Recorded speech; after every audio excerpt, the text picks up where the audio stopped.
making this about things that it's not, a way to attack Bernie or about double standards or whatever. I don't care about any of that stuff. I'm voting for Bernie in the primary, but he promised he would release his full medical records. No one made him promise that. He chose to do that, to make that promise. He said in November that releasing his health records, quote, it's the right thing to do. The American people have a right to know whether the person they're going to be voting for president is healthy. He said it a number of times during interviews. Here is one. Of course, the people do have a right to know about the health of a senator and somebody's running for president of the United States. Full disclosure. And we will make it at the appropriate time all of our medical records public for you or for anybody else who wants to see them. Yeah. He was asked on Meet the Press this weekend if he would do it, and now he says he would not, that he's released enough and that he's healthy. The first votes have already been cast. You did not release your medical records. You released a few letters. Nobody interviewed your doctors. You did have a heart attack, apparently. Shouldn't voters see your medical records before Super Tuesday? We have released as much documentation, I think, as any other candidate. But no other candidates had a heart attack. Well, look, no other candidate is doing 4 or 5 events a day running all over this country. No, you've proven, I mean, there's no doubt, you've proven your mettle here, but voters, you heard voters have been concerned about your age. You can start releasing medical records, it never ends. We have released a substantive part, all of our medical records. We have doctors cardiologists who are confirming that I am in good health. I am in good health. What changes did the doctors ask you to make that you've made? I'm trying to walk a little bit more, but the schedule doesn't allow me. They didn't say they did. So I'm not making this anything more than what it is. When I tweeted I tweeted yesterday asking, since Bernie promised it, do you think he should do it? And I got some messages from people saying this is a really cheap way of smearing Bernie because you don't like him or whatever. I'm voting for him in the primary, okay? I see people saying on Twitter to me, Trump never released his taxes, so why does Bernie have to release his medical records? Well, he doesn't have to. But saying that the standard is now what Donald Trump does is silly when we're arguing that we're better than Donald Trump. Bernie said he would do it, and he should, plain and simple. Now, there's another angle. The other angle is, well, other candidates released letters from their doctors, and Bernie released letters from his doctors, and that's it. Again, Bernie said he'd release his full medical records, and he hasn't done it. Do we care? Do you care? Are we going to be consistent? That's really what the issue is here. Elizabeth Warren released a number of different things. She released documents that included a doctor's note, but it included hematology reports, chemistry reports, a whole bunch of stuff. Vice President released a doctor's report in December, and it is less than what Elizabeth Warren released. Bernie said he'd release everything, and he's now saying he's not going to do it. Now, I don't want to be morbid. I don't want to do anything other than what seems logical here. But it's widely known that when white men in their 70s, I mean, it applies to all races, but not, I'm just mentioning because we're talking about Bernie. When white men in their 70s have a heart attack, that has an effect on life expectancy. There are a lot of studies about life expectancy after heart attacks. And I hope that people are realizing this isn't Hillary Parkinson stuff. There are just real medical facts that I wish weren't true. But when I believe then 77-year-old has a heart attack, the academic research points to this is it's important that full medical records be made available, period. So let's not excuse this because it's Bernie and it's not Trump's taxes or Trump's bogus medical letter. Trump should release his taxes. Trump should actually subject himself to real rigorous medical examination that he clearly needs. And Bernie should release what he said he would release, period. If you disagree with me, let me know. For me, this is very cut and dry, and it doesn't really require any more conversation than the 4 minutes I've devoted to it today. On the eve of the New Hampshire primary, which is tonight, Donald Trump did a rally in New Hampshire. And it was really something to behold. Now, we're going to go through some of the key moments. And for me at this point, the wacky part is less about what Trump says, although obviously Trump is wacky and saying absolutely ridiculous things. It's more about the supporters at this point who just nod and clap along with whatever Donald Trump says.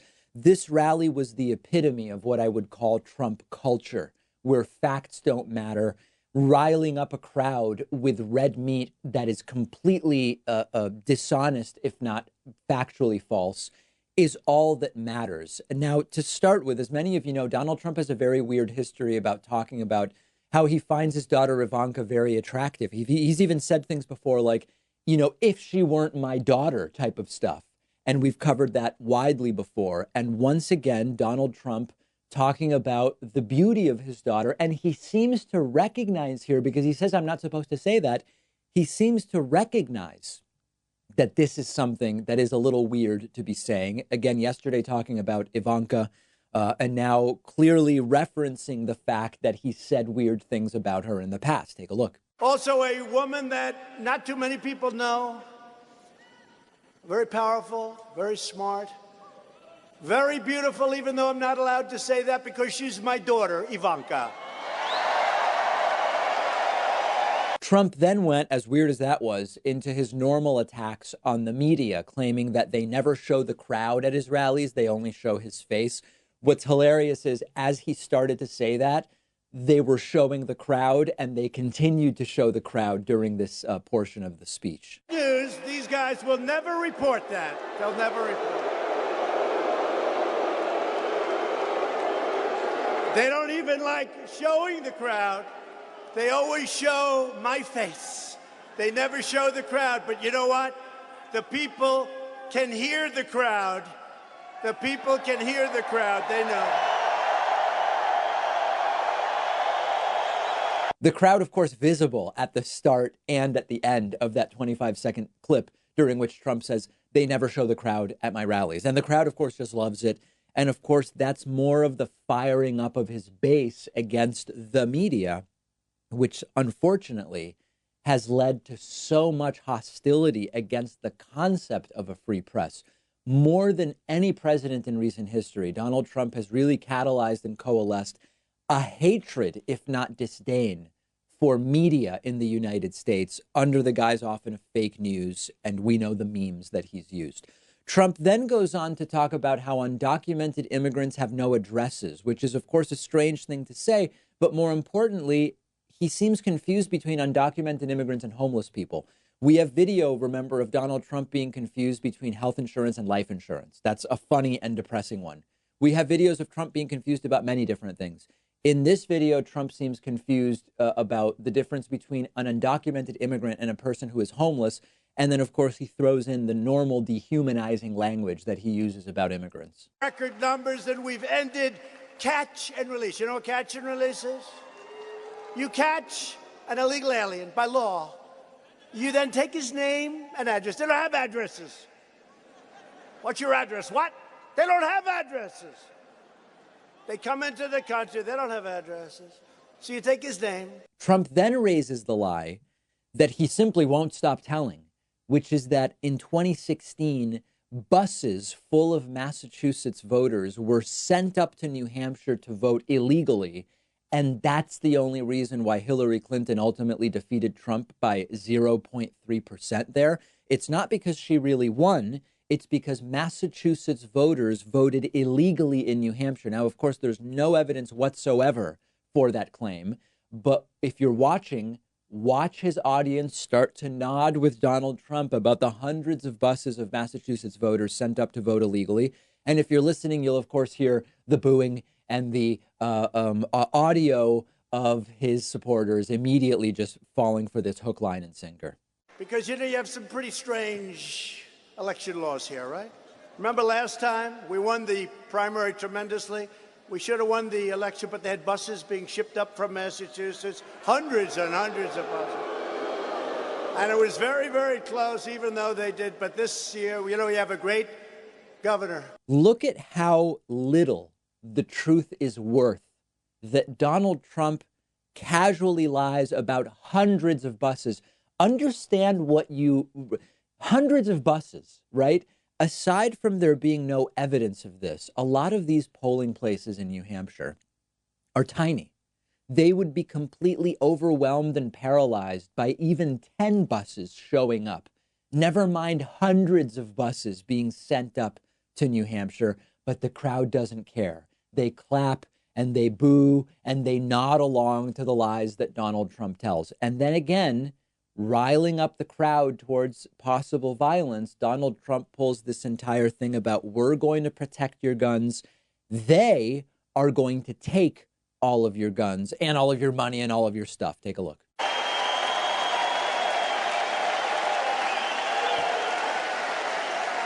We're going to protect your Second Amendments. By the way, they're going to take away everything. They're going to take away your wealth. They're going to take away your guns. They're going to take away everything. The cult of Trumpism, it's very dangerous. We wonder, how do people believe this stuff? A guy himself potentially not mentally well so easily is able to get a stadium full of people to believe what he says, or even if they doubt it, to rationalize him saying it. And this is how cults work, truly. I mean, more and more, when you look, there are more and more cult experts that are looking at the cult of Trumpism. And it is reminiscent in so many ways of the cult leader who says April 21st will be the rapture. We will either be struck down here on earth or ascend to a life in eternity in heaven or whatever. And then April 21st comes and goes. And they rationalize it away. With Trump, it's either, well, the Democrats ruined it, or the fake news media ruined it, or Trump was using it as a metaphor. He didn't literally mean, or whatever the case may be. It is scary stuff. And this is why I am afraid of violence. I'm sort of afraid of violence no matter what happens in November of 2020. But of course, if Donald Trump ultimately loses and claims that it was rigged, I am very worried about the real world violence that these folks are potentially going to do. Let me know your thought on that. I'm on Twitter at @DPacman. We'll take a quick break and be back after this. The David Pakman Show at davidpakman.com.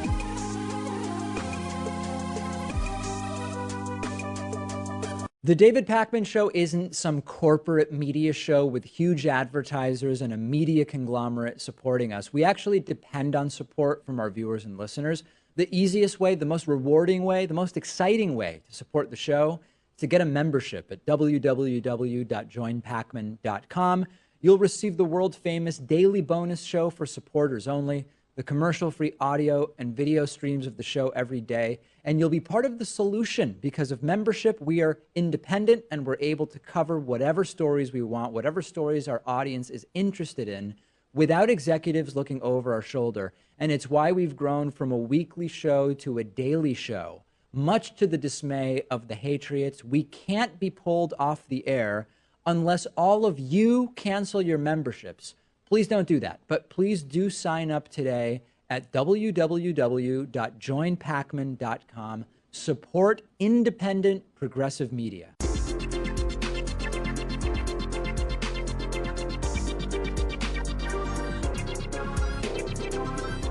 The David Pakman Show at davidpakman.com.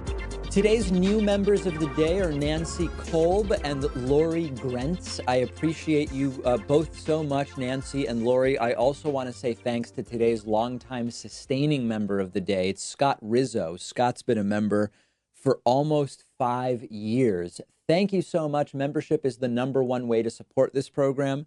Membership is the most direct way to support this program. We keep all but a 2.9% payment processing fee. All of the other platforms that many of you are familiar with, through which you can donate to your favorite, or even not favorite, independent news shows, keep more than 2.9%. When you grab a membership at joinpakman.com, we keep all but that 2.9% payment processing fee. You can also get a 40% discount off of your membership with the coupon code THISIS2020. Someday, we will hopefully find out the truth about what afflicts Donald Trump and what is responsible for his increasingly erratic behavior and the speech trouble and the memory trouble. But for now, all we have are experts who are sounding the alarm based on his publicly available behavior. And we've been talking about this for years, and slowly but surely, the discussion is moving more and more to mainstream places. We now have a series of mental health professionals, starting with a psychologist from New York City, Ben Michaelis, who did an analysis of Donald Trump's vocabulary over time.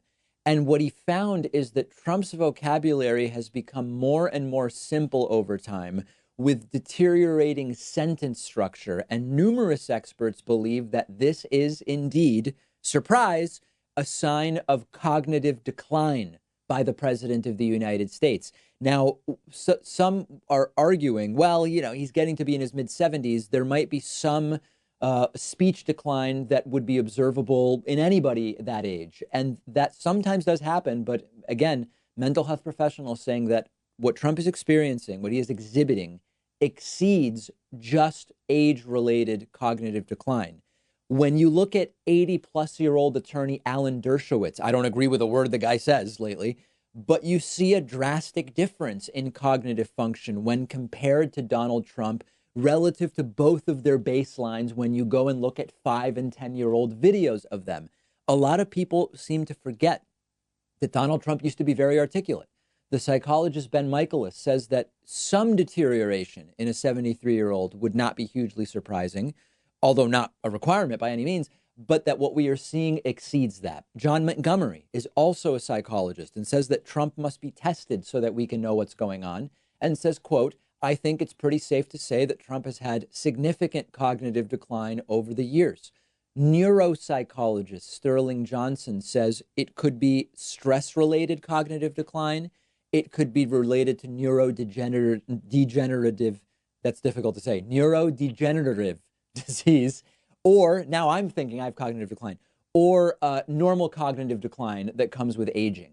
We've talked about the slurring of words. We've talked about the dilated pupils, even in bright rooms with professional stage lighting. We've talked about all of these instances, and this could be anything from a dementia-type decline to drug use, to the side effects of pharmaceutical medications, to anything in between.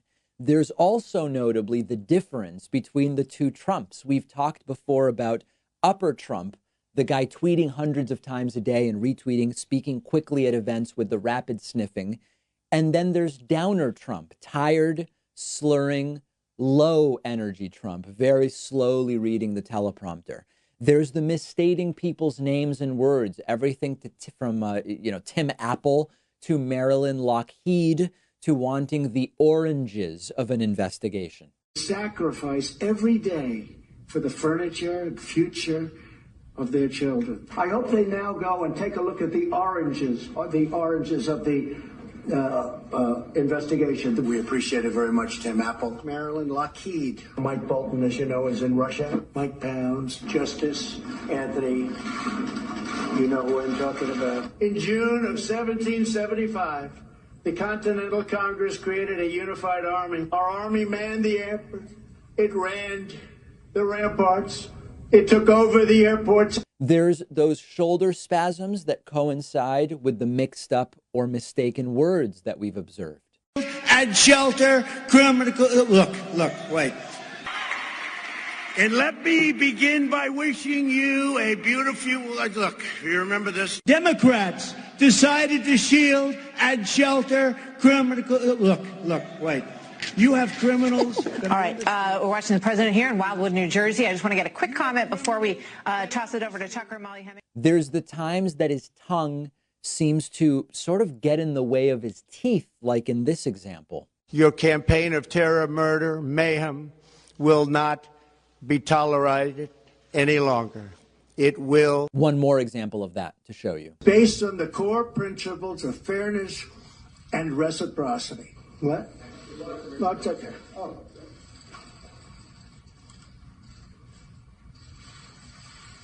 They can name it whatever they can name it, peaches. And God bless the United States. These are episodes of some kind. We just don't know exactly what. And, we need to be consistent. Bernie Sanders said he'd release his full medical records. I said earlier today he should do it because he promised to do it. And we should know. Donald Trump said he would release his taxes and he hasn't done it. He should do it because he said he would. And Donald Trump should actually be examined properly and fully for what's going on here. There's just too many experts here, everything from neurologists to mental health professionals and everything in between saying something is going on. These are clear, consistent symptoms. The cause we don't know, and it needs to be investigated. Okay, let's talk now about the size of Donald Trump's much touted jobs numbers. They're actually not that good. So we're going to dig into the numbers today. Now, remember, We've been doing these economic analyses lately. Remember, Donald Trump claimed that his stock market numbers are the best. And last week we looked, and it turns out that over their first 3 years, Barack Obama's numbers for the stock market growth were significantly better than Donald Trump's stock market growth during his first 3 years. We looked at debt and deficit. Remember that Barack Obama saw slower deficit growth, and even in some years, there was year over year deficit reduction straight up, while Donald Trump has overseen some of the biggest deficit increases in a long time. And then we get to Donald Trump's claims about jobs. It turns out that during Donald Trump's first 3 years, job growth slowed down to where Barack Obama left off at the end of his presidency. Now, all the normal caveats here. There is no one number that tells you everything you need to know about how the economy is doing. That applies to all of this stuff: stock market, unemployment rate, job creation, whatever. But when you compare the numbers, you see that Barack Obama, during his last 3 years in office, created 8.1 million jobs. And Donald Trump, during the 3 years that followed, created 6.6 million jobs.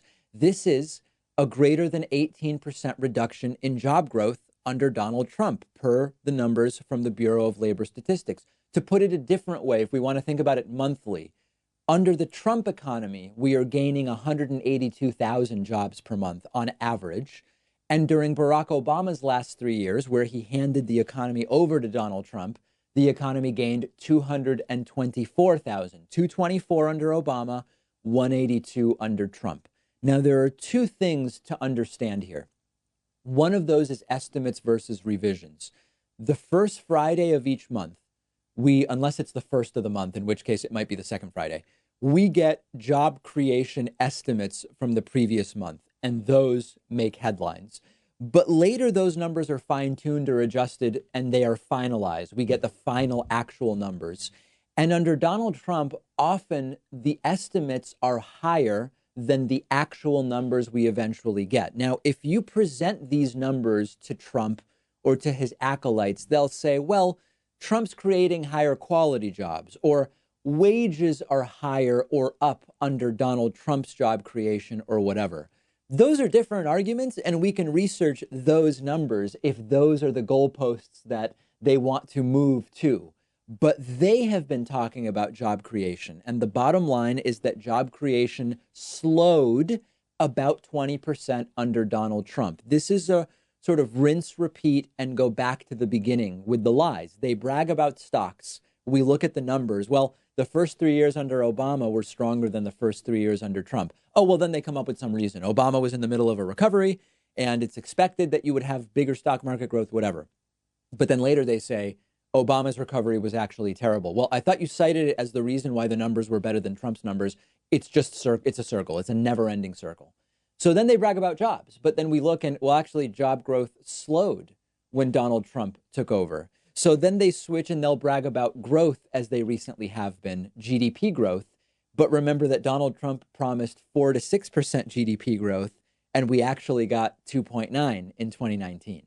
It's an endless cycle. It's not really about arguing with them about the numbers. And as we've been talking about, there's really no point in arguing with Trumpists about the numbers. It doesn't matter. They're going to rationalize whatever it is that they believe to be true, or what you can convince them is true. They're still going to rationalize it away. We're not going to win this 2020 election by convincing Trumpists that the economic numbers are different than the ones that they have been told or that they believe are true.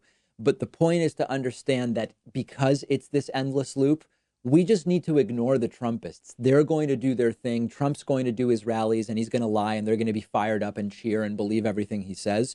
We need to activate the people that already know Trump's a disaster, but may not be planning to vote just 9 months from now. Let's take a quick break. Make sure you're following me on Instagram at david.pacman. And while you're there, follow the show on Instagram as well at David Pacman Show. We'll take a quick break. Radio host Tom Hartman joins me next to talk about his great new book. The David Pacman Show at davidpacman.com.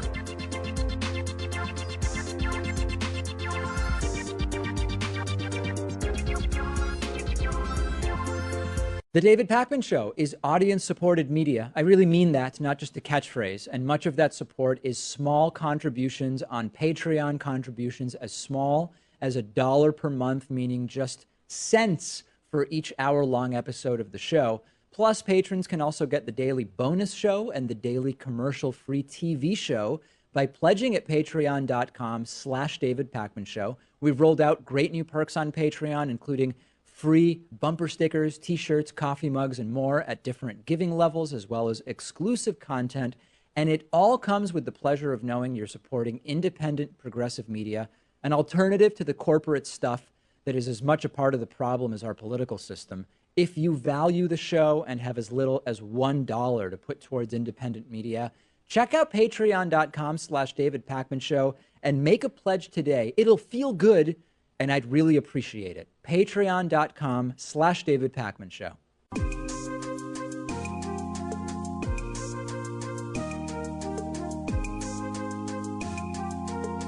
Welcome back to the David Pakman Show. It's great to welcome Thom Hartmann back to the program today. Thom is, of course, host of the Thom Hartmann Program and author of the new book, The Hidden History of the War on Voting: Who Stole Your Vote and How to Get It Back. Thom, always great to have you on. Thank you, David. It's always great to be on your show. So let's start with, there have been efforts to suppress the vote for politically motivated reasons, really going all the way back to the beginning when the Electoral College was established as the system that would determine who the president is. I think many in our audience know the last 10 or 15 years of voter suppression tactics, but what did it look like more towards the beginning of the United States electing presidents? Well, it was pretty sweeping. I mean, women were not allowed to vote at all. Abigail Adams wrote a letter to John when he was at the Constitutional Convention saying, don't forget the ladies. And he sent back a letter saying, we will not surrender our male prerogatives. And she said, then we will foment a rebellion, which didn't go anywhere. And of course, people of color couldn't vote. In several states, even white men who were not property owners couldn't vote. Most of those laws, those were all state laws. Most of those got blown up by the Andrew Jackson presidency. It's a fascinating story, but probably longer than you want to get into. But, in the beginning of the Republic, and you had conservatives like John Adams arguing that men who didn't own property should not be allowed to vote. He was outvoted in the Constitutional Convention, so there's not a property prohibition in the Constitution. But, voter suppression or rule by an elite white male majority has a long, long history in this country. After the ratification of the 15th Amendment, there were still mechanisms to prevent Black Americans from voting, although they may be unfamiliar to some in the audience. Can you talk a little bit about how that worked? Well, this is post-Civil War, post, the amendment that said that basically you may not prevent someone from voting based on their previous condition of servitude or their race. We went into what's referred to as the Jim Crow era, where Black people were forced to take literacy tests, recite the entire Constitution, or name all 26 members of the South Carolina House of Representatives or whatever. And there were poll taxes. I mean, there were all kinds of strategies that were used to disenfranchise the Black vote by and large. And some of those were also used to disenfranchise the poor white vote as well. When we look today at the ways and strategies and tactics that are used to hold down turnout, there's this conventional wisdom that's often cited that may or may not actually be that wise about when turnout is lower, it tends to favor a more conservative candidate. If it's within a primary, it favors the more conservative candidate within the primary. If it's an election between a Democrat and a Republican, it tends to favor the Democrat, the Republican rather, over the Democrat. Is this true? And historically, did suppressing the vote help the right more than the left, or was it an equal opportunity thing at different points in history? Throughout history, suppressing the vote has helped the right more than the left, because the right represents the elite interests.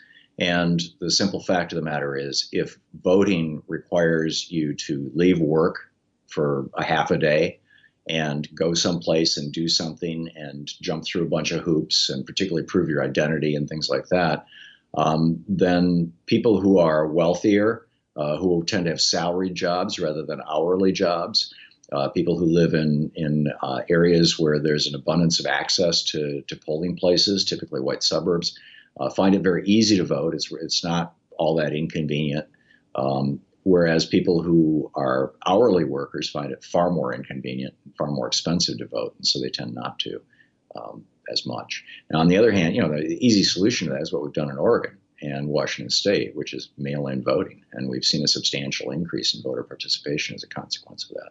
Yeah, of the sort of status quo legacy elements of the voting system that exist today. So the Electoral College, of course, is one of them, but also voting hours, voting happening on a Tuesday, it not being a day that a lot of people have off, the limits on voting by mail and online voting, which some other countries have already put in place. Is there one factor whose change would most greatly enfranchise some significant number of people?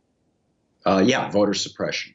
I mean, voter suppression has become the go-to strategy of the Republican Party, particularly since 2000. It's been completely reinvented from the old caging of the 60s or the intimidation in the 60s when William Rehnquist stood outside polling places in rural Arizona, Native American, Hispanic polling places, and challenged voters and snarled at people, which is how he worked his way up to being Chief Justice of the U.S. Supreme Court so he could hand George Bush the election in 2000.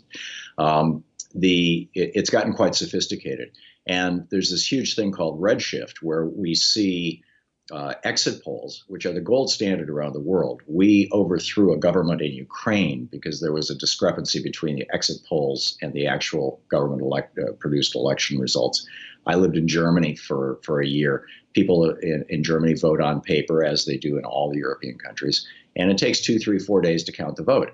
But they issue the results typically, unless the election's within a half point tight, they issue the results the evening of, right after the polls close, and they do it based on exit polls. The Carter Center uses exit polls. The UN uses exit polls to determine when elections are fair and honest and accurate. And in 2000, the exit polls showed that clearly that Al Gore won Florida, not just won Florida, but won Florida by tens of thousands of votes. But the actual vote count shifted toward the red, toward the Republican Party, and gave the election to George W. Bush.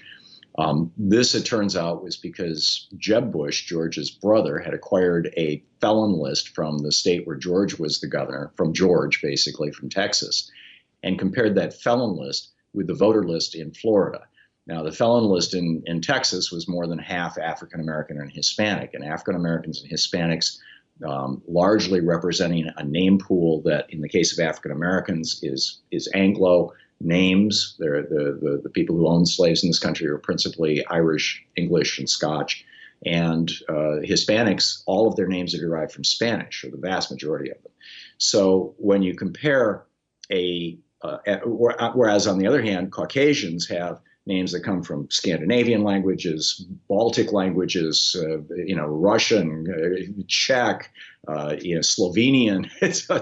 There's literally dozens and dozens and dozens. So there's huge diversity in names. So if you take a Texas felon list and compare it with a Florida voter list, what's going to happen is you're going to get a lot of overlap in names among African Americans and Hispanics. And Jeb Bush was successful in throwing anywhere from 30 to 90,000 African Americans and a lot of Hispanics off the voting rolls in Florida in that 2000 election. In 2002, with the help of Tom, before we move on, just to be clear, so the audience understands, these are not people that were felons in Texas who went and voted in Florida. These were merely people sharing the name. That's correct. Although the assertion that Catherine Harris made was that, they were felons from Texas who had moved to Florida in order to vote. So in 2002, with the Help America Vote Act, the Republicans wrote into that act this thing called the provisional ballot. And Greg Palast calls these placebo ballots, which I think is a great name for them. If you show up to vote and you've been purged from the list, like happened in Florida in 2000 with Jeb Bush, if you show up to vote now since 2002, and you're not on the voting rolls, they say, well, I don't see you on the voting rolls here, but here's a ballot anyway. It's a provisional ballot, but you can vote on this. And you vote and you think you voted. And so, you turn that in, not knowing that provisional ballots are only counted in the case of an election being contested in court. That's it. That's the only time. So your vote will not be counted. And even when it's contested in court, if in the 3 to 5 day window after the election, you didn't go to the Secretary of State's office and prove who you were and show your birth certificate and ID and proof of identity and residency and proof that you were registered to vote, if you don't do that, your vote still won't be counted. And most people have no idea that provisional ballots are never counted. So they walk out of the voting place and they say to the exit pollster, well, I voted for Hillary Clinton this time. And the pollster writes that down. And this is why by almost 5% margin, the exit polls in Florida, Wisconsin, Pennsylvania, and there was at least one other state, showed that Hillary Clinton beat Donald Trump, and yet the official tally showed that Donald Trump beat Hillary Clinton. This red shift, which happened in about, as I recall, 15 or 16 states, but it was huge in those states. This red shift was purely, originally back in the early 2000s, you and I used to talk about this, that we all thought it was rigged voting machines. But it's not happening in blue states. It's only happening in states controlled by Republican secretaries of state. And it's becoming quite obvious now that what we're looking at is the result of these massive voter purges, where, again, the exit poll showed Stacey Abrams won Georgia substantially. And yet Brian Kemp is the governor. Why? Because he was also the Secretary of State, and he threw hundreds of thousands, over 1 million over the previous 4 or 5 years, voters in Georgia, mostly people of color, off the rolls. And now, just in the last week, Greg Palast just finished this lawsuit. Brian Kemp in Georgia provided his Georgia voter list to the governor of Michigan back in the day, when it was Rick Snyder. This is a couple of years ago.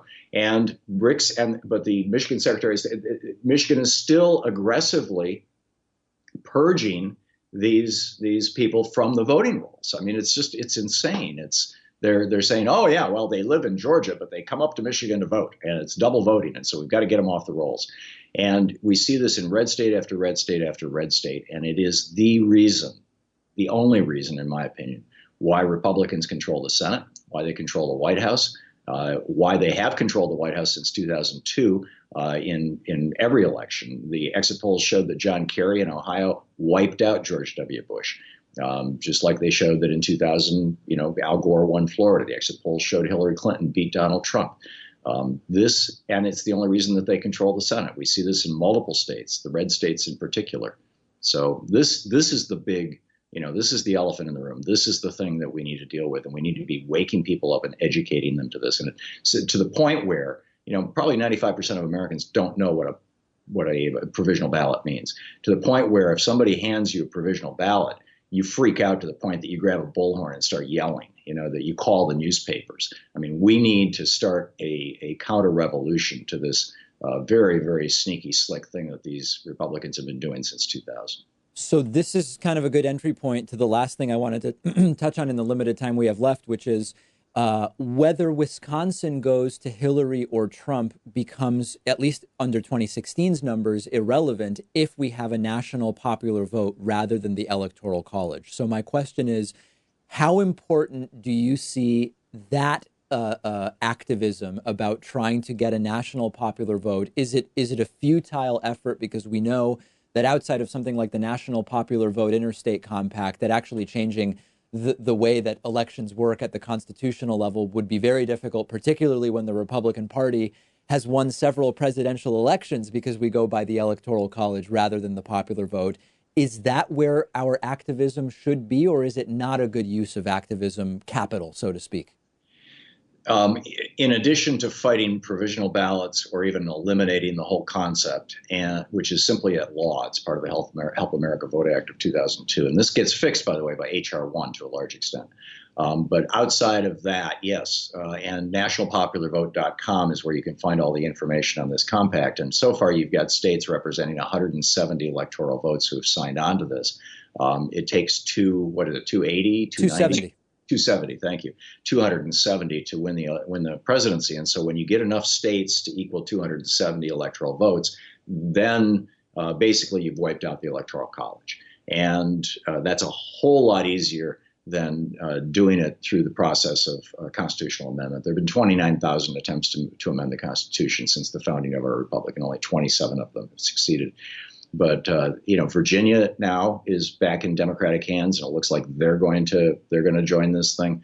We still have 110 electoral votes to get, and we've already got the big states like, California and New York.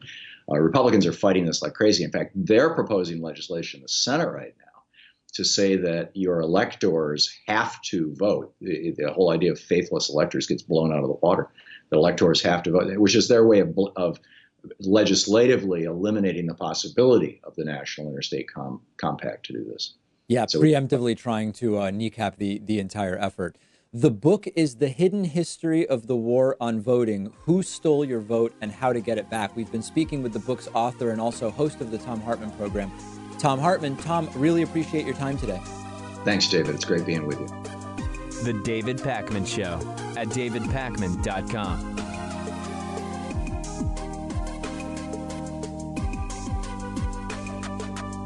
Whether you're looking for David Pakman Show coffee for your Chemex or French press or a David Pakman Show t-shirt, it's all available on our website, shipping to anywhere in the world at davidpakman.com/gear.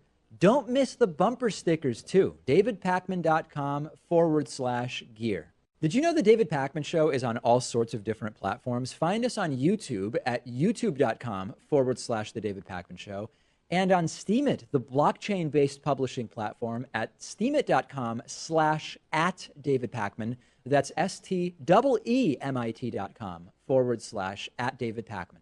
You can follow us on Facebook at facebook.com/David Pakman Show and on Twitter at David Pakman Show. And if you want to reach me directly, no trolling allowed, follow me on Twitter at dpakman. Hope to hear from you soon. The David Pakman Show at davidpakman.com. We now are aware of more than 100 U.S. service members who have been diagnosed with traumatic brain injuries. These are those same traumatic brain injuries that Donald Trump previously described as not serious headaches, all as a result of that January 8th Iranian missile attack on the military base in Iraq. The Pentagon said yesterday the exact number is 109 service members who have been diagnosed. The most recent number was 64, but remember that the number initially started far lower at 10, which was never really a believable number, and we'll get to that in a moment. Now, we're not saying these 109 brain injuries are the most serious brain injuries. Some are mild. About 70% of the service members are or are soon going to be back to work.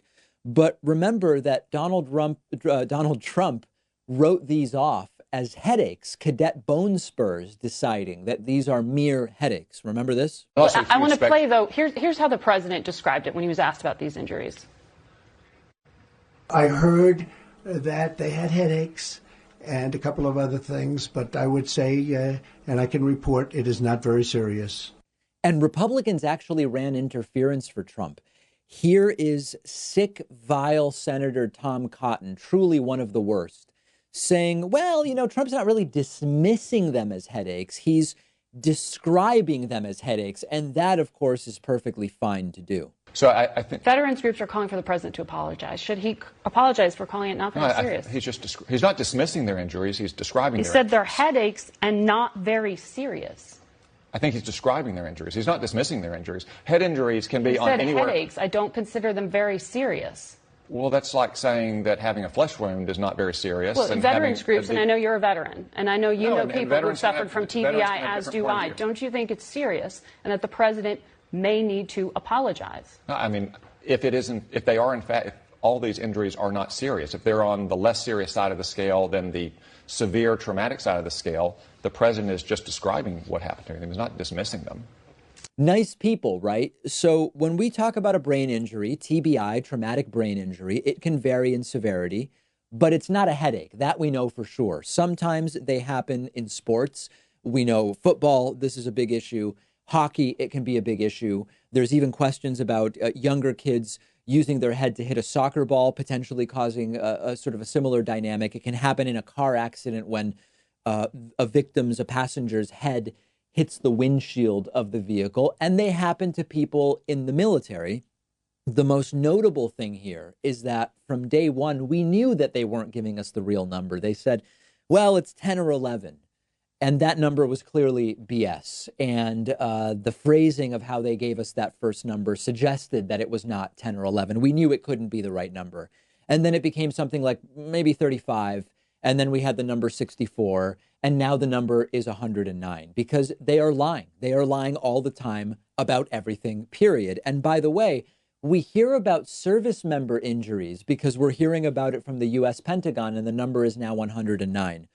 Obviously, there were also non-American, non-service members injured, and we simply haven't heard about that. Civilians and others concussed by the missiles that resulted from Donald Trump's assassination of Qasem Soleimani. There were known to be hundreds of people in the area, if not more. They weren't all service members, and we may never even know the full number as it applies here. My question to you is, do you think that the average Trumpist who believes the lies they are told by this administration ever gets like a shot of shame or a shot of humiliation or a tinge of embarrassment from realizing that they've been duped, that they've been had, that they've been bamboozled on everything, right? And now we're talking about brain injuries and Trump dismissing them as headaches, but it could be about the wall. It could be about taxes. It could be about trade. It could be about growth. It could be about whatever. Do they ever feel that tinge of something, or will they never get it? And there's something, I alluded to this earlier, and I think it bears repeating here. There's something in here that is similar between Trump's lies to the people who get tricked into following a cult leader who says, again, the world's ending on April 21st, or there will come a day where we all need to drink poisoned Kool-Aid, or whatever the case may be. And then the prophecy fails or the justification falls flat, but they still follow the dear leader because they either somehow rationalize it, or they've put, for some people, it's that they've put so much of their own identity in with whatever ideology, and the term ideology in some cases is not the right one, with whatever talking points have been presented to them associated with this leader, and they can never back out. And behavioral psychology might call it a cognitive dissonance of sorts. In the cult world, they might call it brainwashing. There are different words that would apply depending on how you see this, but increasingly the cult analysis, including, we had a guest on, Stephen Hassan, who has been studying this quite a bit. Increasingly, the cult analysis is the most appropriate one for talking about what it is that is going on with the average Trumpist. Tell me what you think. Is it more cultish? Is it more cognitive dissonance? Is it out of ignorance? Is it something else altogether? I want to hear from you, maybe via Twitter at @dpacman. Every once in a while, we do this where I tell you some of the strange things that happen behind the scenes here at the David Pakman Show. And one of the things that we sometimes do, it's half funny, but I hesitate to just call it funny because it's also kind of concerning and sad, is when people cancel subscriptions for what seem like odd reasons. And this is my opinion. Maybe these are not odd reasons to cancel a subscription. And sadly, as the show audience has grown dramatically over the last year, the sort of unusual reasons for canceling have also grown dramatically. And I want to give you a couple of examples today. Last week, as you might recall, I said Iowa can't keep going first in the Democratic primary. It just can't happen. And I laid out the first primary shouldn't be a caucus. The caucus system maybe should be abandoned altogether. Iowa demographically is not representative of the United States nor the Democratic Party. And yes, the fact that they so bungled things on last Monday night, also is more of a reason for Iowa not to go first. And I gave this disclaimer, which a lot of people said, David, that's a dumb disclaimer. You don't need to do that. Where I said, hey, guys, I just want to be clear. I'm not attacking Iowans here. This is not a personal attack on individuals who live in Iowa. Iowans are great people. As far as I've met, a few dozen of them in my life. This is not about people from Iowa. It's a political analysis. And someone canceled because they said I was insulting people from Iowa in that segment. I got an email that said, quote, David, I'll probably not listen to your show again. I was a paying subscriber. I'm from Iowa. I saw your video about how undeserving Iowa is of going first with the caucuses. Insulting Iowa Democrats is disappointing. I've long heard about rural America feeling insulted by the Democratic Party, and I've ignored it. But the Democratic Party in this state has had a clear openness to progressive candidates, more so than a majority of the states in the country, I believe they meant. And you and your audience's willingness to belittle the Democrats in this state, despite our voting for Bernie and Obama, is frustrating. I'll just tune into the Young Turks and Sam Cedar from now on. Their takes were more measured. This is trouble, guys, that someone would watch that segment and someone who is at least apparently on our side believe that it was about insulting Iowans as individuals, either didn't understand the segment or something else is going on. And it is very, very sad. Another recent one is someone who doesn't like that I don't think Ford vehicles are that great. Even though I don't even remember the last time that this came up, I recently got an email that said, David, stop bad-mouthing Ford vehicles. It happened twice when I was a member. On your bonus shows, I will never subscribe if you badmouth Ford. Again, I truly appreciate this viewer support while I had it. But if I don't even remember what I said, but if merely saying I don't think Ford makes the best cars, which I don't, I mean, I that's certainly my opinion, and I don't remember exactly what I said. If that warrants canceling a subscription to a political show that you otherwise are in line with, we're in trouble. That's the reality. I don't know how you can watch any show if something this minor is a catalyst for abandoning that program. Just one more here. David, as soon as you said that Tulsi Gabbard had no chance on the Iowa live stream, I had to cancel my membership. She is the only candidate who will end forever wars, and I can't believe you are attacking her in this way. Now, this email is problematic in general. Like in an election with 10 candidates, some have no chance, and canceling because I point that out is not ideal.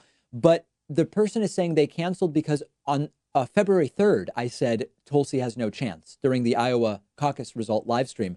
She obviously had no chance at that point. She got 0 in the Iowa caucus. So this is really disturbing stuff. We deal with it. You know, mathematically, this is a small portion of the audience, but it does concern me because of what it suggests about the fickle nature of the movement. And fortunately, it applies to a tiny, tiny sliver of the audience.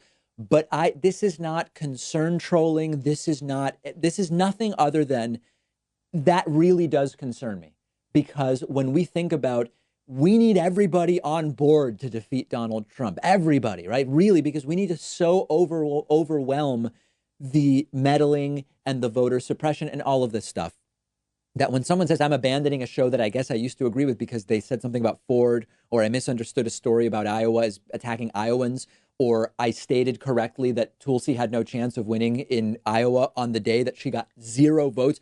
If these are reasons to abandon a show, I am very worried about what will happen in terms of abandoning a movement that wants to remove Donald Trump as the top priority. It's sad and it's scary to me, quite frankly. We have a voicemail number. That number is 219-2-DAVID-P. I don't know if this voicemail is for real or not, but let's take a listen to it. It's about Bernie's 3 houses. Hi, David. It's Colin from, Washington State.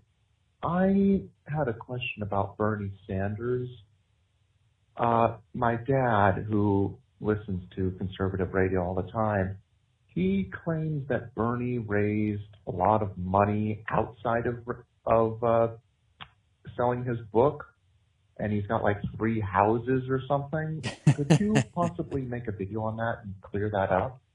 So I don't know that I believe, 3 houses or something. I don't know that I believe this is a sincere voicemail, but let's see if we can disaggregate this. Bernie did not raise money by selling a book. Bernie wrote a book, and that's a commercial endeavor, and he made money from selling it, many hundreds of thousands of dollars, as would be expected from a politician of his stature and notoriety in society. Bernie raised money for his campaign from individuals, and Bernie does have 3 houses. And what matters is that Bernie wants health care for everybody. Bernie wants higher taxes on the very rich to pay for things that would benefit all of society, so on and so forth. Bernie's net worth of, I believe it was $1.1 million, is not at all outrageous for a guy who's nearly 80 years old and has made 6 figures for quite some time now as an elected official at the top level in the United States. And my instinct is that this is fake concern trolling But if it's a serious question, no, you don't have to be worried about that. Go by the policies, and then you will very quickly see when you compare Bernie Sanders to Donald Trump or to Joe Biden, whose policies would be best for the greatest number of people. We've got a great bonus show for you today. We will talk about Donald Trump ramping up outreach to black voters after the State of the Union push. We will talk about some interesting new studies about the interplay between an individual's brain chemistry and whether or not antidepressants will work. And then lastly, it turns out that millennials are better at saving money in the philosophical sense, but still have less money. We'll talk about why that is. All of those stories and more on today's bonus show.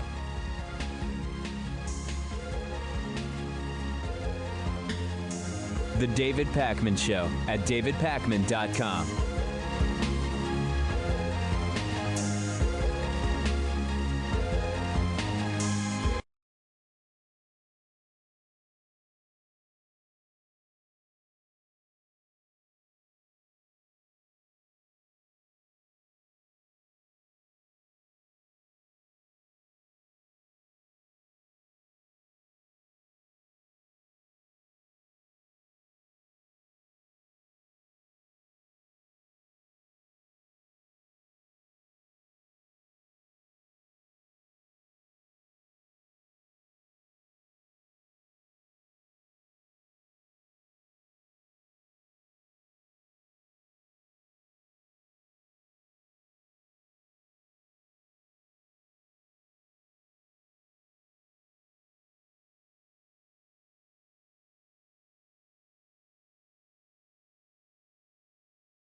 West River Board, we'll call it to order at 5:33 or so.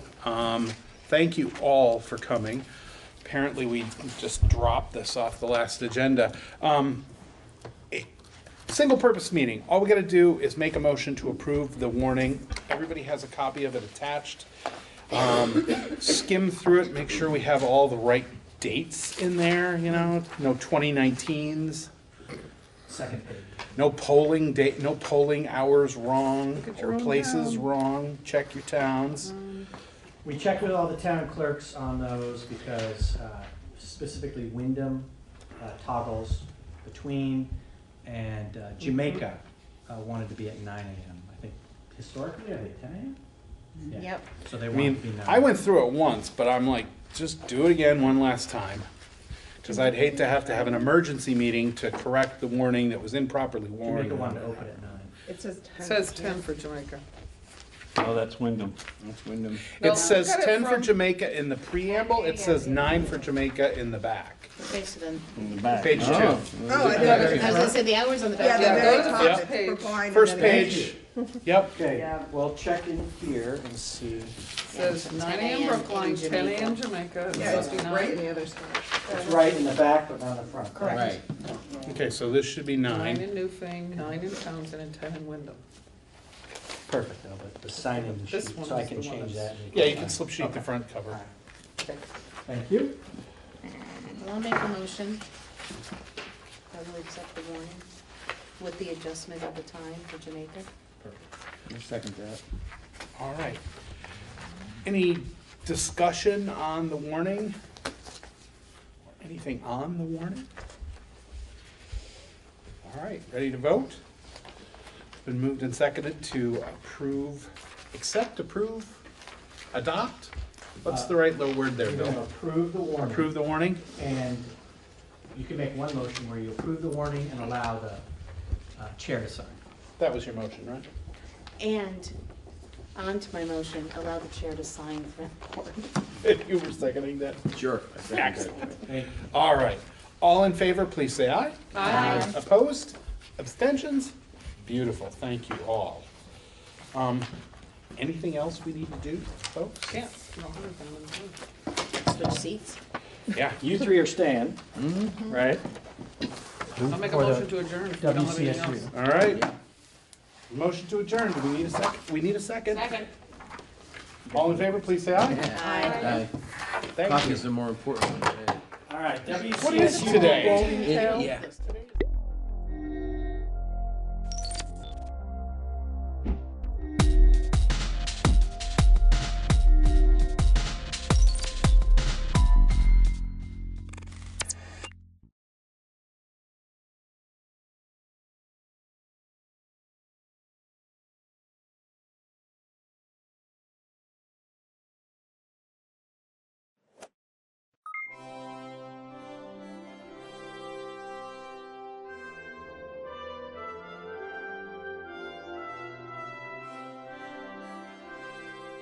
Good to see you. Good morning, everybody. Before we hear from the council, just like to go around the room and see who's here and welcome everybody. There's some new faces. So, Linda Gravel, Democratic Chair for Washington County. Cale Romanoff, Vermont Natural Resources Council and Vermont Conservation Voters. Jen Duggan, Conservation Law Foundation. Wayne Fisher, Orca Media.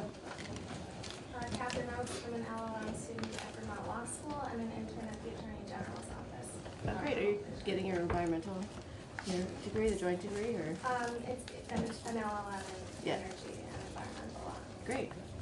I'm Laura Murphy from the Vermont Attorney General's office. Megan O'Toole from the Agency of Natural Resources. I'm Rob McDougall from the Attorney General's office. Pete Hirschfeld from Vermont Public Radio. Allison Crowley with the Loving from Crowley Consultative New name. Kelly McCracken. I'm a Montpelier citizen. Great.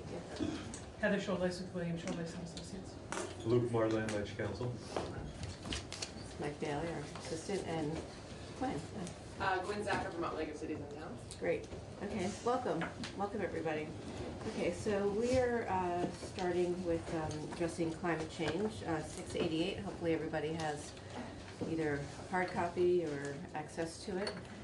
This is a little different from what we've been doing, but that's the great thing about the Judiciary Committee. So Luke, welcome. Thank you. Thank you.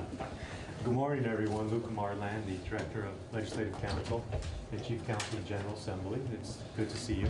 I'm here today to do a walkthrough of H688, as the Chair indicated, and in particular focus on a section that establishes a cause of action.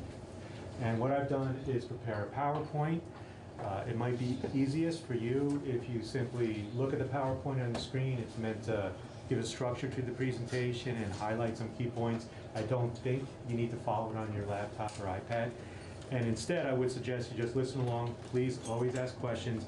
But when I get to specific text of the bill, maybe you have that on your iPad. I can tell you what page to look at, and you can read along with me. So I'd like to begin by giving a very quick overview of how the law works. And this is high level. It's not referring to the text of the bill. If you want more detail, if there's any questions, please interrupt me. So this bill would first of all establish mandatory greenhouse gas reduction requirements. In Vermont law currently in 10 VSA 578, there's goals. And this converts them to mandatory reductions that must be achieved by the state. And they're pegged to 3 different years. For example, in 2025, the state must reduce greenhouse gases 26% or more compared to 2005 levels. By 2030, the state must reduce greenhouse gases 40% or greater compared to 1990 levels, or 1990 benchmark. And by 2050, reduce by 80% compared to 1990 benchmarks. So there's 3 benchmarks or stages of reduction that are now mandatory under this bill. Secondly, the law establishes a Vermont Climate Council that will have 21 members. Some are from the executive branch, some are experts in different areas, some represent different constituencies or points of view. And this Climate Council has different duties. The most important one is to prepare the Vermont Climate Action Plan. And the idea is that the Climate Council will meet and look at science and data and discuss, and there might be subcommittees, for prepare an action plan. The action plan gives the overview or the overarching plan for how the state will accomplish these mandatory greenhouse gas reductions. So this is a plan for the state to achieve those required reductions. That is, according to the bill, supposed to be developed by July 1st of 2021. And the next stage is rulemaking authority that is currently vested in A&R to promulgate rules to achieve the plan, to carry out the specific strategies and objectives of the plan, but also to achieve those mandatory greenhouse gas reductions that now will be in Title 10. So you have council, prepare a plan. Once a plan is prepared, A&R engages in the rulemaking process to give life to that plan and to achieve those mandatory greenhouse gas reductions. I'm sorry. So this is the tie into the legislature at this point, and then after that, the authority goes to the Climate Council and A&R. Sort of. So really, what you're doing is you're setting the structure, as it's shown on the screen, and then you're in essence delegating authority to A&R to promulgate rules to achieve the goals of the plan and to achieve those reduction requirements. So we could technically override them, but at this point we're setting something in motion that, yes, if we left it undisturbed, would go through without another legislative. That is accurate. It doesn't preclude you from taking action, and there's certain things that you must do and only you can do. That doesn't change. It's a rulemaking authority similar to what you've conferred to other agencies and departments many, many times. So you are correct. And I'll talk about that a little bit when I review the rulemaking process and the role of LCAR, which often comes up as a question. So, and the LCAR is the Legislative Committee on Administrative Rules. Thank you. So A&R promulgates rules, and then finally, and this is what I'll focus on today, is there's a section that gives a cause of action in case that rulemaking process breaks down. Either rules aren't promulgated or rules are promulgated, but they're not achieving the mandatory greenhouse gas reduction goals. And so what we'll talk about today, what we'll focus on, is those last 2 green boxes, the rulemaking process and then the cause of action set forth in the bill. Before I go on to begin to go into the more detail on some of these issues, are there any questions so far? So what I want to focus on today is 2 sections of the bill. First is the new 10 VSA 593 that gives some detail about A&R's rulemaking obligations. I don't plan to read this section of the bill, but just give you an overview of it, and then to talk about the cause of action, which we will in a few moments read and discuss in detail.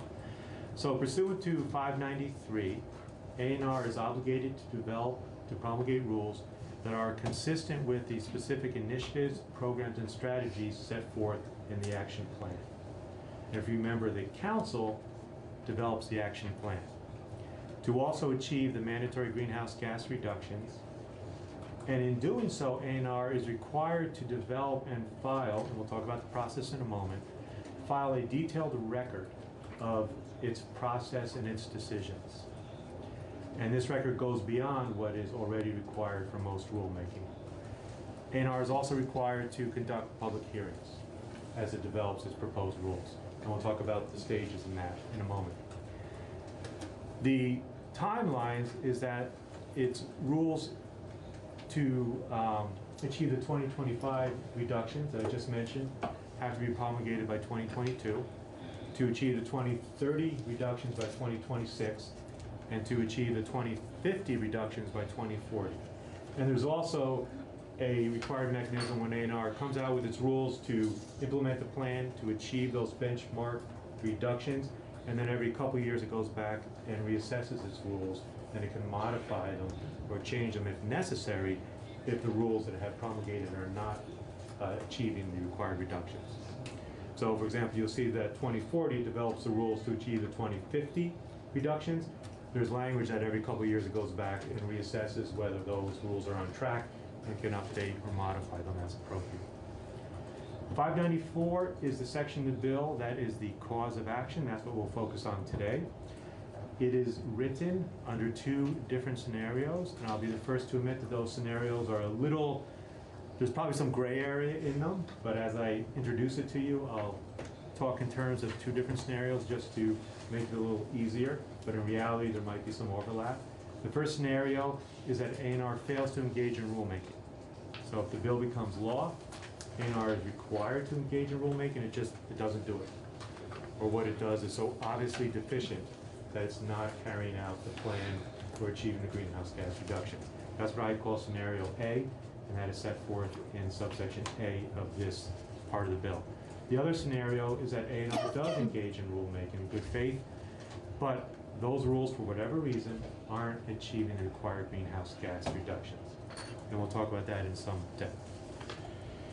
Now, what I'd like to do today is, before we get into the specifics of these sections, is provide you some background on the standard rulemaking process in current law, the role of LCAR, and then also talk about remedies under current law. In other words, if there's no cause of action language in this bill, what remedies, if any, would still exist? And then drill down on what's in the bill and how it's different than current law. So let's begin. Before I jump into the rulemaking process, any questions on what I covered so far? Is it all relatively clear? I know it's a lot. I know I'm talking fast, so please interrupt if anything's unclear. Thank you.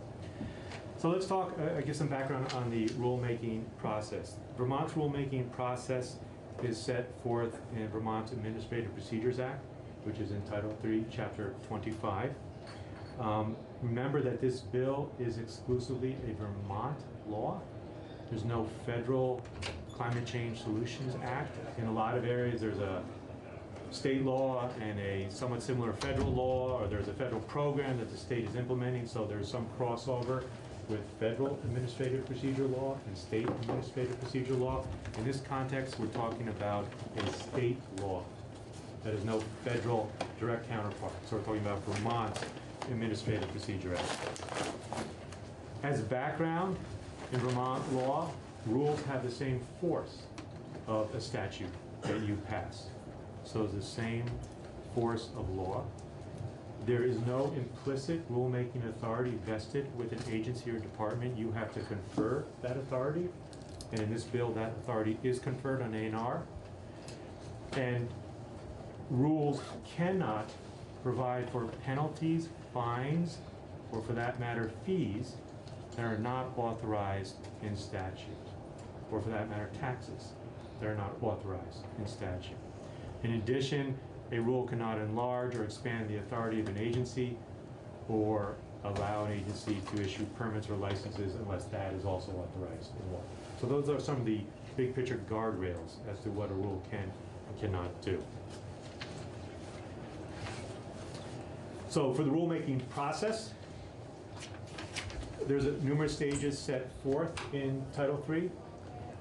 First, the agency pre-files a rule with the Interagency Committee on Administrative Rules, ICAR, as it's often called. That is an executive branch committee where the members are appointed by the governor. And the purpose of ICAR is to review rules for consistency with the governor's policy and objectives and law. So really, ICAR is an executive branch committee that looks at rules before they go to the next step. It's not legislative, it's executive branch. Next step is the rule be filed with the Secretary of State, and the filing has to include various information, including an analysis of potential economic and environmental impact, the text of the proposed rule, any scientific information that underlies that rule, statutory authority for the rule, and explanation of why the rule is necessary. Any of you have dealt with LCAR, you usually get a very big stack of documents. That's what's required under this filing. In addition, remember, under this bill, A&R is also required to go further and develop a detailed record of the basis of its rules and file that with the Secretary of State. So under the bill, A&R is required to file even more than is normally required. Did you have a question, Madam Chair? I'll hold it. Yeah, I'll get back to that. Yeah. The Secretary of State publishes notice of the proposed rule on its website and in print, and then the agency begins to hold public hearings and is required to provide a reasonable opportunity for parties and stakeholders and members of the public to submit comments and data. How many public hearings are held sometimes depends on the complexity and the interest in the rule. So there's a requirement to hold some public hearings. There's usually a plan to maximize public input. If it's a complex, controversial rule, there might be more public hearings or more public input allowed.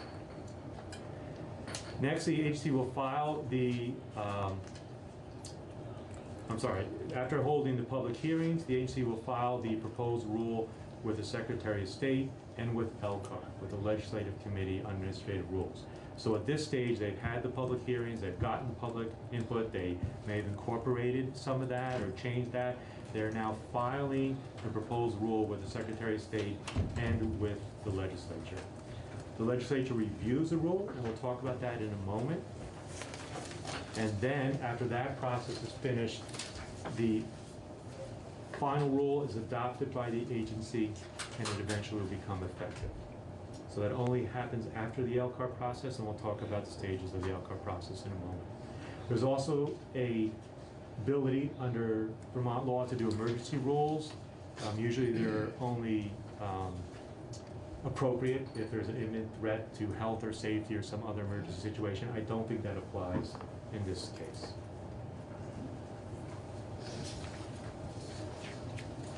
So we talked about the general way in which rules are suggested, and then the public hearing, and then finally adopted. Now let's talk about the process for the Legislative Committee on Administrative Rules.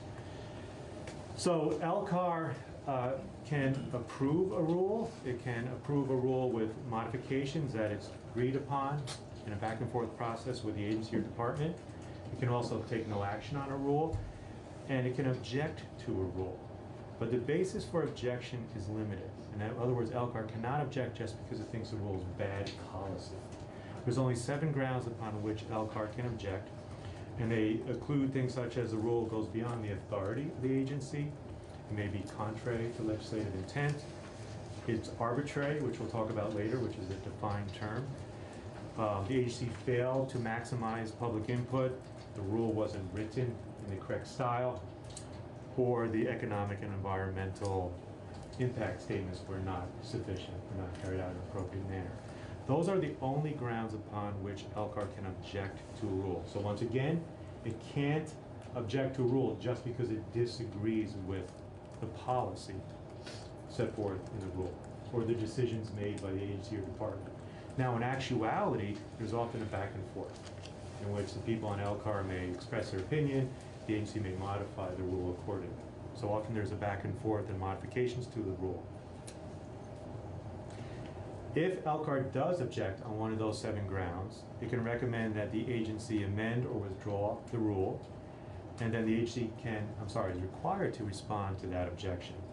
And the agency may revise the rule. It does not have to. The agency may revise the rule, or it could withdraw the rule. But once again, it does not have to. And if the LCAR objection is not withdrawn, LCAR can certify that objection, but the rule can still be adopted, and this is important. So the agency can proceed with its rule as written. LCAR, if it decides to certify its objection, all that does is switch the burden of proof in a subsequent court case. So LCAR can't prevent the agency from promulgating the rule.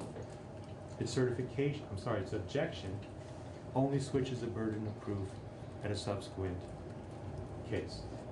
And we'll talk about grounds upon which a rule can be challenged in court in a few moments. But for example, if there's a case that alleges or contends that the rule is contrary to legislative intent, normally there'd be presumption that it is indeed in accord with legislative intent. If LCAR had certified its objection on that basis, that presumption is switched. So the burden of proof is switched. But that's the impact of an objection, nothing more. Is that clear to everybody? Okay. I want to now give an overview of some of the remedies that are available under current law. In other words, if this bill proceeds, but the cause of action language is taken out, so there's nothing new or different in the bill, what, if any, remedies currently exist for someone to challenge a rule that's promulgated by ANR? There's 5 current remedies under current law. 1, you participate in the rulemaking process. And remember that I mentioned that not only are there required stages for the rulemaking process to meet those benchmarks of mandatory greenhouse gas reductions, but there's also every few years, ANR is supposed to go back and assess if the rules are on target, and then they can look at the rules again. So parties, people, interest groups could participate in the rulemaking process if they think the current rules are not adequate. Under 3 VSA 80, and what's the timeline by which ANR would be required to revisit those rules? So there's with that public process. There's the benchmarks I mentioned earlier that let me just go back. So they're supposed to those are the reduction years: 2025, 2030, and 2050. Right. And here you'll see that by 2022, they're supposed to have the rules to meet the 2025 reductions, 2026 to meet 2030, and 2040 to meet 2050. But under the statute, every few years, I think it's every 2 years, right, supposed to go back and reassess. I see. So there'd be an opportunity to participate on those benchmark years, but also when they go back and reassess to give input. Okay, thanks. Okay. So that's what would happen if somebody couldn't meet the requirements. It would go back there, they'd reassess to see if it's realistic to meet the goals. So ANR promulgates its rules. Yeah. If they promulgate the rules and for some reason 2 years later they look and the rules aren't having a sufficient impact, they're not achieving those mandatory greenhouse gas emissions reductions, they should reassess and modify those rules to get back on track to achieve those reductions. Because a lot of this stuff will fall on municipalities to go and follow this, so correct? I don't know what the rules will contain. The rules, I don't know what the rules will contain. So the rules might impact municipalities, that could be very reasonable. They could impact different sectors. I can't give you more specifics at this point. It's possible there might be an obligation for a municipality to do something. Okay, thank you. Sure. So there's participation in the rulemaking process. Secondly, under 3 VSA 806, a person can try to start a rulemaking process. A person can submit a written request that an agency adopt a new rule, amend a current rule, or repeal an existing rule. This is in current law. So this is a mechanism for people to have input if they do not like the rules that A&R has promulgated. Third, under 3 VSA 846, the person can bring an action based on a procedural failure in the rule-making process. For example, failure to file with the Secretary of State, as I covered earlier. A failure to file a rule with LCAR. I can't believe that would happen, but if they fail to do those procedural steps, you can bring a case. These first three options I'm not going to focus on. I'm just giving them to you as background. The next two options are the ones I want to discuss and give you more detail concerning. The next option is to file an action pursuant to Rule 75. This is, I'll call a action under mandamus, and I'll explain that in a moment. That's an action to compel A&R in this case, or any governmental official or entity to carry out a duty that they're obligated to do under law. And then last, and I think most important, is a declaratory judgment action under 3 VSA 807. So these last two options are the ones I want to focus on. Just very briefly as to the other prior options that I don't think are as important, I just wanted to point out that I mentioned under 3 VSA 806, a person can submit a request to develop a rule or amend a rule or repeal a rule. The agency must respond within 30 days. If it doesn't do so, it must respond within 30 days. Now let's talk about the Rule 75 action under writ of mandamus. I just explained the writ of mandamus. It's a judicial action to compel a state official or entity to carry out a duty it is obligated to carry out under law. So this is a scenario where A&R under this bill is required to develop rules, to promulgate rules, and they just don't do it. They're just not carrying out their job. You could proceed under Rule 75. This, I know it's a little small, a little dense. I tried to highlight the most important parts about it. This is under current law. So under current law, this is a cut and paste of Rule 75. It replaces the so-called common law writ of mandamus, but it does the same thing. So if you notice, this provides the opportunity to take action for a failure or refusal to act by any agency of the state. That's the bold text under A. The mode of review. The complaint and summons will be served upon the agency and parties in accordance with another rule of civil procedure. It includes a statement of the grounds upon which the action is being brought and shall demand relief that the plaintiff is seeking.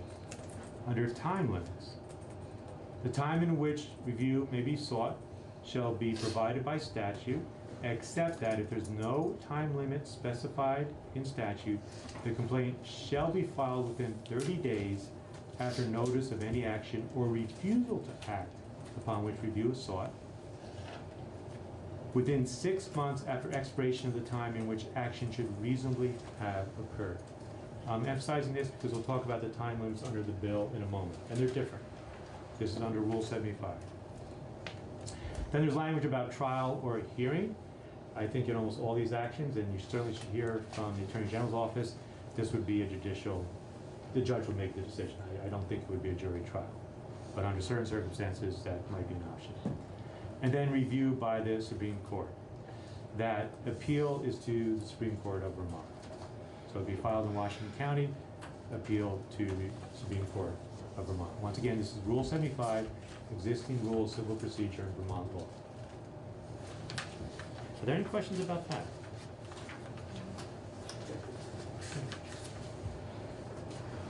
The other potential remedy that I wanted to mention is, as I said, the declaratory judgment action. So this is under 3 VSA 807, and it entitles an individual to bring an action as to the validity or applicability of a rule. The action for declaratory judgment will be brought to Washington Superior Court if it's alleged that the rule or its application interferes with or impairs or threatens, etc., the legal rights or privileges of the plaintiff. That's somewhat broad language. This is the vehicle pursuant to which a rule can be challenged and pursuant to which these rules developed by NR would be challenged if the language concerning the cause of action was taken out of the bill. Okay. I want to talk about the standard review that would be imposed under this statute. Did you have a question? I mean, it seems inevitable that certain rules are going to interfere with what people are doing, because that's the point of the rule sometimes, is to stop behavior that shouldn't be happening or encourage another behavior that needs to happen. So I think you're right. So as I said, it's sort of broad language. I think certainly if this bill goes forward and the cause of action is taken out, I think you probably could proceed under this existing law. Yes. So, not to get into the language yet, but maybe we'll comment on it later, but there seems to be a savings clause. I don't know if I guess. You are correct, and I did want to mention that later, yes. Okay, all right. Yeah, So you are absolutely correct, and that's important. So this can come back and. It absolutely can. Okay. Right. And if I'll get to that in a few moments. Okay, If I fail that's to, fine. please raise it. That is an important point. So these are the remedies under existing law. Are there any questions about anything I've covered so far? So under existing law, what are the grounds under this Section 807, existing law, what are the grounds for the court to invalidate a rule? It could be that it exceeds legislative authority. It could be contrary to legislative intent. I think the most relevant would be this standard, that the rule is arbitrary, unreasonable, or contrary to law. Now, arbitrary is a defined term. It's defined in a separate statute, and I want to read you or summarize for you that definition and talk to you briefly about some relevant case law. So arbitrary is defined as meaning there's no factual basis for the decision made by the agency. The decision made by the agency is not rationally connected to the factual base asserted for the decision, or the decision made by the agency would not make sense to a reasonable person. This is the definition of arbitrary in 3 VSA 801 sub 13. This definition also refers to 2 Vermont Supreme Court cases. One is called Byers, and one is called in RE Town of Sherborne. And these cases are important. I want to read you some language from that. In the Sherborne case, it states that the court needs to determine whether the board acted arbitrarily. In doing so, the court must decide whether the decision makes sense to a reasonable person, so same language I just read to you. And even if the reviewing court might have weighed the factors differently, that does not mean it's arbitrary. Because the court recognized that the entity making the rule has wide discretion over what weight to give to individual criteria and what conclusions to draw from them. And so long as the decision of the entity making the rules are consistent with legislative and prior agency policy, that rule is probably valid. So even if the record of the board's proceeding contains conflicting evidence, the board's findings will normally be upheld. In the Byers court, the Byers case, Vermont Supreme Court noted that the court will not and should not substitute its judgment for that of the rulemaking body. So I summarized some of that language from the cases because, as you can tell, it's a fairly high standard. There's deference given to the rulemaking body.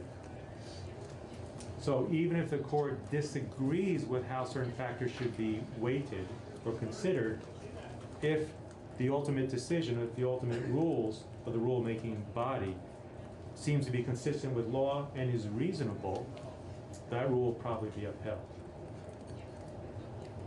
What this means, as far as proceeding under Section 807, is if there's a claim that A&R's rules are somehow unreasonable or are arbitrary or not rationally connected to the objectives A&R is trying to achieve, that it probably will be a case that requires detailed evidence. And in other words, it's a deferential standard review, so the court may have to really drill down as to the basis for A&R's decision. It may require expert testimony. It may require quite a detailed record as to the basis for A&R's decision. So not only is it deferential standard review, but if a case is actually brought, it might be a complex case to adjudicate, to litigate. Yeah. Can such a review be limited to the record? How does Vermont state courts handle that? Because I'm not certain about that, so I don't want to try to answer because I'm not entirely sure. I think maybe that would be a better question for the Attorney General's office. Okay. And presumably, if we wanted it to be based just on the record, that could be done out with it. So- If that is different or necessary, you can always add language to that effect. Any questions about what I've covered so far? Because I'm about to jump to the actual bill and the language in the bill and then point out how it's different than existing law and existing regulations. Any questions so far?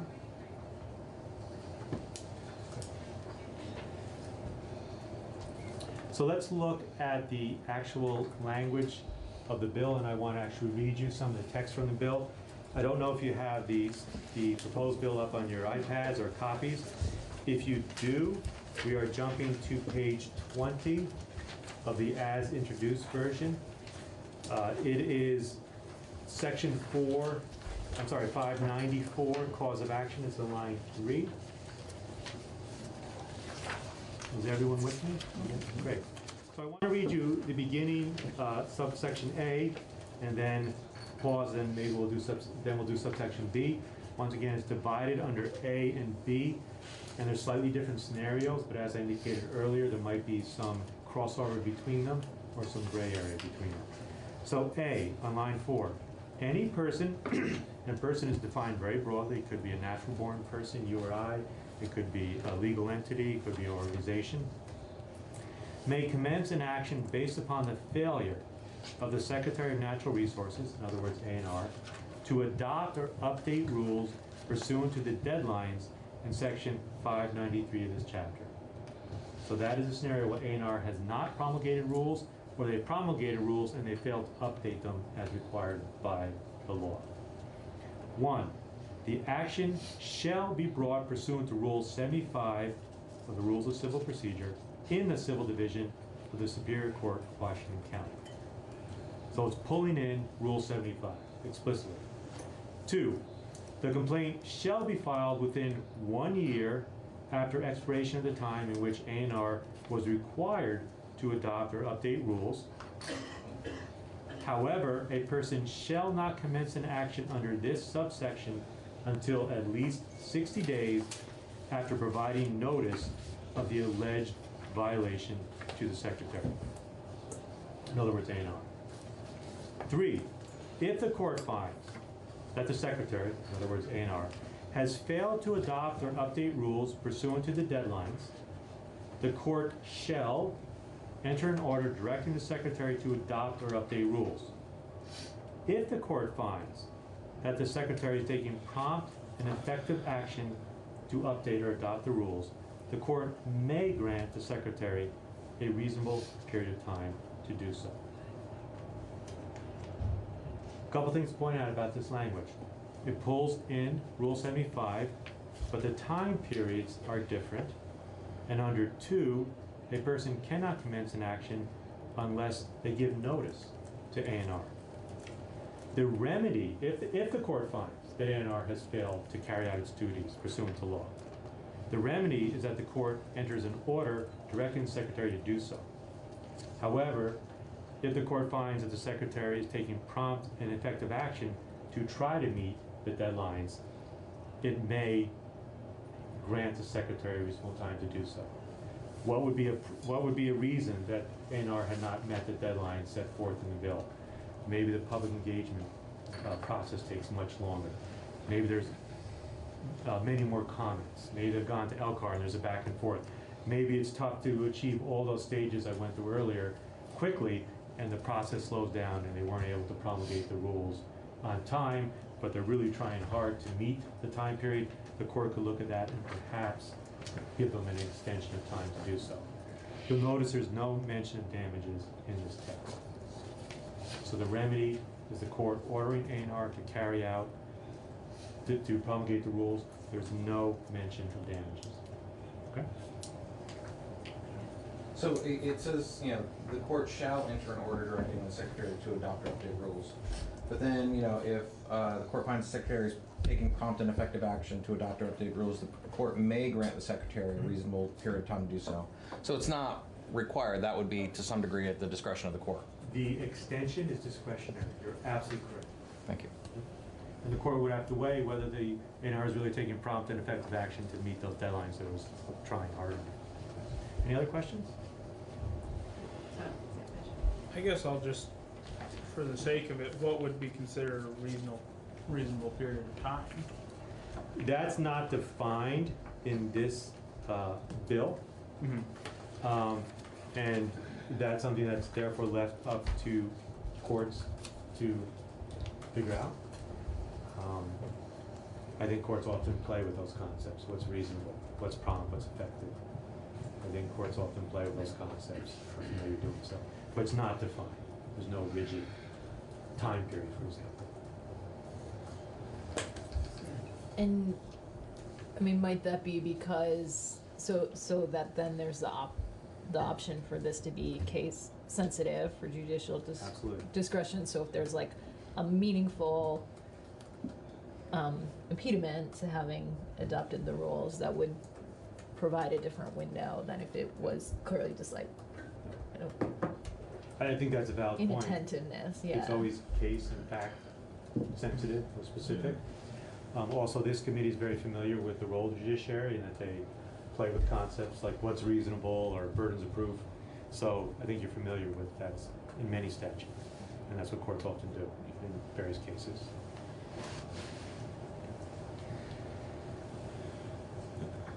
So as to the language I just read, which is under subsection A, how is it the same as or different from Rule 75, in other words, existing law? So as I mentioned earlier, this part of the bill refers and pulls in Rule 75. The time to bring the action is a little different. Under Rule 75, it's 30 days after notice, or for failure to act, 6 months. Under the bill, it's 1 year. So it gives a longer period of time than under Rule 75. There's a notice provision I just mentioned to you that the plaintiff has to give notice to A&R before they commence their action. So a question might be asked, well, it's not substantially different than Rule 75. Does it change anything beyond the timelines?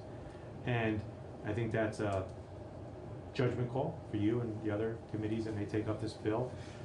There is an argument that including this language in the bill gives certainty that you could proceed to bring a cause of action. It doesn't leave any ambiguity. By putting in the bill, it makes it clear that you could proceed on this basis. There may be an argument, I'm not sure about it, as to standing and necessity of showing particularized harm.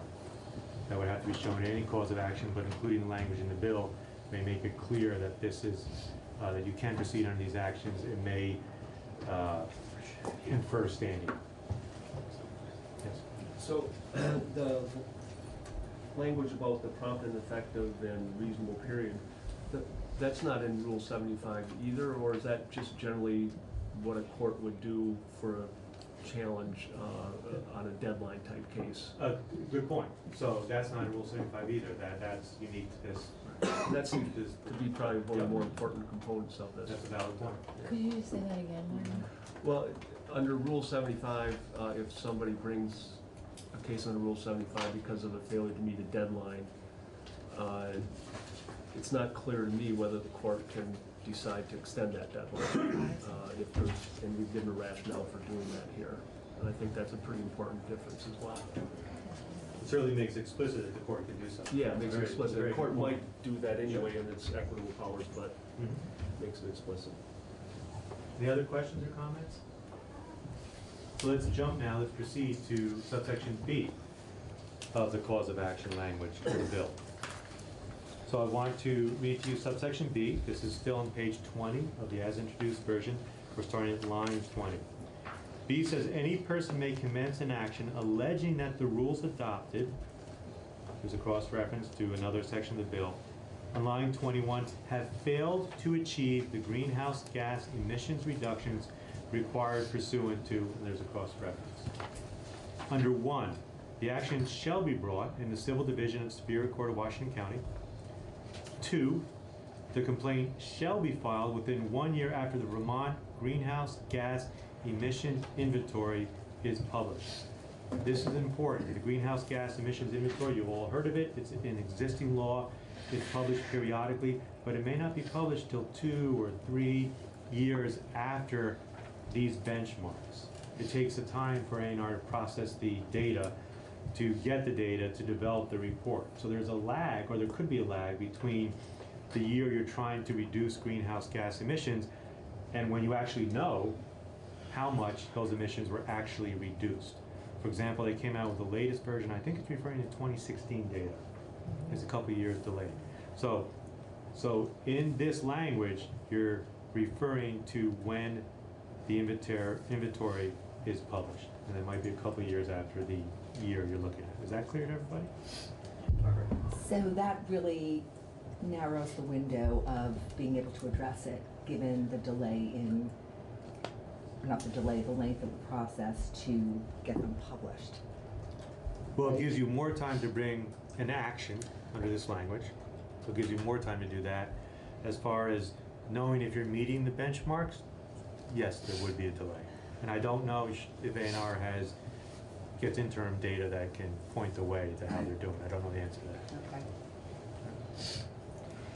So under 2, the complaints filed within 1 year of the inventory being issued, and that inventory indicating that the rules adopted by the Secretary have failed to achieve the greenhouse gas emissions reductions pursuant to, and there's a cross-reference. I'm now on line 9.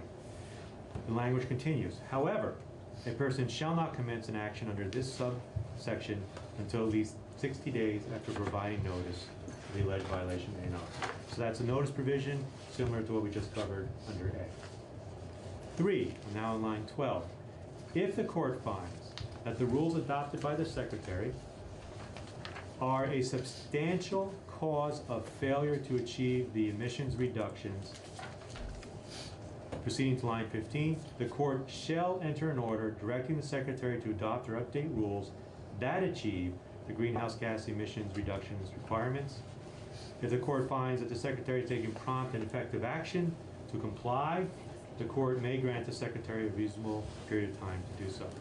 So a couple things about this language. Number 1, the court needs to find that the rules are a substantial cause of failure to achieve the mandatory greenhouse gas reductions.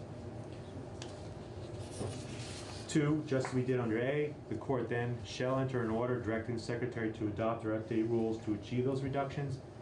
And 3rd, similar to A also, if the court finds that the Secretary is making prompt and effective efforts, they can grant an extension of time to do so. So some of the language is very similar to A, but the substantial cause of failure language is different. Substantial cause of failure is not a defined term in this bill, but once again, I think courts look at things like substantial and they weigh these factors, and it would be, as someone pointed out, very fact-specific and case-specific. Each cause of action might be different. Any questions? Yep. Can we just do a scenario, just because because here's kind of what I'm wondering. What if,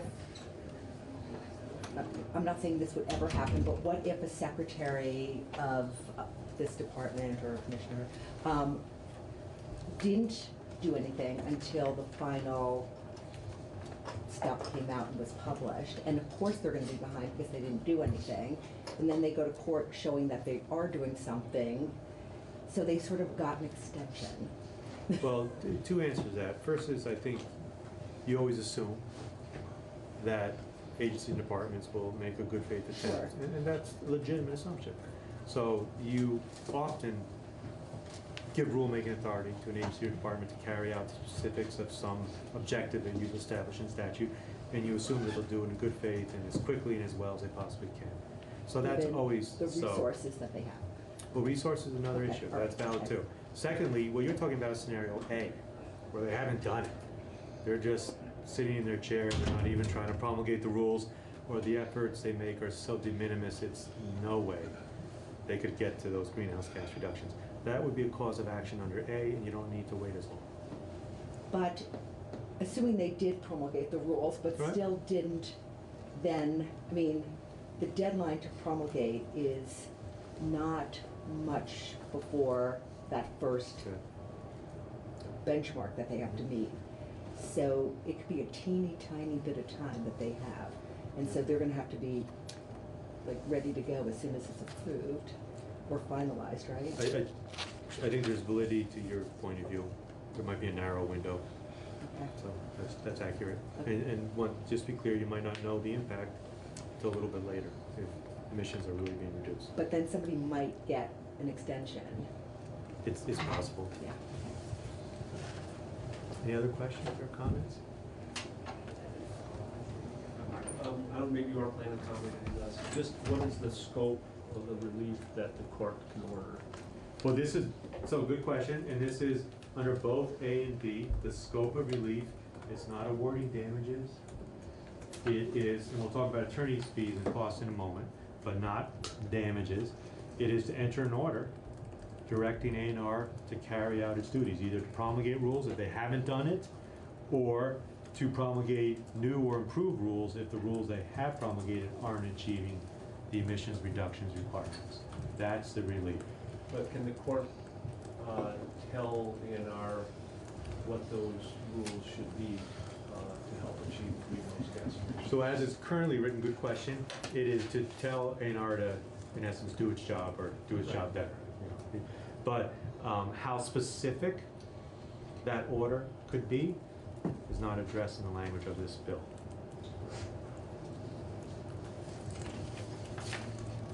So if I didn't want the court to get into figuring out how to deal with the emissions and such, is there a way to tighten this language a little bit to make that a little clearer, that really it's up to A&R to get the job done, and it's up to them as the experts to figure it out?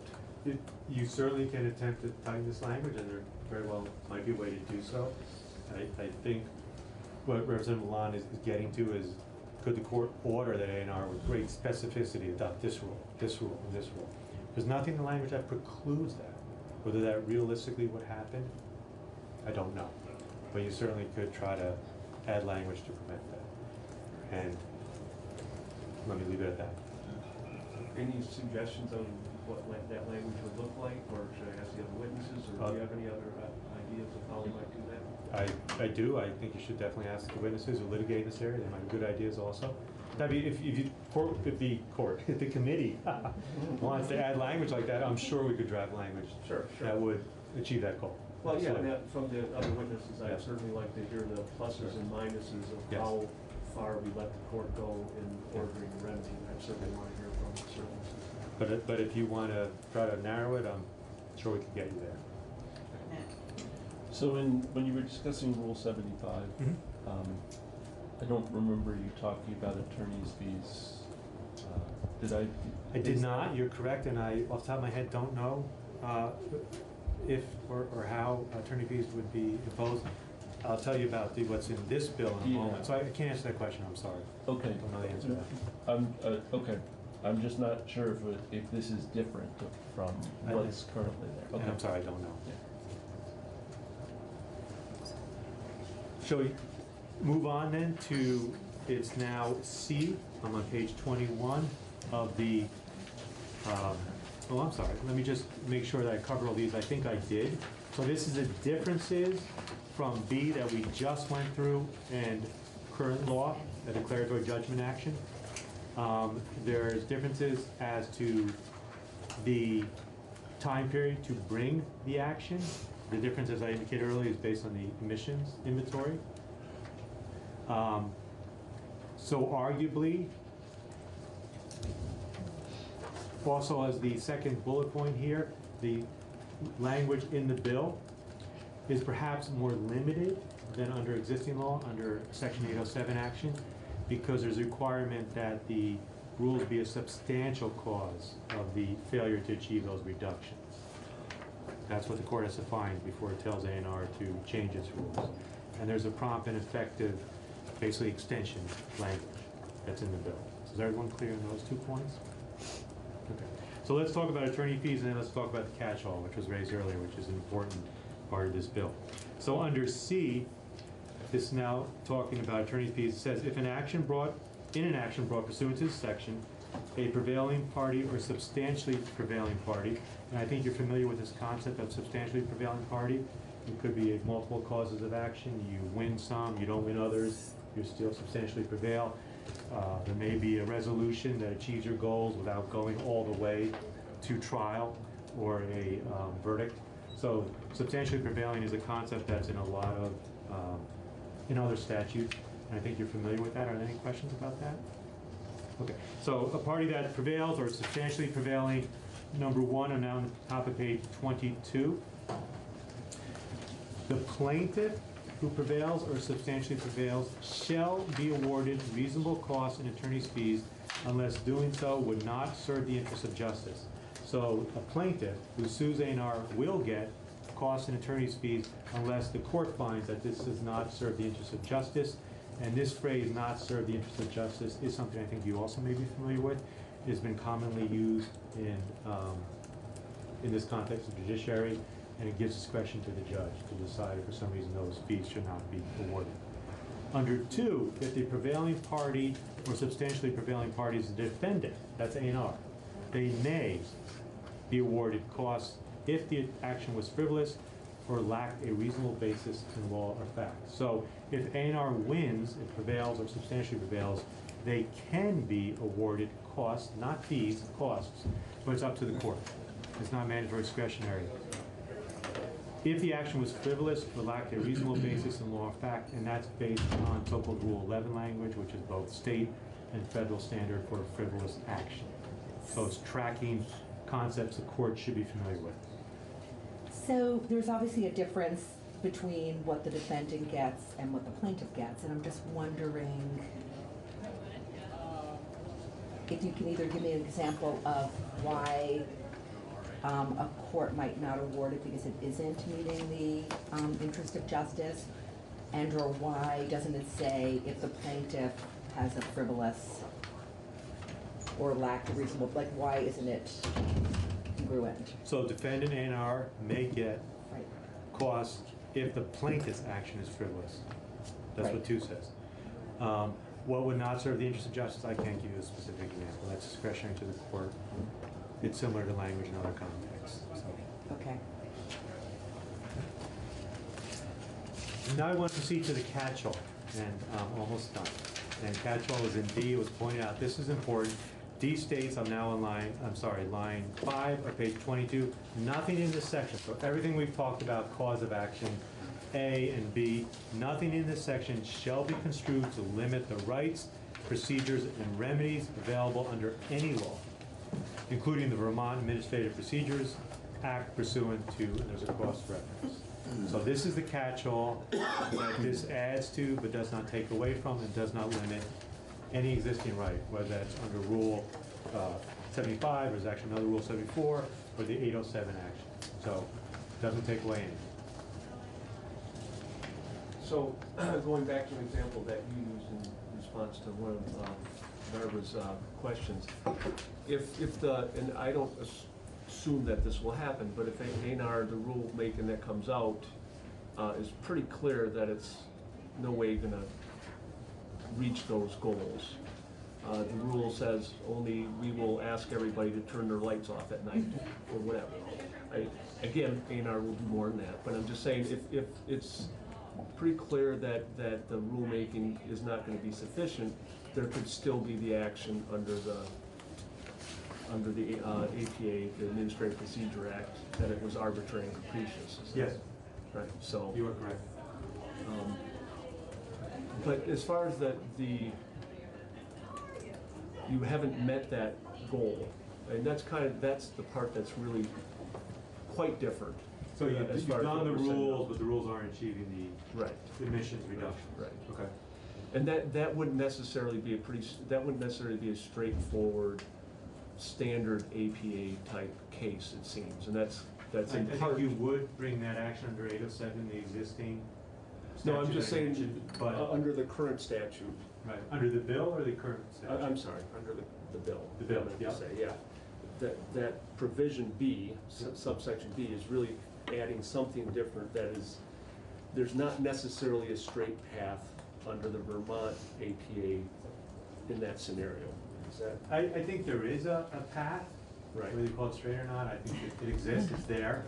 But it also doesn't have the substantial language, and it doesn't have the prompt. But this is different, you're right. Okay. B under the bill is different, and also, even if there's similarities, having it in the bill makes darn clear that you can proceed under that path, and that path is available.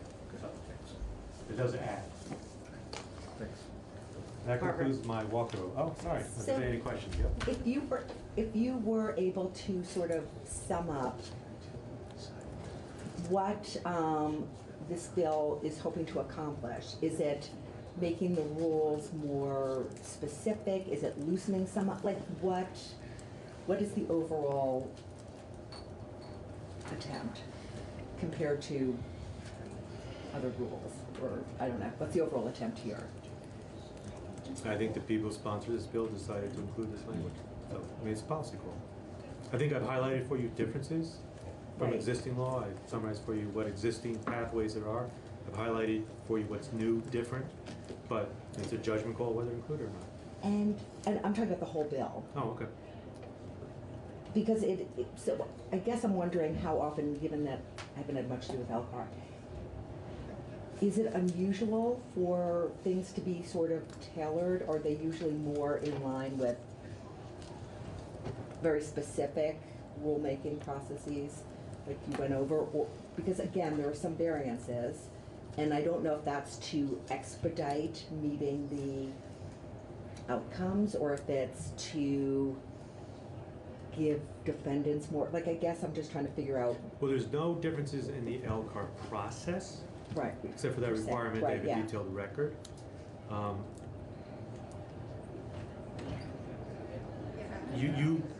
The General Assembly grants rulemaking authority in lots of contexts to lots of agencies and Right. departments, so that's not unusual in that regard. This is very broad rulemaking authority. That's a little different. Okay. It's really broad. That's very, okay, thank you. Madam Chair, do you know what the timeline is on the bill as far as next steps, which committees it's going to after it leaves us or anything?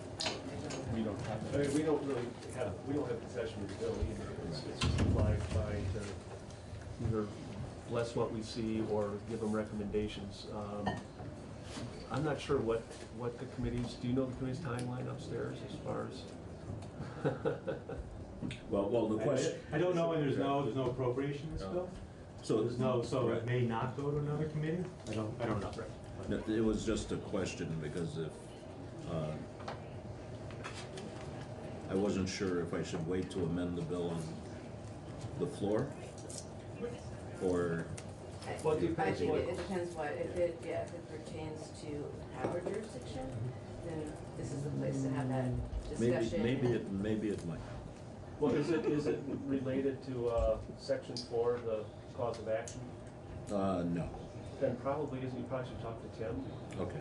And I assume also this is gonna go through GovOps, just apply through, because there is a commission created.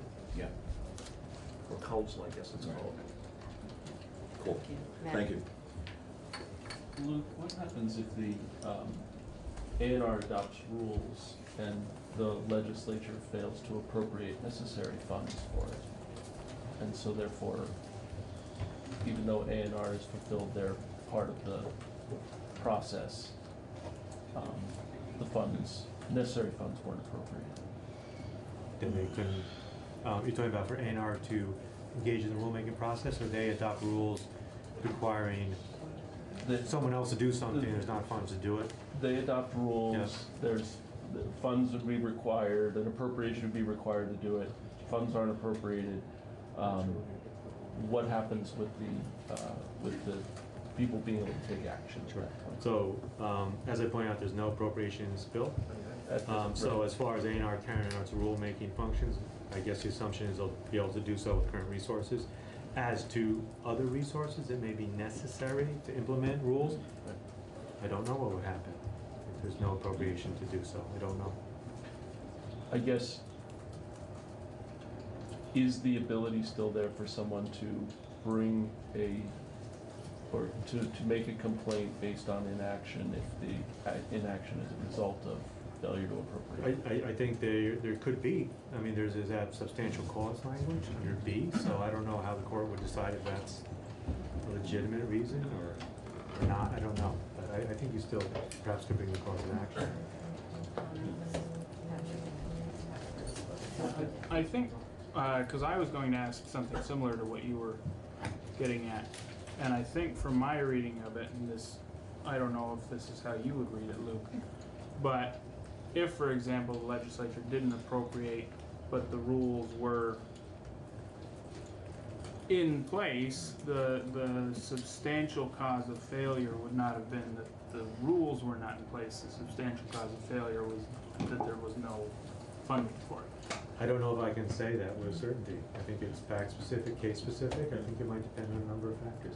You can make that argument. It might be a legitimate argument, but I don't know how the court will rule. I can't predict that.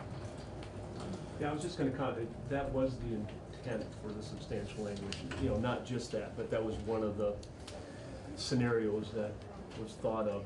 Can you be more specific with what, when you say that's what was? The intent of having the substantial language, one of the scenarios that was considered is, well, what if they require, or what if a fee is required, what if a tax is required, which is out of the jurisdiction of the A&R, wouldn't be in the rulemaking, or if the rulemaking required expenditures to be approved by the legislature. You know, these are the kind of scenarios that at least were kicked around when I was talking about this bill with the other sponsors. That putting that substantial language in there is to try to catch that situation. But you know, Luke is right that it's not entirely clear what It's a legitimate argument, whether it be a winning argument. I don't think anyone can predict. But if the remedy is specifically additional time, or it sounds like it could be. I mean, it's you have a legitimate. What you're saying is legit. It's a legitimate argument. Whether we win or not, we can't say. But remember, under the bill, regardless of A&R, regardless of resources, regardless of appropriations, under the modifications to the greenhouse gas reductions, making them mandatory as opposed to targets, the state is required to achieve those reductions, one way or another. So there's the other countervailing argument. You're obligated by law to achieve those emissions reductions one way or another. Lack of resources may not be good enough. So you can make different arguments. Anybody else? Great. Thank you so much. Thank you very much. Thanks, here. Good morning. Thanks. Thank you for having us. I'm Rob McDougall. I'm the Chief of the Environmental Protection Division at the Attorney General's Office, and with me is Laura Murphy, one of our Assistant Attorneys General at the Attorney General's Office. The Attorney General wasn't able to make it today, and he apologizes for not being able to be here. We also want to thank the committee and the others that have worked on this bill for their work on it. We believe it's a very important issue. The Attorney General is of the firm belief that the climate crisis is real, that this bill is a valuable tool to fight climate change. It makes goals of greenhouse gas reductions into requirements. It's an opportunity for Vermont to lead. We've fallen behind our neighboring states in our greenhouse gas emission reductions, and this is a chance to get us back where we believe we should be. We also noted when we testified in the House Energy and Technology Committee last week that we can't count on the federal government anymore to do some of the climate change work that they have done in the past. So Vermont really has to take the opportunity to act on its own behalf. It's important in this rule to give the Agency of Natural Resources the resources it needs to comply. It's a very robust rulemaking process, and it's important that the agency have the resources to make this bill work in practice. And then finally, and most importantly probably for this committee, the Attorney General supports government accountability. And so the idea that there is causes of actions with attorney's fees attached to them is an important step to make sure that the state does its part. So that's something we can talk more about, but we're of the firm belief that the attorney's fees kind of put some teeth into this bill to make sure that the state does the job that it's tasked to do under this bill. So with that kind of introduction, I'm happy to take questions, Laura and I both. We can address some of the questions that were asked as well. Laura kept a list. If you want to go through that. That'd be great, unless you have anything else that you wanted to. No, I can certainly start. We can start with some of the questions that came up earlier. But just as a starting place, and Luke talked about this, but I think in terms of conceptualizing the three causes of action, there's the existing one where you can challenge a rule after it's written. That's under the APA. You do that within a year, and so that's where the rule comes out, and we really don't think it's going to work. We don't think it's in line with the statute, so someone might challenge it. The question came up whether that would be a record review case, and the answer is yes. Under 807 and Rule 74, it's a record review case. It should be, and there's case law saying that these are record review cases. A plaintiff can't come in and put on all new evidence and say A&R should have done this with the rule. It's going to be based on the record that the agency developed when it was developing the rule. So what that means, of course, is that the agency needs to have a good record. There needs to be a reasonable basis in that record for the rule that the agency made. So there is case law that these are record review cases. I suppose a court could try to go the other way and say, no, we're going to have a trial, but I think that would be really unusual and really not in line with the existing law. So there's that APA challenge, and then the first cause of action in this, yes. Just a follow-up question to Yeah. that. And I don't want to get into the weeds too much, but are there some exceptions to record review that I mean, very limited, I understand, where a plaintiff can say, well, they didn't consider these 5 other factors which have been critical for this, and here are documents or here's testimony, whatever, to show that this is something that should have been considered and was absent from the record. I think we'd expect that that would have been raised in the rulemaking process by the plaintiff, that it would not be new evidence presented to the court on the rule challenge. So they'd be foreclosed from trying to bring that forward in the court case. That's how. So there are provisions for supplementing the record sometimes in rule challenges, and there's specific criteria you have to meet. So normally, yes, ideally the relevant evidence would be before the agency during the rulemaking process. There are some exceptions for supplementing the record, or in this case, or providing extra record evidence, which I guess is what this would have to be. There's specific criteria you have to meet, which I can't recall off the top of my head. But the other thing is, if the agency failed to consider, X, Y, Z, the court can also say, because you failed to consider X, Y, Z, and I don't have it before me, I'm going to remand to the agency because as it currently exists, there's not a reasonable basis. Without X, Y, Z materials, there's no reasonable basis. So there's a few different ways the court can approach it. So could you explain just generally a record review case as far as how complicated or versus, how resource intensive, et cetera, versus a case that can be brought with testimony, such a de novo review essentially, just so people understand the realm of what we're providing here versus what people might imagine as a trial and such. No, yeah, I was gonna say that the most recent one that we dealt with in the Environmental Protection Division was some of the rule making that A&R did around the PFOA contamination in Bennington. And so St. Gobain at various points challenged that rulemaking, and we were teeing up a rule challenge case that was actually dismissed as part of the settlement. And that would have been a fairly complex record because there was a lot of science involved when you're setting limits on the levels of toxins and things like that. So you can speak more, but the rule, it can vary widely how complex a rulemaking process is based on what is being considered. And so that can lead to a very complex case, potentially, because the record could be so heavy with details. But you would have the record existing, right? So you wouldn't have to be putting evidence on in court, and it would be looking at a potentially really lengthy, complex record, hundreds of studies about, in our, the PFOA example, PFOA, its toxicity, documents from the agency, setting the rule and things like that. But you're really just looking at, at this record, are these peer-reviewed studies? Does this make sense? Did the agency consider these things? Is it reasonable? Versus, which I think is the second cause of action in this bill, you would have a trial. Yes, and before you move on, I apologize. Yeah. I understand the record review cases can be very complicated, but just your example of PFOA, I look at another case that's going on right now, seeking medical monitoring, which is not a record review case. It's been going on for months, if not years already, and it's a different level of how much resource intensive with discovery. I know that record review, but I could imagine a full trial on that issue that you're talking about would be even uglier. I think and that such. Laura was kind of getting at this, the second cause of action, the second new cause of action in this one, the kind of the rules not working challenge. That case, or a case like you're describing with the medical monitoring, where you're having experts, depositions, a lot of discovery, things like that are absent from a rule challenge on the record. So I can't say that every rule case would be resolved by motion. It may be some work in court, in front of a judge on our feet.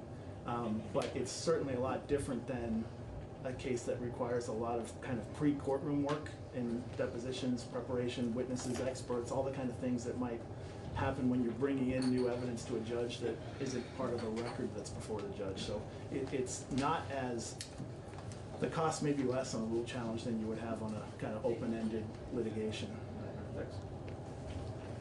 Agreed. And so that's the APA challenge that we currently have. Then when you get to the bill, there's the first cause of action, which I think of as a deadline suit, and Luke kind of talked about that in those terms as well. At the federal level, that's what they're typically called, is deadline suits, and it's really, did A&R issue the rules on this exact date? And if not, and they give the 60 days notice, one can bring a suit, and it's pretty cut and dry. They met the deadline or they didn't, and the remedy is, as Luke was saying, also cut and dry. Please go issue the rules, or not please, but go issue the rules. And then the second cause of action under the bill, which is the third remedy that Luke talked about, as we, sure, yeah. On that one, could you comment on how the language will prompt and effective, if the court finds that the secretary is taking prompt and effective action to adopt or update the rules, the court may grant the secretary reasonable time. That seems to add a little complication to the court, not just saying go back and do it. Or could you just comment on that? I think if, and we, the Attorney General's office, we don't write the rules, but we would defend the state in a lawsuit, right? So we're the ones that have to go to court on this, working with our agency partners. I think if we were to go into court and say that the agency was 90% of the way there kind of thing, or 80% of the way there, and they're doing a good faith effort to meet these deadlines, it would give the court the opportunity to recognize that good work and maybe give a little more extension of time so that it's not a drop dead date in some ways, but I think that you can't just go in and say we haven't done anything yet, and it has to really be that we've been progressing, I think, to make that argument valid in front of a judge, and the kind of good faith effort of the state to meet the deadlines. I don't think we read that to give the agency the ability to kind of take a pass and come to court and say, hey, we'll start working on it kind of thing. So I don't know if you have something to add, but I think it's, we have to kind of have made a good faith, reasonable effort to meet the deadlines in any instance to present a valid argument in front of a judge. So if that language wasn't here, would you still be in that situation to argue that to the judge? I'm just curious. I think really it's adding something, which I like that language. I'm not, but I'm just. I think it does add something because I think that it, when absent that, it can be really read as a line in the sand, drop dead date, that you either met it or you didn't. And I think that's going to be the theme of that cause of action anyway. It's really black or white. We either met the deadline or we didn't. But if we're kind of meeting it or almost meeting it, we have a little more ability to argue that let us finish our job. And one thing the language might add is giving the court more comfort that it can say, yes, you failed to meet the deadline, A&R, we lose the lawsuit, but maybe giving the court more comfort in saying, I know I can think about what the agency's doing and take that into account in establishing the timeline that I'm going to make the agency meet. So I think, as Luke said earlier, arguably the court could already do that, but I do think this is helpful in providing additional guidance. Thanks. Yep. And then just on the third cause of action, we've already talked about it a little bit. It is different. It's really I sort of think of it as an after the fact rule challenge, where you have a rule that's probably been out for several years because you have to wait for the inventory to come out. But then there's an opportunity for a person to say, wait, these really aren't working. We really need to go back and make sure we're going to write better rules that will work. So that's sort of the vehicle for that. And I would agree with the testimony earlier about the substantial cause language and some of the questions around that. That is really helpful in ensuring that if this case is brought, it has to be shown that the rules themselves are really the problem, right? Not a failure of the rules to be followed or some other sort of failure, because otherwise it won't do any good to rewrite the rules. So those are the thoughts on that. As to attorney's fees, on those, I'm sorry, yeah. before you get Yeah. some questions on, so I was asking a question as far as whether we should tighten the language as far as what relief the court could order, and if you could kind of give me input on the pluses and minuses of doing that. Do we want the court to have more discretion to point the agency in a particular way? Why or why not?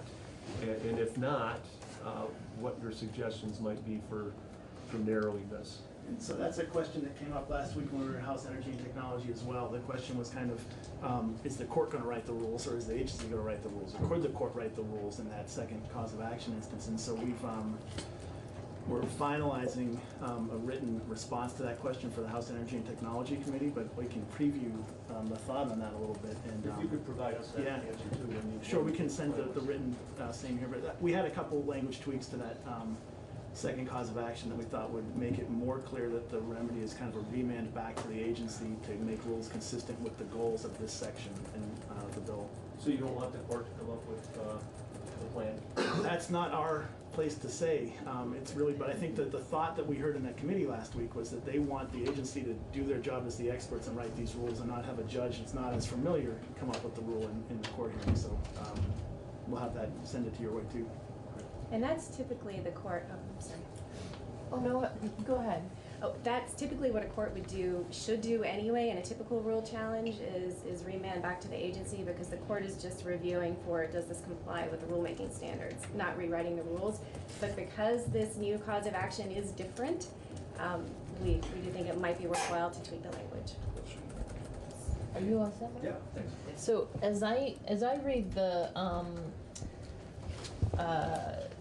subsection B here, this cause of action, there's kind of two scenarios. I mean, one is like you made the rules, you followed the rules, but it turned out the rules didn't work and you need to go back and rethink the rules. I think the second scenario is closer to what I think Representative Rachelson was talking about earlier, where you made the rules, you made the blueprint, but you didn't do the work.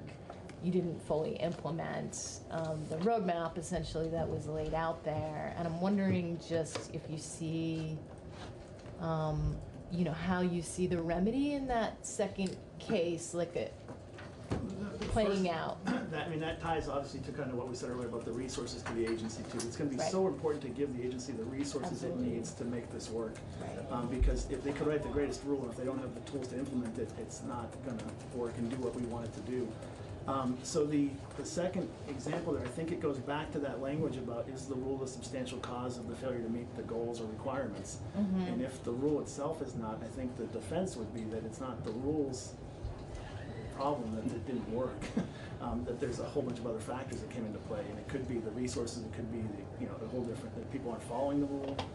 But I think that substantial cause language gives the state the ability to say we did a rule that would put us on a path to reduce greenhouse gas emissions as required, and so that the rule is not the substantial cause of the failure to meet those requirements. Do you have anything to add to that? I guess, and then after that, the question is probably a policy question. Well, now what, right? If they're really just, the rules aren't being implemented or there aren't adequate resources, then what? This doesn't address that. Mm-hmm. And the other thing is the Agency of Natural Resources is kind of charged with being the lead agency on this rulemaking process, but there's going to be a lot of other agencies and departments that have to kind of do their part to make this work too. So it's tricky to hold A&R accountable if there's another agency that's not doing their part, or some other outside piece of this that's not the agency's fault for writing a great rule. It might be that plays out that way. So actually I have two questions. One in what you just said. So let's say the Department of Human Services is not meeting their part of it. Obviously, what's the remedy there? Like, can one department sort of throw another department under the bus? Does one department take action against, like, obviously the state doesn't want to sue itself. I think that the defense to a rule challenge would be that the rule is not a substantial cause of the failure to meet the goals. Right. And that's, I don't think we would throw people under the bus. Right, well, I guess I'm just, But yeah, it's, just like the but first the rules have the force and effect of law, right, when they go through that Sure. process. And so there may be other actions that could be brought against an agency that's failing to do their part, separate from this bill. So is A&R like responsible for the other departments doing their part, or they're not really, and each department is held accountable on their own, I guess is what I meant. I don't think they could write the rules without input from the agencies and departments. They're gonna have a part in the process. Again, that's not kind of in this bill. Sure.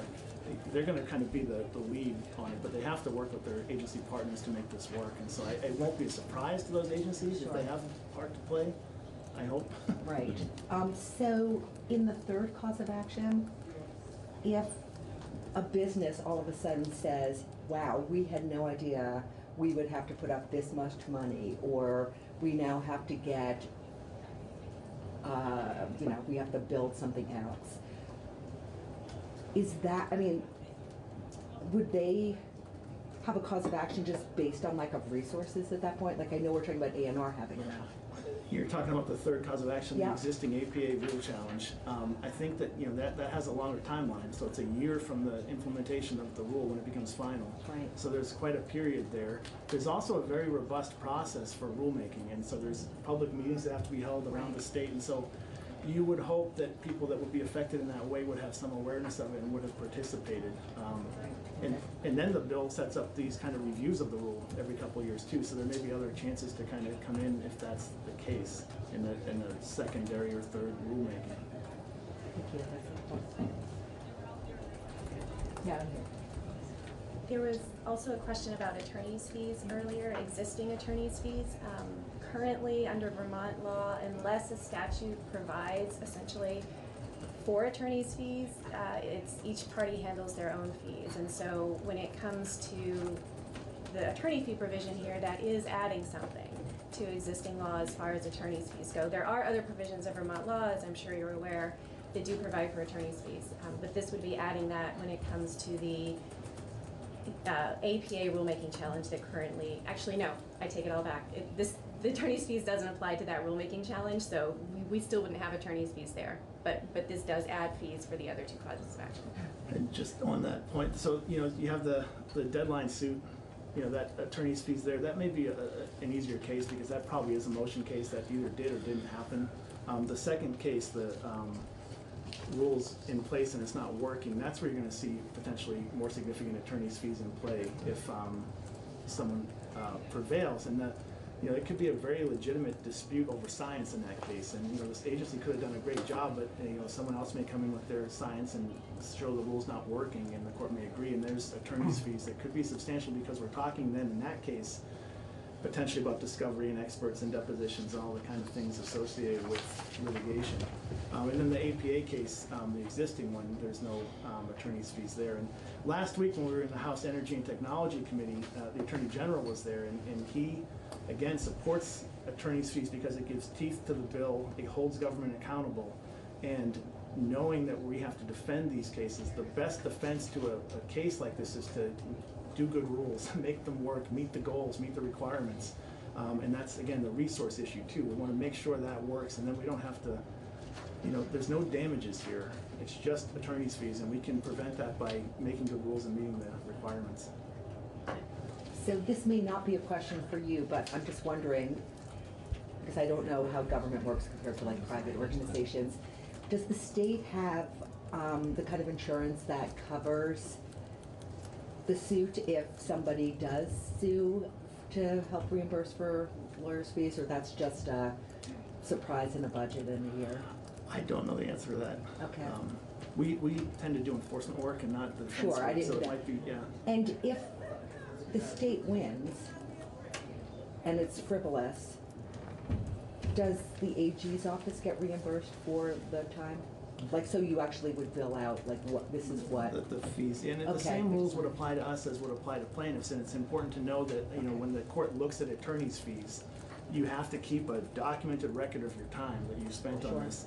And the court also applies a reasonableness standard, and that applies, kind of a localized value of attorney's time. So you're not looking at like a New York rate, you're looking at a Vermont rate. And so we would track our time if a case were frivolous and we prevailed, we might seek our attorney's costs as well. And again, you don't know where that money goes. The money we get goes to the general fund. Okay, yeah, I did, so I'm assuming the lawsuit money comes out of the general fund or what, but again, Sure, so that's yeah, somewhere I to don't look know. at. Thank So, you. Matt, and then we'll take a break and there's more questions for you. Yeah, so thank you. You talked a little bit about how this is different from the scope, and not being an attorney. Do we have any idea of how much we're sort of putting the state on the hook for each one of these based on work that you've done in the past? Just so we can have a rough idea. It's tricky to say. I think last week when that question was asked, it was, the idea that this isn't, we're not talking about damages here. The remedy is to do the rule, make the rule work. So it's less in that way than the case we would have damages in play. But it's tricky to say on the attorney's fees what those might be, except to say that, and I'm channeling my boss from last week, and he said that this climate change is so important that we kind of all need to be in on that, and that the worry of attorney's fees should not trump the need to move forward with meaningful greenhouse gas emission reductions. And So I guess that brings me to the next question. Should we be looking at amending the current law and the way things work so that attorney's fees can be sought in any situation where someone's challenging a rule? Well, the APA, you're saying add that to the APA challenge? I don't think that's our place to say, in that But the Attorney General's office is testifying very strongly in favor of doing it in this case, so why would it not be your place to talk about that in other cases? In all the different rulemakings that the state does? You're the ones that We're not asking handle for it in the APA rulemaking for this bill. I mean, we're only saying for these two new causes of action that are created for the deadline suit and for the does the rule work case, attorney's fees will be appropriate there. We're not saying that in a rule challenge there should be attorney's fees to these rules. But isn't there an accountability and transparency piece to those as well? I think that's a fair point, and but I don't think there's so much rulemaking that goes on in state government on varying levels of significance that I don't know that we're in a position to say. I'm not authorized to say today where we're. I understand that. Yeah, but I think I'm just having. Yeah. Just a follow-up question kind of relates to the attorney fee. As far as the number of cases that we can think might be brought under this, my understanding, tell me if I'm wrong on this, is that you have a deadline that's missed if it's missed. And I guess any number of people could bring a lawsuit for that, but presumably that would be all consolidated into one case because it's one challenge. And I would think the same thing would happen if the target's not met. When there's a definitive time when that inventory comes out, and if everybody wants to bring a lawsuit on that, once again, it would be consolidated into one case, would it not? So, I mean, it's a limited scope of the number of cases that we're talking about in this bill. And we get those questions last week too. It was the consolidation question and also kind of what about a class action kind of scenario where you might have multiple. And so in both cases, we thought that a court would consolidate similar cases.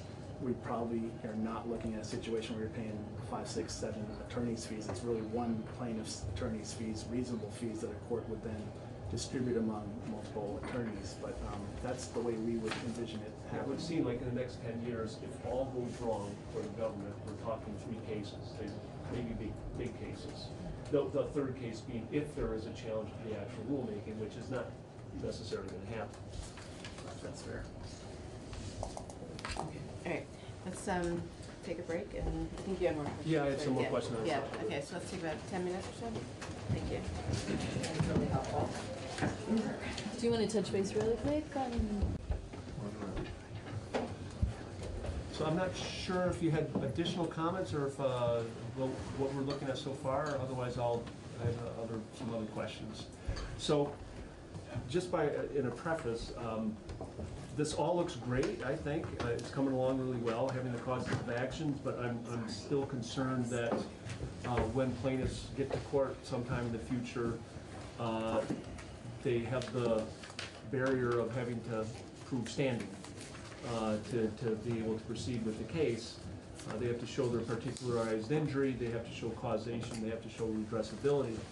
My question for you, and it's really not on the particularized injury component of it, but is if there's anything, well, first of all, your view of the bill as it stands right now,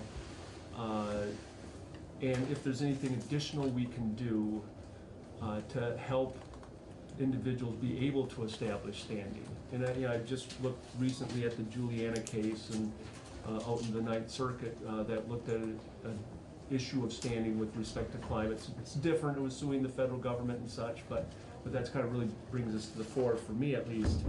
And so I'm wondering if you could comment on that. And again, if you don't have anything particular right now, if you could think further, if there's anything in here as far as establishing a redressability through a procedural injury type approach or something. I know that we alone are not going to solve climate change through this bill, and so we have to make sure there's still an avenue for having folks proceed. So I'll be quiet, just stay up. Also, on the standing, I mean, Laura, if you want to answer that, you've done some research on the standing piece. Sure, and I think the committee may already be aware of this, but as currently drafted in the two causes of action in this bill, it says any person may bring the cause of action. And that language, the federal courts have interpreted to be as broad as possible under Article 3 of the Constitution. So under Article 3, and this is both state and federal, in order to get into court, there has to be a case or controversy, and part of what that means, case or controversy in quotes, part of what that means is that a person has to have standing, and of course that's injury that's traceable to the defendant that's redressable by a court. So when the language any person is used, that typically means, and courts have interpreted it to mean, if they have Article 3 standing, they get in the door. So there's not any other statutory barrier in this bill to prevent a person from getting into court. So what is that called? There's the Article 3 standing, and then there's kind of something else that you're referring to. Is there? Sometimes for statutory causes of action, there may be additional requirements. So for instance, it may say any person, I'm making this up, who lives on Wilson Street can bring a cause of action, right? So any person would be anyone with Article 3 standing, but Wilson Street further narrows who can bring a cause of action. This bill doesn't have that. It's broad, right? And it's consistent with the federal similar citizen suit bills that we're familiar with in environmental law.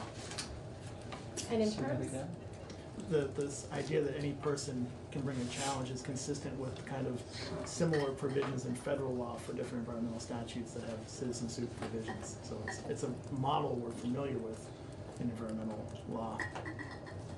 and the environmental court is familiar as well. I understand on the federal side where you'd want to say anyone can. On Vermont law, would there be a possibility of limiting it to people within the state or lawyers or groups that are practiced or registered in the state? I think that's kind of getting to her point about kind of that Wilson Street example. If you wanted to kind of put those. But can we? Is that allowable? I think that there are other examples of that where we've seen similar limitations on what a person, Article 3 standing plus. So that's something that's in law in other places. So the answer, I think, is yes.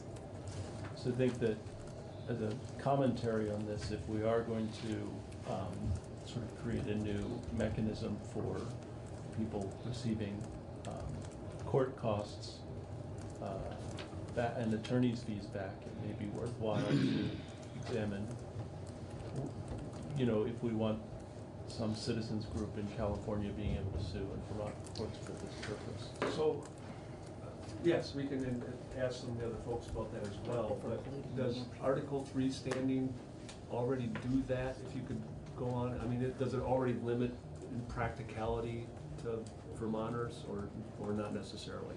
But if you could describe Article 3 standing, maybe to answer that question in that context as well. I wouldn't say necessarily it has to be Vermonters, but certainly if there's a group out in California that really has no interest in Vermont or is not going to be, would not benefit at all from the rules that Vermont is supposed to promulgate and adopt, that person would not have an injury, or that group would not have any injury for what's happening in Vermont, so it could be difficult for that group to get into court. So Article 3 standing is already a gatekeeper in that sense. Even when referring to global climate change? Well, that would be a question. So I think the question would be, does a group out in California have a sufficient injury from Vermont's failure to adopt sufficient greenhouse gas reductions to be able to get into the court? That would be a question. Or New Hampshire, Or New Hampshire. Or perhaps there are Vermonters who come here in the summer and they enjoy the lake and now there's more algae blooms, and so that would be an example of something that would probably qualify. Yeah, I guess the question is, would the injury have to be tied to Vermont? And you're saying not necessarily. Well, I suppose one would have to, and this is just, hypothetically, one might have to show that Vermont's failure to reduce greenhouse gas reductions actually has an effect on this person in California. And what that would look like for that showing, it's hard to say. And just a word on attorney's fees to kind of fits into your question as well.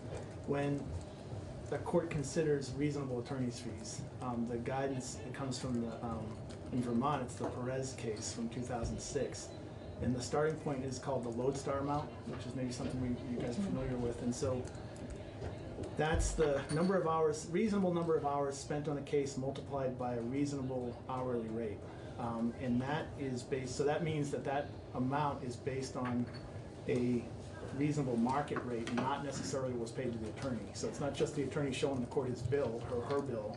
It's based on that kind of calculation. And it requires an accurate record of time showing what you spent on the litigation. And then other factors that can be considered by a court are rates charged by other attorneys for similar services in the same vicinity. The experience of attorneys, the background of attorneys, the novelness of the issue before the court. But when we think about a court considering reasonable attorney's fees, we view it as there's an argument you have to kind of look at the Vermont rates, not California lawyers' rates. So regardless of who the plaintiff is, the attorney's fees under that Perez case would seemingly be based on kind of what's the going rate in Vermont, knowing that there are some other factors about experience and novelty of the issue and that sort of thing, but there is a role for kind of what's the Vermont rate. So it doesn't matter where the attorney's from necessarily, but kind of what people pay here. So it's not just the bill submitted? It's not just the bill submitted. That's not enough for a court to just say, you paid this, here you go. So there's a little bit more to it, yeah. So that all sounds good in a world that I don't live in, so to say. But most citizens don't have the money to put up with a lawsuit like this. And yeah, big staff attorneys that come in, doesn't matter from where they are, they're going to come in here, they're going to fight for what they believe in and stuff. So it seems like to me this is ripe for abuse. Like we're talking like it's not going to happen, and we know it's always abused. So how are we going to deal with that? Deal with that it doesn't get abused. I mean, we know we have a problem with climate. We know it's the hot topic, the hot button. But how are we going to keep it from being abused from monetary, from regular everyday citizens or people that are in this business that are trying to do the right thing? So is your question, I'm having trouble understanding, if the question is kind of, is the impact of the rule going to be felt on everyday people, or is the question about how does the state avoid paying attorney's fees to folks that challenge the rule? I think it's going to be, most citizens won't have the money to go and deal with these lawsuits, right? So the attorneys fighting these people they'll just run out of money and bankruptcy or whatever happened. They won't be able to fight it. So last week in the House Energy and Technology Committee, we got questions about kind of the ability of the citizens of Vermont to have a say on the rules and kind of have their voice heard. And so if that's kind of where your question is rooted, I think that kind of robust rulemaking process allows for public participation in the rulemaking process. When a case gets brought, I think that if your question is, will people have the resources to take on the state? I don't know that there's an answer for that we can provide. So can I clarify as well your concern, Ken? Individuals can't be sued under this. Is that the concern? Well, what about business? Businesses can't be sued under this either. This is a law. This is opening up a lawsuit against ANR, the Agency of Natural Resources. Okay. I mean, I don't know if the rulemaking would somehow create an ability to sue an individual or not. I wouldn't. No companies, nobody that's trying to conform to these statutes? I think the question goes to kind of what is going to be the effect of the rule on Vermonters that as a whole, and I don't know that we have an answer for that because we don't know what the rules are right now. That's. And if can I clarify one other thing, and maybe you should do this instead for me. Could you explain how the Clean Water Act works with enforcement, where individuals can actually bring a lawsuit against a private citizen, and that this is not that? But maybe you could explain a little. Sure, and I'm happy to say that we have a water law expert here with us today. So Laura would be happy to answer that. Here's the no, but it's basically just what you described. Under the Federal Clean Water Act and lots of other federal environmental statutes, citizens, not just the state, can bring enforcement actions against persons or entities that are violating the law. So if someone is discharging toxins from an industrial facility into the Winooski River without a permit, if that's a violation of the Federal Clean Water Act, any person can bring a suit, any person with standing, against the violator and get an injunction and penalties, no damages. In Vermont, we don't have a citizen suit provision currently for our environmental laws, and so the state is the only entity that can enforce those provisions. So that's basically what it is. So for this current bill, the cause of action is just creating a cause of action against the state, not against entities that may be subject to the rules that ANR is going to adopt. So there wouldn't be a cause of action for citizens to bring for violation of the rules, if that answers the question. Is that clear? Well, Yeah, for right now, yeah, I mean, at the level that we're at, yeah. I mean, I have a lot more to do with money with this, so. So, digging back to Article 3 and standing, if you describe that briefly for us, and also, again, if there's, how that works with this bill, if there's anything else we can do to address the barriers that Article 3 standing could possibly raise in this kind of a case. And then if you don't have any ideas right now, you can ponder, but if you could just kind of describe the. Sure, so it's basically to be able to get into court under Article 3 standing, a person or an organization or a corporation needs to have an injury. And that's typically can be pretty broad. It does need to be imminent and actual, meaning it's not something hypothetical that may happen in the future. Trying to think of, there's lots of good examples from environmental law that I'm sure some of the other witnesses could testify about as well. But for instance, there was a federal case that's kind of famous where a citizen was trying to bring a case under the Federal Endangered Species Act to protect a species, but the Supreme Court essentially said, well, you don't have an injury, and the species was not somewhere this person lived, right? It was, I believe, overseas, and the court said, or far away. You don't have an injury because you don't have any concrete plans to actually ever go back to that place, to ever see the species again, or ever enjoy the species again. And so that was an example where there wasn't a sufficient injury because it wasn't imminent, it wasn't actual, there were no plans. Things that have qualified, certainly if you live near a river that's polluted because of an upstream industrial facility, you smell the pollution, you see the pollution, you used to go fishing, you can't go fish anymore, those sorts of things qualify as injuries. For the next requirement is basically causation, but it's not that stringent. It is is your injury fairly traceable to whatever the defendant has done or failed to do? So in the industrial facility example, you would say it's fairly traceable because this is the facility that dumped the toxins into the river that's killing the fish. You can fairly trace that to the defendant. In terms of redressability, and this is the third requirement for standing, the court has to be able to do something about it.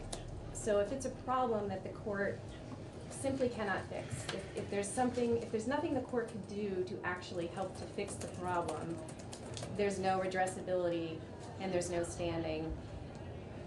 When it comes to the types, certainly the first deadline suit, the first cause of action, those cases in the federal level have certainly held that citizens do have standing to bring those suits. And the redressability, I think, and my initial thought is the bill, I don't have any ideas right now about what could make it more clear that a court could provide redressability, because the bill clearly says if A&R doesn't write the rules, the court has to tell A&R to write the rules. Or if A&R doesn't write sufficient rules, the court has to tell A&R to write sufficient rules. So those both seem to me to be fairly straightforward in terms of, yes, the court can redress these issues. I don't know if you have additional No, I thoughts on that. mean, the findings play a part in that, kind of the intent. Of the bill? Yeah, In terms of injury? setting out an injury. Well, and when it comes to climate, I guess this isn't something that I have looked at closely, is what is sufficient to establish an injury for climate change and greenhouse gas reductions. I think with the deadline suit, it's pretty easy. There's been a failure to adopt the rule. The court might look to, as Rob was saying, might look to the legislation to figure out the injury, and the injury needs to be tied to the problem that was supposed to be addressed, right? So you can't just have an injury that's not tied to change under this bill. So the findings in the bill might be relevant. The court might look to that to say, oh, climate change is a problem. It's causing XYZ. This person is suffering XYZ. That could be relevant.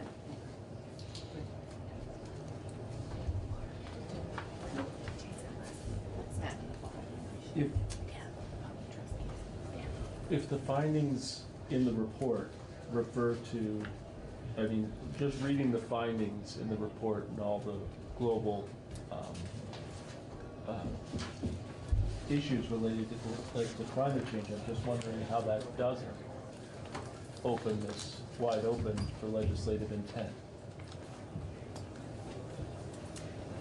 In terms of Injuries, showing injuries. I think regardless of the legislature's intent, there would still have to be an injury shown. So I don't think the mere fact that their findings could per se establish an injury. And my understanding is the findings are, based on my perusal, reasonable. They're founded in the literature and the science, and so yeah, I think that's the point. The signs of climate change are all around us. Hence the need for something like this right away. How a court would go about parsing that out, short of saying that anyone subjected to any issue related to climate change would have an injury, I'm just not seeing it. How it's narrow. This is one of the most broad pieces of legislation that I've ever seen. And I'm not fighting against this. I'm a co-sponsor of this legislation, but I'm just having a hard time finding how someone wouldn't be injured. But Article 3 standing is its own consideration by a court. And so the broadness of the findings and intent doesn't necessarily impact that, because someone still has to show that they're injured under Article 3. And it may be that someone argues very broadly that they have standing under Article 3, but I don't think it's going to turn on the findings and the intent of this bill, even if it's broad.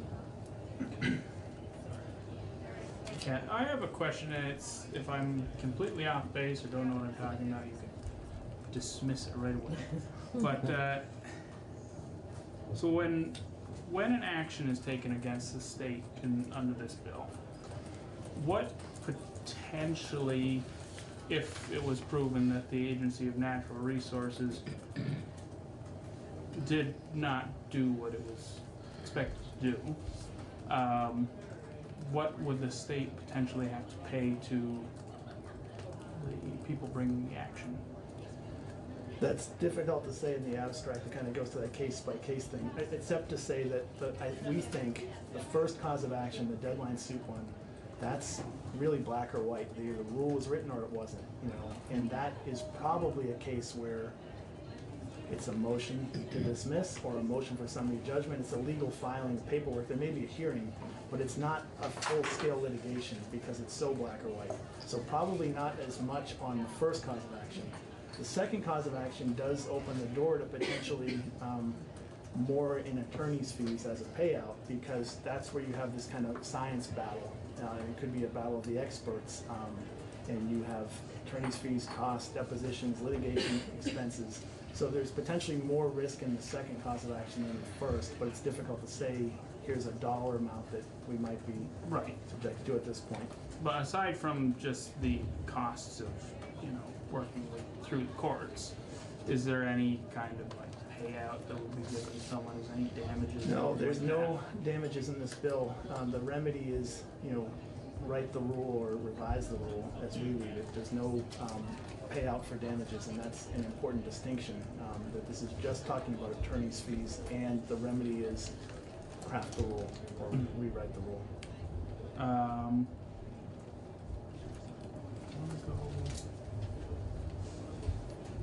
I think that answers my question. If I remember the second half of what I was going to ask. I'm sorry. That's what we're here for. As long as it's within our jurisdiction. Yeah, I'm keeping it to Go for it. this section. So I guess in the back of my head, looking at this, I'm envisioning someone bringing a suit based on feeling that we didn't go far enough. Is there something in this that allows for us to some sort of way to bring a case about going too far, or, you know, litigating climate change as a principle or something like that? If someone felt that the rules that came out were too stringent? Too stringent. Yeah. Well, you have the APA remedy there, right? So you can challenge the rule when it comes out up to 1 year from the day of its final. That's right. Potentially, I don't know that there's a new cause of action created for what you've described, except to say that that third existing cause of action is where a case like that might happen. And that's what happened in the St. Cobain challenge to the PFOA rule. They felt that the state's standard of 20 parts per trillion for PFOA was too stringent, and they brought a rule challenge where we eventually settled that without a determination. But if their case was that 20 is too low, it should be higher. And so they used that APA process to bring that case, and people do that with rules. They say they're too restrictive or too stringent. And that's under current. That's existing law. There's no attorney's fees with that. It's just, yeah. And I know that other states have done this as well. Is this sort of modeled after? Do we know if this is similar to the way other states do it? I know it's going to be slightly different because we have a different process. That might be a question best posed to the Legislative Council. We have kind of reviewed, yeah. Do that at some point. Yep. Okay. I'll ask you. We'll just go back and forth.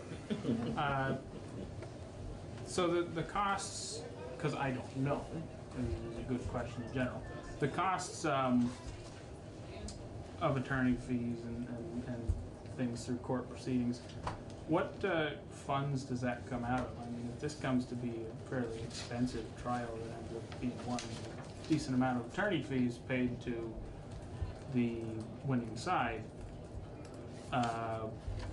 where does that come out of state government funds? And that's, we can certainly provide an answer to that as our understanding. I don't have that available for me today. It was similar to the question that was posed earlier about whether there's insurance for this. So we can certainly provide a little more if you'd like on that, as to our understanding.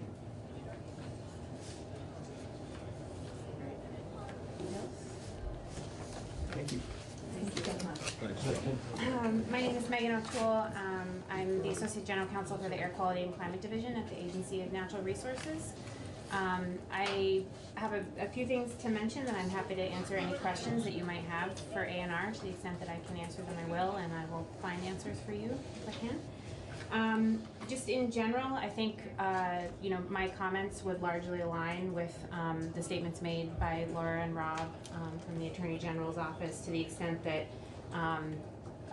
we agree, with the legal answers that they provided in terms of the legal mechanisms that are in the bill and the legal constructs that are within the bill. ANR is in the process of kind of getting feedback to House Energy and Technology Committee regarding the resources that would be needed to participate in the Vermont Climate Council process that is established in this bill, and then also the rulemaking activity that would be required of the agency, and then the implementation of the rulemaking. So that information is being compiled right now and will be provided to that committee. We certainly are concerned that there would be significant resources associated with the work that needs to be done in this bill, and we're, as I said, determining what those needs will be. In relation to the attorney's fees section of the cause of action provision that you all have been discussing today, I think we are concerned, and this was alluded to somewhat by Rob and Laura, that the second cause of action in particular, the court is really asked to weigh in on a pretty subjective question and consider that question, and so we anticipate that attorney's fees associated with litigation in that cause of action would be fairly significant, and we are concerned about the impact on the agency of that particular attorney's fees associated with that particular cause of action in the bill. So those are just some general statements I wanted to make, but otherwise mostly align with what Rob and Laura had to say. Happy to answer questions. So per Martin's question earlier, if we were going to look at language that would sort of further qualify in that second, have you all thought about language that might help clarify the parameters around that second cause of action? In relation to the court's role, or? Yeah, in relationship to the court's role, so they're not sort of essentially setting policy for the state. Is that something you're... And we've been talking with the Attorney General's office about that language, and I think we agree that a remand to ANR to determine how to mitigate, if that's what the court decides needs to happen, would be appropriate. Okay, thank you.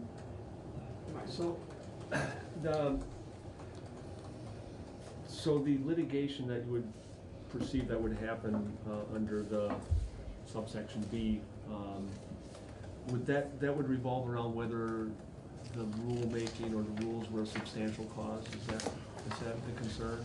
That is the language in the bill. Regarding kind of the subjective nature of the question? Yeah, the concept of where this big battle of experts and whatnot would be, because it seems to me that the starting point is you get the inventory and you've either made it or not. And then, of course, you get into was the rulemaking a substantial cause or not? I mean, how do you see that playing out, that would be as complicated as you suggest? And it may be, I'm just curious, I think much like Rob and Laura said, it's really hard to predict what exactly that's going to look like, but I think I would agree with you that it would require a lot of resources in terms of fact witnesses, expert witnesses, to answer, that very subjective question. And so I think that's where our concern lies, is that it would be a very resource-intensive matter that we would need to be engaged in.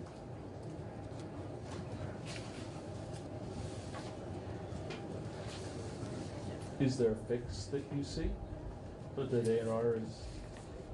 I think we would be in favor of attorney's fees not being allowed for that cause of action. And if that, I'm assuming that the bill as introduced, ANR is not supportive of it? My deputy secretary testified last week in House Energy and Technology, and I don't believe that he's taken a position. So on you're the bill. neutral on it, and even if the changes are made, it's still a neutral position as far as you know? I can't answer that question. Okay, thank you. Do you have any viewpoints on whether there should be limiting language as far as the any person being able to bring this, as opposed to any person with some contact to Vermont? I'm not sure what the limiting language would be, but do you have any viewpoint on that? That's something that we're still considering, and we haven't really reached a conclusion on whether or not that should be narrowed and to what extent. And then also if you have any input on how you would see it play out as far as the taking prompt and effective action, what that showing would be from A&R, or just any comment on that. Prompt and effective action in relation to the in rule. relation to getting more reasonable, a reasonable period of time extension for completing the rulemaking or coming up with something that will meet the targets in the second type cause of action. I'm not prepared to answer that question right now, but I can certainly give that some thought and get back to you.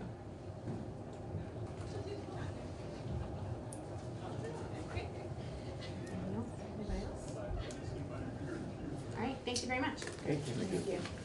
Thanks for having me. I appreciate the opportunity to come and speak with you. My name is Jen Duggan, and I'm the Director of Conservation Law Foundation. Prior to joining CLF, I was the General Counsel for the Agency of Natural Resources. And I don't want to repeat a lot of what has been said, but I wanted to sort of underscore a few points that I think are really important to the conversation. One is that this cause of action section is really a backstop. You know, as the Attorney General said last week, you know, the best defense is compliance with the law. And so this cause of action section does not kick in unless A&R has not done the rules that are required by the statute, you know, or we haven't met those emission reduction requirements. So it's already sort of narrowed and limited. The other thing to highlight is that the sponsors have been really thoughtful in terms of thinking through how to narrowly draft this accountability measure. There is no financial exposure in terms of penalties for the state. There's not an ability for you know, private citizens to create, you know, to get a windfall.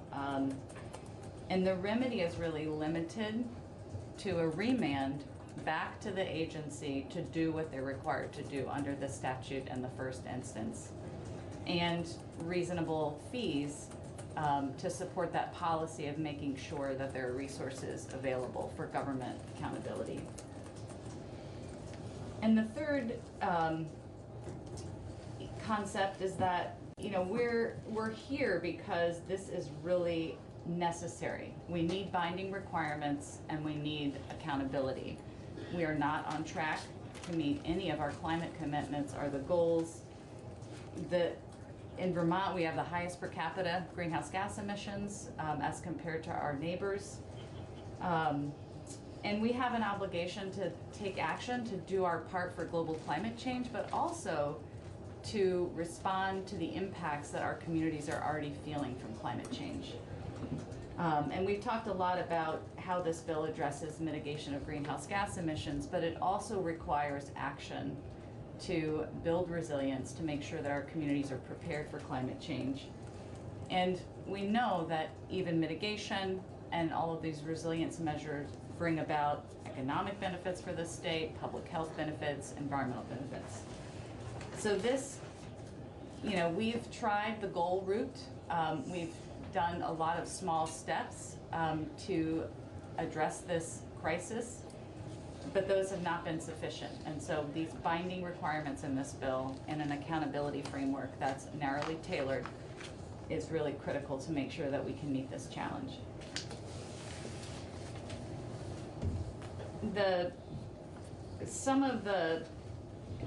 I'm just trying to, I don't want to repeat, you know, what folks have said, and I want to make sure that, you know, my testimony is as helpful as possible, but maybe one of the first places that I'll start, and then please interrupt me with questions, is the question around standing and any person. And standing, Article 3 standing is actually a fairly high bar, particularly in the context of climate change. And so your question about can some interest group in California bring suit and claim that because the state of Vermont hasn't done these mitigation rules and they're impacted by climate change, they somehow have standing to sue. There's an injury in fact component to it, but there's also causation, right? And so that individual in California may be able to say, I'm being impacted by wildfires. We know this is caused by climate change, but they also have to say, and this injury of mine is fairly traceable to the state of Vermont's failure to do rules to mitigate GHG emissions in Vermont. And so the standing inquiry is robust, and I think will really limit who is able to get into the door. And the folks that will be able to show those types of injuries are more likely going to be closer tied to Vermont just by nature of that standing test. So I'll stop there in case folks have other questions on standing.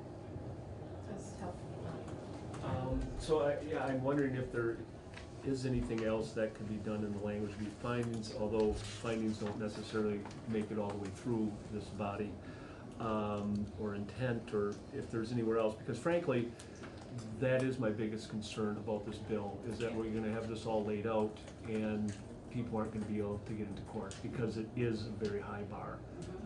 And I know we can't lower the bar very easily because it's Constitution, the federal Constitution. But do you have any input on if there's anything else that can be done, or if you do think that there is a clear path to establish Article 3 standing, although it's a very high bar? Yeah, I think that,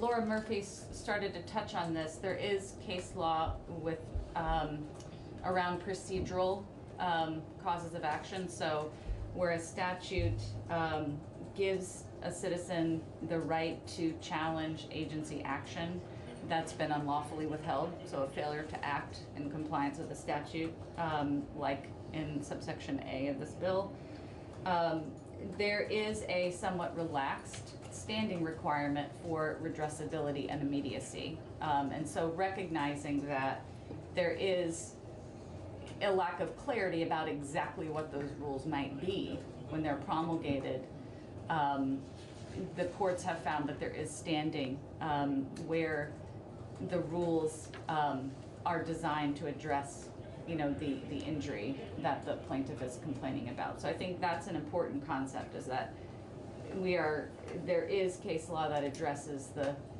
procedural injury of the kind that a plaintiff would be alleging here. Is it clear enough in here that that's available?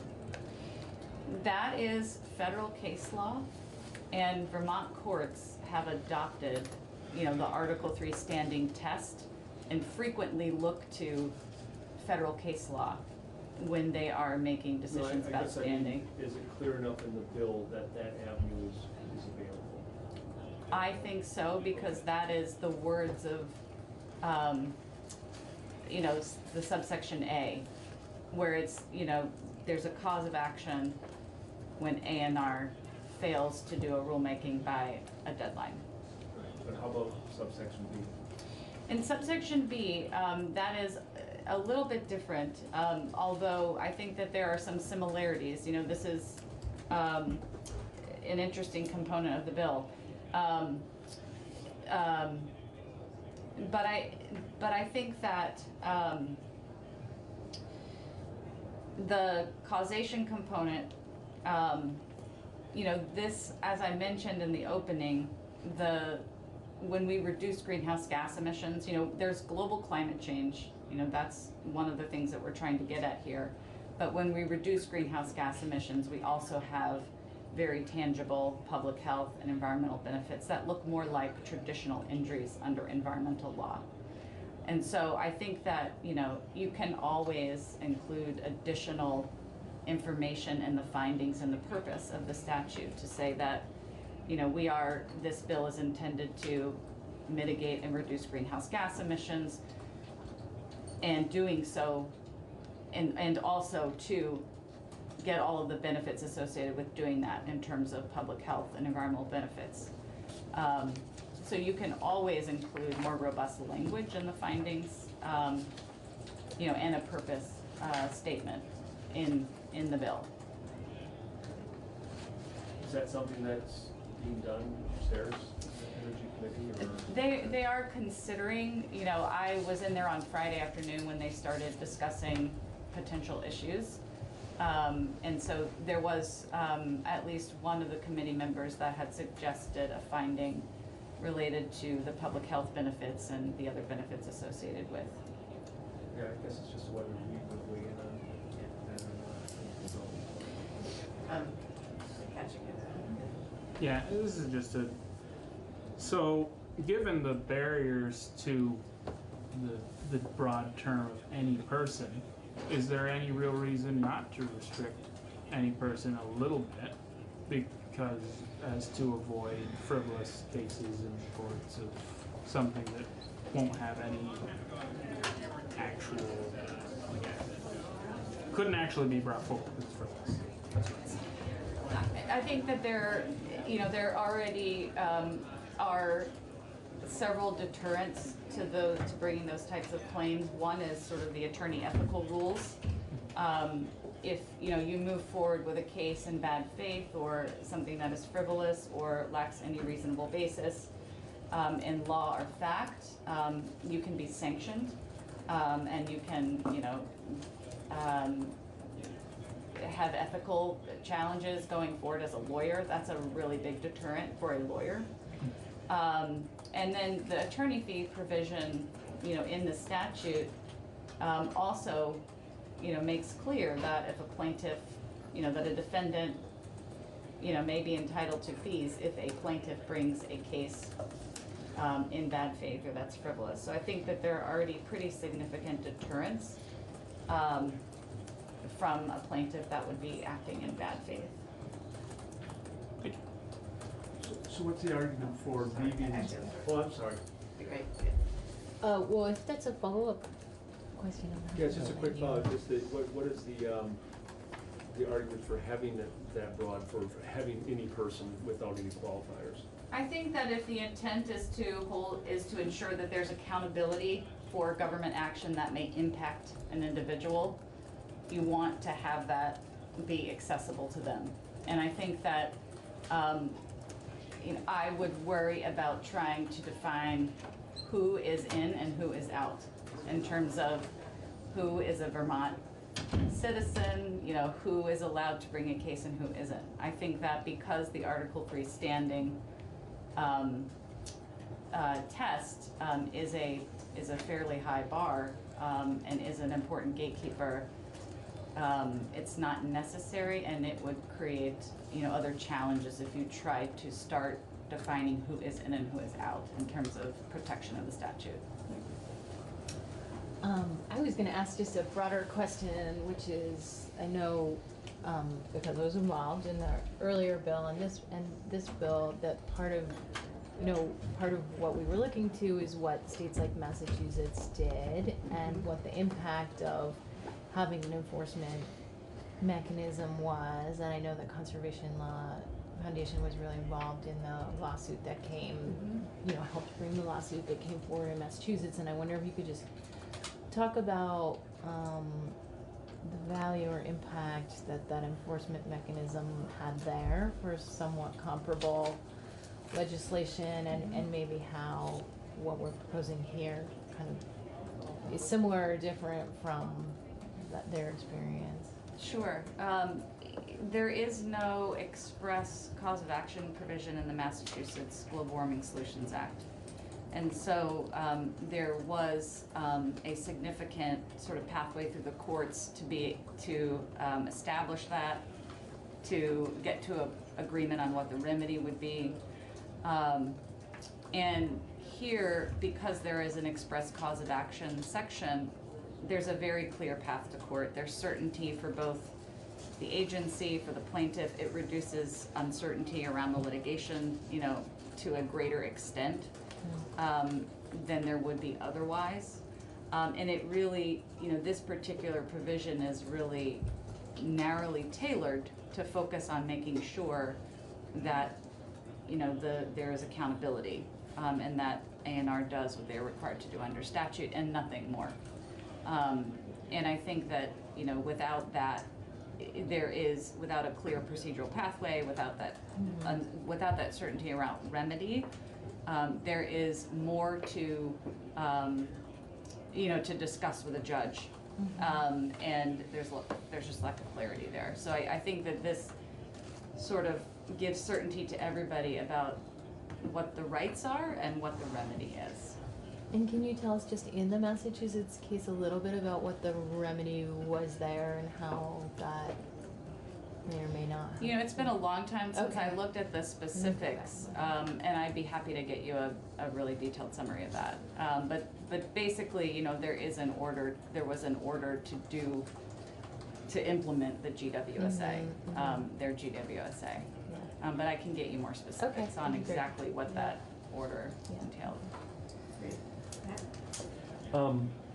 When you brought this, or when the Conservation Law Foundation. Yep, I wasn't there, so I wasn't here. Do you know if it was under a similar provision to the Section 2 cause of action, or do you have any idea? My understanding was it was under the Massachusetts Administrative Procedures Act, or their Declaratory Judgment Act, and there was not an express cause of action in their Global Warming Solutions Act. Okay.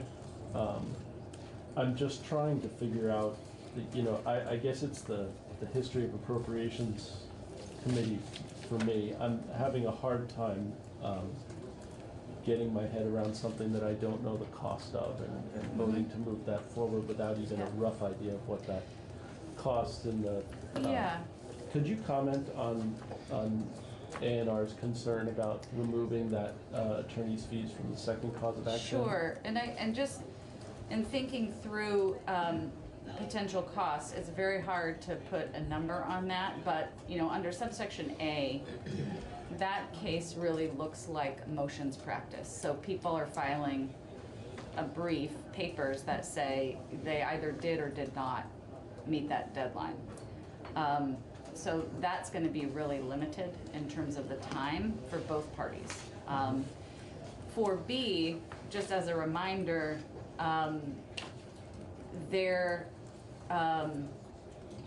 this will come into play 3 times between now and 2050. Right. So this is not something that is, accessible at any moment in time. It really is tied to the production of the emissions inventory and the reduction requirements, which are 2025, 2030, and 2050. And so that sort of limits it right there. Except if you're sitting upstairs in the year where that bill hits. Yes, but just in terms of thinking through over the next 50 years and the amount of money that the state might be subject to. The other thing to note is that this is all going to be based on what the rules did or didn't do. And as part of this bill and as part of the Administrative Procedures Act, the agency is required to develop robust records in terms of why they're doing the bill, how it achieves greenhouse gas emission reductions. So a lot of this work has to happen as they're doing the rulemakings, as part of the rulemaking process. The other sort of way that this is limited in terms of financial exposure is that the remedy in this particular case directs the agency to go back and do more rules. And a big component of time in a trial or litigation in many cases is a sort of a dispute about what the appropriate remedy is. And so that's just off the table. And so I can't, come up with a concrete number for you, but I hope that's helpful in terms of this is how this is, limited in many ways. Do you know if the Conservation Law Foundation was able to recover attorney's fees when the Massachusetts suit was brought? I don't know the answer to that question, but I'm happy to find out. Because I agree with the access to justice. You want to make sure Yeah. that people can do it, can bring an action. But at the same time, I need someone to tell me something that's more concrete. I'll give some thought in terms of how we might be able to provide some information about costs.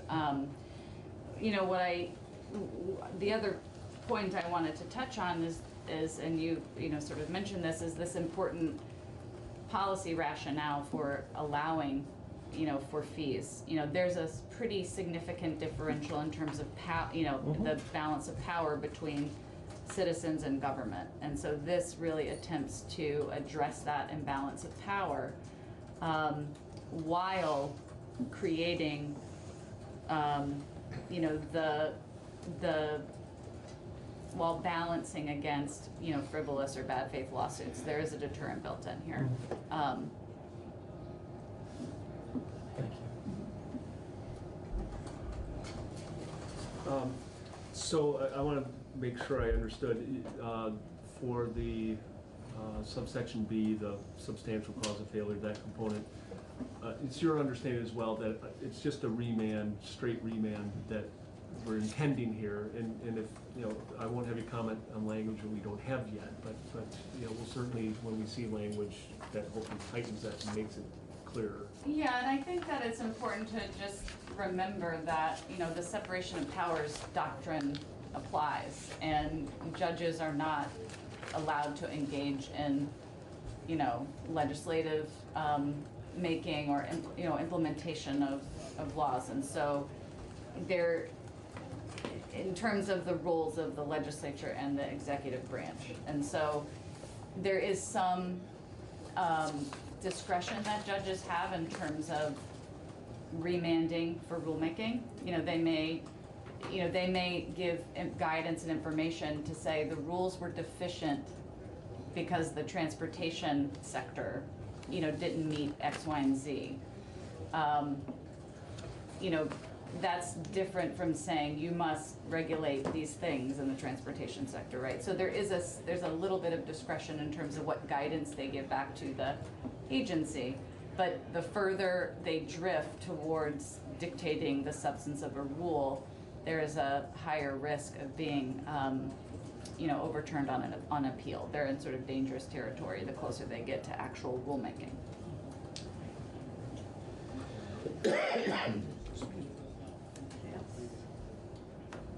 Continue on if you have a heading, yeah. Just trying to see if there's anything else I wanted to touch on.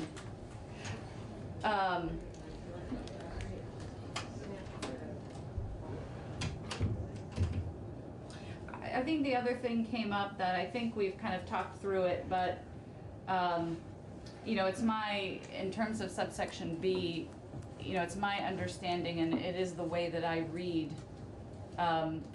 the bill, is that there is, it is not intended to put A&R on the hook where things outside of their control have occurred, you know, and are the reason why we have not met, you know, the emissions reduction. So if this plan will require a mix of legislative and appropriation and regulatory strategies, if the legislative component of that is 90% of the emissions reductions, A&R does the rules, but the legislature doesn't pass new laws to get there. A&R is able to point to that and say, you know, our rulemaking is not a substantial cause of the reason why we didn't achieve these reductions. And so I think I just wanted to make sure that, you know, that's the way that I read it, and understand that.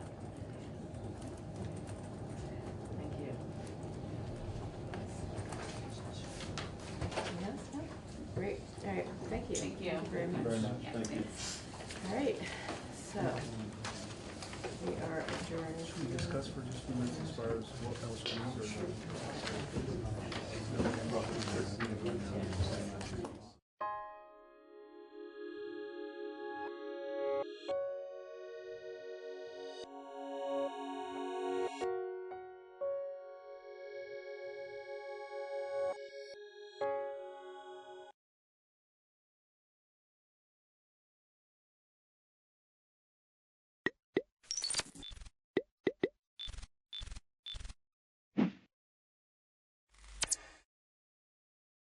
Good evening. I'd like to call to order the Guilford Select Board meeting of February 10th. Welcome. I'd like to recognize the public, and I see in our public our distinguished former chair. Welcome, and thank you for being with us. Thank you, Richard. The rules of procedure you will find on the desk in front of you, and those rules govern how the public and the select board interact in conversation. Are there any additions to the agenda? I have one, at least, which is to review the proposed fiscal year budget. And I think Peter and I discussed this earlier, and I understand that that's a legal motion. No, you do not need a motion for it. As chair, as long as it occurs before any other action on the agenda, you can add anything you want. Okay, so we're going to add that if the select board is in agreement with that. Yes. Okay. Another item that's come up, and I don't know whether this is for the select board as a whole to discuss, but it is our Guilford's participation in the broadband meeting that is in conflict with the big town meeting that's coming out. Thursday. And Do you want to put that on the agenda?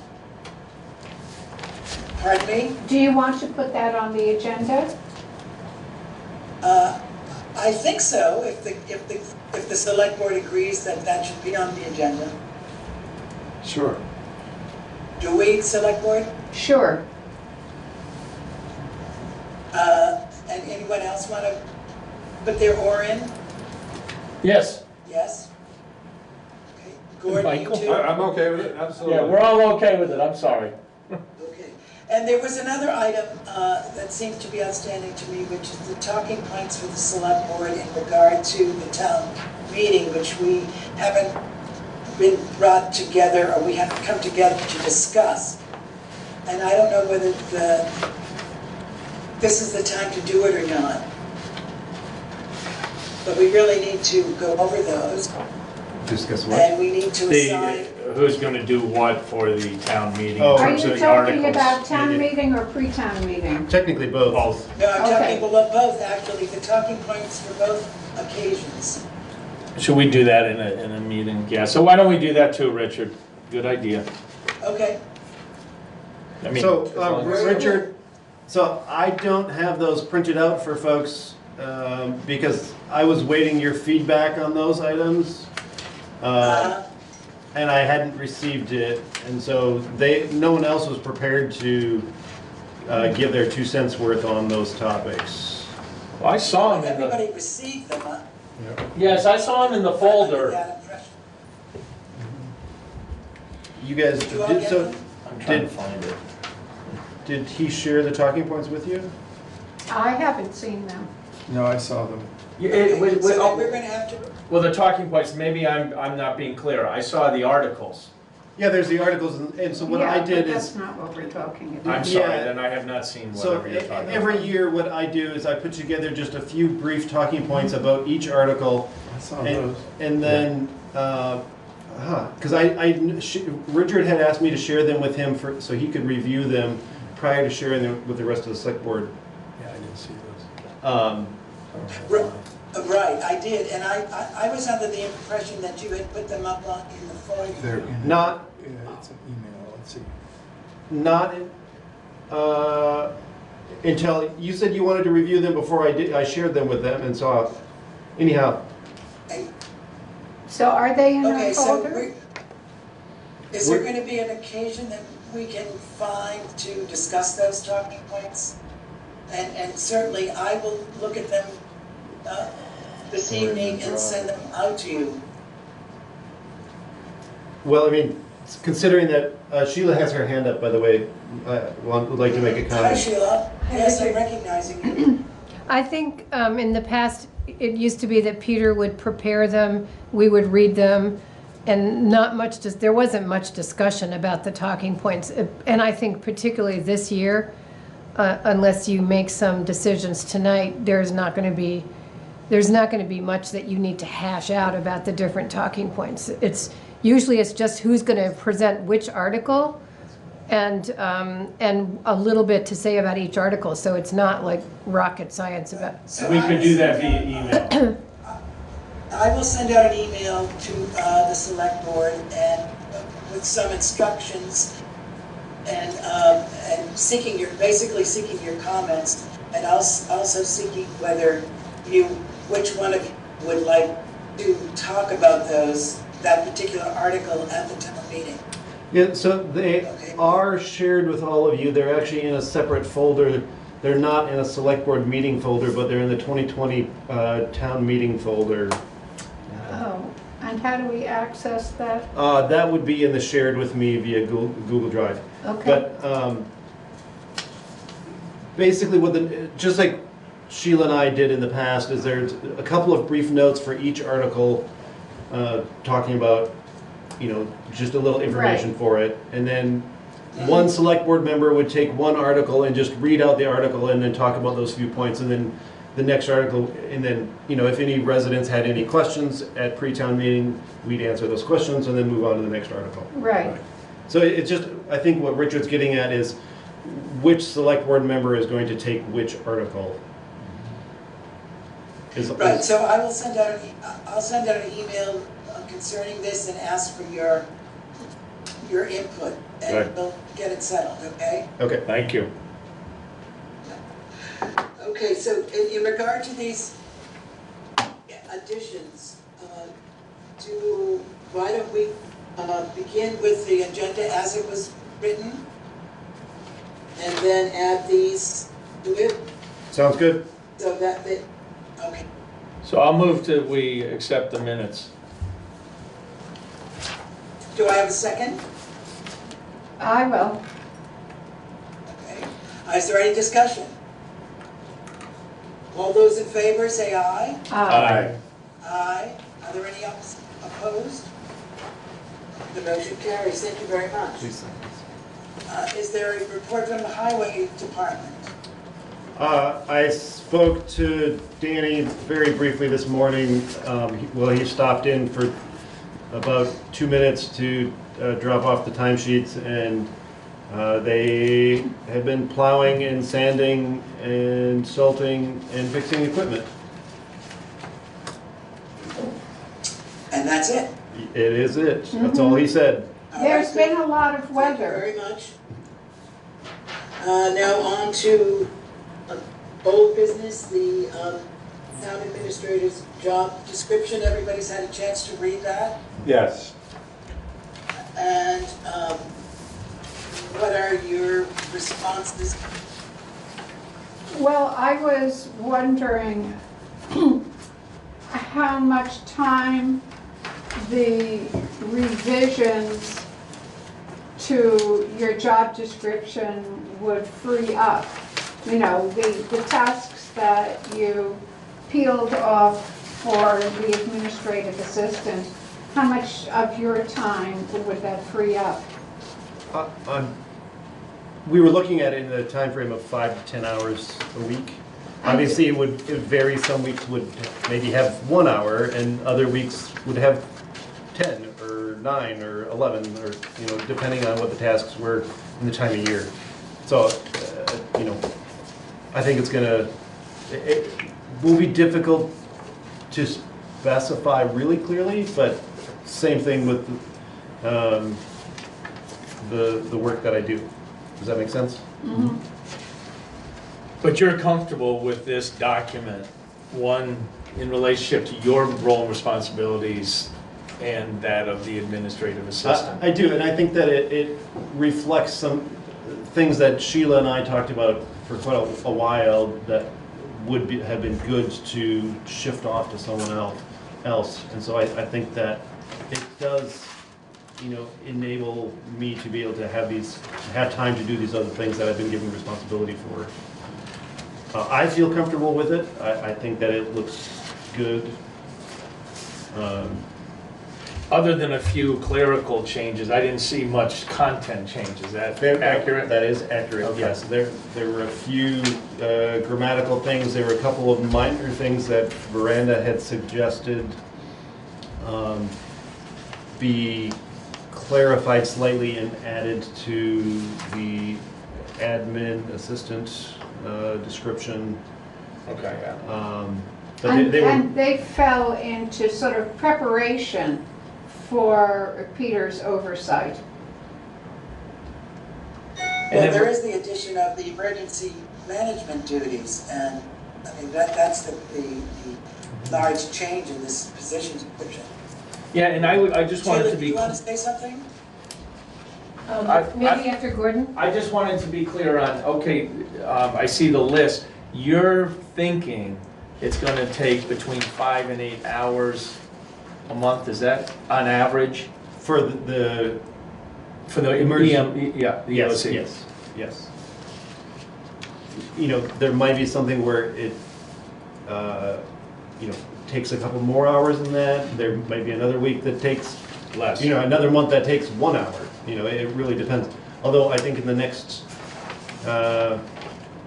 3 to 5 months, there'll be a few more hours than usual just because of the hazard mitigation plan being rewritten and all the work that has to go in with that. Okay. But Sheila? Yeah.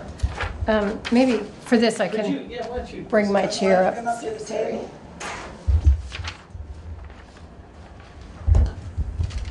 So, I'm sorry, I just got these two documents a little while ago. And I understand that it was said that I approved the last, the former iteration of Peter's job description. But I think what I said was, I've made my input. So I didn't know if that was what was said actually, because I looked online and I didn't see the BCTV video of last meeting. no, we didn't. Well, we had a conversation, Sheila and I had a conversation post that. What I basically said was, I asked the question after this had been laid out, as far as the EOC, and in general, was Sheila comfortable with this role and responsibility? Because I hadn't seen it.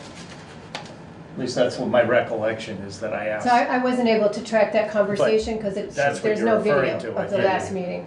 But, and this is the first time I've seen the administrative assistant job description. Which I shared. with But to you. follow up on what you just said, this administrative assistant will take 5 to 8 hours per week away from Peter's responsibility.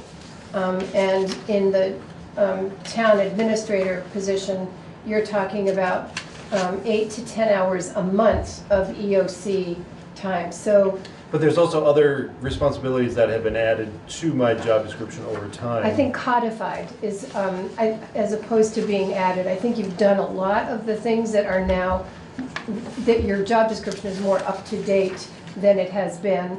And so you sort of codified the additions that you've been actually taking care of Okay, sure. incredibly well Sure. over the last couple of years. So there's one question that I don't know if this is something that the select board has discussed or not, and I don't presume to have an opinion on it. I just note that there is that change. In the administrative assistant position, it doesn't say to whom this person reports at all. It does say that something directed by the select board, but it's hard to tell. So I can clarify, it does not currently state that, nope, that is true. That is something that the select board has to decide upon. And part of the reason being is because my role within Guilford is as town administrator, by state statute, I cannot legally supervise employees. The only way that would happen is if my position were changed to town manager. And that would then have to go before the whole town and the whole process of that. Yeah, I think we just need to. We had that discussion. We did. Yeah. And so we just have to Last add meeting, that. we discussed Well, it does say right here. that the administrative Should be assistant written would after report to, and it was to the select board that decided. It's one point says to the select board. I just wonder if Peter is supposed to do things as directed by the select board, and it could be that the select board would direct him to offload these specific tasks to somebody and supervise the results, as opposed to manage that person's That's the way we time. discussed it. So okay, so that's great. So we need to put Clarify that yeah. specific language I think that's, in here, Yes. don't we agree? Yep, yeah, that's smart. Yep. Because there is a distinction to be made. definitely. And you want it to be clear. No, that's a very good observation, Sheila. And then just having seen tonight for the first time the emergency management responsibilities. I had shared those with you, I thought, in previous I can't iterations. find my correspondence, Peter, it's kind of Okay. disappeared. Okay, no problem. So, I'm sorry, I think it's the first time.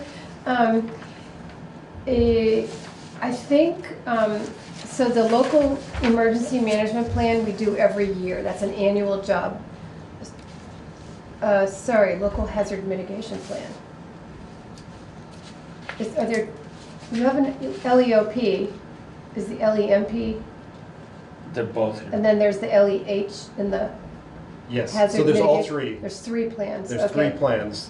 Um, There's the local emergency operations plan, the local emergency management plan, and then the local hazard mitigation mitigation plan.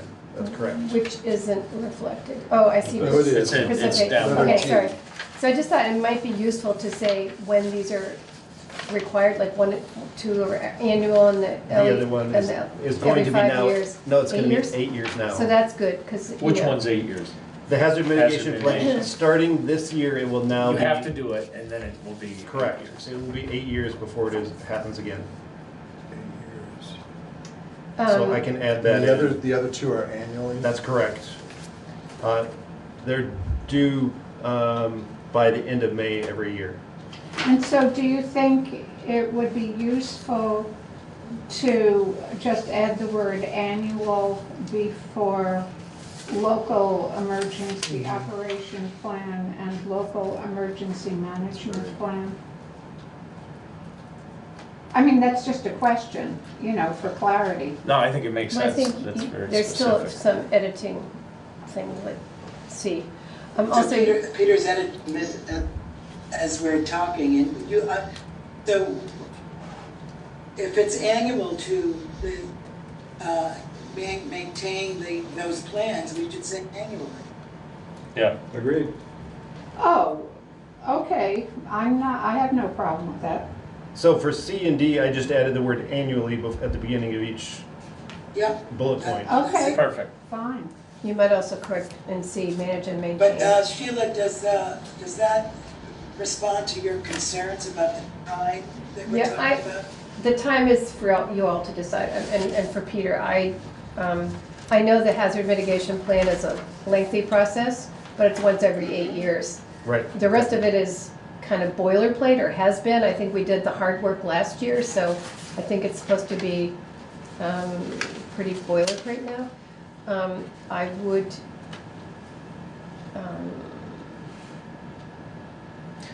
the only other little thing is, I think you refer to the EOC until F, and then you say the Emergency Operations Center.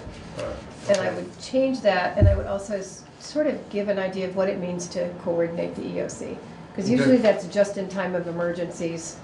You have to know where your equipment is, you have to know who your volunteers are, you have to be able to communicate with them, and you have to have a method of getting people here.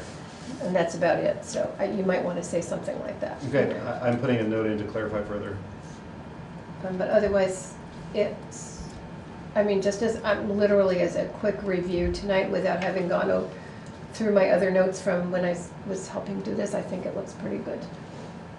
There's a couple Appreciate that. edits that I would make. That's fine. Okay, well, thank you for your input, Sheila, on that. And so what we'll do with this now is to, once again, send this to the select board, and we should all sign off on it. I don't believe that this needs a motion to approve, or does it? In the previous iteration, there was a select board motion to approve the job description. I know that because I looked back at the minutes after Katie gave her last resignation. I know that Sheila worked with her to redraft this prior to my hiring, and then the select board made a motion to approve it. You didn't sign it or anything like that? Okay, so let's put an action step on for next meeting to bring this to a close by either approving or not approving it. Okay. How's that? Richard, would you like me to share the final documents with Sheila as well? Sure. It's up to you. Yep. And the only other thing I'll add, See them, Sheila? would you like to see the final version? I think I've You're- done, Okay. I think I've Then I'll just done share what I with- said I would do. Thank you. Okay. The only other thing I just wanted to say is, I think this document, both these documents need to be fluid, because I think as this starts to separate, I think this is a good start, but I think, you know, as you kind of walk through both of these, particularly with the administrative piece, you might find, you know, this might work there too, or this, you know, and other things, if you're getting, you know, buried. Or vice versa, you know, so just something for the select board to keep in mind, because I won't be here to do that. Right, it should remain fluid, and particularly in the first year that we're, Exactly. you know, practicing in this way. So, would there be a point in saying, I don't have the wording right now, but about having a one-year review of these job descriptions? It should be part of your performance review. Oh, Every year. okay. Every single year, you should do the job review and the performance Okay, review. we all set You should on look that? at the job description. Okay, good. All right, now we're gonna move to discussion update of childcare at town meeting. I know that Peter has some information and Miranda has some information. Yes, so one of the things that I was tasked with was to contact VLCT regarding select board liability for having childcare at town meeting day. Very briefly, my initial thought was that this would be a question for the VLCT attorneys, so I contacted them. And they said, nope, this isn't for us, this is for Passive, your insurance. So they transferred the call over to Passive. They couldn't immediately answer the question, and so they said they would email me with a response, and less than half an hour later, I got a very short and sweet response. And they strongly encourage the select board to not have any officially sponsored childcare, because the risk and liability for this is far too high. And this is advice they give to every town across the state. Whether the select board in that town or this town takes that advice is up to the select board. We can have community-sponsored childcare at the meeting. That's a totally different topic. But they feel that the risk is far too high for the town for something bad to happen. Because if it's officially sponsored by the town and something bad does happen, the first responsible party will be the town. Yeah. So we had discussed that and thought about that at our last meeting. And that was our sort of beginning of thinking about a community committee that would take the responsibility of volunteers doing childcare at town meeting and other necessary chores and tasks at town meeting. And I know that Bratt has some information about that and the progress we're making on that.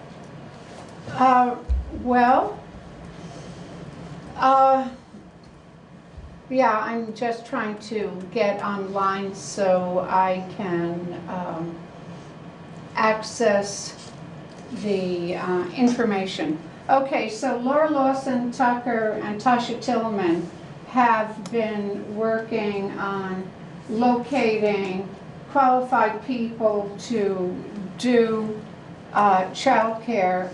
John Gagnon has enthusiastically endorsed the use of the school for that. What Tasha and Laura say is that they would like to allocate $100 to pay 2 childcare workers for, I believe, 3 hours plus 3 hours of contact with the children, plus, you know, helping to set up and clean up.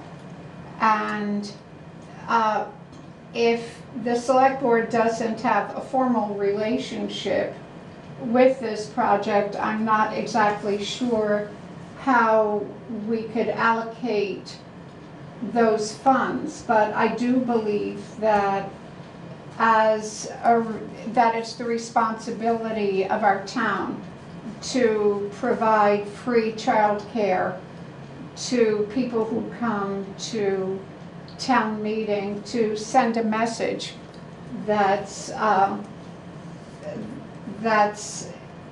reinforces the way that we feel about access to all residents. So there's more detail that they've brought to us about how they want to organize it, but really those are ringers and we don't need to interfere with what they're doing. My question is, if the town provides a funding, a budget for this, is the town responsible for the child care and the liability of the town? I don't know the answer. Well, I'd like to suggest that the town take the risk to do it.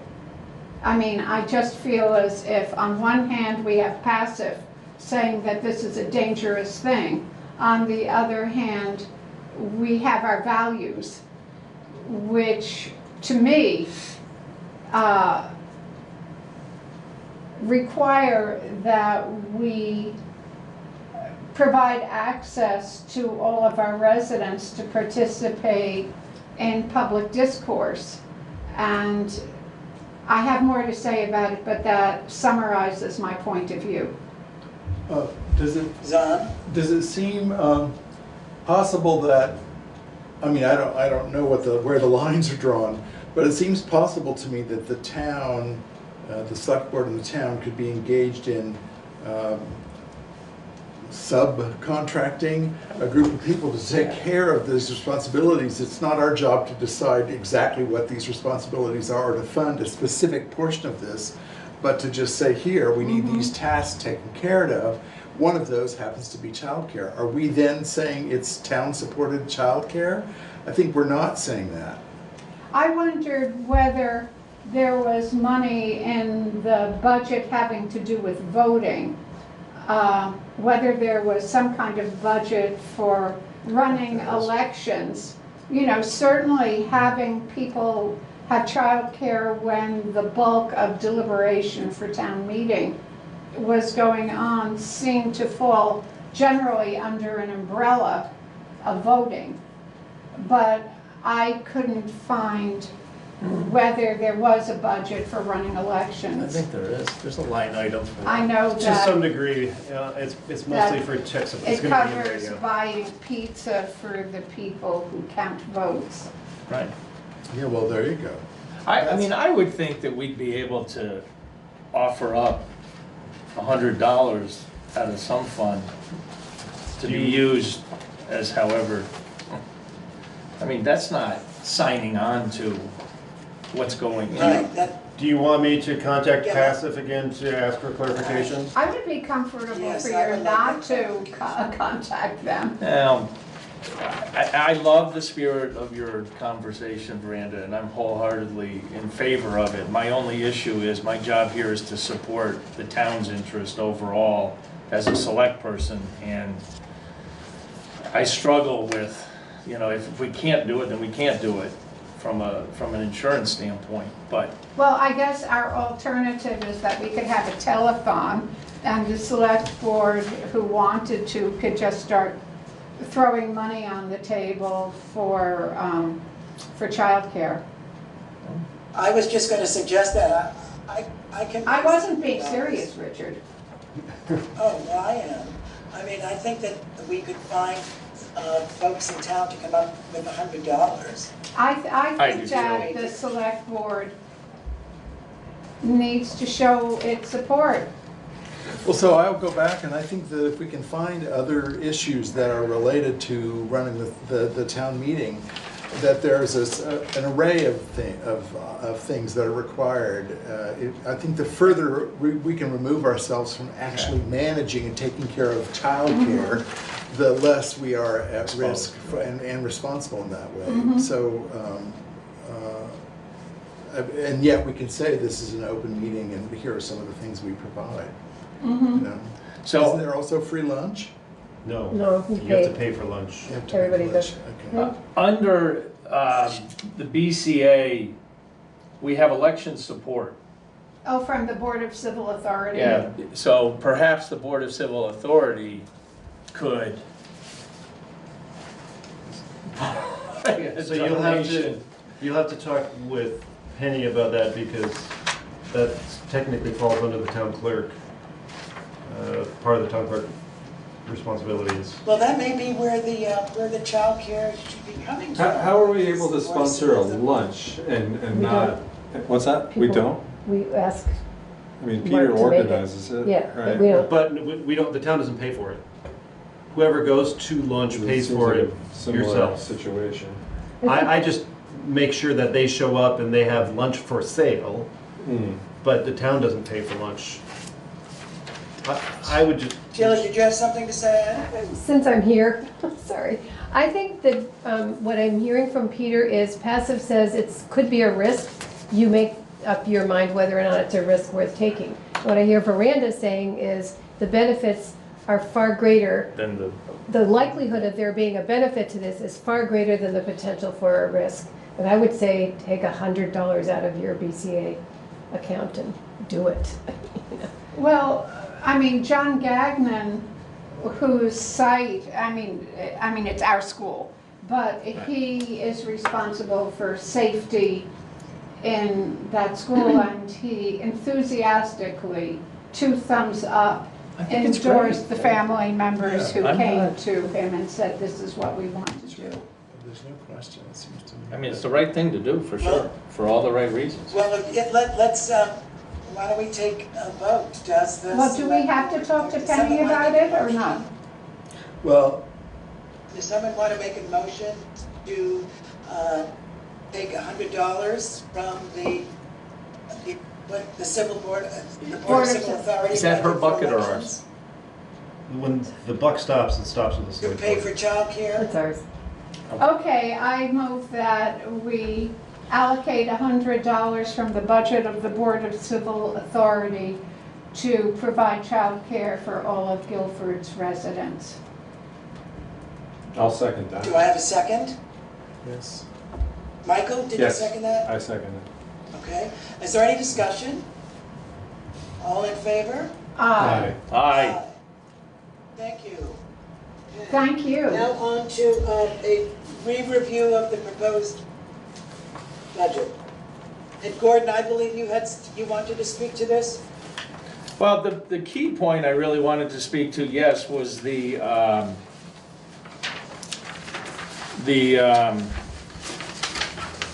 fund, the capital fund.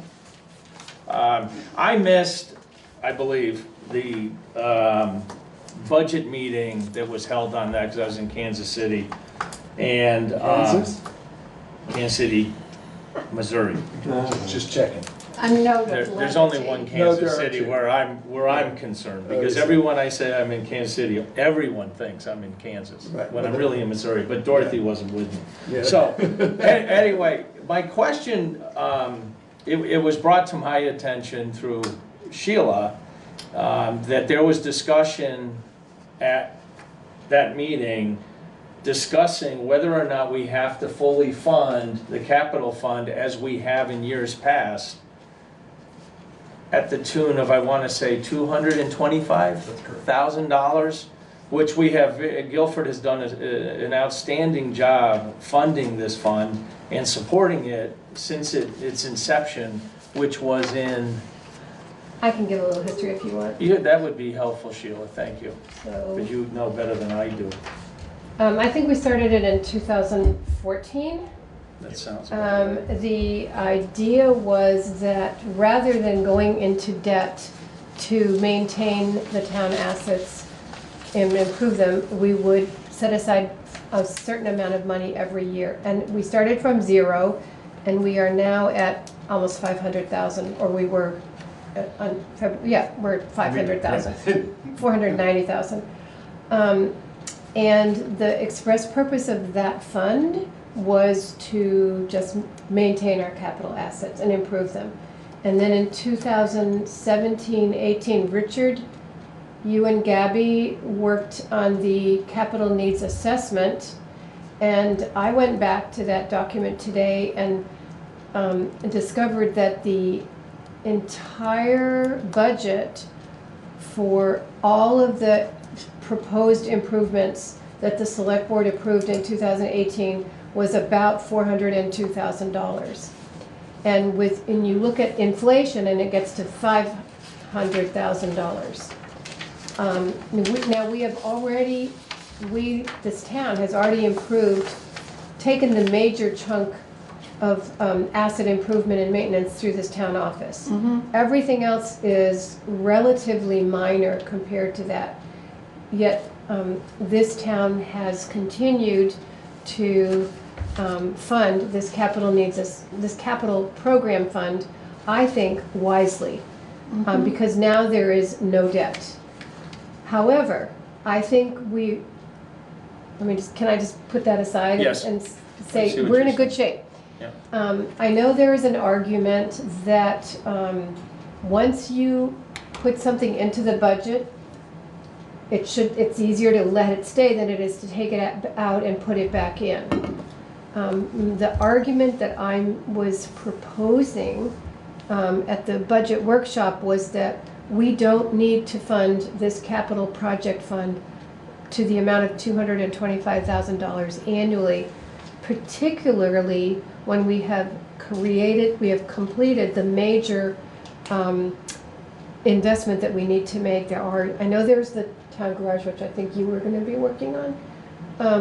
And I know that there's the other, the museum and some other things. The town garage is a major one, but with $490,000 the library, and with $490,000, you exceed what you thought you were going to need in 2036 already. We also have a healthy reserve fund in general, and it is 15% of this year's budget. Which is close, it's more than 5 and less than the 20% prescribed. But it's healthy. But it's healthy. Last year we put $147,000 from our unspent budget in fiscal year 2020 into the reserve, 19, into the reserve fund. It is possible that we're going to have that same budget amount in the same overage or a similar, or at least an overage for fiscal year 2020 to go into the reserve fund. So my proposal in the budget committee was that we would reduce the amount of transfer to the capital project fund at a time when we don't know what the schools need, and we do know that the town itself is in really good financial health. And that I think this town has come forward in the past with everything that is needed for the fire department, for the library, for the buildings, for funding the bridges. I think that we do a great job, but I proposed, I think at the time, a $50,000 reduction, and after looking at it really closely again, I think you could reduce it by $100,000. But that is. What did you say? What was the last thing you said? Originally I had suggested to the select board that you reduce the transfer to the capital budget by $50,000. But I looked at it today and I think you could reduce it by $100,000 and still get to all of the goals that we have laid out in the rolling 10-year capital improvement plan. May I make a couple of clarifications? First thing is the rolling capital plan is a 5-year capital plan. But it rolls every 6 year. It's, Sure. And then the other thing is the 5-year total, estimated total for that plan as of FY19 was $385 short of $4 million, which does include $1 million for a bridge, which we had assessed last summer, and we're told that it has a 15 to 20 year additional lifespan, so we can remove that $1 million out of there, but that's still a $3 million total for the 5-year rolling plan as it was written and has been updated since. so that's not on the town website. I'm looking at the Town of Guilford spreadsheets that are in the capital plan On the section on the website. And that's, Could we be missing in Sheila's numbers the town, the other funds that we put in for the highway department or bridge fund? There's bridge fund, yeah, for 300,000. Which document are you referring to? The reason that Sheila's not tracking everything, could that be the disparity between? all I'm tracking is the capital improvement plan. Right. Okay. And the capital improvement plan doesn't take into account, for example, the bridge fund. That is one thing it does not take into account. But that's, Capital projects list, am I looking at the correct What document? is the, I'm not sure what the capital. Sheila, can I ask you, what, in regard to your premise, what benefit to the town of Guilford does not transferring $100,000 produce? you reduce the taxes that you need to raise to 900 and something thousand, as opposed to 1,027,000, I think it is. That's for the highway department. I'm sorry. Yeah, But it reduces our tax, call, The tax- basically, that what we're asking our taxpayers We're to pay. raising taxes by $225,000 of the taxes that we raise annually goes into a reserve fund. I'm saying that reserve fund is generously funded. Peter mentioned the bridges. We have, every year we put $60,000 into the bridge fund. I am not suggesting that you reduce that. So you've got $600,000 more dollars over the next 10 years, and that gets you to $1 million. Or, assuming there's interest here someplace. So your bridge fund is taken care of, your capital needs are taken care of. We're putting aside money for 25 years for the Green River Covered Bridge. I think we don't need to raise taxes to save money at this time when we are in a really good financial position, having done so for 5 years. But Sheila, can we just clarify, you don't mean raise taxes, you're saying to raise a certain amount of money in taxes to pay for the budget, not increasing the amount of taxes. Is that correct? I'm saying we don't need to raise those funds. We don't need to tax the town by the total amount of the transfer amount. That, if you reduce that, you reduce the amount of taxes owed by the town residents. Right. So it's not increasing the taxes by 100,000, it's decreasing them Well, by I just 100,000. I wanted to clarify what you meant by raising the taxes. You didn't mean like a tax. Well, annually, we tax residents $225,000 plus $60,000 plus $12,500 for the bridges, the Green River Covered Bridge, and the capital fund. That's taxes that we raise every single year, that the select board raises every single year. I'm suggesting that you don't need to include that amount in the budget for this fiscal year and perhaps for a couple of more fiscal years. Because we're in such a healthy, positive position. I'm also suggesting that the town will step up again if necessary, particularly if we don't ask when we don't need it. Mm-hmm. Well, that sounds like a very, that squares with what I understand about the way the town has stepped up. I guess one of the questions that I have is is about the town garage and how, maybe Michael knows a little bit more about this, about what is the prudent approach to having the town garage that the town needs now and will need. The current town garage, as I understand it, was built to be, to not impose too great a financial burden on the town. There was a lot of volunteer labor, is what I understand, and I support all of that. I think it's great that in Guilford we can do that. On the other hand, I think about, one, the kinds of weather we're having and whether that's going to be an increased burden on the town equipment as well as the town road crew.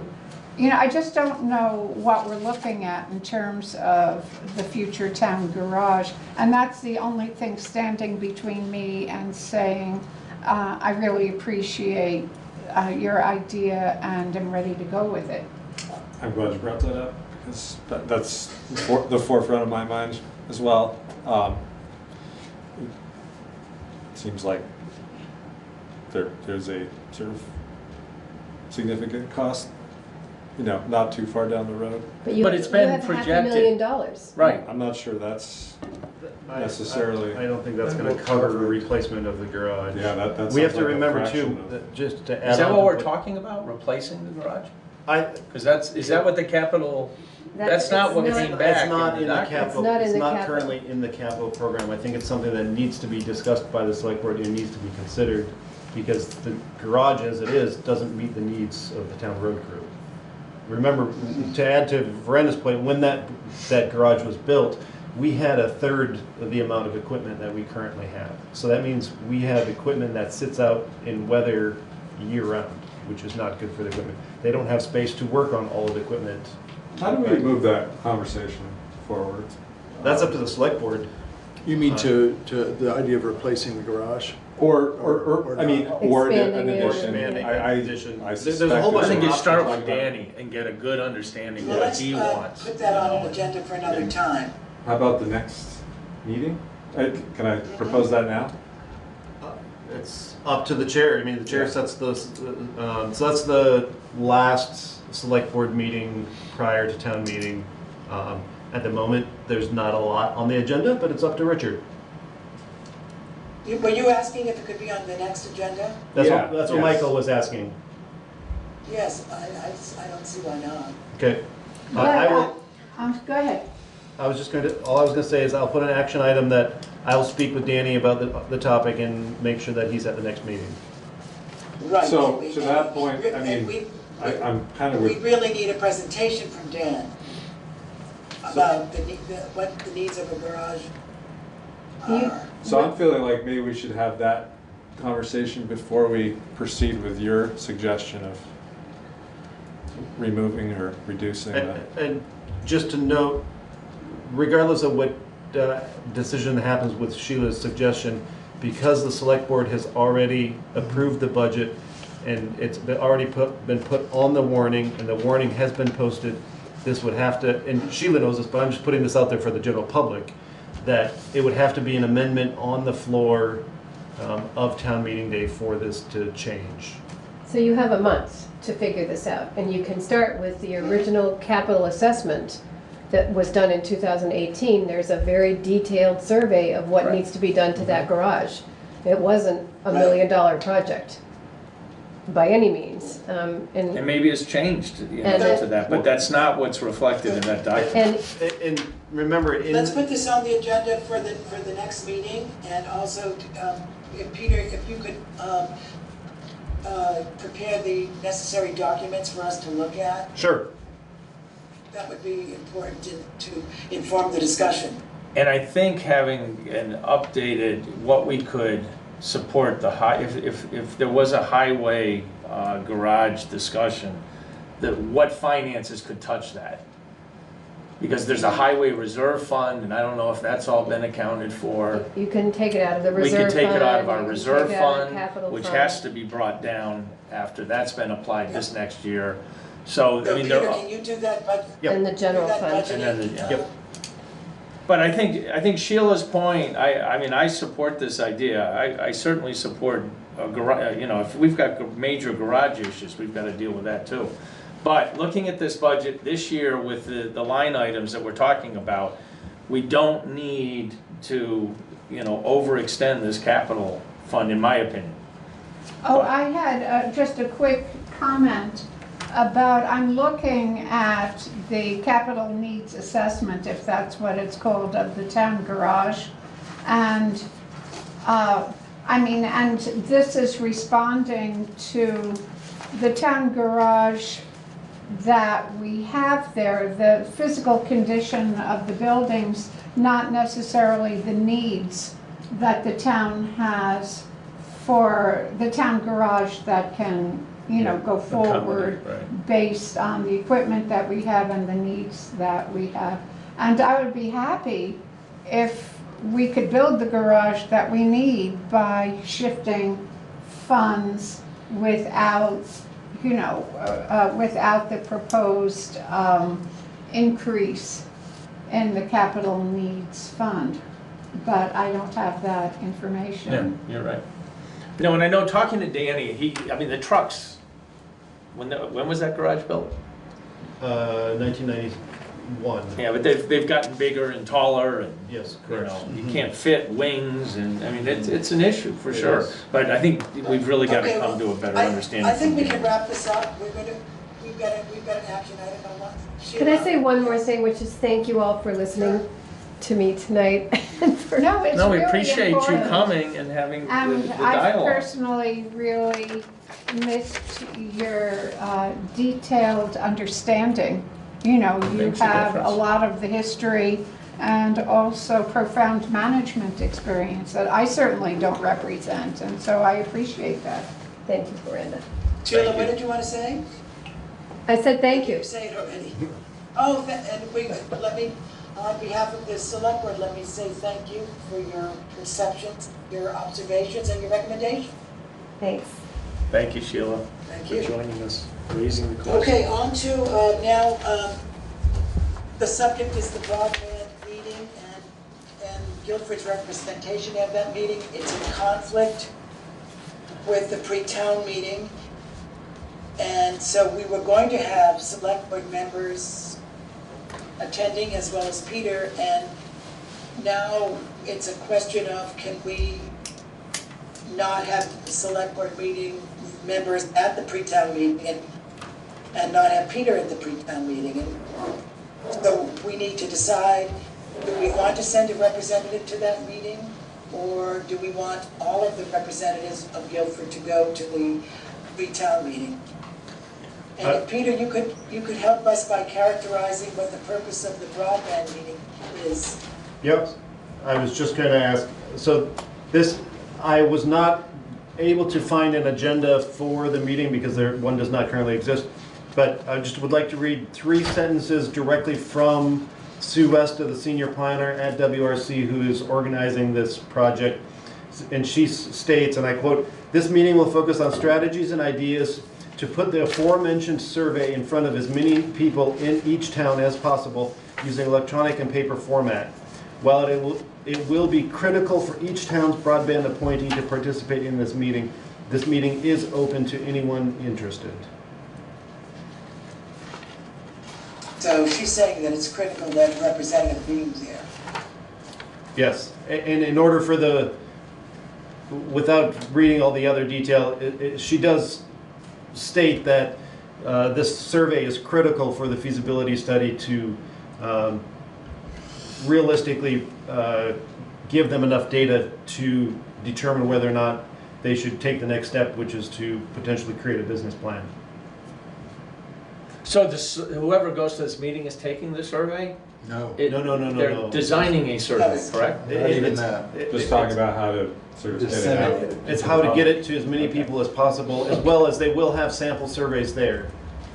So let me understand this. So they're seeking input about how to have their survey be successful, or are they giving information about how each town can make the survey successful? From speaking with Sue on the phone, my personal understanding is both of those things. It's not one or the other, it is both. I'll just say that at the meeting that we attended, it was very clear that they were going to go, the WRC and this whole creation of the survey was going to go a certain distance, and whatever that means, and it wasn't entirely clear. And then from that point, there was going to need to be energy from each of the communities, each of the towns, in order to get the survey into people's hands. WRC might do some things, like maybe some digital electronic connections they might be able to make easily, but they're not going to be able to actually distribute the survey in a very thorough way. They're going to depend on each community to do that. Well, to I help guess. support them. Does that make sense? Yeah, Is no, that my right? only question is, well, I mean, I guess we're at our second issue where there's balancing benefits. You know, I feel as if I personally need Peter to be at pre-town meeting with his background information about how we got to each piece of the work that we're presenting to the town. And I don't think that his attendance at the broadband meeting as described here is as critical. So I would just, I don't disagree with you at all. Richard, could I just say that, do we need all Yes, of the please. select board to be at the pre-town meeting? I suggest that's on. Huh? Perhaps Peter should be at the pre-town meeting, and the select board members, was it Michael and Zahn? I am unable to make it to the broadband meeting this time. So, could you make it to, Zahn, could you make it to that meeting? I can certainly make it for part of the meeting. I don't know exactly yet. I don't know, because of this musical I'm playing, I don't know when it's over, and then I would have to get up to Newfane. So I think I would put forward that I think it's more critical for select board members who are either up for election or up for re-election to be at pre-town meeting, to be able to answer any potential questions from residents who show up that they will not be able to answer at town meeting day because of the ballot. That's my personal opinion. It's up to you folks to decide what's best, but I don't have any idea. I would need advice. So Michael stated that he can't make it. Can you make it to pre-town meeting? I may be a little late, but I am planning to be there. Well, great. What time is pre-town meeting? It's from 7. 7 to 9 p.m. on this Thursday. You know the place starts at 4. You know, Veranda also raised a good point prior to our starting the meeting, and could we have a representative attend? I know it's short notice and we haven't even identified anyone, but would that even be an option? Well, Sheila went to the last Well, one. but I think I feel strongly that Guilford should have a representative at this broadband meeting. We've made a real kind of psychological investment in, Sarah Coffey has urged us to be very much a part of this, of being leaders in the development of the broadband initiative. And I think it's very important that someone be there. Yeah.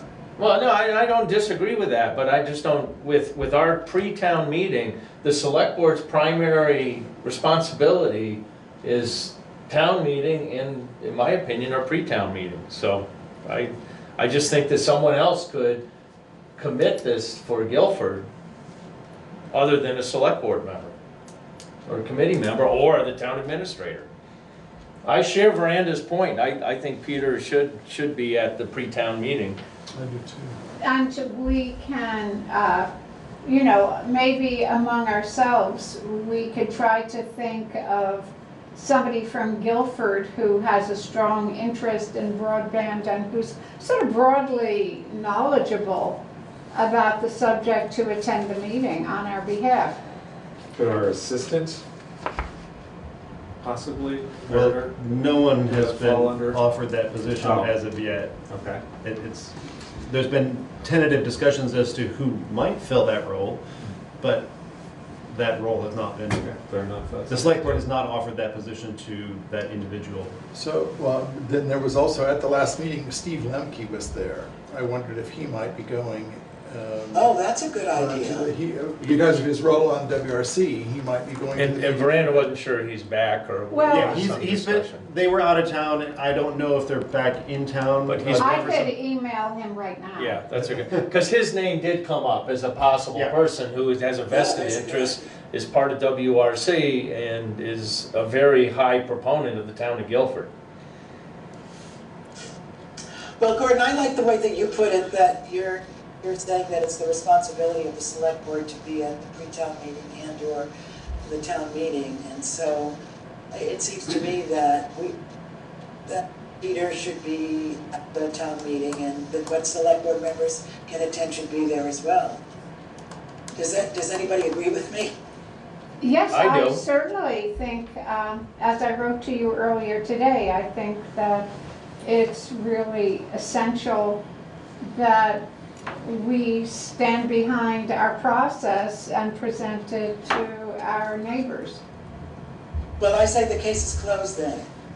Okay, well, the action step I'm taking right now is to send an email to Steve Lemke and Peter, just asking if he could possibly attend this broadband meeting, and perhaps if anybody knows anybody else. I was gonna say, what do we do if Steve's not available? We have 2 days to find someone. Yeah. Yeah, so everybody should look and think about who might want to go. It's just unfortunate the meeting, Right, the meeting that's got the moved problem, because yeah, of the weather, exactly. so it's almost like we can't be responsible our- for it. Yeah, it's not our issue. It's not that we don't want to support it, and it's not that we don't want to be there, it's just that. And if it turns out that there's no representative that we can find, we ought to communicate that immediately. Right. to Exactly. The organizer. Well, what about, Because I need to notify Sue that I won't be there. And Right. to let her know who will be representing Guilford, if that's the choice the select board wants. I think we should, if anyone has any other ideas as to a person that would be viable for this, if Steve Lemke says he's not in town, get you the information as to a possible person, and then. I'll work on it with you, Great, Peter. thank you, Brenda, that's very kind. Okay, good. All right, moving right along, we have finance, the warrants. Okay. I will move to pay the following warrants: payroll week ending 2/2/20 for $6,421.80. Payroll week ending 2/9/20 for $9,246.28. Expense warrant number 2015 for $23,192.63, and expense warrant number FW15 for $45.50, for a grand total of $38,906.21. Second. Do I have a second? Yes, Zon seconded. Thank you, Zon. Are there any discussion? I would add the key items coming out of expense warrant 2015 were salt at $5,300. Our diesel came in at about $2,400, and our health insurance was a payment at $7,500. And if we take our Wyndham Solid Waste quarterly assessment of $3,600, we're almost at the grand total of $23,000. Not quite. Good. Thank you. All those in favor? Aye. Say aye, please. Aye. Any opposed? The motion carries. Thank you. Communications, Peter. I have none. Okay. Thank you. Can we summarize the actions? Summary of actions from the previous meeting where the select board approved the town meeting warning. Peter to reach out to VLCT regarding select board liability for childcare, which we've discussed. Veranda to follow up with Tasha, Laura, Dawn, and John Gagnon, which we heard about. Explore the possibility of creating a town meeting day committee.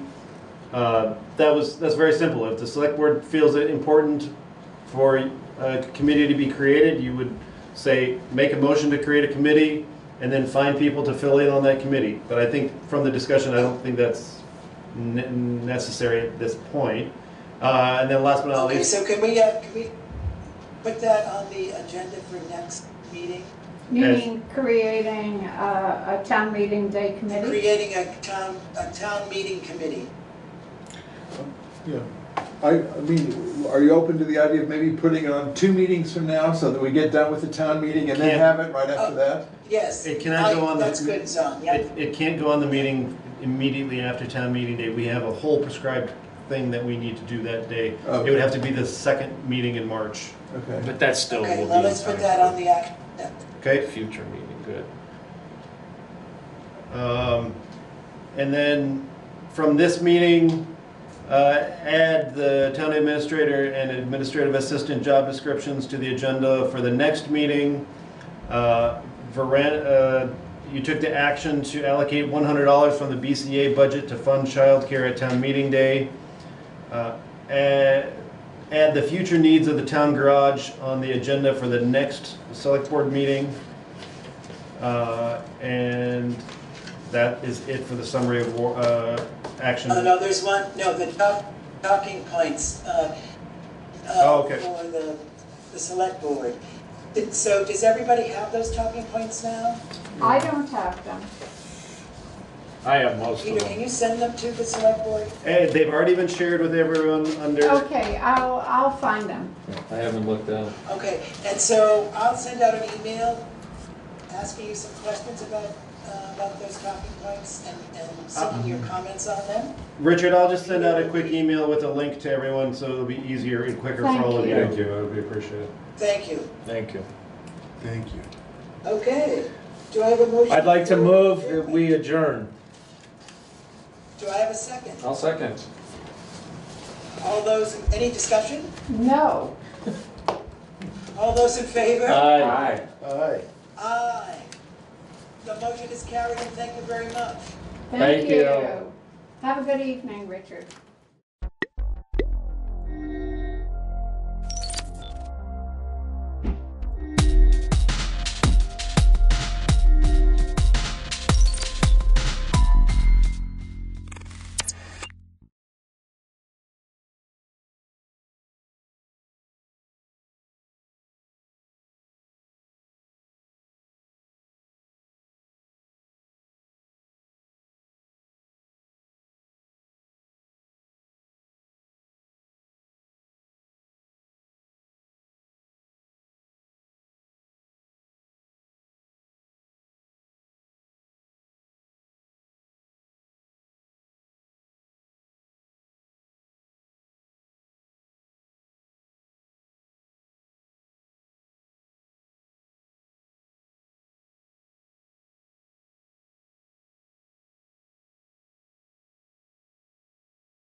one is your current work with Capstone, which I think is important in terms of Capstone clients and how they're affected by climate change and some of the things that we have in front of us, both in terms of the transition, in terms of the opportunity, in terms of some of the vulnerability of some of the folks who you serve.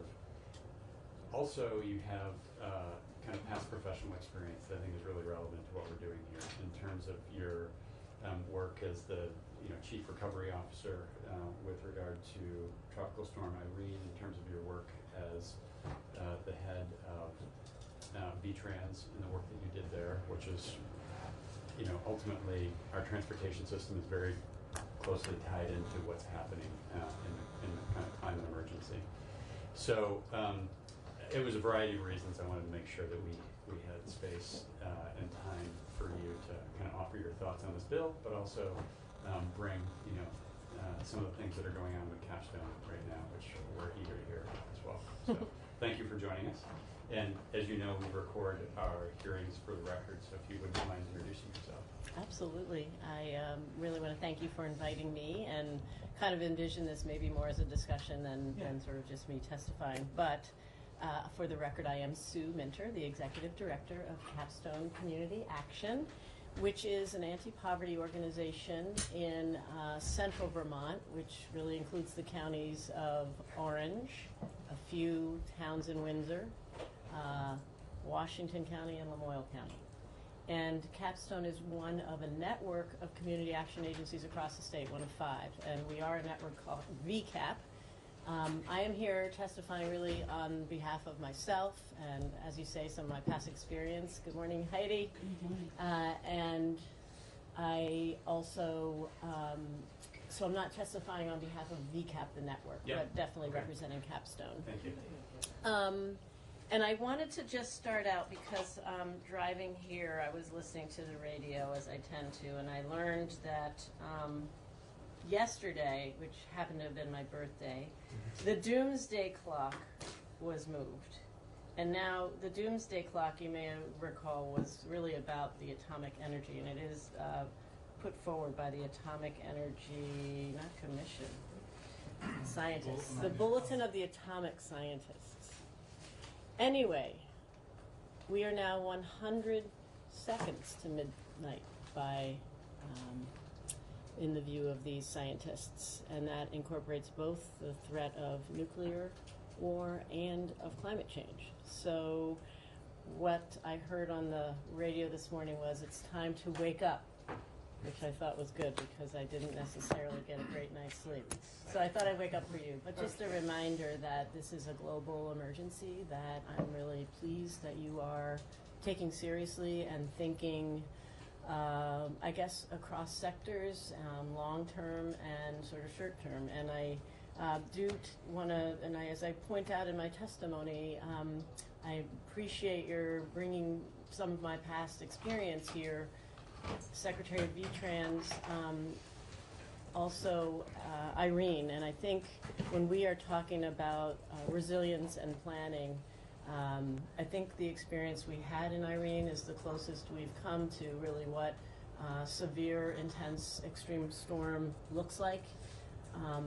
And I did experience or learn in that experience that it is lowest income folks who are really the most vulnerable. They're often located in the highest risk areas in structures such as mobile homes that are the least resilient, and in addition they have the hardest time recovering. So I appreciate many pieces of your bill. I'm really here to offer sort of friendly amendments and to support your efforts.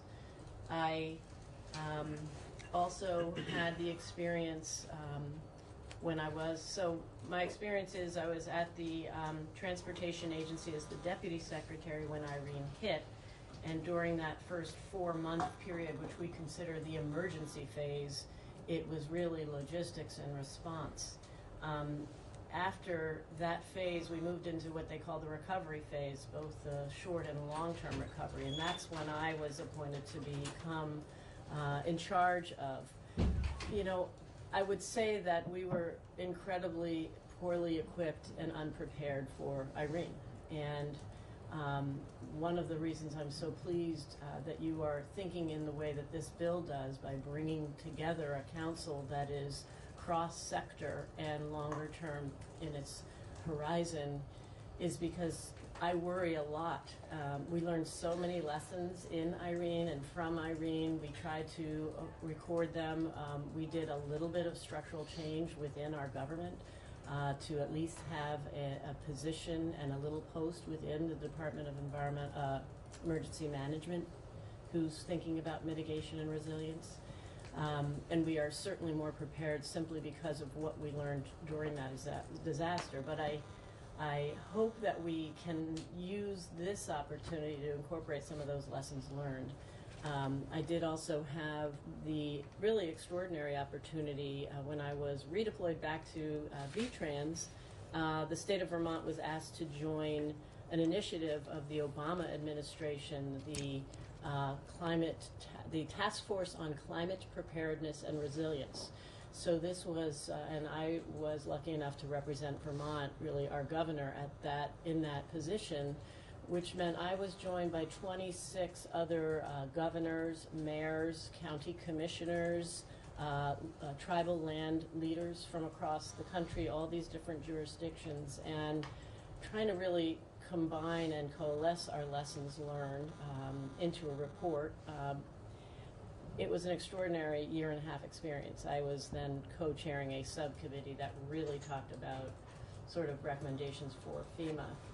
It worries me that all of these good lessons, I don't know where they sit anymore.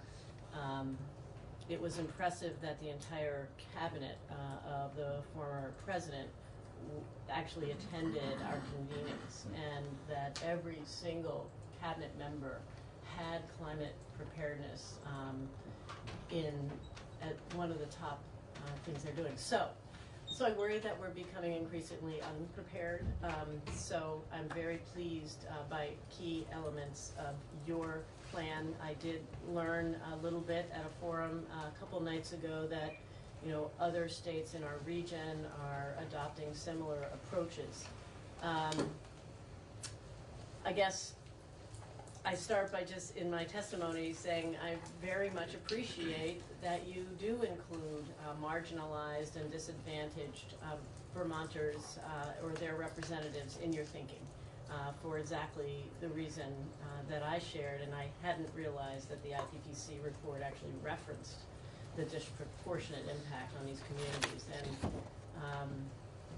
especially because the folks who lack insurance and lack resources will be the ones who the state worries the most about and spends the most on if they are so inclined, which I think our state really was following Irene.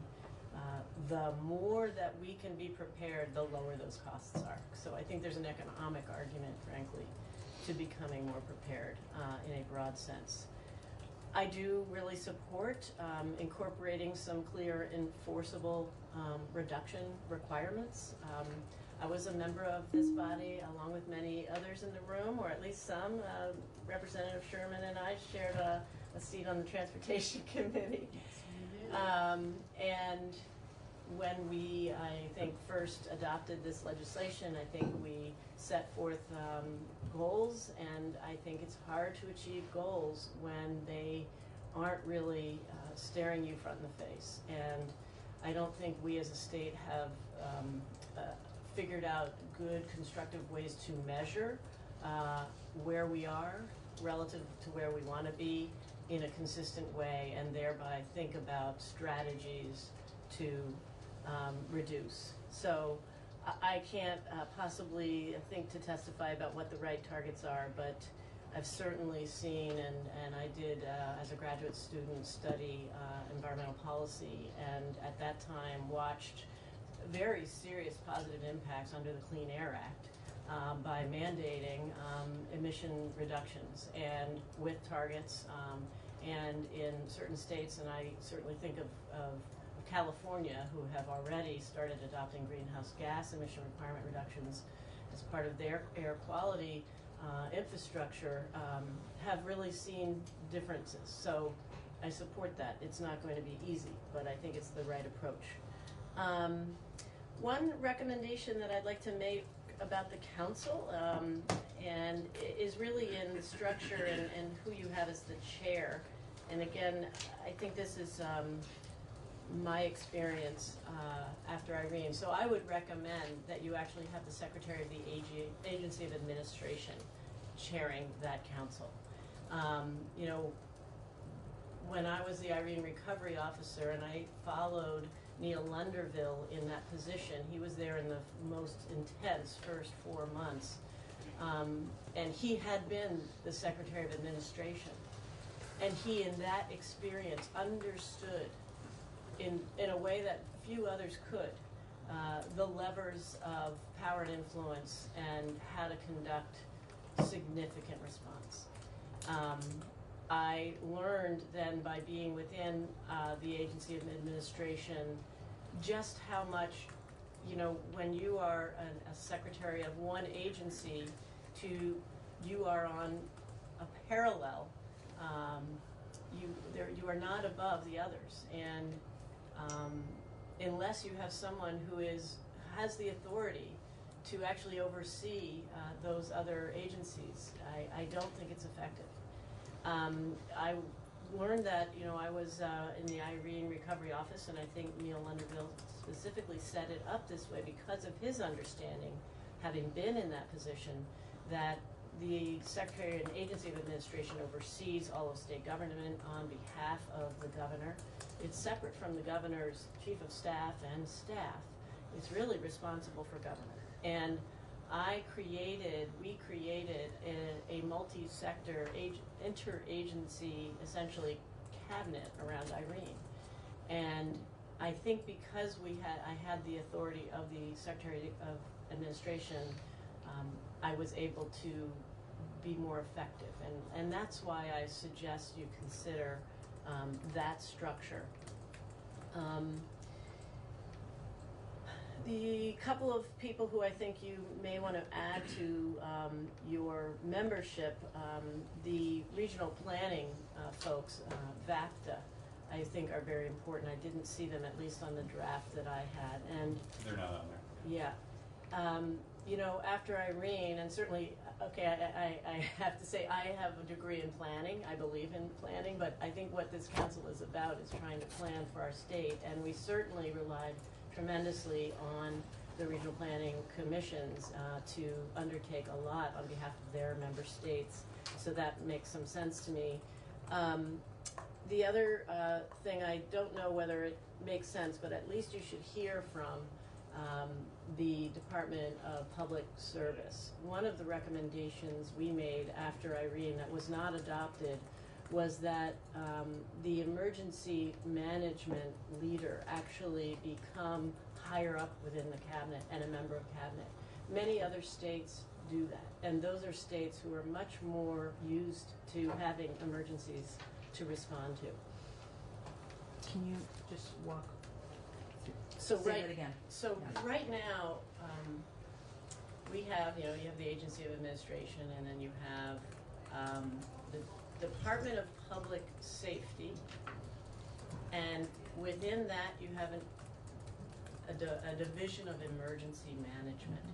So that person and group is really the ones who understand, and they have relationships with FEMA, and they are schooled in that field of work, but also have a lot more practice in emergency response and drills. And they're just so far from the cabinet. And that is not the case in many other states, I observed. And elevating it. I had recommended that, but it wasn't adopted. But we did create a position, actually, which is still there.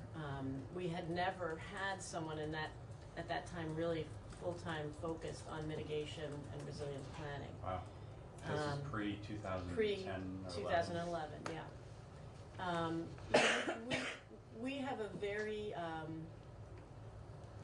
we're frugal, let's put it that way. And we haven't had to respond to emergencies of that scale, had we ever before. And we were, I would say, under-resourced in that area and not nearly as educated as many of our neighbor states in everything that is expected of us by FEMA, by our federal agencies. By contrast, I was running the Agency of Transportation.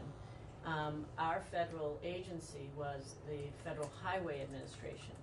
We are very, I would say, well-resourced in the Agency of Transportation relative to many other states in state agencies and departments in Vermont.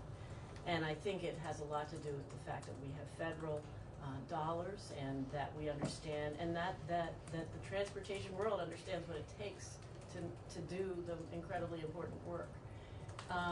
But because of our partnership with Federal Highway, they were right with us every step of the way. We were interagency. So the damage that was done, and there were 600 miles of roads completely wiped out overnight, the damage that was done to the state highway had federal resources and an entire infrastructure to support how did we manage that, and an entirely different way to get emergency funding. But significantly, so, and then all of the infrastructure that the towns, the culverts and roads, let alone the buildings and homes and business loss, but just the infrastructure, for example, totally different federal agencies, totally different practices and standards. And we were able to implement very different standards in the way we responded, the size of the bridges and culverts that we built after Irene. The Federal Highway Administration supported. They went out, we went out on tours together, understanding why we were doing this. It was a much larger investment, and they supported and funded it. I mean, we had our battles, but they were agreed to. The challenge after Irene was with FEMA and every one of our towns, especially in some parts of the state that were desperately tiny towns, impacted by 8 times the cost of their full annual budget.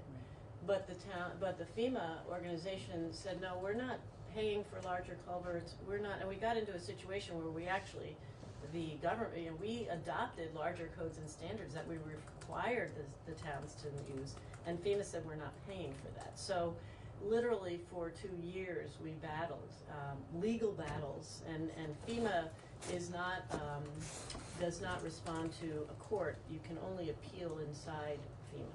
So we had appeals to the local level, and then we went down to Boston, and then we went to Washington, and it went beyond that. And thankfully, because we have a senator, 2 senators with very strong relationships at that time, right up to the president, but we had advocates going to the head of FEMA, and we had calls to the president of the United States in order to get the dollars for our towns, for our state hospital, for our state complex, for major things. It was a political battle, sadly.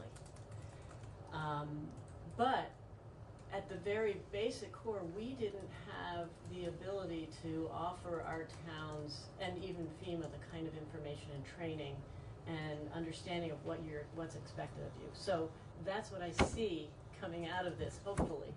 A lot of lessons were learned. We do have people now who are trained in that for our state government. I don't think we are probably resourced enough at our regional planning commissions and elsewhere to continue that work. Just as one example, now there are some plans that you require here. Every town is supposed to do a mitigation plan. When FEMA hit, almost nobody had done it. And so we very quickly, and then we couldn't start getting the dollars flowing until they had adopted and approved these plans, and it was a nightmare. So it's the kind of work that must happen for us to get expeditious dollars. Now, I worry if we were to suffer from a disaster at this time, where we don't necessarily have an administration who will look kindly upon our state the way we did at that time, and I think the budgets are so much tighter than even they were then for disasters. I worry that the way in which FEMA was willing to wait and help may not be acceptable. So being prepared means a lot of things right down to every town having an approved disaster mitigation plan, which I think you'll get to. Sue, can I ask a question? So the person that you got into emergency management? Yes, that he's was a still new there. staff, and their role is? You'll have to ask, because I just remember, I think that the position's title is disaster mitigation and resilience or something. I'm sorry that I don't actually know. We called it something, and I think it's still that, and they're doing a lot of work. When I spoke to emergency management this summer about this bill, and where they're at and their capacity, and one of the things that they had noted was they don't have as much capacity as they need to help towns get those hazard mitigation plans written, because towns are a lot of volunteer towns, as you know. So was it that? Do you know if it was that type of Yes, disaster mitigation planning and preparedness. So there's all kinds of trainings that what does FEMA expect.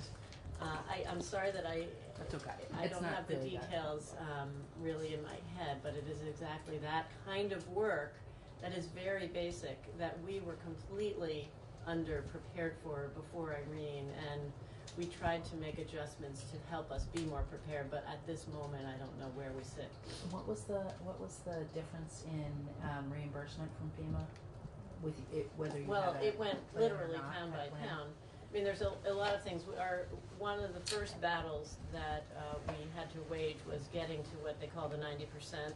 So instead of having the feds pay 75%, we got to that. So that was battle royale number one. But every single major investment was a battle and a negotiation and very crazy making. But I literally every single. I mean, I'll take the town of Bennington. Really extraordinary that they had, because the Roaring Brook had already flooded so many times, they had gotten federal funding, FEMA funding, hazard mitigation funding, to recover in a way that was resilient. So, we've learned that you can't just build trenches. We have to think about the velocity of the moving water. And so we know that rivers meander, and so we try to replicate that in the way we now respond to flooding. And that's because of the really leading edge river fluvial geomorphologists that we have in our Agency of Natural Resources, with whom the Transportation Agency has also learned, and we are really working together on how to respond in a more resilient fashion. And I would welcome you to invite Michelle Boomhauer and her team to share with you the resilience planning that the agency has done, thanks to support from the Federal Highway Administration. And I think you should learn about that because it's relevant. And I mentioned it in one of my recommendations, but the town of Bennington had a $2 million investment in how they properly responded in resilient fashion when the Roaring Brook was decimated, and we had photographs, and we had the geologists, and we had and FEMA said no, I'm not paying for that. So $2 million for the town of Bennington is just an extraordinary impact. So we had to get the Senate, so Senator Leahy got some of the staffers to come and take a tour. I went to Washington and talked directly to the FEMA staff. I mean, it took, and then we had to do these appeals. And actually, a member of Michelle Boomhauer's team was at that, who's now your environmental planner and policy, was the attorney. You might be interested to get his testimony, because it is telling what we had to do. We deployed attorneys from the Attorney General, from the Agency of Transportation. We spent enormous resources to battle with FEMA on why they should pay for us to do exactly what the plans that the mitigation part of FEMA had said we should do. We won. Bennington got the money, the town by town, we battled on the culvert sizing. It's an extraordinary story, and it is the mindset of FEMA not to be doing that, and I think it has to do with the fact that they don't have the money. Yep. Which I expect is exacerbated today. Mm-hmm. So, however, the more prepared you are with your mitigation plans, and the more you can, the other issue was mapping. We were relying on 20-year-old maps from FEMA that were inundation maps, and they weren't fluvial erosion maps. And what we now know is our threat is the river overflowing and the unbelievable damage that it will do. It is not, slow-moving floods that then recede. And our Agency of Natural Resources had gotten funding from FEMA to do that kind of mapping, and we had high hazards. So in the town of Jamaica, we had homes that were ripped away by that river. I think it was 5 homes. And we could not get them funded for the buyout, even though they met, because they were on the high hazard map that our Agency of Natural Resources had already set, but they weren't on the FEMA inundation map. And it is just the lack of preparedness and planning and clarity that allows FEMA to say no until we battle back. So I went down a path I didn't expect to even talk to you about, but it's relevant. And it's almost like PTSD to have these memories of the battle, and it was very, very, very difficult. And it isn't that the people who work for FEMA are not very caring, hardworking people. I think they have sometimes got their hands tied behind their back, and it's because we don't always have the funding available. And the battle for the funding, unfortunately, became a political battle, and we were successful, and it was a lot of work. So those were some of the things that I didn't expect to talk to you about. And I will just say, one of the other things I got to do was help send a team, lead a team really of folks from transportation to Colorado after their flooding. So their flooding was very similar to ours, and the whole transportation world, and I was the head of something called NASTO, the Northeast Association of State Transportation Officials, and we started a whole discussion around resilient infrastructure. So the world of transportation has learned a lot and is really moving forward on thinking differently about how we build and where we build. In Colorado, we recommended to them to have their recovery team also really tied at the governor's office at the highest level of state government, and I think because of that, they, like us, I think, were quite successful. I really can't say enough about the difference between being really in the top tier of government versus having a chair of a council that's really on the same level as every other of their cohorts. It's harder for everyone. I have a few more comments in there that you can read. I think I've sort of covered the main points. And again, these were just friendly amendments with suggestions. Some is wording about adding social equity, including public health and housing stock into a section that I think you didn't have. Making sure as you think about what's required that you are aware of the town requirement now, and learning that it isn't well resourced doesn't surprise me, but it does worry me. And that's what this council, I think, can help bring to light. So I probably talked plenty. No, that's correct. I'd ask if there are questions. Go ahead, Laura. So one of the pieces that we have in here is the creation of a vulnerability index to help us kind of understand which communities are most likely going to need help just with doing this planning, or they're just going to be overwhelmed with that. So we were surprised to find that the Agency of Health has a socioeconomic vulnerability index for the state. I don't know if you were aware of that or not. I didn't remember that. I think there's been a lot of post-Irene work that I haven't been tuned into, but the Department of Health was involved with me and us on that Obama task force, and there was a lot of good thinking and engagement by the health department at that time, so I'm thrilled to hear that, and that's very interesting and relevant. The mapping, again, the Transportation Agency has done very good mapping of our infrastructure vulnerability relative to our river system, our fluvial geomorphology, and has a prioritization system. I actually got to present that at a national climate resilience department of, it's a national transportation resilience conference, I think it was a year ago. Maybe it was 2 years ago. I think it was 2 years ago.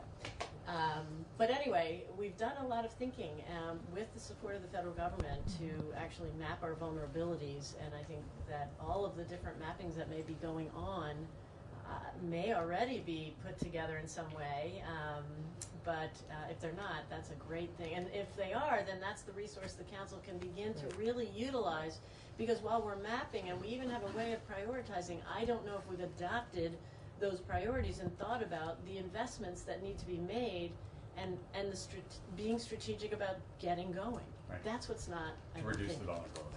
Yes. And in some ways, it's about which bridge, we've thought about redundancies. When this bridge goes down, okay. And so it's a very complicated formula of thinking about, okay, what do we need to do next and why? Specifically to make ourselves stronger for the future. Can I keep going? You can. Mike wants to get in here too. Oh, okay. I'll wait. But if you want to continue on well, this, I actually, around so one of the climate change activities that sometimes concerns me, coming from rural areas, and is thinking about cost effective, right? So, of course, we need to do that. We need to be responsible. But cost effective when we're mitigating climate change really screams to me like, let's get, as few cars as possible in the cities. It screams to me of increasing pressure in the rural areas. And so I'm wondering if you have, given your experience working in a lot of devastated rural areas, if you have any thoughts about how to balance that well. So thinking about cost effective, but also most vulnerable. I think the things that I think about the most with the rural areas is both the infrastructure, and I know that we've done a lot of planning and thinking about that, but it's where people are living relative to the flooding that's going to occur. And the incredibly hard choice of suggesting that people move elsewhere. And we did do that after Irene, and this was another, that's what we had hoped to get federal money for in Jamaica. But, thankfully, in Jamaica, the philanthropic community stepped in a tremendous way to help those families. But there are whole areas that we've mapped that we know really are higher risk, and we should be talking about buyouts. And some of the funding, we still have a pot of money. Again, this is stuff you should learn more about, and I'm not sure I get clear, but we have mitigation funding, sort of a percentage of every federally declared disaster, a pot goes into a pot for thinking about how to utilize these funds. So probably there is good strategic thinking going on. The Department of Emergency Management is thinking about this stuff. Okay. But I think a lot more about the folks at risk because of their homes than sort of where the cars. I'm not sure what you mean about that, but I do know that the folks who plan our infrastructure are thinking a lot about that, and I'm confident that continues. But the housing and getting people to move or not build in high-risk areas, and that becomes the issue of insurance, and that's another really difficult conversation.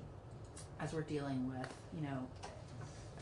as we're looking to deal more aggressively with climate change, and reduce our emissions, but also protect our people that are dealing with the effects right now. So, I want to make sure that we don't set up a competing, interest thing around reducing emissions and our, protecting our folks that are dealing with climate change right now. Is that, maybe it's not really clear. Sorry, I was going totally into the thinking of planning and resilience, and not so much the impacts of mitigation. And emission reductions.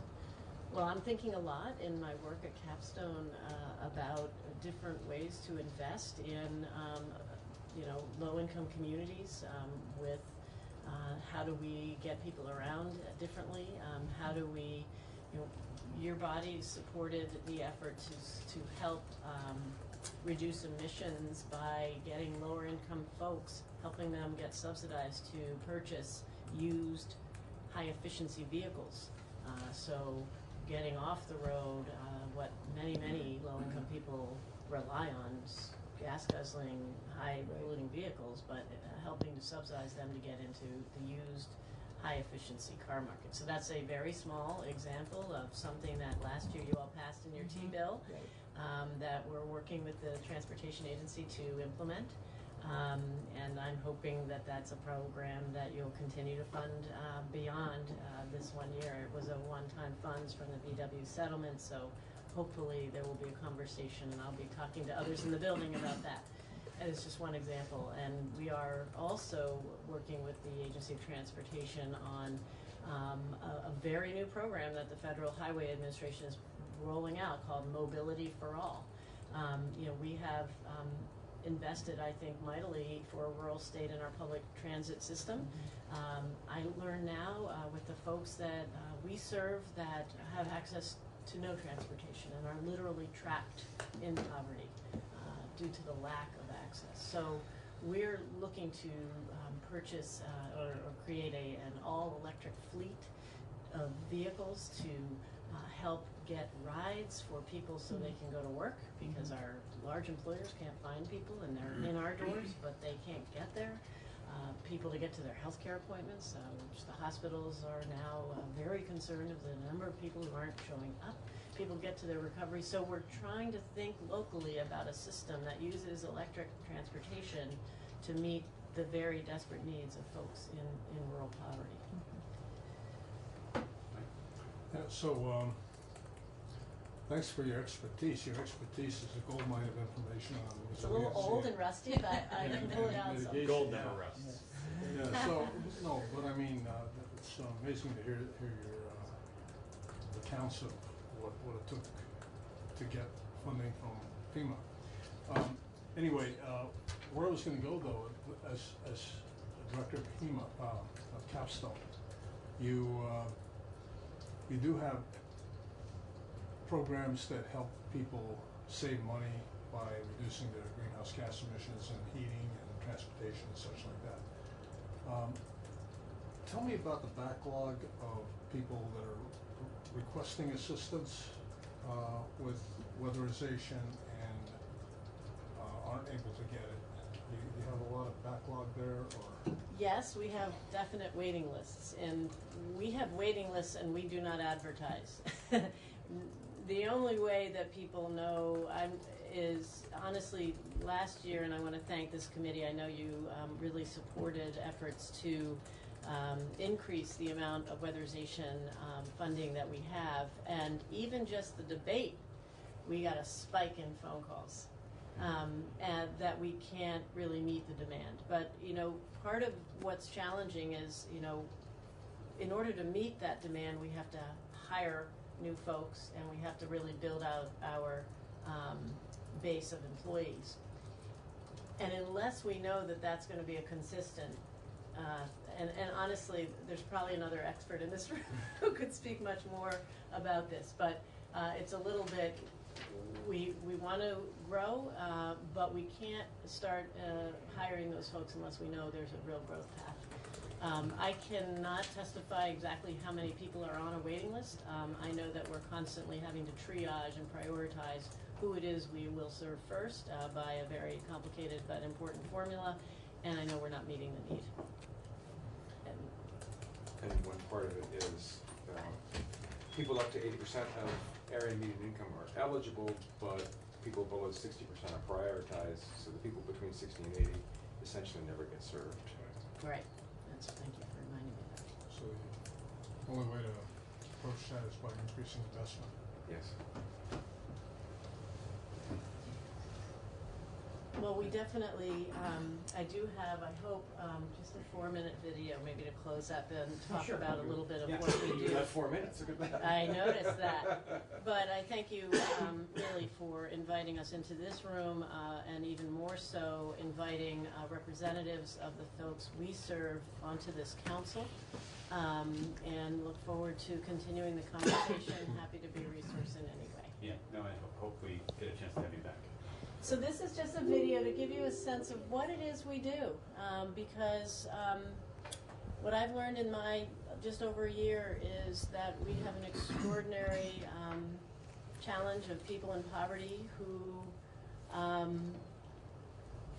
who are needing support, whether it's food, heat, or housing, that we do vital assistance for, but that we actually can help people get out of poverty.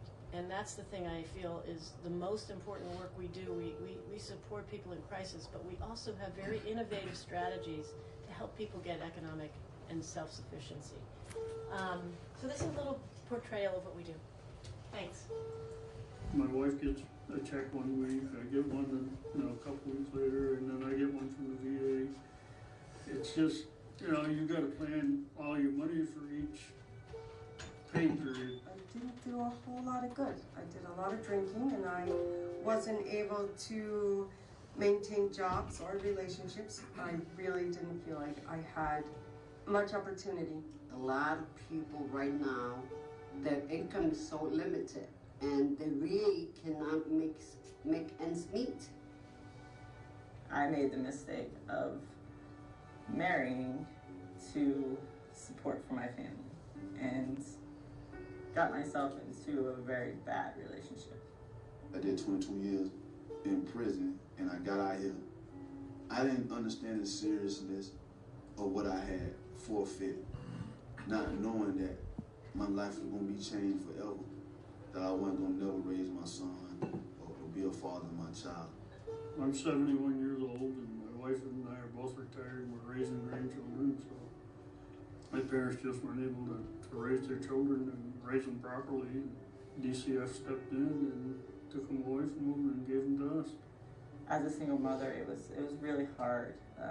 I lost apartments, and I had to choose between feeding my kids or clothing them. I was homeless a lot of the time. We stayed in cars or couch surfed. Without a second chance, what could we do besides go back to the old things that we used to do? We were struggling with, we got handed 3 kids, and financially it started getting harder and harder and harder. I wanted more. I wanted to open a business. I wanted to be more successful. I wanted a better life for my son. The program is there. The opportunity is there. It's providing jobs for others. People want to help, so you take it, you do it, you run with it. It's an amazing program. It gave me the steps. It was somebody right there with me, walking beside me, to guide me through to say that I've now owned my business for 11 years. Capstone was like a key to a door I was trying to get through. They orchestrated the right moves and made me see that, okay, I can do this.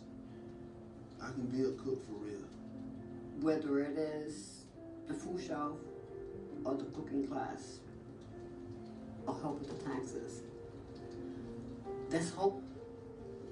Capstone is my foundation of support.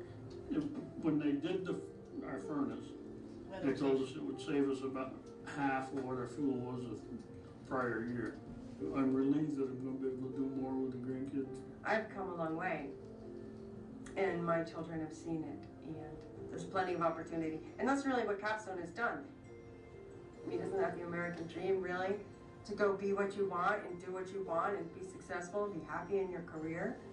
And Capstone's given me that. I had hope to get out of prison, and I made it. I had hope to make it up here to Vermont. I did it, I hope to get a job. I got it, Capstone giving people a way out of difficult situations. I say empowerment quite a bit because they do empower you to be better.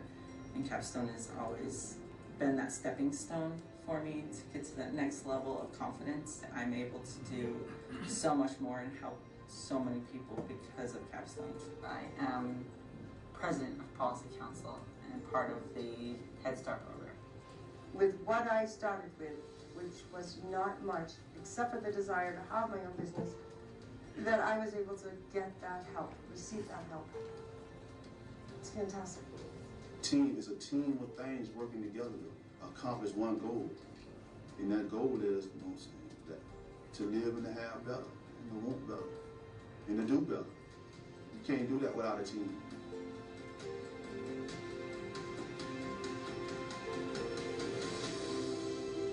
Thank you for listening.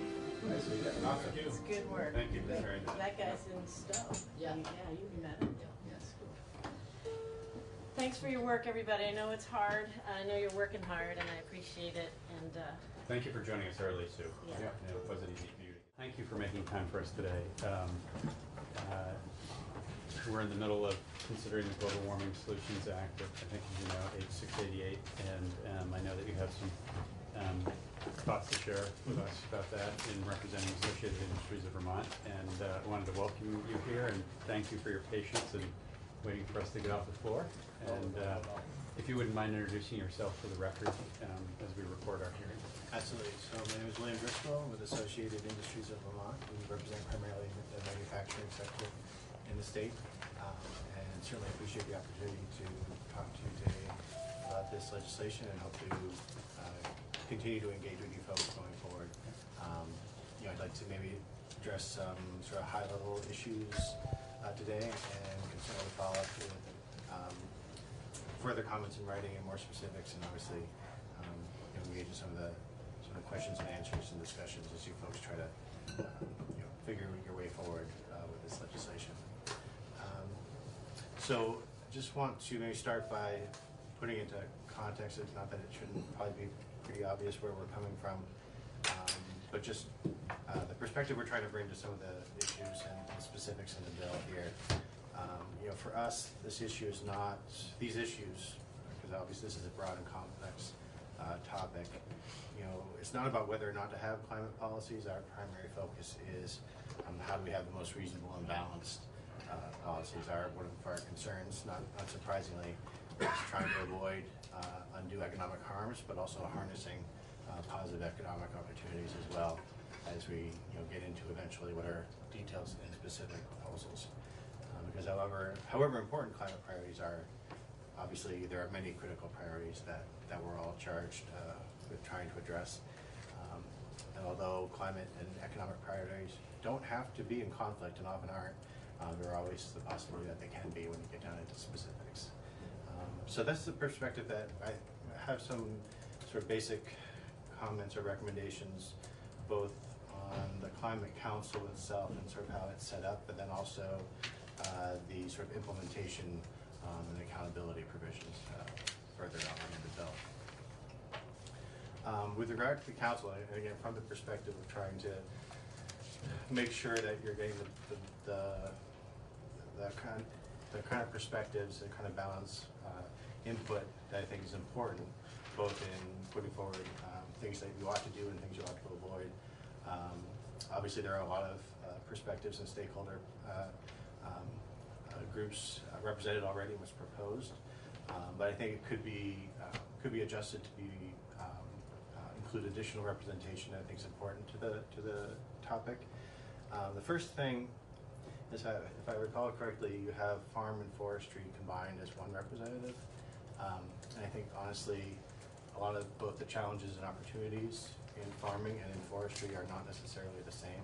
I think it would be beneficial to separate those two and have one from each.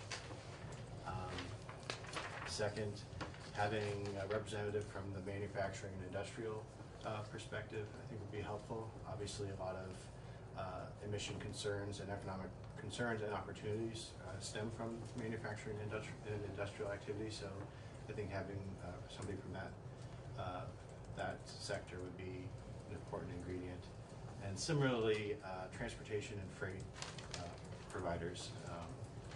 From our perspective, obviously, our areas of either concern or opportunity are not just operations and facilities in Vermont, but as you folks know fully well, a big chunk of our emissions portfolio is transportation based, and the hauling of supplies and goods, primarily over the roads in Vermont, is both a big part of that issue, but also very critical to our operations.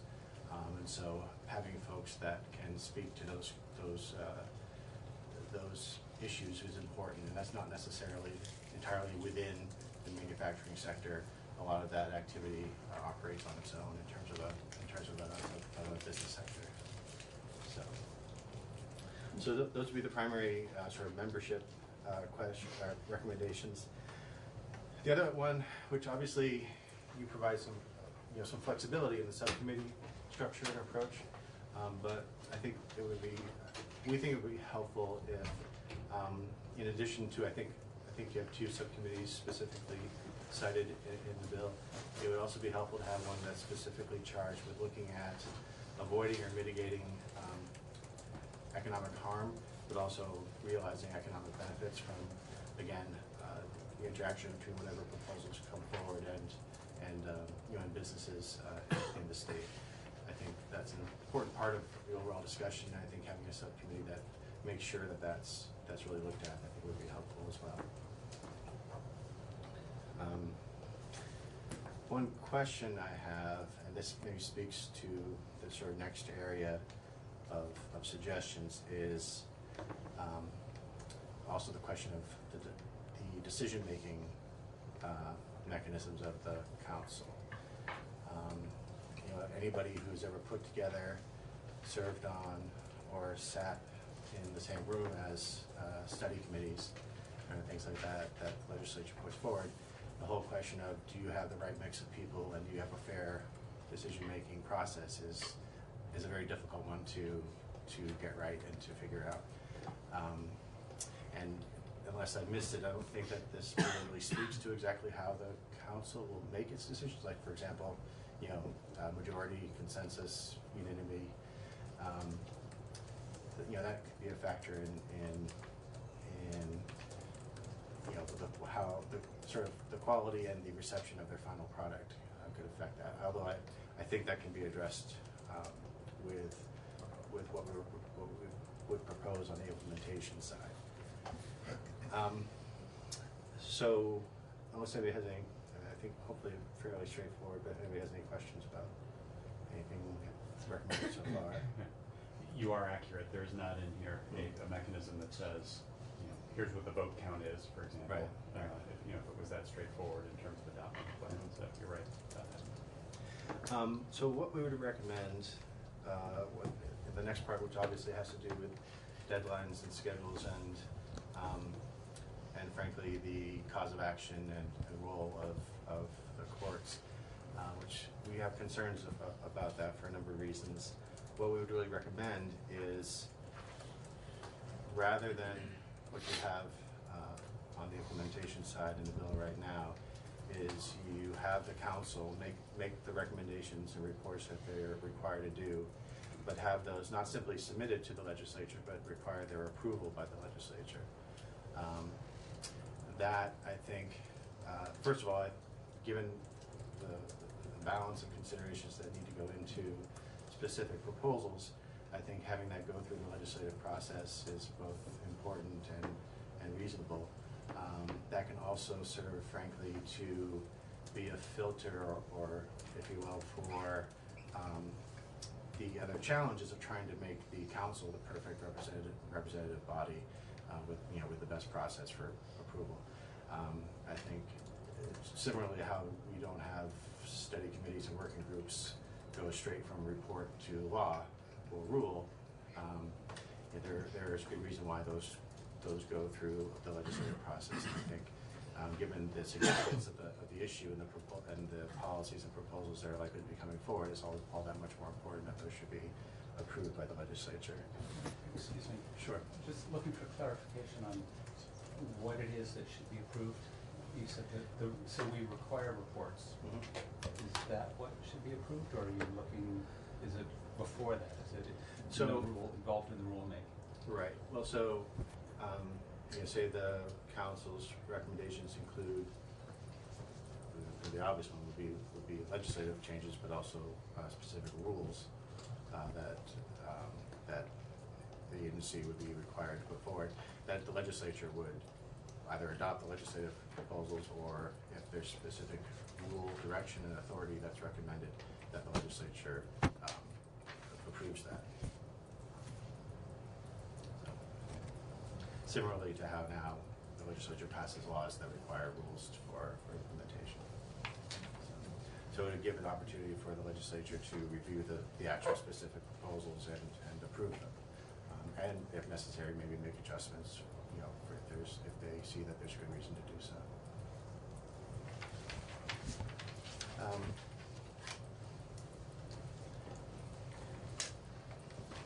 Yeah, and again, I think this addresses some questions whether, in the collective judgment of the legislature, whether the council has gotten everything right in terms of balancing priorities or specifics. Also addresses the question of the getting that balance of representation and fairness in decision making correct as well. And I don't see why having that legislative approval step would necessarily really slow the overall schedule or progress of what you're trying to achieve. I don't think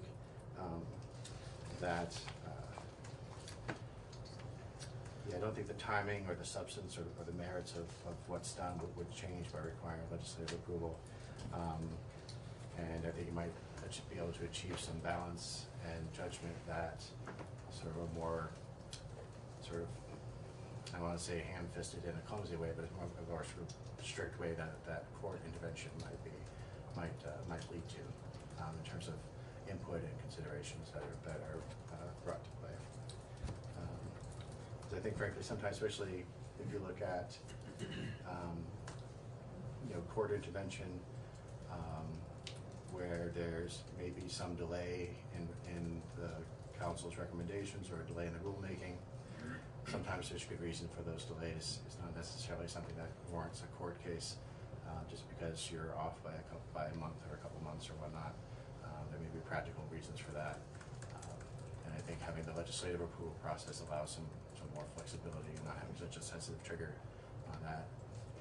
And also, when it comes to meeting the goals and having cases brought to the court to have the court direct rulemaking, I think that raises questions in that kind of a context. Are you going to have the same sort of public input process that you would have in the normal rulemaking process? Are you going to have a consideration of different perspectives, and also some judgment in terms of weighing the pros and cons of specific proposals? I think having the legislature really driving that allows for that much better than setting up a situation where if you're off by a percentage point or two or more on those target deadlines, I think it's a little more, again, it's much more of a blunt instrument to use the courts. And I think if you try to come up with guardrails or other ways to try to moderate that or mitigate that, what you're really doing is you're getting closer and closer to replicating what might be a legislative process anyway. So might as well stick with that from the outset.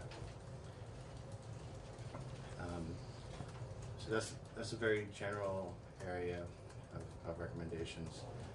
There are maybe some more specific things just before we loop back to that.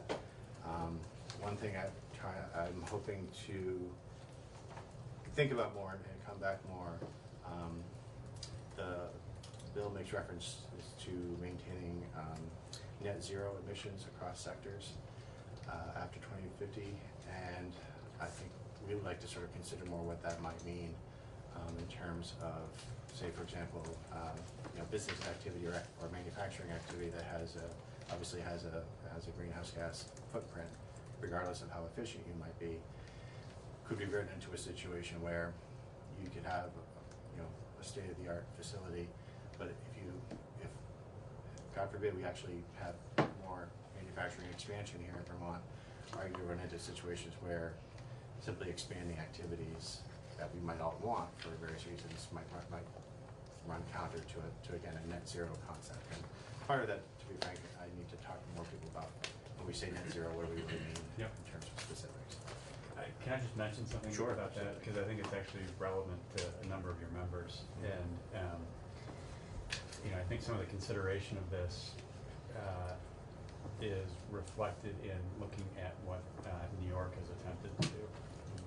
And part of the New York law acknowledges that there are sectors of the economy that are going to be really challenged. It's not clear what the technological path is to completely eliminate, in 30 years, fossil fuel as part of the fuel mix and greenhouse gas emissions as part of a manufacturing process for not specific to manufacturing. Right. That's an example. And I think what New York has tried to do is provide a path, very strict and narrow, as to, you know, for industries that have difficulty getting there, finding where there is mitigation through other means. That, you know, there may be industries that can't get, you know, off the fossil fuel, may be able to reduce but not eliminate, and whether it's, you know, just generally speaking through sequestration means or, you know, or other, can get to net zero, even while they still may be emitting. But it's a very prescribed and narrow path, but, you know, that was one of the concepts that was embedded in the New York legislation. So it's something we can talk about more, but I think it's very relevant to probably some of the people that you represent. Yeah, and certainly if we're talking about goals and aspirations, and trying to find ways forward, you know, that, I think that allows some flexibility as we get closer. Obviously, it's hard to predict where we're going to be in 2050 today. Yeah. And whether if we're locking ourselves into some things today that may not really work, then, you know, there could be some challenges. And that, actually, I need to get back to another thing on that, but one other aspect, which again, I'd like to come back to you folks on, but just want to sort of flag now on page 23, line 18, which is the only line reference I was going to make, in energy policy and planning. Currently, energy policy is based on a concept of least cost things, which includes environmental priorities, which I would think would cover greenhouse gas reduction. This bill would set greenhouse gas reduction outside of and alongside least cost. So right now, least cost is a basket of critical priorities, which are then, you know, balanced as best they can by taking greenhouse gas reduction sort of out of the basket and having it co-equal with everything else combined. Again, obviously, lawyers can debate about what the language really impacts, but that raises a potential concern of are we upsetting the balance of all the priorities that we need to focus, and is that really appropriate or necessary?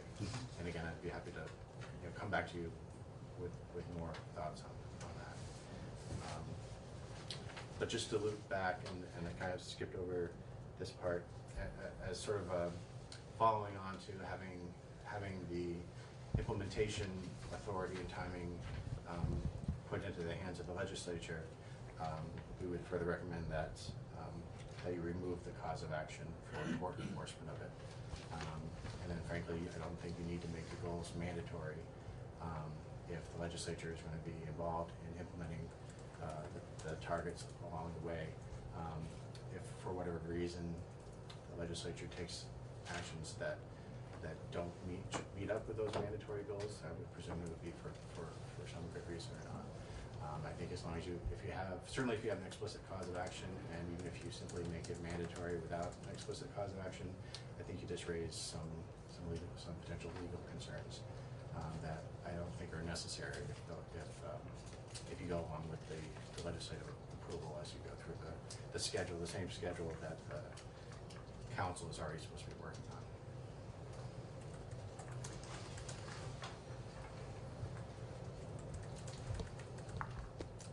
There you are. Other than that, so if you want me to go back and draft that up for you, I'll say. I think actually that would actually be pretty easy. Anything I can do to help.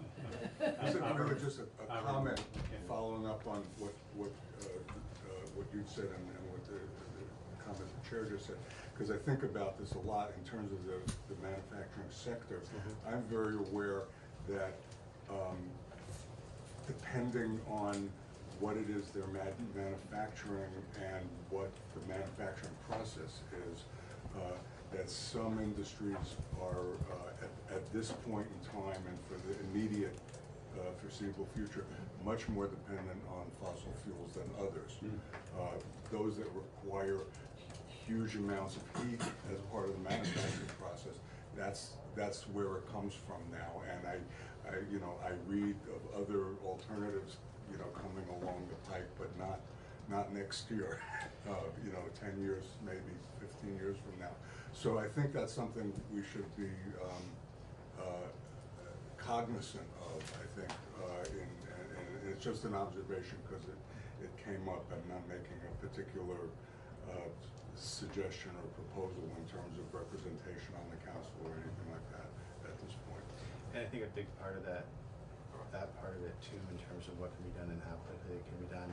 You know, the challenge is, like you say, certain production activities lend themselves better or worse to electrification versus fossil fuel. And frankly, in terms of if you're looking at a reduction path, the ability to convert from basically diesel to natural gas, for example. I know you folks may not be aware of this, but access to natural gas and natural gas infrastructure is kind of a complicated issue. Really? Heidi has experience on committees where I've actually been able to make everybody laugh quite a bit. If I come back more often, hopefully I'll get you guys there. But yeah, it's a complicated question. So. And I'll just add as a footnote to Avram's point that something that we've had testimony on in this committee and that other states have focused on, it's not something that's in this bill, is that the focus on emissions reduction should relate to what the contribution of that pollution is. There are certain sectors, transportation, which you've highlighted, but then also certainly thermal are the major contributors in Vermont. And as you mentioned, our manufacturers certainly engage in transportation and heat plant floors. But the industrial sector as a contributor, as a piece of the pie, is actually pretty modest in Vermont. That's not to say that manufacturing businesses aren't meaningful contributors, they are, but in kind of looking at the pieces of the pie that we want to focus on, we know where those are. So. Yeah, and part of this is sort of the interconnection between manufacturing and some of the other sectors like the transportation side. Yeah. I guess one thing I would just point out there, again, not that you folks don't see it this way too, you can certainly look at it from the perspective of where are the contributions coming from, but then the relative distribution of contributions is not necessarily the same as the availability of redress or measures. In other words, an area might be a big contributor, but you might face some significant limitations in how you actually can go after that one. Diesel fuel transportation is a very good example. That's certainly a chunk of the contribution. But if you look at the efficiency of logistical planning and the technologies available, there are big challenges in trying to reduce that contribution. So, again, it's just an example of some of the things to look at. Airplanes might be an even better example. Yeah. And I'm sorry, I don't mean to sort of grab what you go back. Another question I think for folks, and this gets to the rulemaking for A&R and the authority of it. It wasn't clear to me looking at the bill. Obviously, the council will come up with all sorts of recommendations, but it looks like it's really A&R that's going to be doing the rules, and so it raises the question of does any recommendation of the council, even if it's in an area that's not currently within the jurisdiction or the traditional responsibility of A&R, say like some transportation sectors or other whatnot, that is A&R actually going to be given both the authority and the responsibility of doing such rules as the bill is structured or as you might change it? So that's just not The quick answer to that is they would have the authority, not necessarily the responsibility. The bringing people together in the council certainly allows regulation to occur in different places. There's nothing in the bill that precludes agencies that currently have authority to use that authority. How the bill is currently drafted is, at the end of the day, A&R as the primary regulator of pollution, air pollutant, has the ultimate accountability for that. But I think what the bill envisions is that different agencies in state government would collectively work to regulate. So, Mike, I want to make sure you get your question. Yeah. So, thanks for coming here, Bill. I was listening, but my computer wasn't catching up with your the recommendations you had on the membership of the council. Mhm. So if you could go over that once again, Sure. I'll capture it this time. Yeah, very shortly, I think that farming and forestry should each have their own representative, not have that combined. I think there should be a representative from sort of manufacturing slash industrial sector, and then also one from transportation slash freight. Okay, manufacturing and industrial sector. And what was the other one? Transportation. Transportation. And in our mind, we're primarily thinking of goods and supplies, sort of commercial freight transportation, but I think there are organizations out there that represent those folks. Okay, thank you.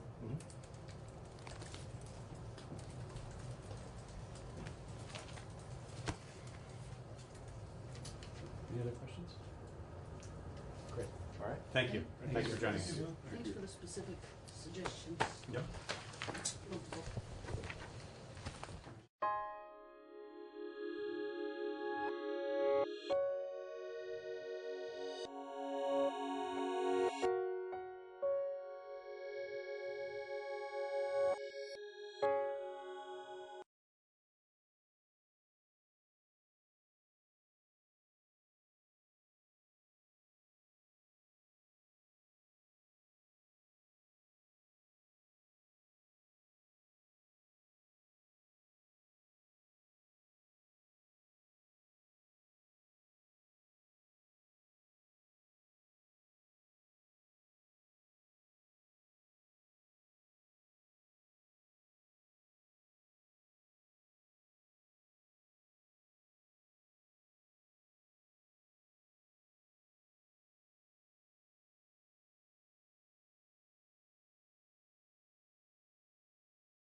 Welcome, everybody. This evening, we don't have a whole heck of a lot on our agenda outside of the panel cost and funding options.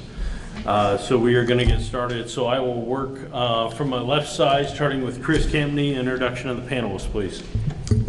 Chris Campney, Wyndham Regional Commission. Laura Sibilia, representative from the House Energy and Technology Committee. Sarah Coffey, I'm a representative for Wyndham 1, Vernon and Guilford, but I'm here as a citizen appointee by the Speaker of the House. Emily Davis, citizen appointee by Senator Pro Tem Timash.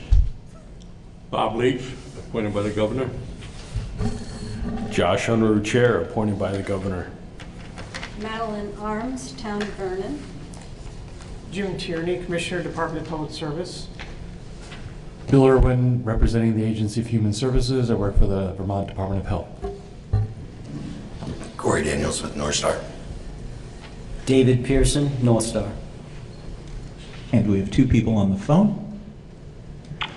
I'll go first. Bob Gustafson, State of New Hampshire, appointed by the governor to represent the 6 communities in New Hampshire that were part of the EPZ.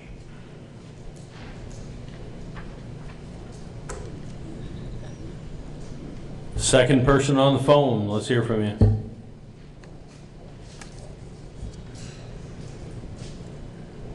Who is it?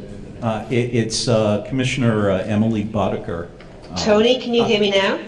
Yes, we can hear you now. Oh, excellent. Emily Bodecker, Commissioner, Department of Environmental Conservation. Okay, let's take a review and I'll entertain a motion to approve the minutes from January 2020. Mr. Chair, just as it was a snafu, but we do not have printouts of the meeting minutes this evening. They are available online. I don't know if anyone has had opportunity to review them.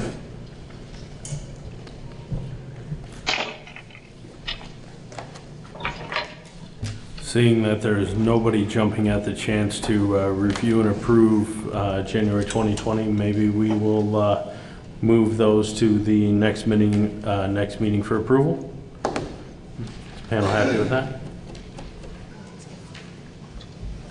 I think it's fine. Okay, great.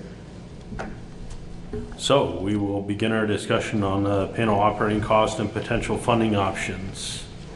I will open up the floor to Representative Sibilia and Coffey, as they have an option for us in this respect. And then I will turn it over to Commissioner Tierney to give her option as well. Okay, thank you.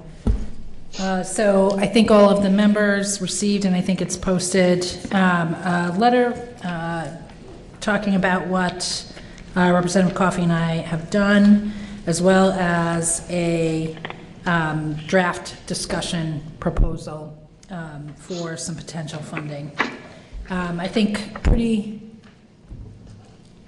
simply, we went out to gather more information about what was possible, what opinions, informed opinions, might consider as possible.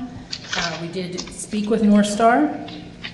We also spoke with members from the Institute for Nuclear Host Communities, which is an organization that started out of this region and thinks about local and regional impacts. And in doing that, we put together, gleaning from what we've heard from the handicap committee, some possible, and North Star, some possible activities that might be helpful to the panel. Those would include looking at having a dedicated communications staffer, so having the panel having the ability to communicate through press releases, etc. Some dedicated support, administrative support for the panel. as well as we have heard notion of the cost associated for citizen participants, so a slight increase in a per diem. We've put that down for possible consideration, as well as some estimated costs. I think the commissioner, when she is able to review her costs, can update equipment needs costs. We did not anticipate, given the late status of where we are in this process with decommissioning, the need to bring additional experts here. I think that might have been instructive earlier on in the process, and it may in fact be something that other communities may want to consider. But at this point, it doesn't really seem that that's necessarily helpful. Folks that could help us, that have experience, probably can participate via phone, I would think, at this point. I think we have put together something that would envision it going as long as NDCAP is engaged in the process of decommissioning of the plant. And in our discussions, it seems that the current statute would already allows for the possible participation of North Star. I will tell you that the legislature has attorneys that can review different materials, and we do have a legislative attorney that is reviewing the possibilities here, but I hope folks will take our documents as a place to add some information and some knowledge from outside experts into how we might improve this process. We're happy for them to contribute to a better conversation and maybe a productive conversation this evening. And now I will let Representative Coffey very much approve what I've said.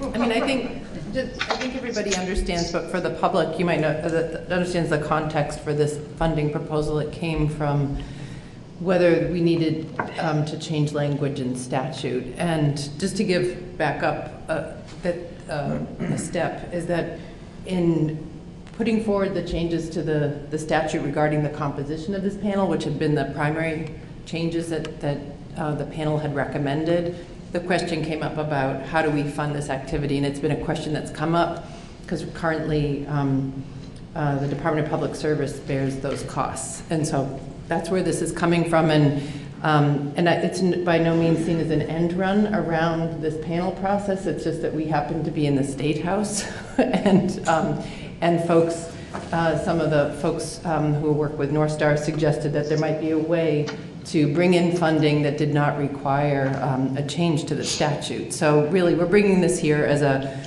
we hope as a starting point for us to have a productive conversation about how to do it. So I look forward to hearing everyone's thoughts and also from the commissioner. Yeah. And I would add one more thing, if I may. So at the last meeting, we heard an idea about possibly just a straight up shift in financial accountability in the regulation from the department to North Star.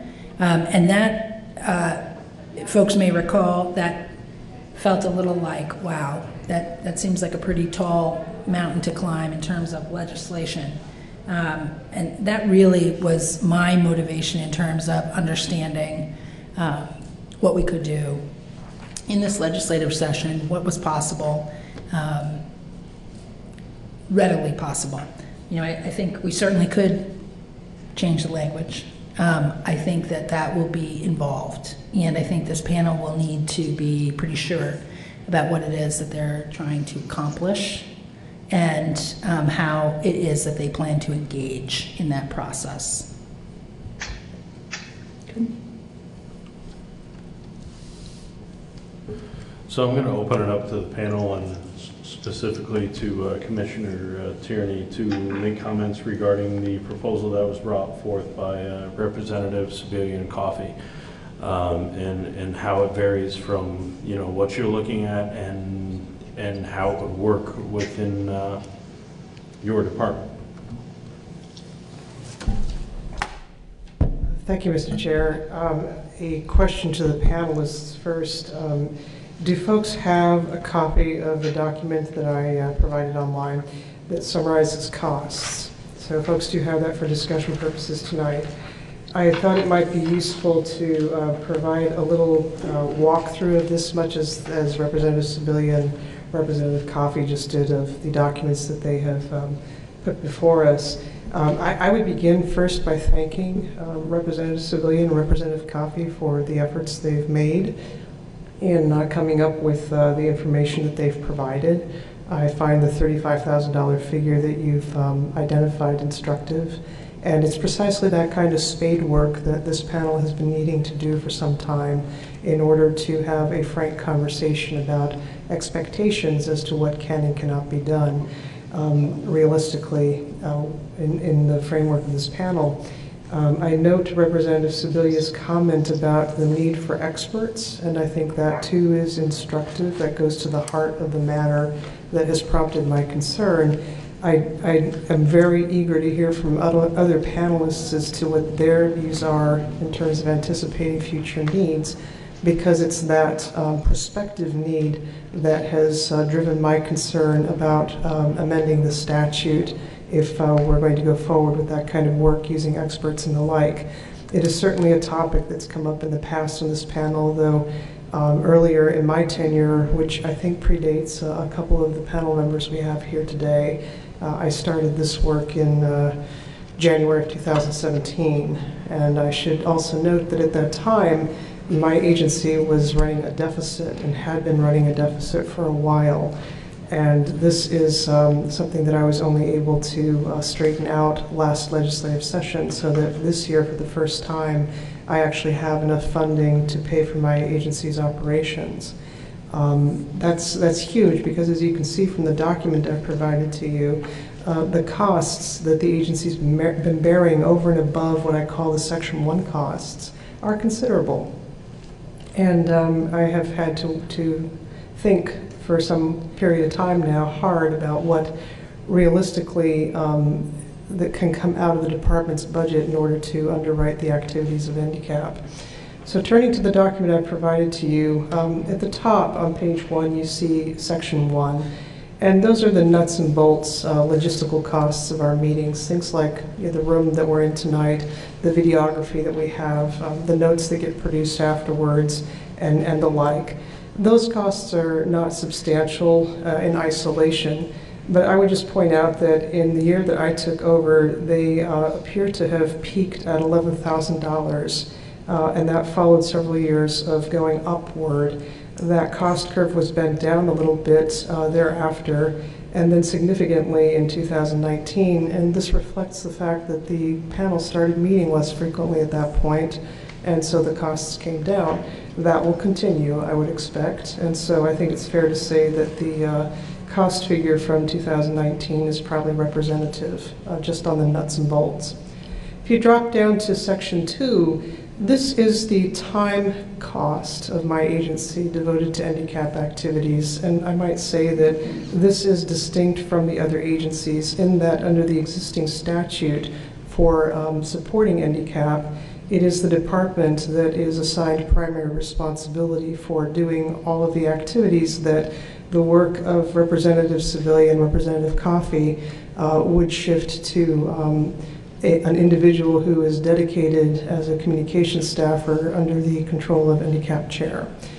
So that's I would just highlight that most of the activities that have been identified in the what I'm going to call discussion draft proposal from we'll just leave it at that, the discussion draft proposal that Representative Civilian and Representative Coffey walked us through, those functions, while they may be reasonable and prudent for the panel to have the benefit of, right now by statute, those are all things that my agency is required to provide for the panel. So right there, you're looking at a statutory change if we're going to have somebody else do that, in my opinion.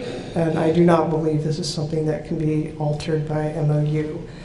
In any case, as you can see looking at my document, the costs of my agency of providing support for handicap have been substantial.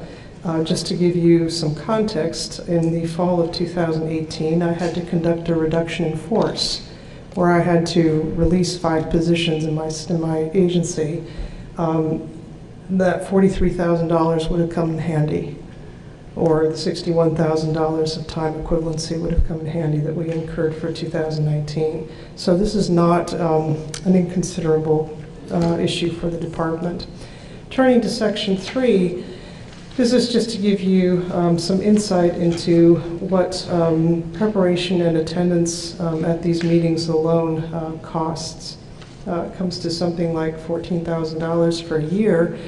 These are costs that the agencies do not bill back to North Star, just as I do not bill back the Section 2 costs to North Star as well.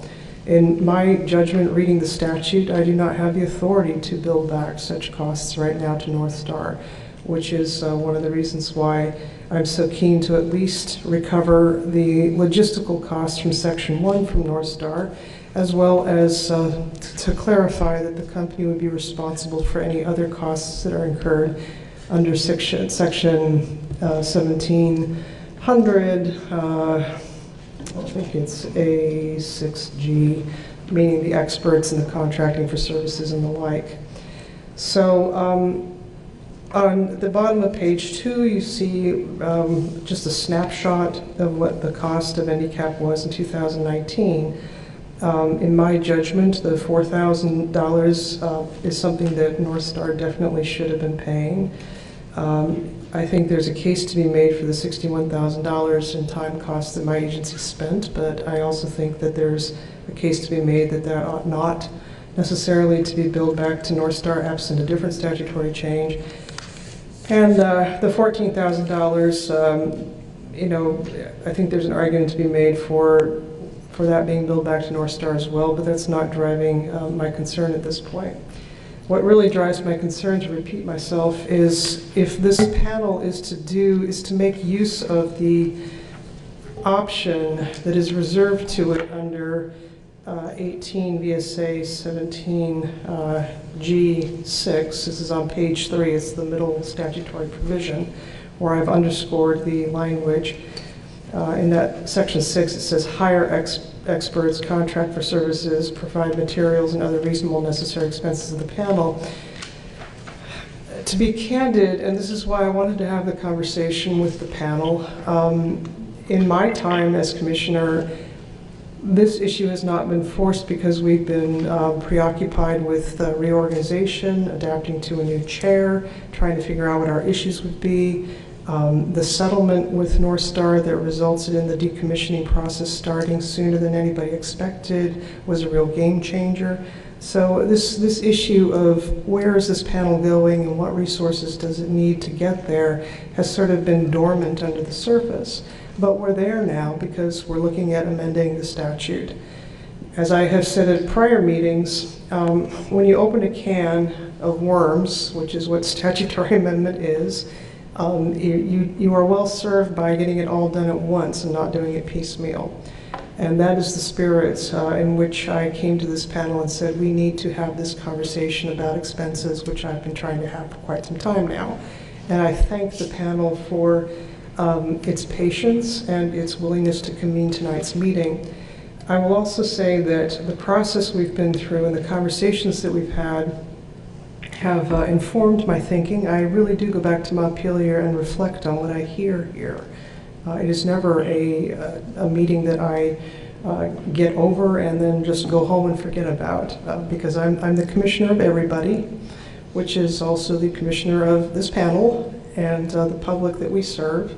And it's incumbent on me to reflect on the things that I hear, so that while I respectfully have to disagree with the proposition that an MOU could be prepared that would allow Entergy to pay a certain amount that is fixed, in order to pay for these costs that I'm concerned about, I can recognize that there's a limit as to what can be achieved in any one legislative session.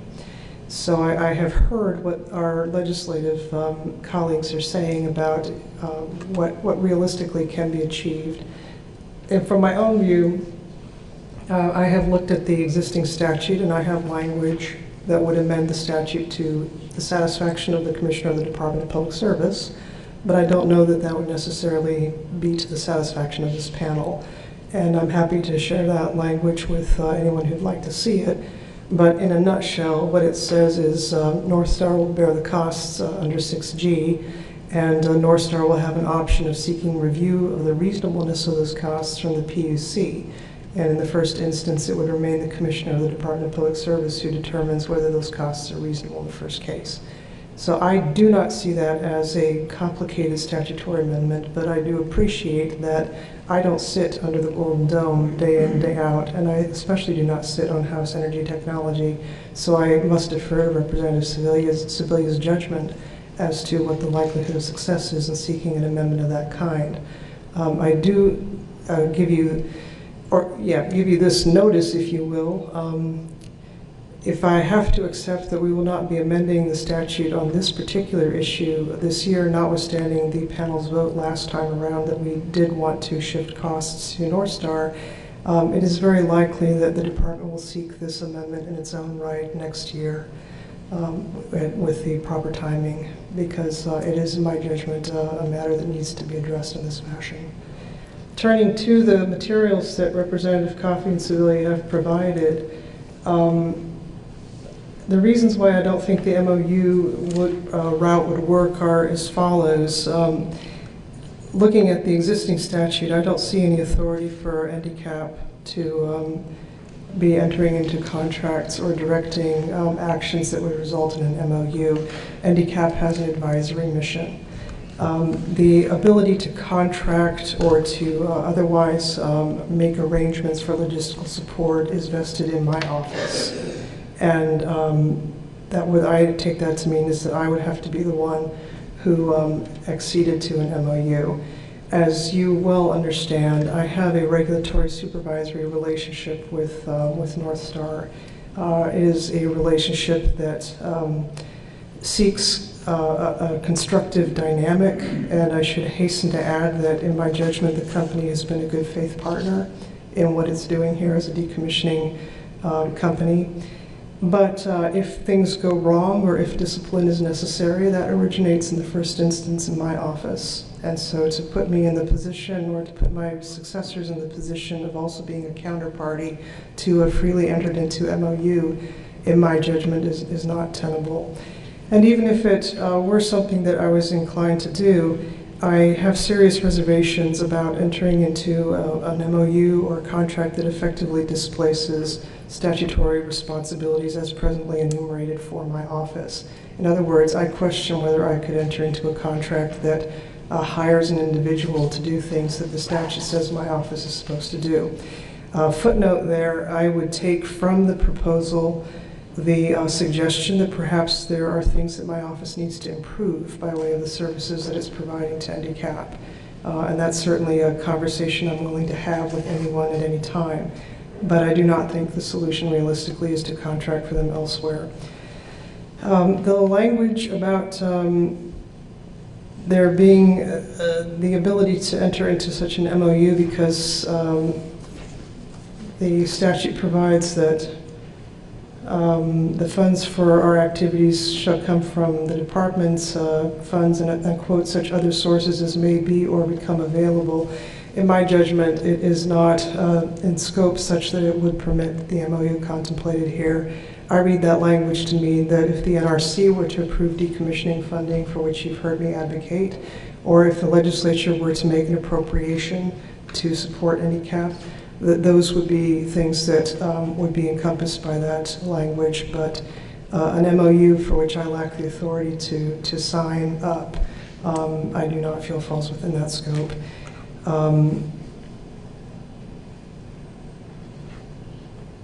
I think I've covered all my points.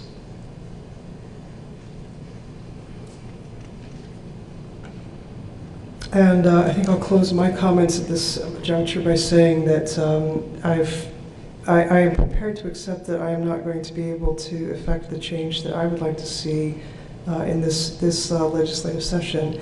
But I underscore that that is not uniquely my decision. Tonight's conversation is about what this panel would like to see its future be, and for me to get guidance on that point. And now I'll yield back to you, Mr. Chair. So go ahead, Chris. I have a question for the commissioner. The cost increase under staff hours for 2019,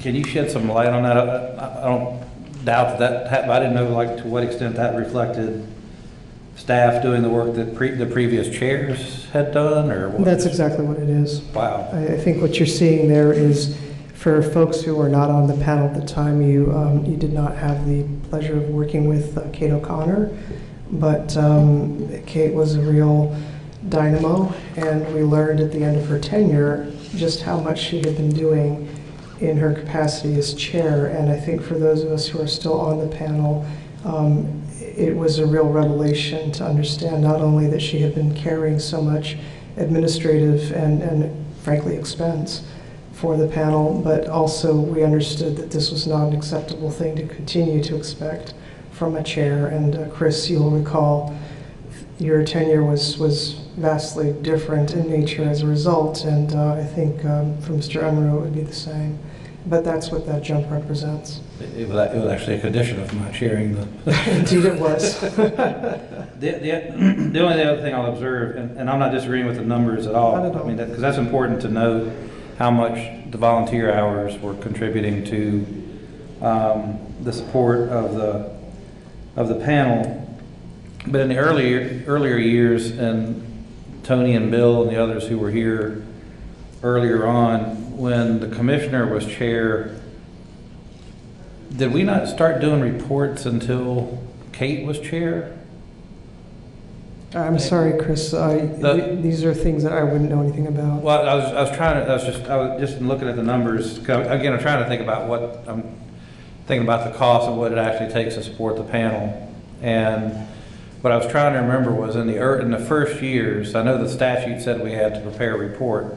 I'm not remembering if we did exactly or not, or who prepared it, if it was Tony or Chris or somebody else in your all's office. But of course, Kate was very heavily involved in not only setting the agendas, but even recruiting who was coming to speak. So I'm sure that took some time away from Tony. It's just, I almost feel like we should send another letter or something to Kate saying thank you.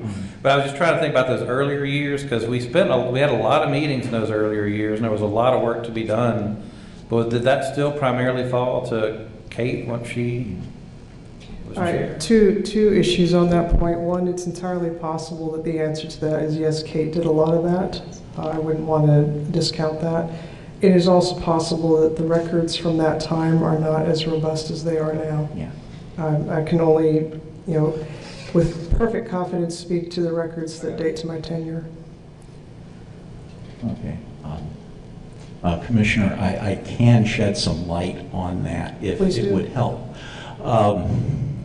To answer, okay, first the specific question on the annual reports. The history on it, the first annual report, there was one done for 2014. The the department subcontracted that out. If you remember, we had the Consensus Building Institute on contract for several items, and one of them was to finish the 2014 report.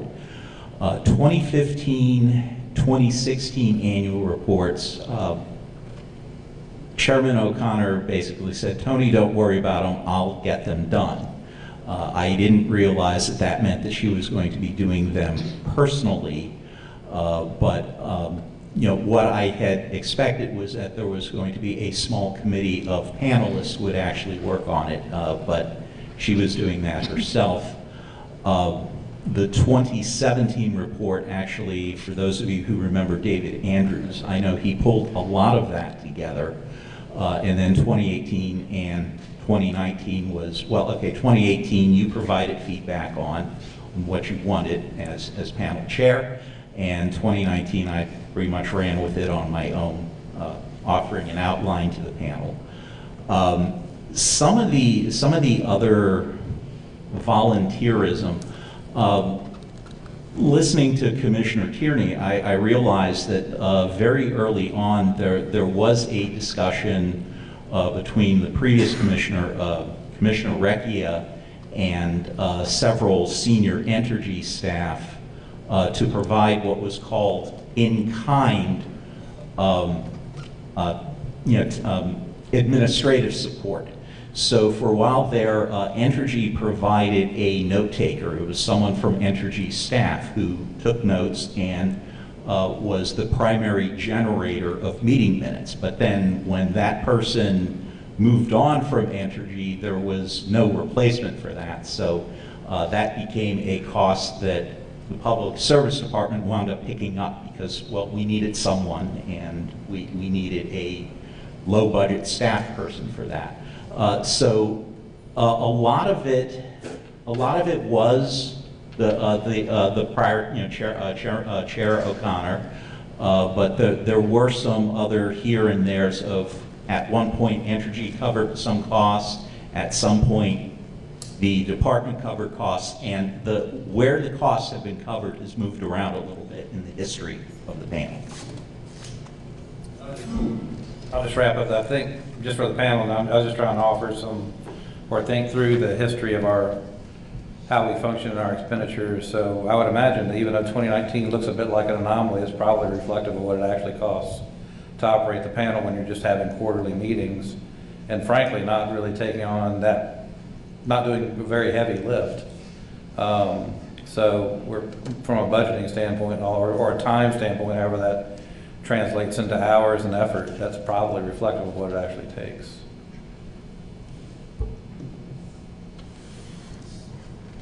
So let me throw my 2 cents in because I'm really good at that. I think for us tonight, it's, if we decide to, I think it's a determination of a dollar amount, not necessarily how that dollar amount is spent. Representative Sebelian and Coffey have laid out a fairly good plan of how those dollars that they propose could be spent, and the ways that they can be most effectively used. But I think for us as a panel, we need to determine a dollar figure of what it takes to run this panel, because as we transition over the next several years, those particular positions that are laid out in Representative Sebelian and Coffey's proposal may change. The needs may change as we go through the decommissioning process. So I think a dollar figure is more important than necessarily how it's spent. That's my opinion, and I'm open to hear different opinions on that. I'm okay with the dollar figure that was, set forth by Representative Sebelian and Coffey to, help us to function appropriately. But I don't want to pigeonhole us into a specific way to spend those dollars.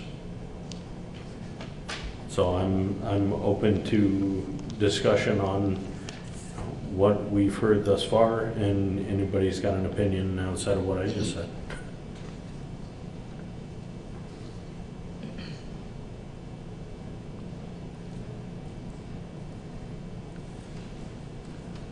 So I actually appreciated Chris's summary there, that the 2019 expenses as described at the bottom of page 2 of the Commissioner's prepared document is probably more likely the actual costs as opposed to those costs that are itemized on the document from our representatives.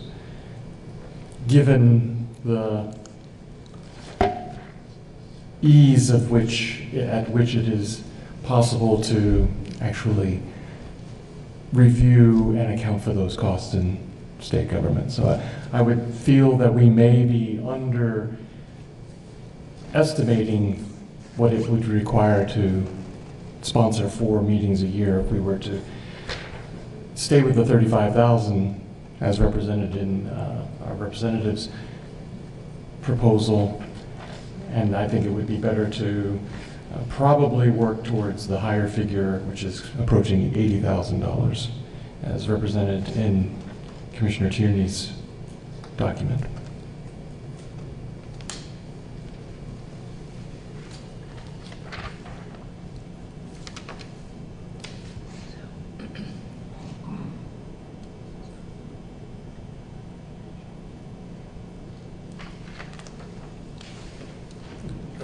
I know we're all sitting here contemplating everything that's going on. Representative Sabia, you got something to say? Well, I think I would most like to hear from other panelists if they have thoughts first. So I can wait.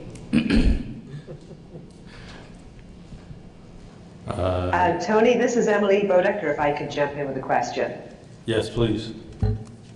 So as I was looking at this, there's 3 things that I'm primarily evaluating. One is I think we need a permanent solution, a long-term solution, rather than trying to do something for an interim. So I'm interested in understanding how we can get to a permanent solution. And one hopes that we will continue to have good relationships with all parties involved, but money can get tricky at times, so I think a permanent solution, and by that one which is, solid in law, is important. Who authorizes the costs for the panel, I think is really important, and so I too appreciated seeing what the panel actually costs, and would also be interested from some of the longer term panel members if some of the assertions about this being the right grouping of costs, that we wouldn't be looking for additional experts and things going forward. I'd just like to make sure that we have a good consensus from the panel for that. And so in terms of how we proceed from here, I would also like to revisit the question, I'm not quite where Commissioner Turney is, about ruling out a change this legislative session. I appreciate that there's a lot on the docket.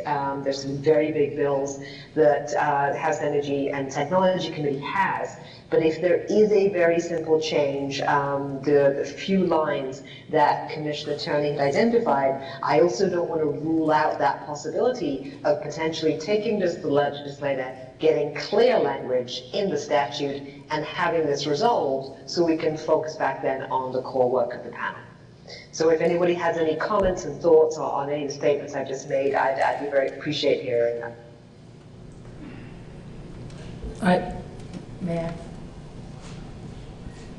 I just have one thought that I would like to just make sure I am absolutely perfectly clear on. So this panel can move forward with recommendations for statutory changes this year? Absolutely. Some of the, you have heard me put forward some cautions, which are intended to reflect just the reality of the situation on the ground. But if there's consensus on this panel that they want to move forward with changes in legislation this year, they should do so. I have made cautions about making sure that it is clear what the panel wants, that there is a clear plan for supporting those changes in the legislature by the panel. And so that's it. I just want to make sure that it's understood. If the panel wants to move this forward, they should. I feel like I've tried to be responsible in letting folks know, here's kind of the situation on the ground. Representative Coffey and I have been cautioning folks for the last 2 or 3 meetings about the timeframes involved in this second year of a biennium. To the greatest extent possible, just to help inform and allow this committee, this panel, to have as much flexibility as possible, so.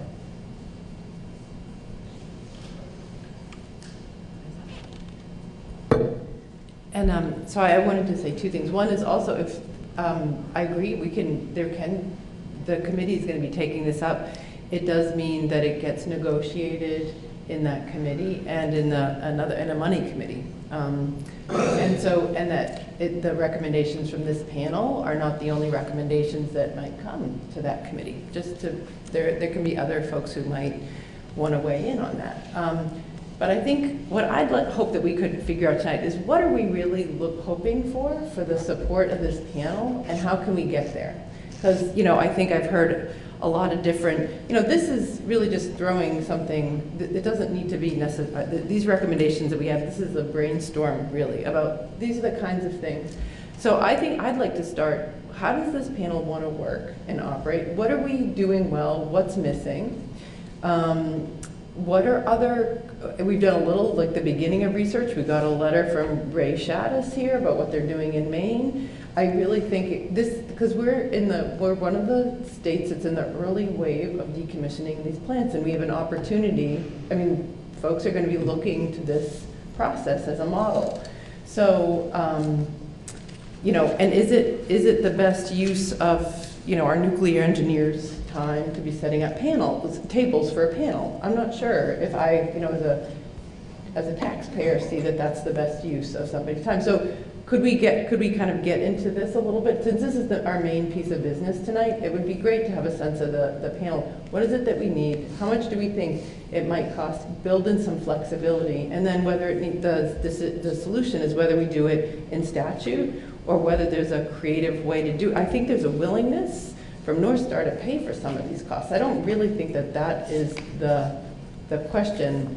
I think it's about how we get there. So I really would love to hear from other folks and other folks who have been, I've been on the panel since September of 2019. So I want to hear from other folks what they think that we're missing. I mean, because I think we've heard from the public that the meetings are not very well advertised, beyond what the Department of Public Service can do on its website, and whether it's that we need somebody like a communications staffer or a part-time person or very part-time person to get the word out on the meetings. Because I think it's really important that people know about these meetings and that there's participation from the public.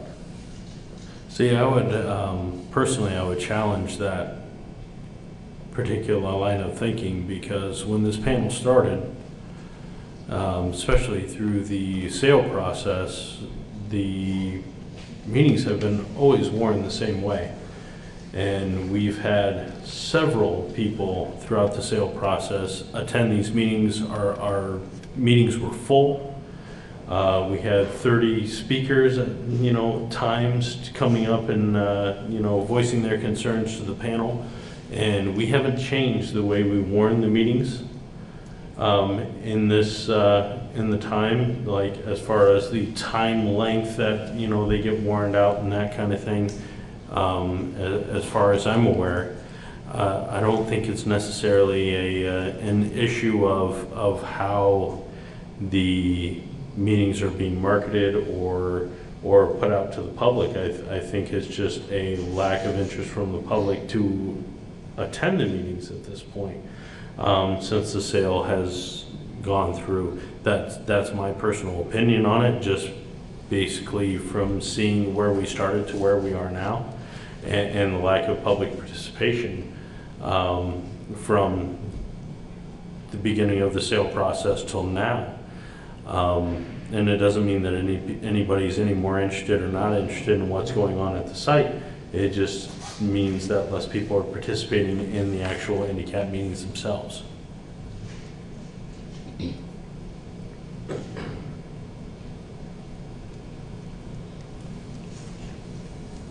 May I say something?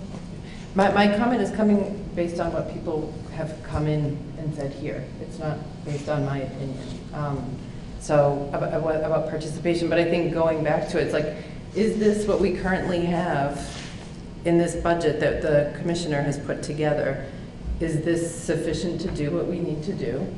the work that needs to be done? Or do we want to be, I've heard, I mean, there are a few people who are not here tonight who have advocated for having folks come and participate in this meeting, or for, as participating in national conferences. I mean, there's been a wide range of ideas, and we haven't been able to get to those ideas because there hasn't been the funding there. So that, I would rather have us have a conversation about that part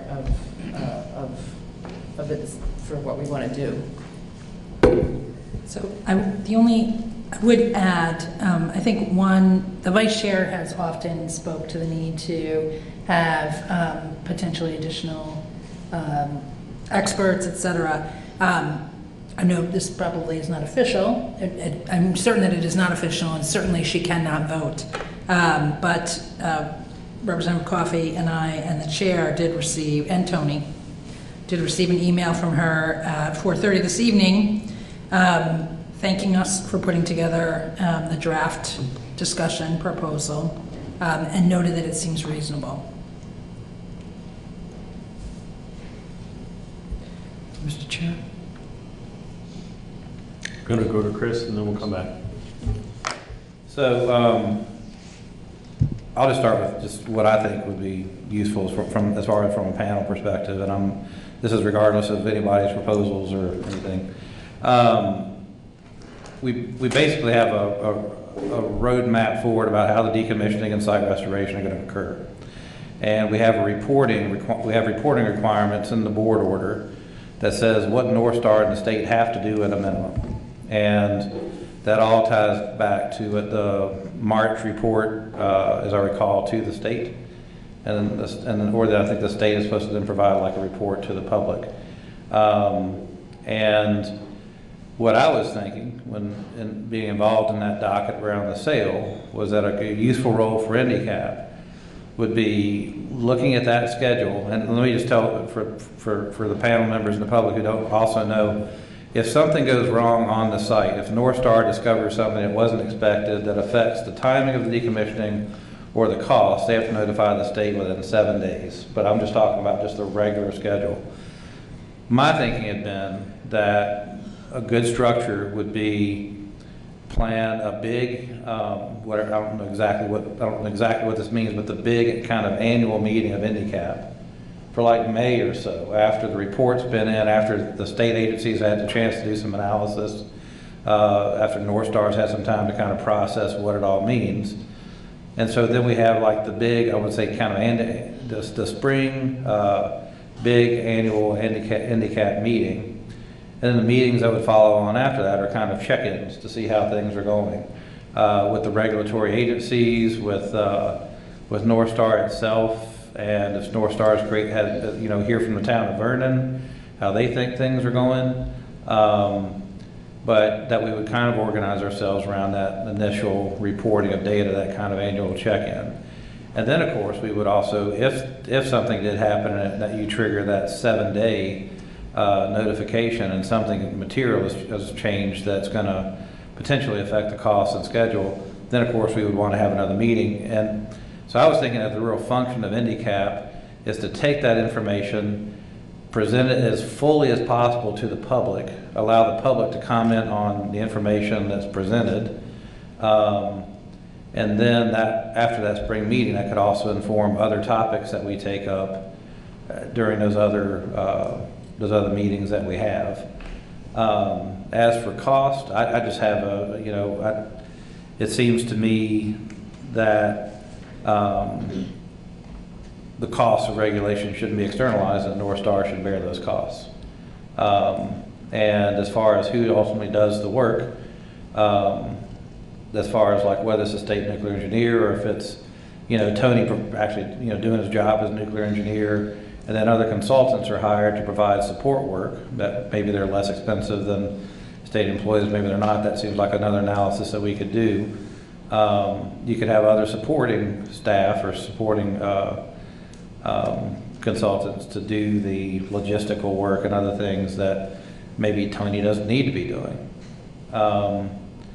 But that was the kind of structure that just for me personally, I had envisioned. Now, how we get there, what we need to change in statute, I've got some ideas, I think, but that could have some effect. I appreciate the proposals that the legislators brought forth to us. I appreciate also the position that the commissioner mentioned about the state budget. But as far as just like the actual function of handicap and its purpose that it serves, those were kind of my notions, and so I just wanted to throw that out there for what it's worth for people to respond to. I'm not claiming that I'm right. It's just that's an idea that I've had.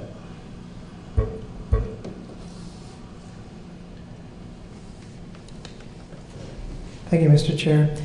A couple things. I thought what Chris just outlined right now is one very measured and clearly identified path for handicap to define the scope of its work at this time. And I think one of the things that's particularly appealing about it is that it meets the concerns that, or better said, the point that Representative Sibilia has made more than once about the need to ensure that a spotlight stays trained on the events through decommissioning, the progress of the company through decommissioning, so that the public has a genuine window into this.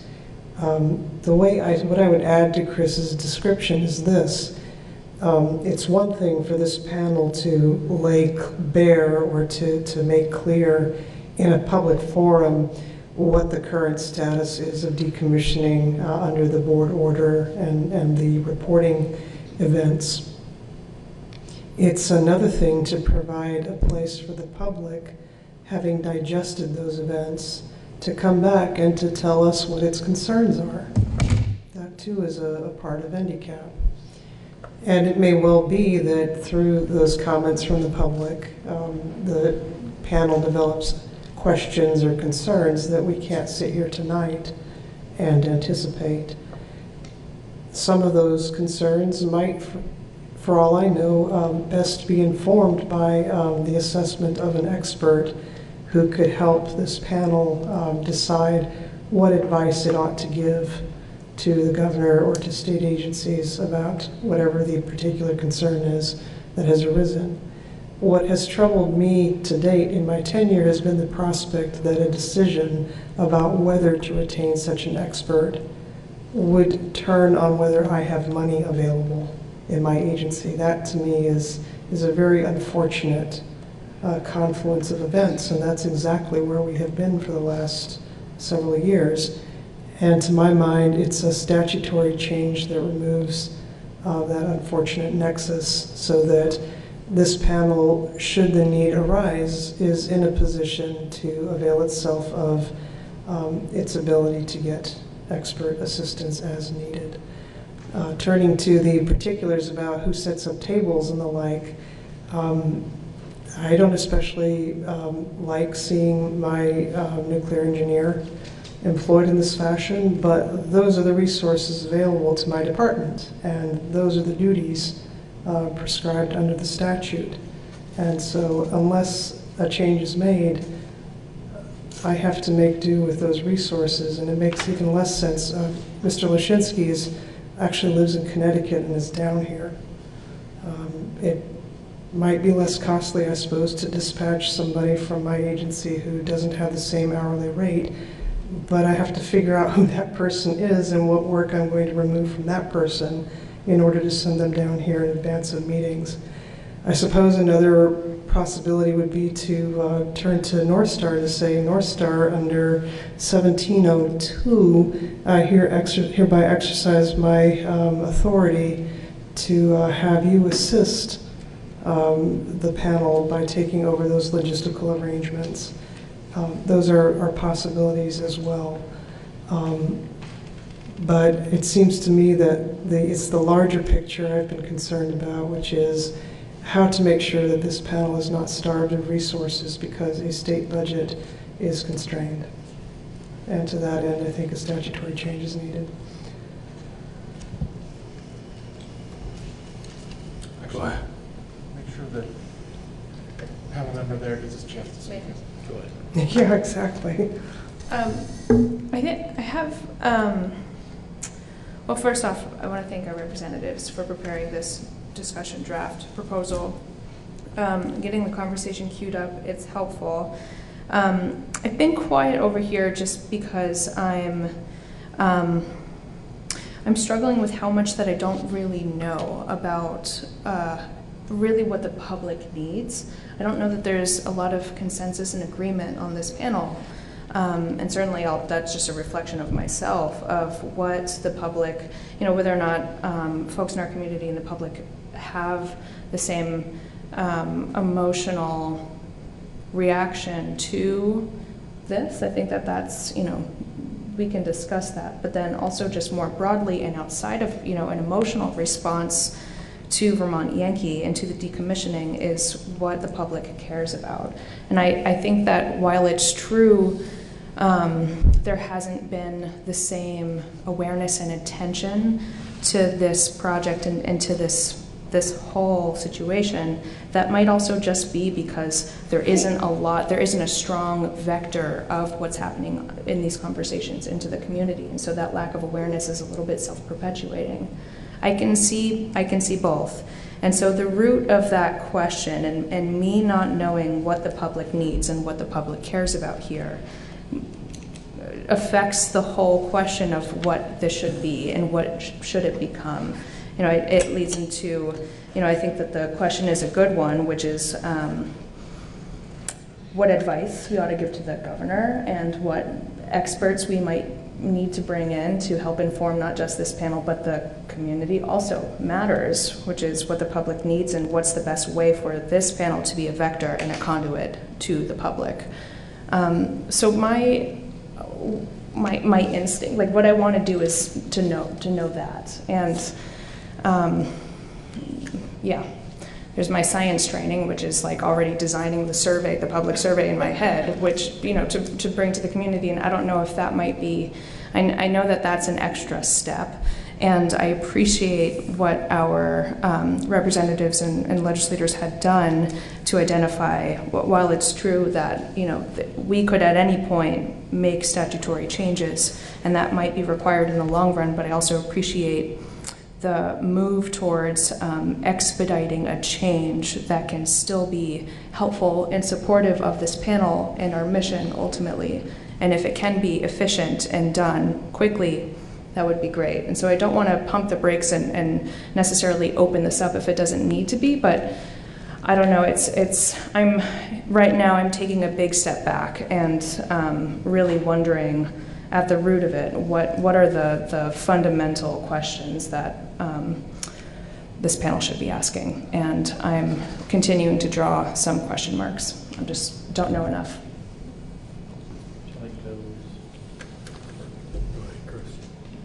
So just, and I may be wrong on this, others can weigh in, and Emily, I really appreciate your perspective on this, especially being new to it.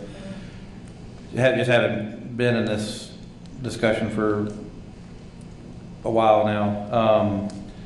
Part of the context and this is why I was going back to what the board order says, the Public Utility Commission's already kind of weighed in on what North Star what they have to report on. And I would hope that North Star would be really interested in knowing what else the public would like to hear from them. And, and I think it's great, it would be a great idea for the panel, through a survey or through other means to find out what would the public like to know. But I think from a procedural standpoint, there's the Public Utility Commission has already weighed in on what has to be reported and when. And so I was trying to kind of propose from that bare bones approach, that we know that we've got an annual report that's going to be coming out, and it'd be, and an opportunity to gather that information from the public is based on what you're hearing. What else do you need to hear? What else do you want to hear? What else do you want us to bring to you? So that to me was kind of more of an expeditious approach to it, which may or may not make sense. But I think we are limited somewhat. Like even if we found out from the public everything that they wanted, what we can actually pry out may be somewhat limited. But again, North Star, hopefully they would stand up and go, yes, we would love to know more about what the public wants to know about our process and the transparency of our process and you know, how the public would like us to communicate with them.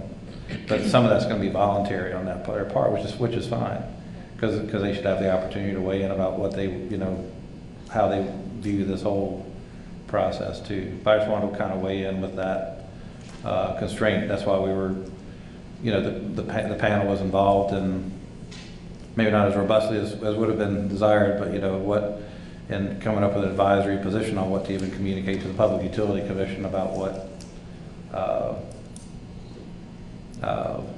what needs to be communicated to the public. But that ship in some respects is kind of sailed, but we can always build another ship. Well, to that point, Chris, I mean, North Star has, you know, taken the steps to reach out in those respects through Mr. Hamilton, doing some community engagement with stakeholders to find out, you know, what the communities are interested in, the community stakeholders are interested in. So I think those steps have been taken by North Star to this point, even above and beyond what the PUC has asked of them in that respect. I think they're resounding gong, and I hate to keep coming back to this, is that the public in general is, after the sale, is not terribly interested. And you know, I think there is a good sect that is interested in what's going on, you know, at the plant, but they don't show up to our meetings. They're the silent majority, let's just put it that way.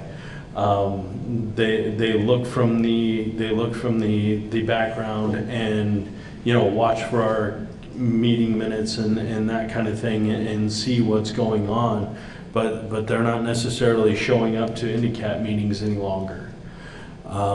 So I guess the emphasis for this panel is to be able to keep those type of people informed, because they're obviously not here. They haven't been attending for several meetings. They haven't been, you know, expressing opinions and that kind of thing through our panel hearings. But they're there. And to be able to keep those folks informed is our job, whether they show up or not, to our panel hearings.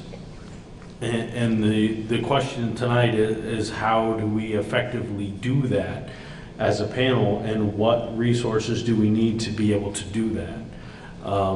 Again, I'll state that, you know, what Representative Sabine and Coffey have laid out seems to be effective in that manner, seems to fit some of the bills of some of the questions that have been asked by the public that does attend. How do we more effectively communicate our meeting dates? Further out, how do we effectively communicate what we're going to be talking about, and how do we get the community involved in that respect? Because really, in the end, that's what our INDICAP is for. We are a conduit to the public that, you know, is interested in what's going on in the decommissioning, and even those that aren't interested in what's going on in the decommissioning, because at some point they could become interested and be able to look back and see the work that the panel's done and be able to come up to speed in that respect. I don't know that we're going to have an answer to our question tonight, but I will yield the floor to Mr. Irwin to listen to his comments. So this is my 15th year of involvement with either the nuclear decommission, or I can't even remember what it was called before, the nuclear VSNAP, Vermont State Nuclear Advisory Panel. Thank you. And I can tell you that the things that are working now are obvious to me, and they are the results of the efforts of the Public Service Department. Specifically, the record keeping for this panel is exceptional. It is all open to the public. It is, while a government site, a place that you can go and find everything that has occurred under the NDCAP since its inception. Annual reports have been put together religiously, not always on time, but well-founded minutes records of votes, records of issues, records of presentations. The actual documents are there. I can also tell you that attendance at these meetings is typically measured by the contentiousness of the issues. That when, and frankly in VSNAP, there was always contentiousness. But since the negotiated settlement, the sale, and frankly the turnover from one owner to another, the transition from operating to decommissioning, I think there are a lot of settled issues. What will likely occur is that if there becomes a problem that causes costs to go up or delays or other concerns among the public, we'll see attendance rise again. And we need to be prepared for that. So I would suggest that, one, I think we really have a great system of record keeping that I would be concerned about throwing out because it's not broken. And I would appreciate instead that we continue to do what we're doing with the public service department's maintenance of the records of this panel and the availability of it. And I think the notices to the public of our meeting attendance, that they're occurring. I know we could do more. I don't know if there's anything that's happening in the local papers for notice that might be of use as well. Whether that's already occurring, I'm not sure. I appreciate your perspective, Chris, about a May meeting. I like that idea too, because I think there will be huge answers and questions in the March report. I know I can tell you as a state agency, I only have a timeline of work at Vermont Yankee that goes through December 2019 for the most part. And I'm anxious to know what 2020 has to observe as a state agency / regulator. And so I think there will be a lot to discuss then. And I do believe that the meetings in between those May kickoffs, if you want to call it that, are helpful to have each of the agencies and other stakeholders report on the status as we go from year to year. I do think that we are on a time table that has a certain end date, and that the sooner we act, the more likely we're going to benefit from a decision that we make. That if we wait another year for the next legislative session, we will be much further down this road that is rapidly moving. I can tell you, as someone who was at the site today, seeing what's occurred in just the last month, we are seeing rapid changes. We will see even more rapid changes in the coming months of 2020. There will be dramatic changes at that site, and we need to be able to accommodate those kinds of changes that might occur and interest that's likely to be generated in the public as they hear about these things. So I would again think of any sort of monetary figure or budget that might be associated with this to have some flexibility for where there were these kinds of dynamics and we needed to accommodate those. So I would say that, again, I like the estimations that were created by the Public Service Department because I know the care with which they were obtained, and I would put onto that some sort of language or a buffer or something to accommodate where there's likely going to be fluctuations over the course of time. And I would also say that I do believe that it could be much less expensive to have someone brought in to do the physical arrangements at the price much less than the state nuclear engineer, who I value immensely as someone who has toured the site with him numerous times to be able to look at highly technical issues that are occurring there. And it was a shame that we couldn't do more of that this afternoon because he had to come here and make sure that this meeting was set up. So I just wanted to make sure I covered everything in my notes here. And I think I have. Thank you very much. So I guess I will bring it back to the question at this point in my mind, and I could be completely wet, but is what is the dollar figure that it takes to be able to effectively communicate to the public as handicap?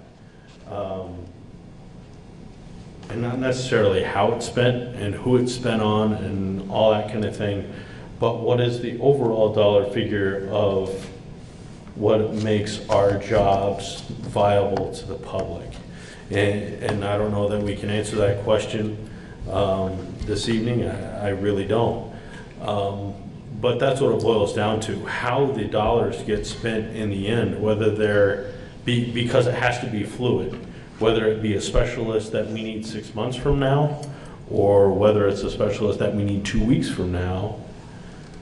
In the end, it's a dollar figure. It's not necessarily how we spend it immediately. I don't think we can put forth a proposal that says this is how we're going to spend all these dollars every single year going forward for the next 5 years, because as certain needs arise, we need to be able to flow those dollars to those needs, in my opinion. So I think a dollar figure needs to be reached, whether it be this evening or a different time. God, I hope it's this evening, because I don't want to do this again, honestly. But I think we have a very good start with what the Public Service Department has put in front of us, what Representative Sabirian Coffey has put in front of us, to be able to determine that dollar figure. And again, everything falls back on you, Commissioner Taryn, how those dollars get spent. So I think it behooves us to determine that dollar figure this evening, and your department from there determines whether it's, you know, Mr. Lashinsky's time to set up tables or whether it's somebody else's time to set up tables. That's not in the purview of the handicap panel. That's in your purview of how those dollars are spent. What we're trying to determine tonight as a panel is what do we need as a panel to be able to effectively communicate to the outside world that wants to participate in this process. So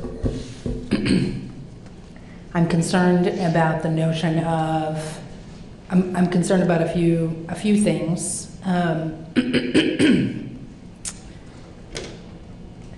I think, I'm not sure if the commissioner was explicit, but I think the notion of putting together an MOU outside of, with North Star for the support of this panel, I don't think is something that she would support. We probably should hear from her as to whether or not it is. That is correct. I would not support that. Right.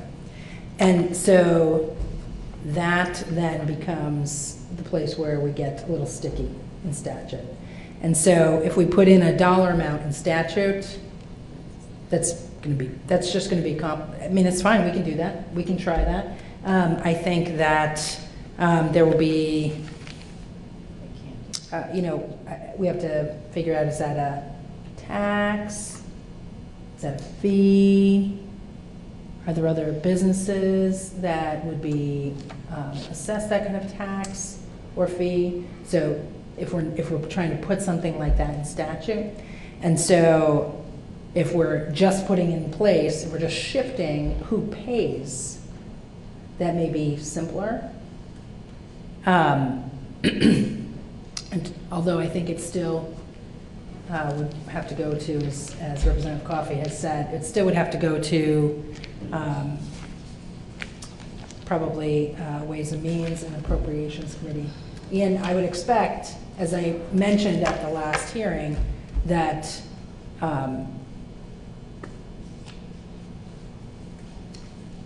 having that be an unlimited prospect in statute will probably get some resistance from North Star. And as we've heard the commissioner say this evening, it has been limited. It has been limited. It's not limited in statute, but right now it's limited by the state budget. So I would just offer that for consideration by the panel. Mr. Chair, I would note that we are a little over schedule. I hate to, just in case you wanted to Can I make hear a from suggestion? Mr. Leach? If you'll put this forward as a motion, I will second it for you. Or would you like me to put it forward? I think that it might behoove us to, you can certainly do whatever you'd like to do. I think it might behoove us to hear from members of the public who are actually here and who I suspect may have some things to say that may be helpful in this regard, may not be helpful, but they will be instructive. Okay, so to that end, we are kind of over our time allotted for discussion from the panel on operating costs, potential funding options. So at this time, I will open up to public questions and input on the panel cost and funding options. Willing to hear from anybody from the public regarding that.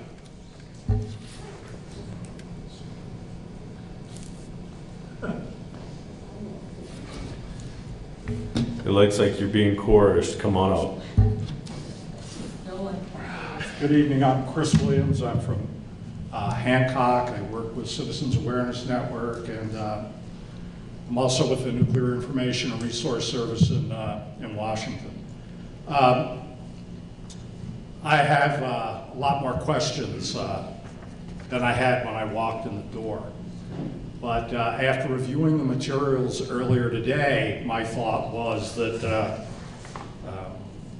perhaps the logistical costs could be assigned to Entergy, the non-controversial logistical costs. It's North Star. The department to provide funding for the expert staff time as well as outside experts if they become necessary. And somebody said it earlier, a lot's been said tonight. If you run into a cost overrun scenario where North Star might be saying one thing, it might be useful to have somebody to review what North Star is saying with regard to a particular cost overrun. Additionally, of course, if there are discoveries of both radiological or non-radiological contaminants on the site that are going to raise costs and have not been included in previous site characterizations, that might require an expert. But to take the non-controversial, just nuts and bolts costs of having the meetings and keeping the records properly, and sound, notice, and assign those to North Star if possible. And then look to the department for experts. That's what I would recommend. So I look forward to listening to the conversation tonight and ongoing, and hope that in the future there's less talk about money and more talk about what's going on the site. Thank you. Thank you. Any additional public comments?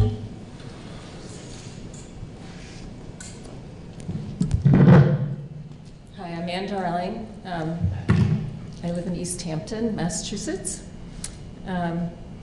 Before I say anything else, I want to remind you that there is no one sitting on the panel from Massachusetts, and there should be, and I hope you'll make the governor of the state that I now live in do something about that. Thank you. I want to kind of echo what Emily was saying about what I would like to see the panel be a vector and a conduit to the public. And besides putting things on the website, basically what gets out to the public is left to whether or not there's someone here from the press and if people read that story. Or if I write a letter to the editor, which I did a couple weeks ago. So, and it's true that people, what you were saying, Mr. Unruh, about people are not as concerned because people don't feel as threatened as we used to, or scared. Thank goodness. But I do think that, and things seem to be going okay right now, and I'm very grateful for that. I'm very happy. But they might not in the future. And I think somebody also said it's important for you to have a way to communicate with the public beyond what's on the website. And that could even be regular postings in some of the major ways of communicating, not just in Brattleboro, but all around New Hampshire, Massachusetts, but beyond Vernon. It's wonderful that Vernon is very, very closely involved. You should be. I'm happy about that too. I'd like to see more people on this panel who are actual citizens, not representatives of, from outside of Vernon. It's good to have a lot of Vernon people. And I'd like to see maybe, a monthly piece in some local newspapers or some forums that could be put on BCTV and other cable channels. People, I think people need to know, and you said it yourself, Mr. Unruh, that it's your responsibility to keep people informed whether they're here or not. So how much you do of that is partially a question of money. But I want to hear a commitment from the panel that that's what the money will be used for. I really do.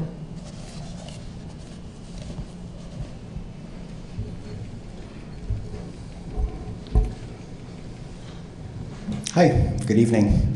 I'm Clay Turnbull. I'm with New England Coalition on Nuclear Pollution. I'm a staff person and a trustee. And I was glad to hear that a report that Ray Shaddis prepared sounds like it was distributed to the panel. I just wanted to highlight a couple of lines from it. North Star will pay itself approximately 38% of the decommissioning fund to administer decommissioning activities. And there's a modest 10% overrun cushion built into the budget. In addition, North Star anticipates an end-of-the-day surplus in excess of $20 million to be divided 45% between North Star and Vermont Utilities. At Maine Yankee,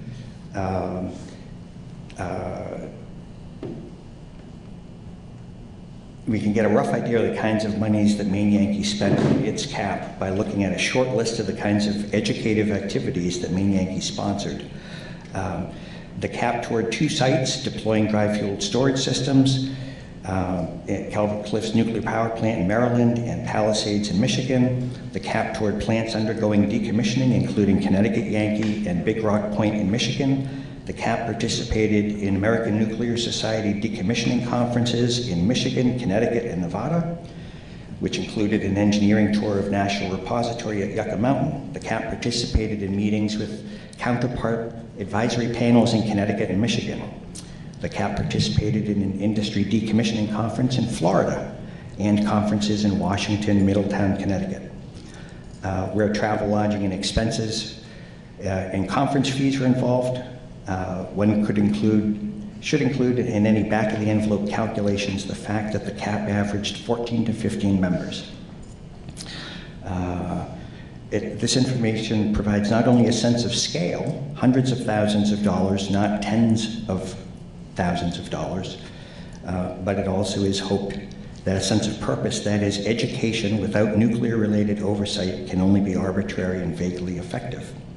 And lastly, Maine Yankee recognized at the onset that in order to communicate effectively, it needed to develop a commonly understood language about decommissioning, and this involved not only attentive and discerning listening to community stakeholders, but also offering them the opportunity to familiarize themselves with nuclear processes and regulation.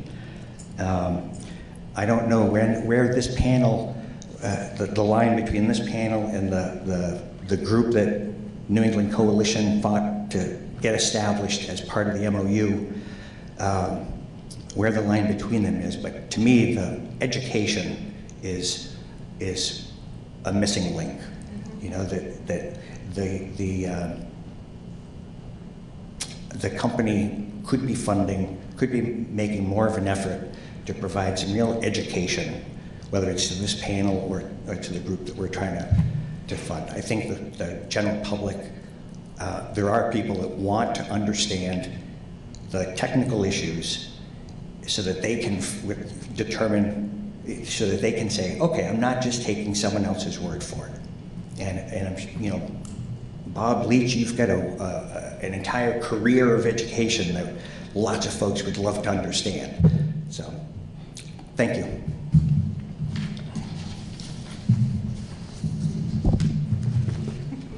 Mr. Chair. Yes. I think we're at that place in the evening where we would be contemplating a break. And before we did that, I frankly am unsure of how to proceed here. I brought sufficient copies of a draft statutory amendment that I would be happy to distribute to folks so they can look at what my thoughts have been about what we might do. I have heard the conversation tonight about the $35,000 figure. I've heard Dr. Owen's comments about a higher figure.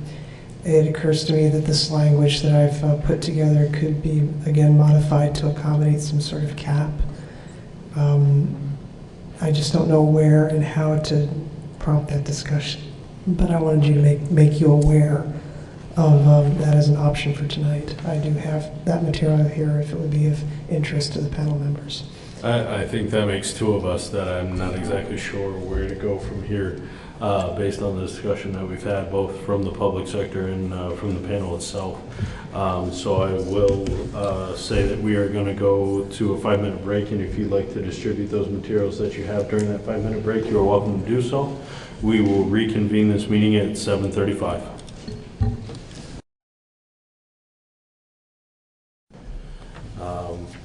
So we are going to head to additional panel discussion on operating cost and funding options. So during the break, Commissioner Tierney put out a proposed amendment to 18 VSA 1700 G6, and I will allow Commissioner Tierney to speak towards that amendment. Thank you, Mr. Chair. As I alluded to earlier in the evening, I had this language has been prepared in order to effectuate the outcome that I would prefer, which was an amendment to 18 VSA 1700 G6, such that North Star bears the costs of hiring experts, contracting for services, and providing for materials and other reasonable and necessary expenses of the panel, as the commissioner, meaning me, may consider appropriate on the request of the panel from time to time. The idea is that by June 30th annually, the department would render a bill basically to North Star that details the amount of monies that have been expended on experts or the contract for services and the like. And in turn, North Star would then pay that bill within 30 days into the special fund that's been established per statute to support the Department of Public Service. It also supports the Public Utility Commission, but that's neither here nor there right now. The language clarifies that the monies so paid by North Star into the special fund would be paid solely to the department, meaning they would not be shared with the Public Utility Commission. And finally, the owners of the Vermont Yankee Station, North Star, would have the right to petition the Public Utility Commission to review and determine, after opportunity for hearing, the necessity and reasonableness of such expenses and may amend or revise such cost assessments is what I put in here, but expenses will be fine too. Based on the conversation tonight, it occurs to me that we could insert a cap in here if the panel thought that was appropriate. And if we did so, I would propose that it be in the second line that is underscored from the top, such that it would now read, the owners of the VYNPS as the Commissioner of Public Service may consider appropriate, comma, not to exceed. The number we've used tonight is 35,000 or whatever other number this panel settles on. And 35,000 would be would reflect what Representative Civilian and Representative Coffey came up with through their research. To be clear again, I have circulated a statement of costs for the panel to date, principally to raise awareness of what costs are invested so far in the operations of this panel, for better or for worse. The Section 1 costs are those logistical costs that I think North Star ought to bear.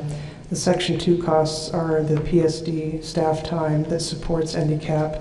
I'm not proposing that that be included in this amendment to Section 6G. I just wanted the panel to be aware that these costs are being incurred.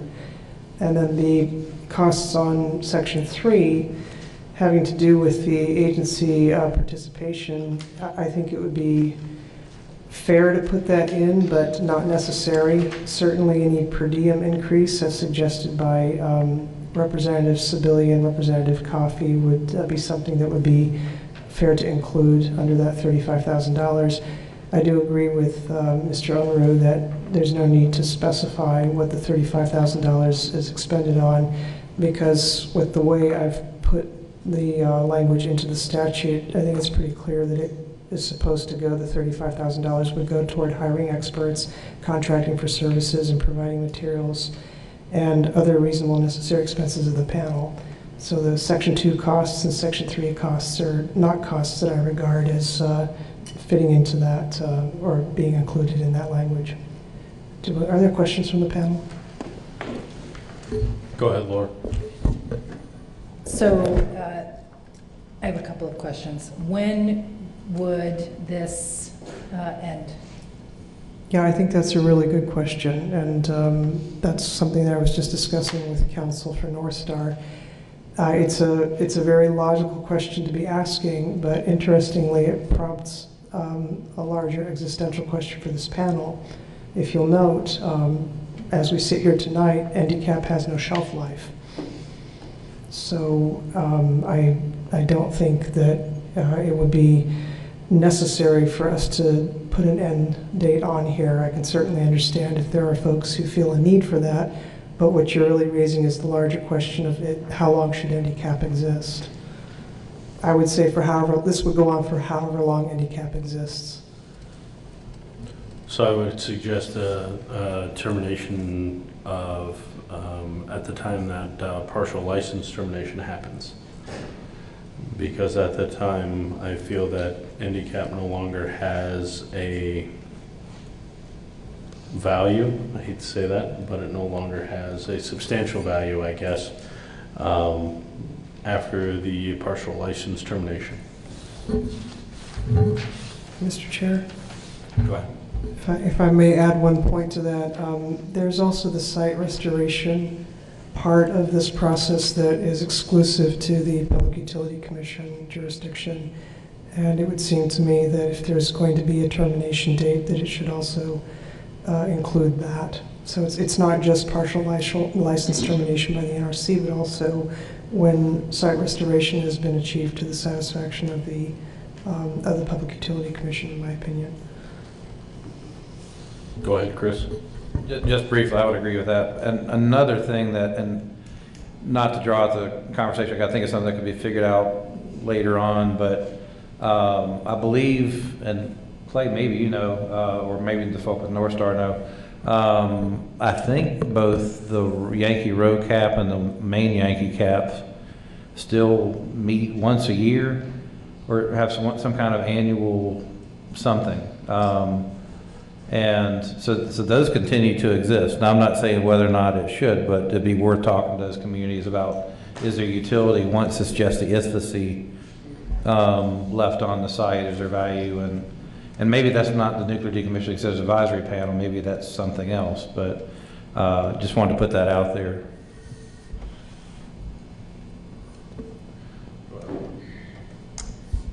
Commissioner, how would you envision the panel accessing funds? So you've spoken to the fact that we've had a push down because there haven't been funds available from the department. So would you see that changing with this language, with this cap in there, and how would you envision the panel doing that?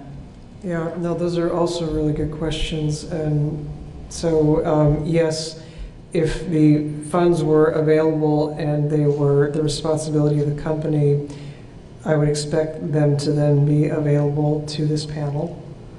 The mechanism that presently exists is that at the end of the day, the panel makes its request to the commissioner for funds for these activities. That's the existing statute. And I use my best judgment as to whether to make those funds available. And what I have proposed here is that that would continue. That mechanism would continue. And so experts have, again, that has not been something that's been available. Precisely. And that's the genesis of my concern, is that they've not been available. Not only has, well, Chris will speak to this in a moment, I think, but I will loosely say, to date, on my watch, none have been requested beyond what Chris asked for in the sale docket, or it's a backstory I'm happy to go into, but the bottom line is we've not had any such requests, but I think it's fair to say that I have sent every signal possible saying there's no point in making a request because I don't have money. And that's just not good enough, in my opinion, which is why I've been so concerned about this issue. And I'm hearing that that might remain the same. It's entirely possible. Because the cost, the $35,000 is... If we wanted to take that out of my budget today, that's a non-starter. Because $35,000 is more than what you are putting forth your agency spends on handicap right now. That would be additional to what I already put in, that's correct. So it would not cover what you're currently expending. And I'm not asking to, what I'm looking for is for the company to be responsible for that $4,000 plus for the logistics, and then for whatever is left under this cap, that would be what's available to this panel for hiring experts and contracting for services. For instance, Chris mentioned not too long ago that there was a consensus-seeking process, I think, that my predecessor conducted. You and Dr. Irwin might know about this, or Corey, I don't know if you do too. Yeah. Judging by these figures, the cost of that, there doesn't appear to be a record of it at the department. But it's that kind of facilitation process, for instance, or educational initiatives or the like. Those are things that open up if there's money available to be charged to the company. Can I mention just one brief thing that may have to provide a little context too, which is when IndyCap was first started, and actually in Public Utility Commission dockets before that, there was a concern about like when IndyCap was first created, it was envisioned that decommissioning wouldn't start for 60 years or so, and so there was real concern about the company funding that because it would be coming out of the decommissioning trust, which would then decrease the amount of funds available for decommissioning.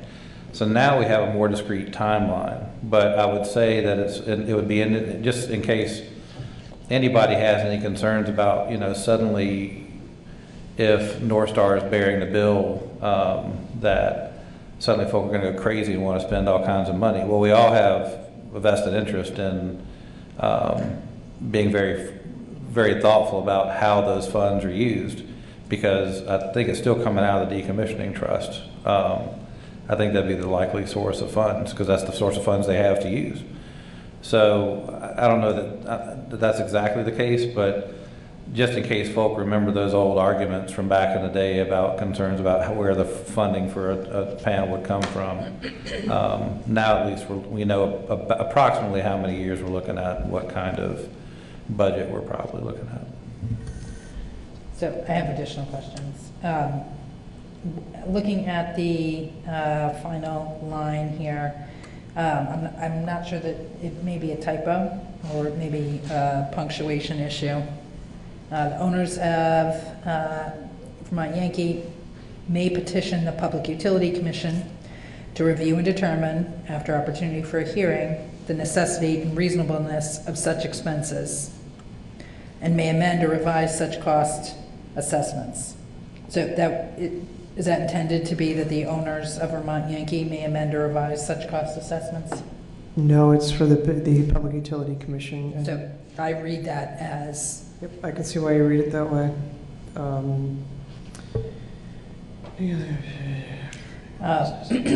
We could simply put a period after such expenses and say the Public Utility Commission may amend or revise such cost assessments. Mr. Chair, I have two other questions, if I may continue. Go ahead. So, Chris, or does anybody recall, my sense is this language for handicap was likely drafted as part of the original settlement between the state and Entergy, 2013-14. I want to say it was 12, but it has. No, but there must have been 13. It must have been Yeah. winter 13. It was not part of the settlement. No, but no, it was not part of the settlement, no, but it was, but I think it came out of the settlement concept. I mean, It was a I think logical... it was not in the settlement, but it was...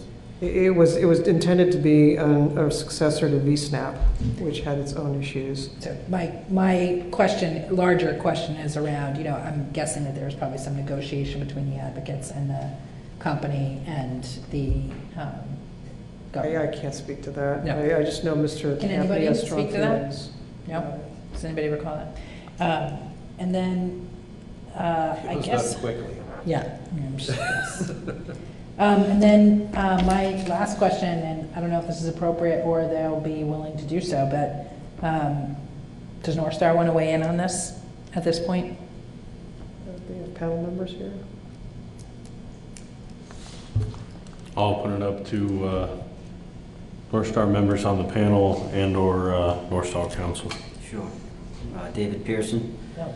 So, well, looks like Mr. DiCarlo's going to step up, so we're going to hand it over to council. Rick DiCarlo, North Star Council. I think this is a potentially workable solution, but we'll have to internally confer and report back. Thank you. Thank you. So, Mr. Chair, I think my final comment would be one that I had suggested to you earlier. If there is consensus on the panel or some place on the panel, and the intention is to try and move this year, I would hope that there would be some consensus on the panel and that the panel itself would engage with the commissioner in moving this legislation forward. Sure. So kind of let me recap everything that we've been discussing since we received this proposed amendment.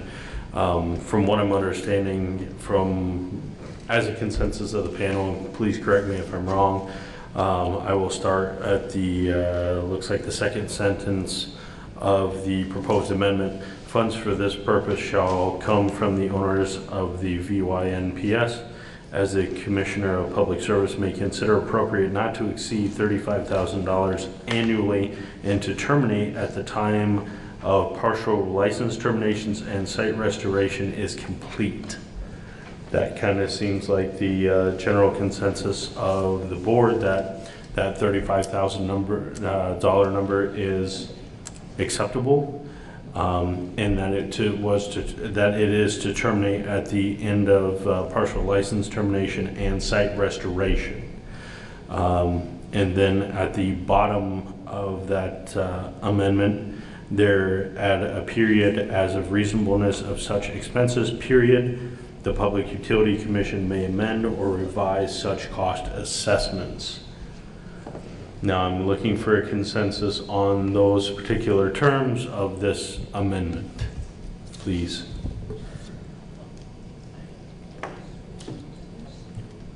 Go ahead, sir. Chair, I just had a question of the commissioner before getting to your amendment, if that's okay. Sure. Just for clarification, Commissioner, you're saying that this fund, if this funding were to become available, it would not go to pay for the costs of Department of Public Service staff? That's correct.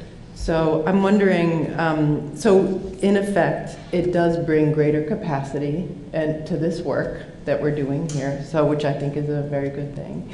And I'm wondering if we can clarify some of the language, because I also heard that there were a couple of things that the public, or if we could add a word like public engagement education in there, to the list of things that could be considered, so as to expand upon the possibilities that currently exist. So you're talking, let's look at the 1, 2, 3, fourth line down in the underlined portion. Right, so service to hire experts, comma. Contract for services, comma, and provide for materials and other reasonable and necessary expenses for the panel. If the rest of this panel were to agree, I just think it would be good to add some language around, because we've been talking about whether it's attending a conference or doing some broader public engagement in some way, right? I've heard that tonight. So I'm not always the best at wordsmithing. Okay, so service to hire experts, public engagement and education, contract for services, and providing materials and other, would that be satisfactory? I'd like some specificity. Contract for services, cover expenses associated with public engagement, or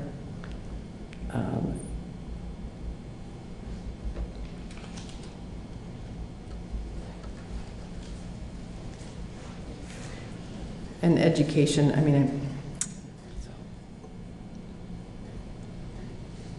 May I ask as a point of clarification? I understand what you're driving at, Representative Coffey.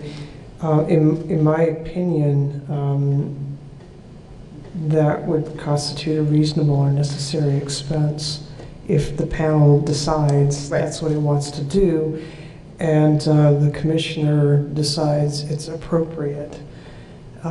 Is it your concern that you'd like to have it specified such that it's removed from the discretion of the commissioner? And it's okay to say yes, I won't be offended. It's mostly more about the intention of adding this in here to just reflect that. So I don't want to belabor the point.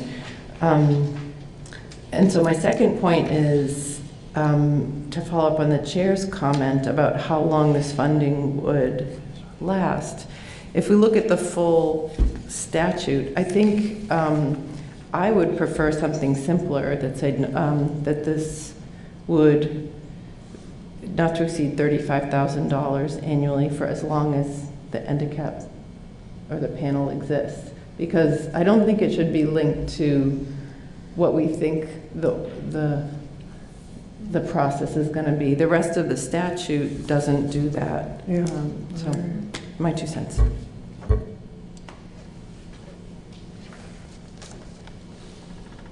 So let's tackle that portion of it, because the public engagement and education is easy enough to add into that wording.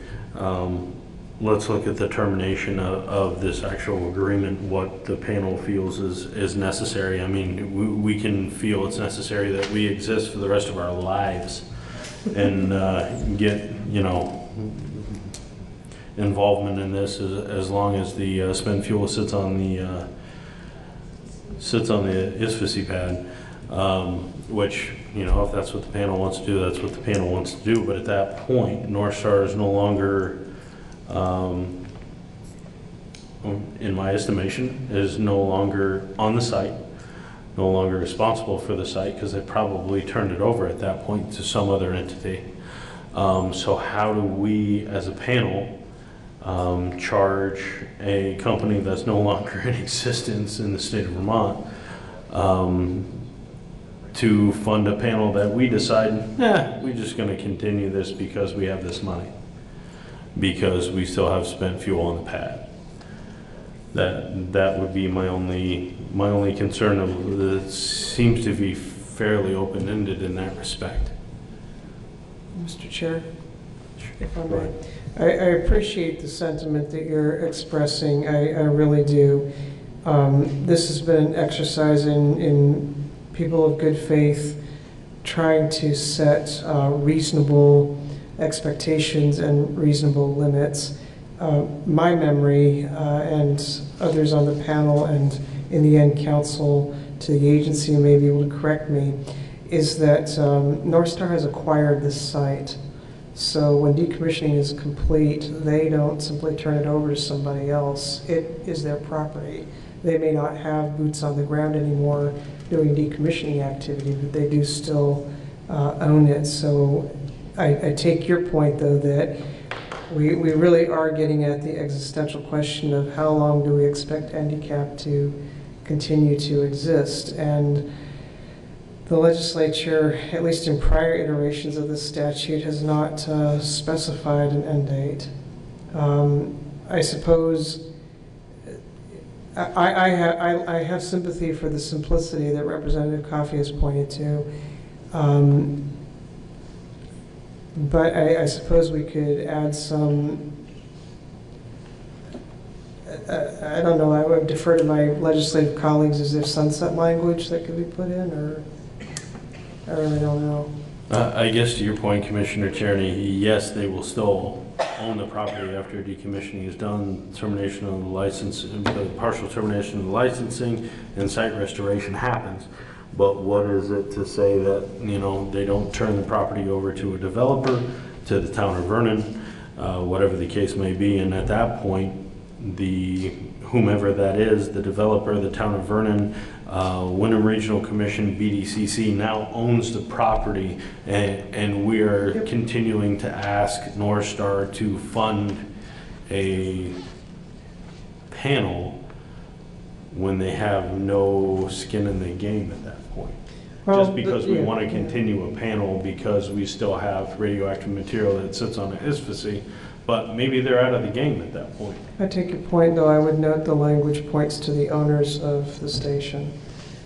So that could potentially, this $35,000 could potentially become the problem of whoever acquires the site. That's correct. Yeah, the town of Vernon as an example. And that's a problem. I completely see your point. Yeah. I think Chris had a question. Well, I was just going to. Which I will clarify, because there was mention from the public that as of yesterday, I have no tie to the town of Vernon. I am no longer a selectman in the town of Vernon.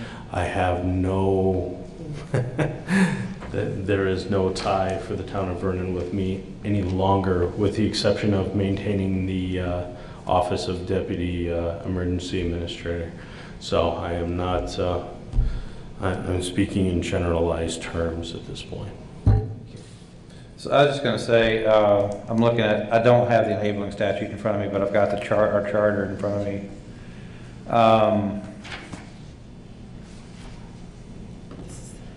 And handicap, I think this is Paris language, handicap shall advise the Governor, General Assembly, and agencies of the state on issues related to decommissioning. That's nuclear.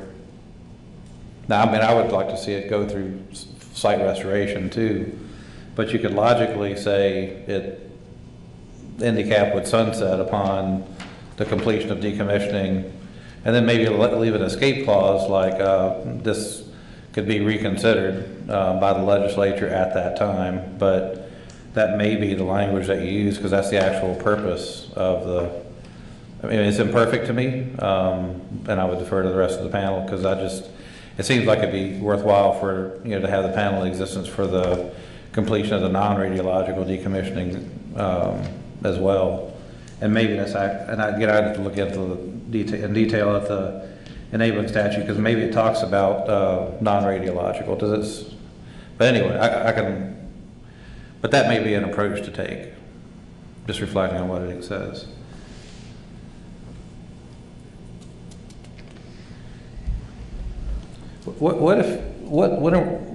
I'm just forgetting, I'm not remembering from the last meeting. Are we supposed to meet again soon, or is this? God, I hope not.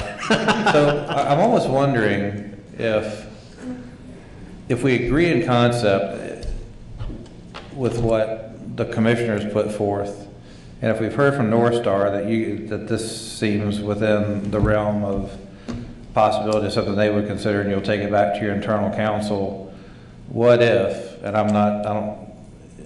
what if the public service department, North Star had a conversation, come up with some mutually agreeable language, we wouldn't have to meet but get it back to the panel, but then frankly, the individual panel members could always go testify.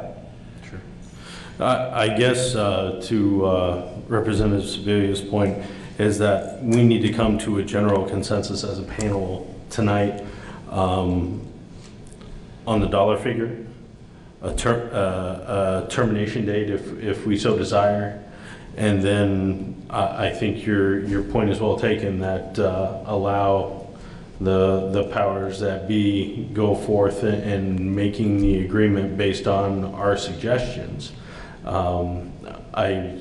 I guess I'll start with one particular item.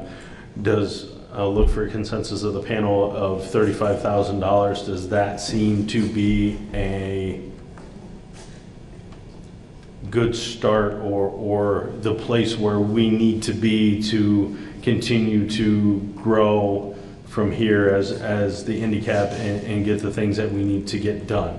So I'm going to ask for a consensus on that particular section. It is the $35,000 that was, brought forth to us by Representative Sebelia and Coffey, acceptable to the panel as part of the amendment to 18 VSA 1700 G6. But so, can you ask those questions? I think the frame that Chris has, like if that's a goal, is for North Star and the department to see if there is something they can agree to with the items that you're asking for consensus. Is that what we're doing, Mr. Chair? Yes, okay. That's exactly what we're doing. Okay. So, may I ask for clarification on this, though? Yes.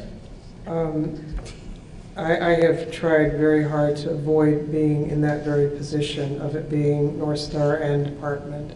Go work it out. That's exactly why I prepared this language tonight, so that this panel can decide whether it wants to move forward on this basis or some other basis. If we get consensus on the $35,000, that's a very clear instruction. If we can get consensus on end date being when the handicap, for as long as handicap exists, appreciating there are members on the panel who don't necessarily support that, but if we can get consensus on that, that's clear direction. If we can get consensus on the public engagement piece, that's clear direction. And then I can speak for myself and say that I'm happy to take this amendment, if need be, to the legislature, or our legislative colleagues could put this in if they're willing or not. But I don't see what my speaking with North Star is going to add to this. North Star can certainly testify in the legislature as it sees fit. And I have high hopes that, based on council's comments tonight, that testimony would be largely supportive, but I would leave that to you. I think that distance is healthy, in my opinion. So I guess that's my goal, is to hit those three things: the dollar figure, determination, the language of public engagement, get a consensus on those things. And I think what Representative Sebelia was kind of aiming at is that we come to an agreement on how that wording happens between your department and North Star.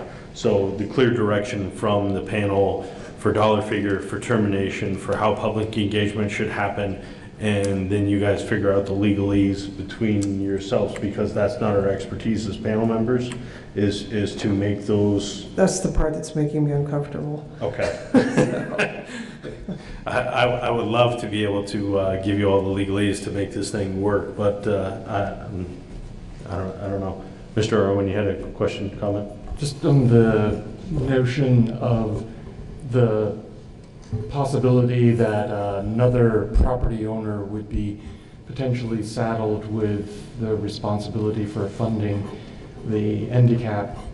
I wonder if changing the language from owners of the VYNPS to owners of the VYNPS license or licenses would help in that regard, because it's either going to be the license for the ISVC and the plant in decommissioning, which are two different parts of the Code of Federal Regulations, or it'll be just the ISVC, because the other part of the plant would have been fully decommissioned, license termination would have been completed.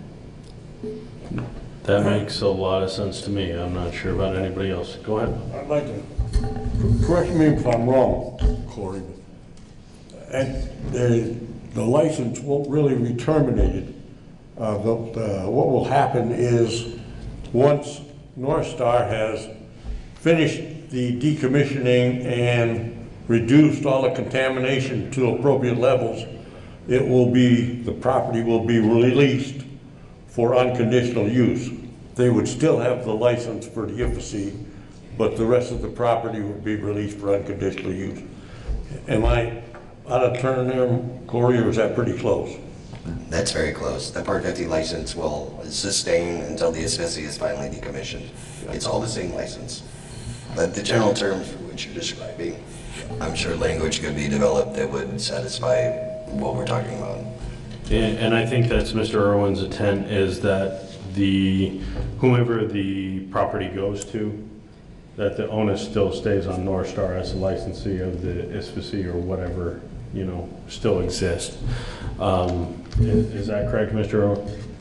Yes, that is correct. The license is really the key to the problem. All right. Mr. Chair, I've had a suggestion from my council, the wonders of technology. If we had a three-way involvement here where Ledge Council were involved as well in these discussions, that would make the department more comfortable, so that the legalese piece that you're talking about would be worked out between Ledge Council, North Star, and the department. That gives me some comfort. And I'm completely okay with that. So let me circle back to where I started. Sorry. And, no, that's perfectly fine. We're working through it. So as a panel, I would like to get a consensus on the dollar figure of $35,000 annually is acceptable to us to be able to move our work forward. And just give me a yes or no. Please start with you, Chris. Yes. Yes. Yes. Yes. Yes. Yes. Yes. Abstain. Abstain. On the phone? Yes. Yes. Okay.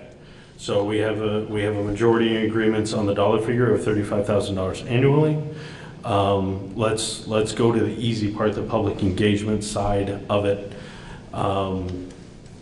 So adding the language, again, fourth line down in the underline, service to hire experts, public engagement and education, contracts for services and provide materials and other reasonable and necessary expenses of the panel. Noting that obviously this is how the money gets spent is completely up to the public service department. Adding simple language such as in public engagement and education. Is everyone happy with that, or general consensus? Chris? Yes. Yes. Yes. Yes. Yes. Yes. Yes. Abstain. Abstain. Okay. So we have that. Oh yeah, sorry, on the phone? Yes. Yes. Okay. So you have a majority agreement adding simple language regarding public engagement and education to the list of things that will become necessary of the panel. So to the hard thing, termination. We heard a couple of different options. regarding the owners of the VY NPS license or licenses is an option for us. That seems to make the most sense to me at this point. So let's get a general consensus of, does that make the most sense as a termination, standard? You can say that. So, let's see, funds for the purpose shall come from the owners of the VYNPS license holder. Is that correct, Mr. Irwin? Yes, and I've been corrected by Corey that it is just one license, so it doesn't have to consider multiple licenses. So that would be the termination, the terminology used in that first sentence. So whomever is the license holder for the property is responsible for going forward. Mr. Chair, Yes.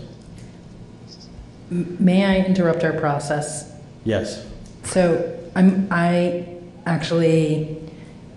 need a moment to actually process the negotiation aspect that has been put out here. And it seems that we're going to do all of that like very publicly. So I'm wondering if we could get the department's counsel to come and we could ask maybe some questions just about process. I guess I'm confused. What are you looking The for a department is process on? recommending that, the department council is recommending that rather than having North Star and the department go and kind of fine tune this and bring it to the legislature, that the legislature and the administration and North Star fine tune this. And so I'd just like to ask him to clarify and kind of walk us through that a little bit. Because I've had no time to think about that or ask legislative counsel or anyone. And I'm getting, like we're kind of almost at the bottom of the slide and I'm feeling like, oh, we're going to catch this. Do we want to catch this? So can we ask? I'm certainly happy to ask Mr. Porter to step to the microphone, if that's all right with you, Mr. Underoath. Absolutely. Come on up.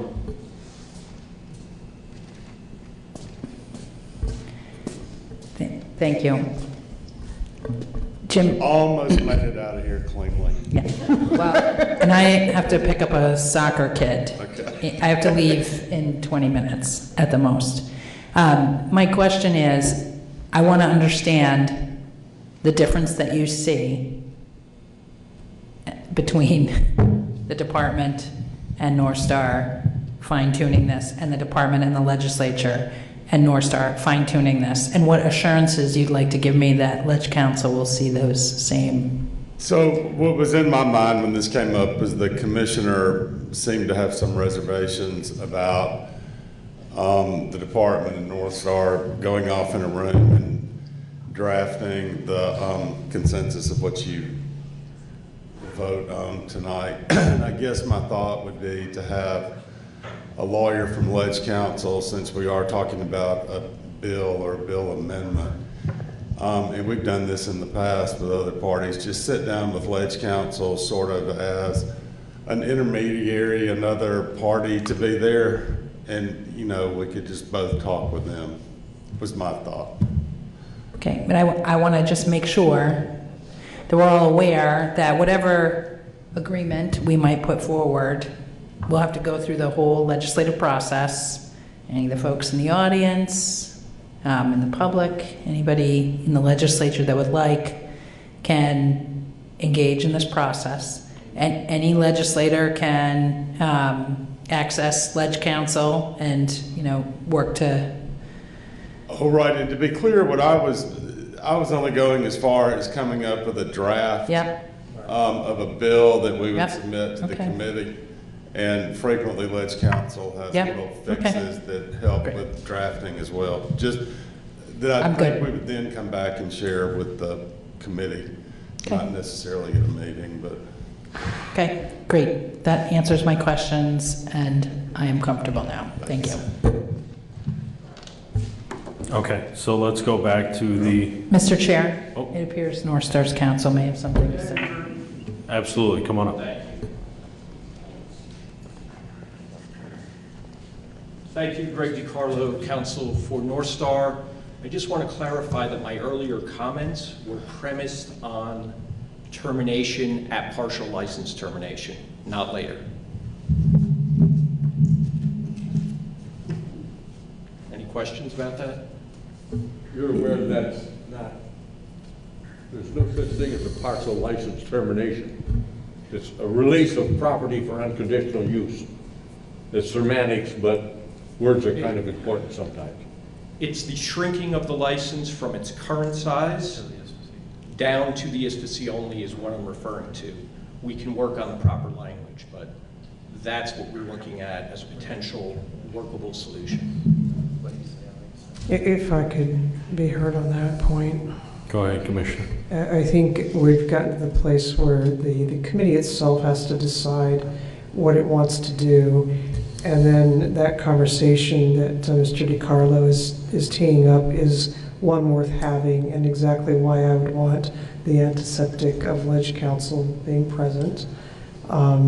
Because at the end of the day, we're talking about a piece of legislation that we will put into the hopper of the committee process. And at that time, I would expect North Star to, if we can't come to closure on the point, you show up and testify to that effect. But that shouldn't foreclose this committee from deciding tonight on what it wants to put forward by way of proposal.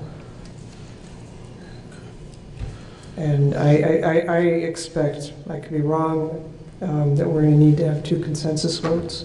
One's going to be on this termination that's tied to license termination and site restoration, and the other to the proposal from Representative Coffey that the obligation simply be coextensive with as long as handicap exists. Okay, I'm gonna abstain from weighing in on this last piece because I don't feel like I have enough information. So I guess, Chris, there's a couple different options on the table right now, and I'm just going to be looking for the board, and obviously, feel free to abstain if you feel the same as Representative Sibilia, that you don't have the proper information to make a decision. So we have essentially 2 different proposals on the table as far as timeline goes. One from Mr. Irwin about license holders, and that, this is kind of perpetual to license holders to the end of handicap, and 2, to the partial license termination and restoration would be the second option to put an end to this particular agreement. So I guess I'm looking to you to see which one you lean towards to get a general consensus from the handicap panel. So we'll start with you. So I have to start with a question, because what I had originally thought was terminate handicap upon the, because just looking at at some level I'd like to change the statute to say site restoration. It's actually in our name because I was trying to figure out, was the intent of the statute nuclear decommissioning versus decommissioning and site restoration, but it's actually in our name, the nuclear decommissioning citizens advisory panel. So what I was proposing was that the handicap would sunset with the completion of the nuclear decommissioning, which I think goes back to what you were saying, is basically the license is the partial release, and then all that's left is the ISPC. And then I'd also suggest that potential language would be at that point the legislature could take up whether or not to continue, handicap should continue once it's just the ISPC on the site. I know that sounds real complicated, but I think what I was, and I'm kind of looking down at Bill to see what he would suggest, because he's more of actually the expert on this question. Well, I don't know if I'm an expert for sure, that would be debatable, but the language that is in the 2-page presentation by Representative Sibilia and Coffey, number 3, time horizon of North Star funding obligation, the language that's described here, where does that come from? Is that in NRC regulations? Because as Mr. DiCarlo just explained it. Actually, that is what I was describing. It does not eliminate the burden on the license holder of the ISFSI. It just has narrowed it down to release of the rest of the site for the decommissioning purposes, which is everything but the ISFSI. So I'm actually more comfortable with the original language as presented in the item number 3, time horizon and North Star funding obligation, than I was when this discussion started. May I ask a clarifying point, Mr. Unruh? Yes. So, Dr. Irwin, if I understand you correctly, if we were to insert the phrase North Star's funding obligation to support handicap activities shall terminate upon North Star's submission to the NRC of its partial license termination application, that would make you comfortable? Yes. Okay. I guess I'd put that out for comment to the rest of the panel. I could agree to that too. I would be comfortable with that too. Okay. Chris, you good with that? Yes. Laura, you're abstaining, or are you good? No, I mean, that's clear enough. Okay. Sarah? Yep. Yes? Yep. Bob? Yeah. Okay. Yes. Commissioner? Yes, I'm sorry. That's okay. Yes. Yep. North Star representatives? Abstain. Abstain. On the phone? I'm good with that. Yes. Okay. We now have a clear directive from this panel to the Public Service Department, and from my understanding is that we are looking for the Public Service Department, the Ledge Council, and North Star Council to get together and make the legalese work. Is that my understanding, panel? Chris? Yes, and then the idea, I think, is we wouldn't meet to discuss it again, but whatever's negotiated would come back to the panel so that we can, individually if we like, or whatever, or however we want to communicate it individually, communicate that to committee. May I ask how exactly that is done? I'm hearing no further meeting, but come back to panel. I just meant like Tony would send us, this is the language they agreed to. And each individual, so there would be no hit return all. Unless folk want to meet again, I just don't know that we're gonna, I don't know that this panel is the best way, and I'm also being mindful of the public input, so the public needs to see what it says too. I just don't know that we're going to need to be in the business of wordsmithing legislative language. So I think what we're agreeing to is the concept that's been presented here, so we're agreeing to the concept, and then the answer, frankly, may come back, hey, Public Service Department in a meeting with North Star, with Ledge Council present, we couldn't come to an agreement, but at least we know that we agreed to the concept that was presented by the commissioner.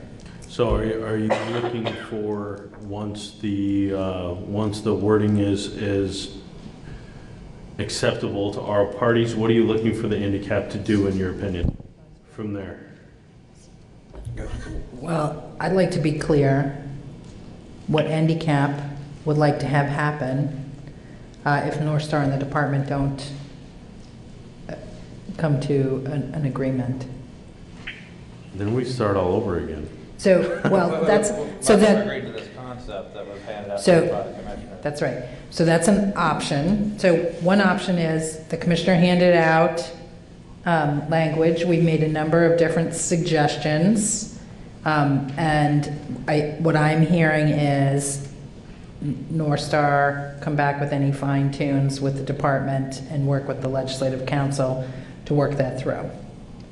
So North Star may come back and say, yeah, no, we're not agreeing to that. So let's get a little bit of clarification right now why we can, and I understand, Mr. Carlo, I'm going to put you on the spot a little bit, and ask, based on what the handicap panel has put forth tonight, what is the general consensus? I know you probably can't give us a clear yes because you need to do your due diligence on your end But based on what the panel has put forward this evening and kind of the limitations and that kind of thing, what is your general feeling of how North Star will react to a negotiation in that, towards that end? Well, you're correct that I can't make a final determination tonight because it's ultimately not up to me, but I am very encouraged by what I heard as the end result of the panels in this final draft. Okay.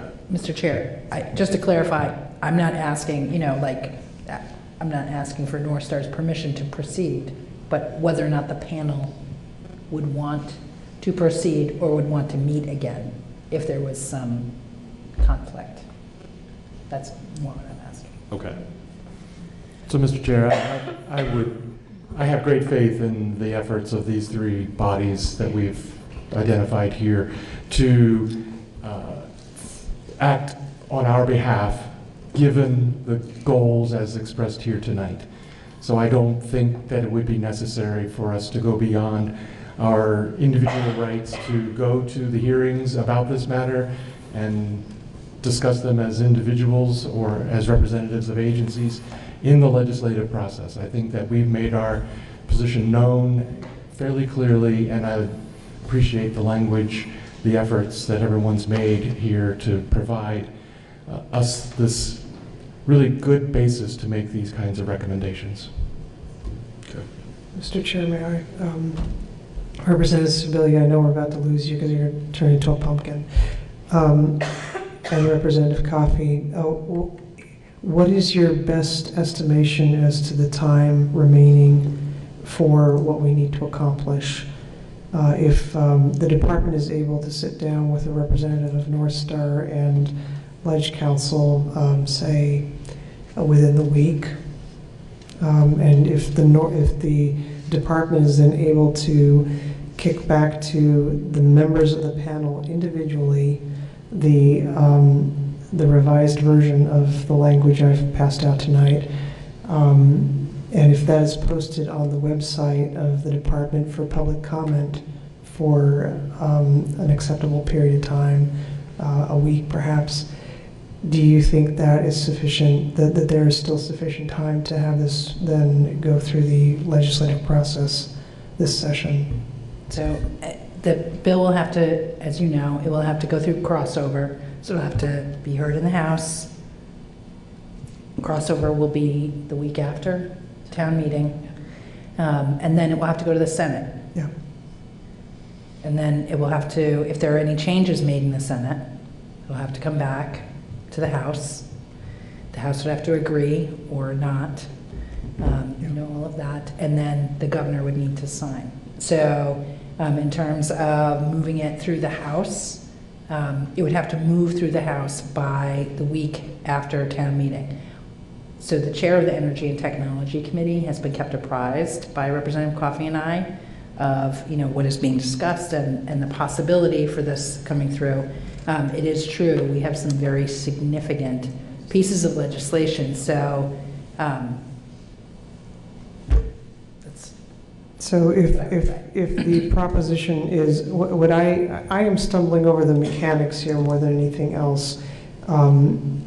If we are able to reach the latest greatest version of this proposed language and get that back to the individual handicap members for their review, and to do so electronically, do we run afoul of any open meeting laws or anything like that? And so if Mr. Unruh gets sign off from all the handicapped members in a manner that is lawful,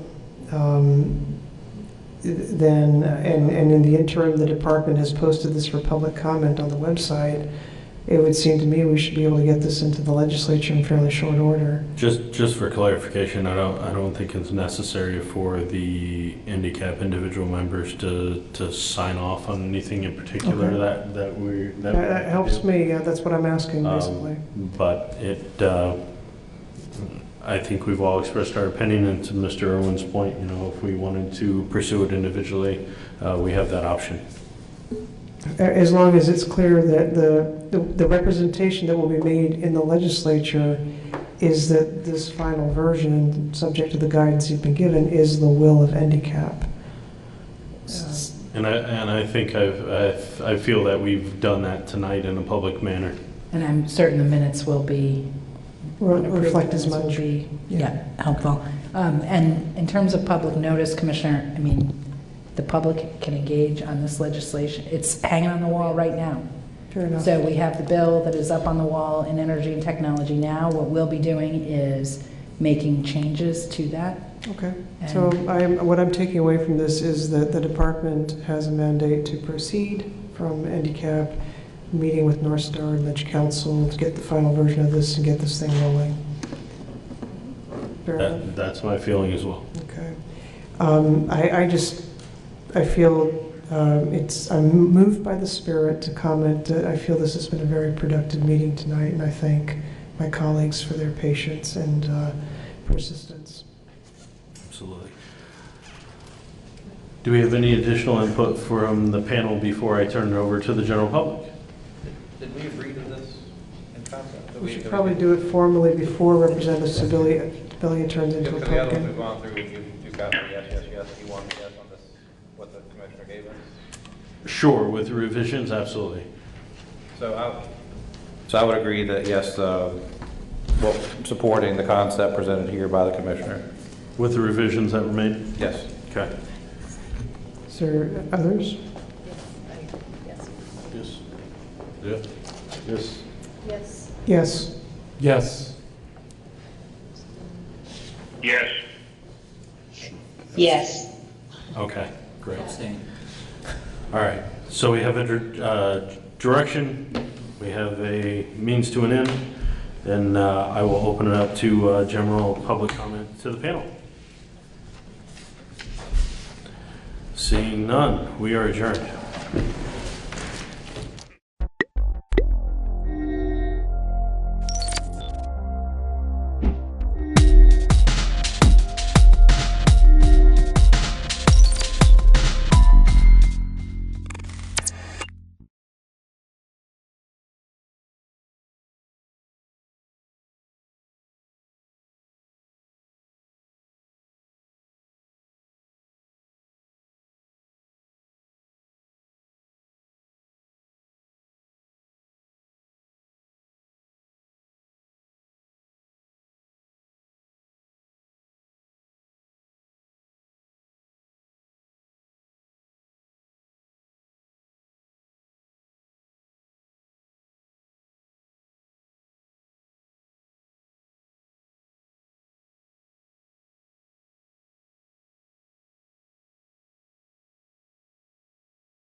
at the doors, that'd be great. Thank you.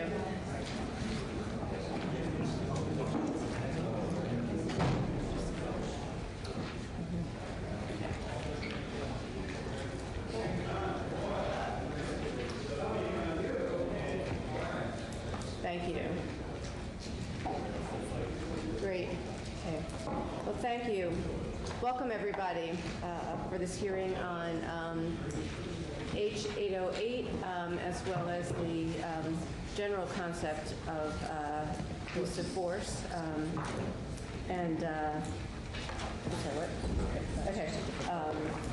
So thank you, and I want to thank Government Operations for being here and joining us. I know that that your committee is doing quite a bit of work on this already, and so I think it's important that we both hear this testimony together. Yeah. So thank both committees for being here and for the folks who are here to share their viewpoints with us. These two bills are interrelated and have been assigned to two different committees, so we felt it was really important to spend some time this afternoon really getting a 360-degree view of some of these issues, hearing from as many perspectives as possible. I think the first perspective that we would like to hear from this afternoon is from the author of the bill that is in the Judiciary Committee. So Representative Ann Donahue, if you want to join us and share with us a few minutes of your thoughts on why you put this idea forward. Thank you. Welcome. Thank you very much. I'm Representative Ann Donahue, and I really want to just give a brief overview of where it came from.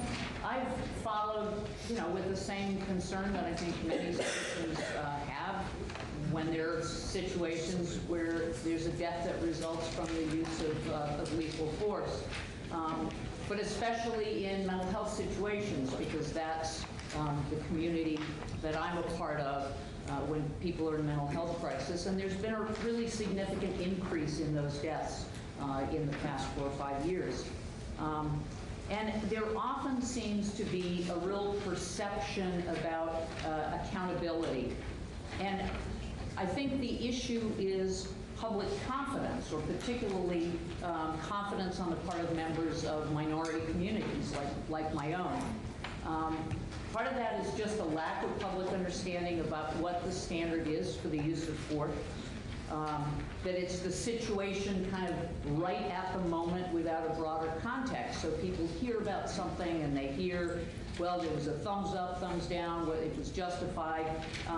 But gee, we thought there was more to it than that. I want to make clear this is not based on a sense that there is inappropriate use of force in Vermont. I think we have a very high standard of professionalism. But it is about the importance of public transparency and public confidence in the system of how we review those situations when they occur. So this is something that's been on my mind for a while, but last spring I saw news reports about the new law that was passed in California that did take a little bit of that broader look about, is force really the only option or necessary? What's the slightly broader context? And it seemed to me like a really good place for discussion here in Vermont. So I worked primarily with Representative Jessup, who was sort of co-sponsored with me, asking for a bill to be drafted. And it was only at that point that I learned from Legislative Counsel that we didn't actually have a current statutory standard that was a statewide standard on use of force. Surprised me because I'd been involved in the bill regarding use of tasers some years back, and so we have one for tasers, but not for use of lethal force. So we brought this bill forward really for two reasons. One, to encourage the adoption of a statewide statutory standard, and second, to encourage that the California law be the basis for discussion about what those standards should be. Might not be that those standards are exactly what's right for Vermont, but I think it's a good starting point. We simply asked Legislative Counsel to draft what passed in California as a draft. It's not to say this is exactly right or this language is the language that should be followed, but it seemed like a really good base for looking at the issue. And the purpose is pretty straightforward. It's to increase transparency and public process, public confidence, in that review process, both by having a really well articulated standard for accountability and one that includes a logical context of a situation when it occurs. So I appreciate your hearing testimony and hearing different perspectives on where Vermont should be. Great. Thank you. Thank you so much. So Bryn Hare from Legislative Council, and because there are two different bills, one that has been referred to Government Operations and the other to the Judiciary Committee, I've asked Legislative Council to prepare a comparison of the two bills. So thank you. You're welcome. Good afternoon. Good afternoon, committees. For the record, Bryn here from Legislative Council. And I appreciate that introduction that the sponsor of H808 just provided. That gives me a good entryway here. I think that one of the committee assistants just passed out a real high-level summary of these two bills. Given the number of witnesses that you have to hear from today and the time that you have allotted, I'm not going to do a line-by-line walkthrough of these bills. Rather, I'm going to talk sort of generally about what each of them do, and hopefully this high-end summary will give you a little framework. So, as the chair has just indicated, both bills address law enforcement policies that govern the use of force in policing. H464, which is in the Government Operations Committee, requires that stakeholders create a policy that encompasses law enforcement use of force. And H808, which is in the Judiciary Committee, sets out, as the sponsor just indicated, a statewide policy that governs the use of deadly force. So the bills do this in two different ways. So 464, and I set it out section by section here, it requires that law enforcement collect data about any use of force that's employed during a roadside stop. And it also updates the existing statutes on law enforcement data collection to require the involvement of the Executive Director of Racial Equity. Section 2 is the section that deals with the policy, the use of force policy. So it requires that the Criminal Justice Training Council and others create a model policy that deals with the appropriate use of force, de-escalation tactics, and cross-cultural awareness. And then it imposes requirements that are similar to the requirements that both of these committees are familiar with about fair and impartial policing, how that policy is adopted, how it's updated, what the training requirements are. And then it also requires that the council report regularly to the General Assembly on whether or not policies have been adopted and law enforcement officers have been trained. And lastly, it requires 4 hours of training as a part of basic training on the new policy regarding use of force. H808 does things a little differently. It creates a statutory statewide policy regarding the use of deadly force. So it sets it out in law what the policy is. And that policy provides that the allowable use of deadly force is limited to situations when it is necessary in defense of human life. It doesn't impose training requirements on law enforcement, and it doesn't impose sanctions on law enforcement for violating the policy.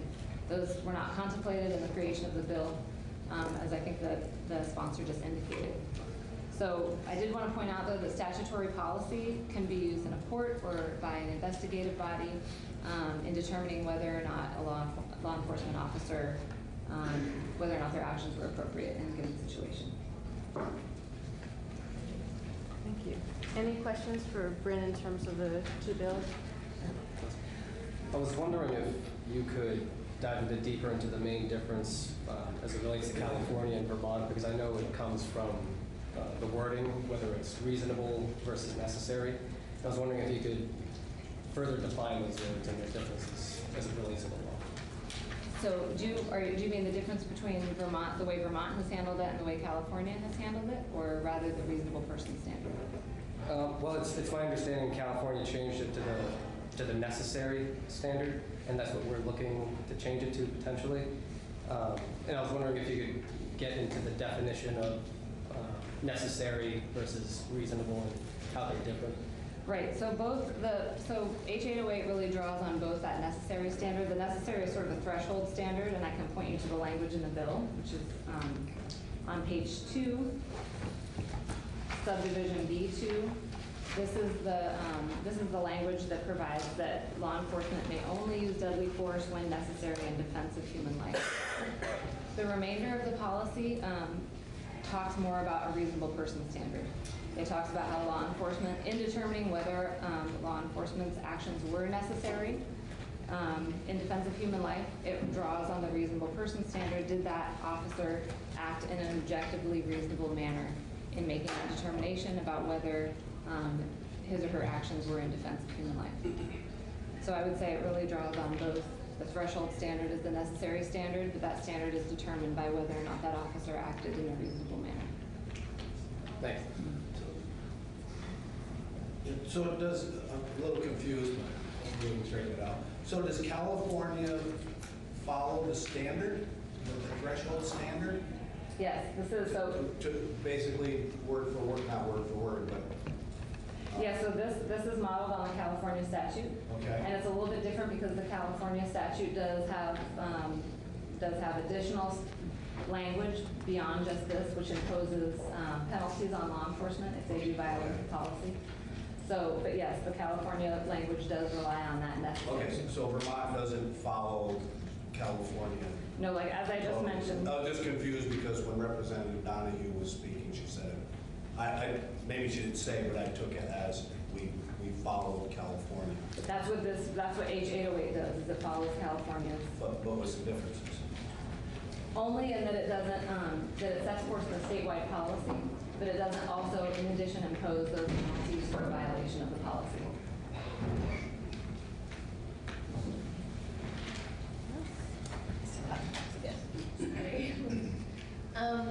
And can you just help me understand the California bill?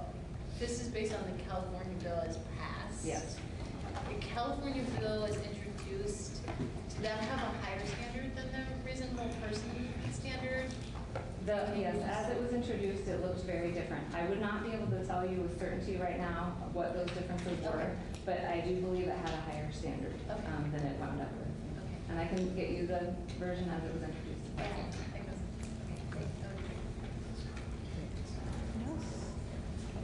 Great, thank you. Just one more. I don't know, this probably isn't even for you, Bryn, but so law enforcement is having more contact with people with mental health issues more often. So I guess it's more of a statement. Is that the problem, or is the problem with the system with people with mental health issues? I guess that's more to be revealed. Yes, I think so. Question for a witness, perhaps, right? Your sponsor. Okay. For the record, I can't stay longer, so if you want to do a different order of operation. Thank you. Thank you. Good afternoon. Michael Sherling, the Commissioner of Public Safety for the last few months. There's an enormous amount to say on this particular topic, so I'm going to confine things to giving you a brief overview of the existing state of process, speak a little bit about the challenges that have emerged over the last decade or so, and give you a little preview about the things that we're working on right now that in part address some of the concerns that this bill is drafted to address. Let me start by saying there's no cross-section of Vermonters that is as acutely aware as the community that's impacted by this, the mental health community, as law enforcement. Instances where lethal force are used, whether it's an instance where it's someone who suffers from a mental illness or any other instance, are incredibly devastating events for all involved. So this is an area where we've got tremendous interest in improving outcomes. The challenge that you're facing is one that's not endemic to Vermont. It's something that is happening on a national level. But before I get to that, let me just give you some sense of the thinking that goes into the way we operate in contemporary law enforcement in Vermont in the 21st century. Our law enforcement agencies, whether they're state, county, or local, are consistently involved in an ongoing continuous improvement process on a host of topics. The operating landscape is increasingly complex every year, whether it's related to use of force, search and seizure, the types of tools that are necessary, the threats that are faced, frankly, on the street on any given day.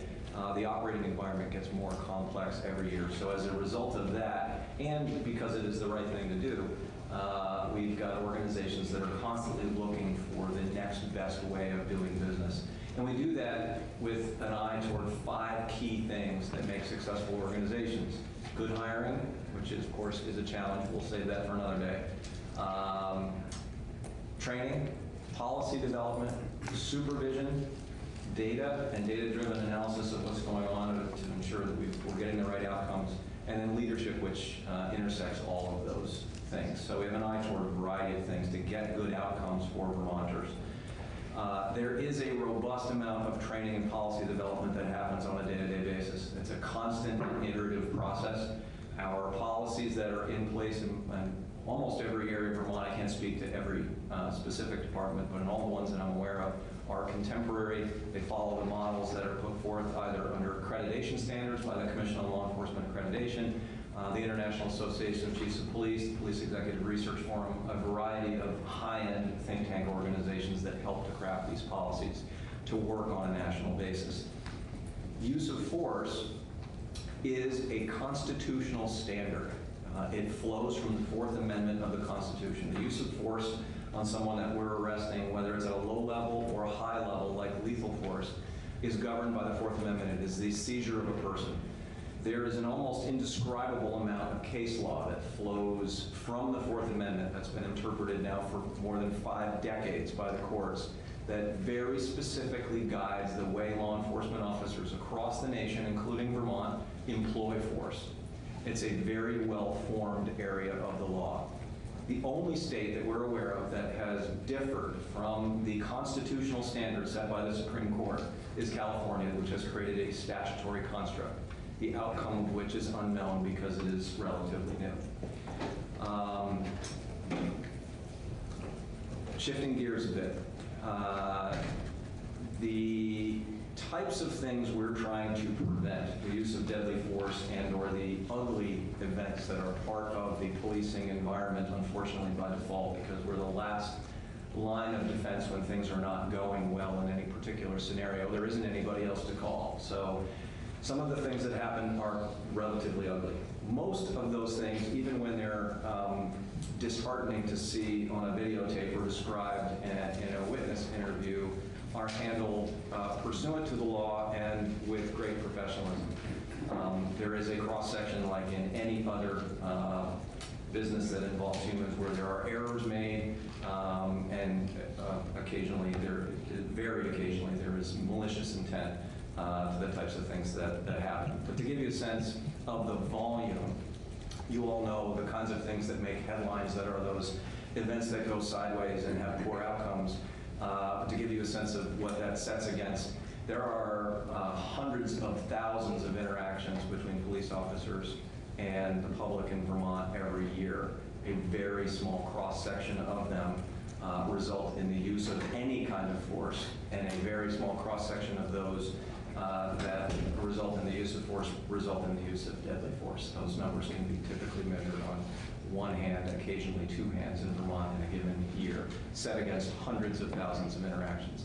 That's not to diminish the importance or the severity or the impact of a very small number of things. They are still very impactful to families, to communities, to the officers that are involved, but it's just to give you a sense of how frequent these kinds of events are.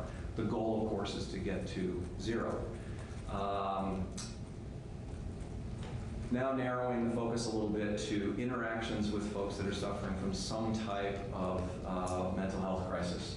It is no secret that the numbers of interactions between law enforcement and the criminal justice system more broadly, in some cases that's corrections and other components of the system, not only in Vermont, but nationally, have increased exponentially, hundreds of % over the last decade. as a result of a variety of factors. But the core component is what I believe was a well-intentioned public policy instituted now 50 years ago, deinstitutionalization, but poorly executed. It was a failed promise on the part of government nationally to replace institutionalization with field-level mental health assistance in a variety of approaches using a continuum to help people who were in crisis at various stages. We took the cost savings, but we didn't actually implement the back end of what was promised 50 years ago. And as a result, we've seen an increasing deterioration of conditions on the street for people suffering from crisis, and an inability to respond to the volume of cases that are presented. And if the artificial construct that I've developed to describe this is, if you look at the mental health continuum of response in 4 components.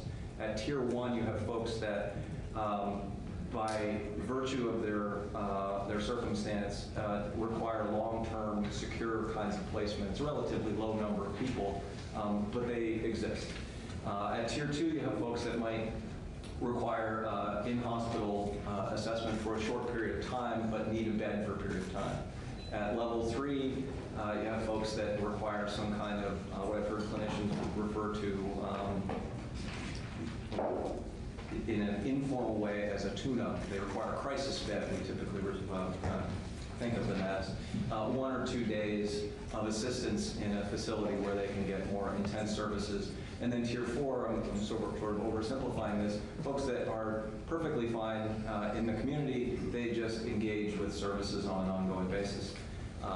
The problem is we have such limited capacity at the top end of the system that folks that need those services are cascading all the way through the remainder of the system.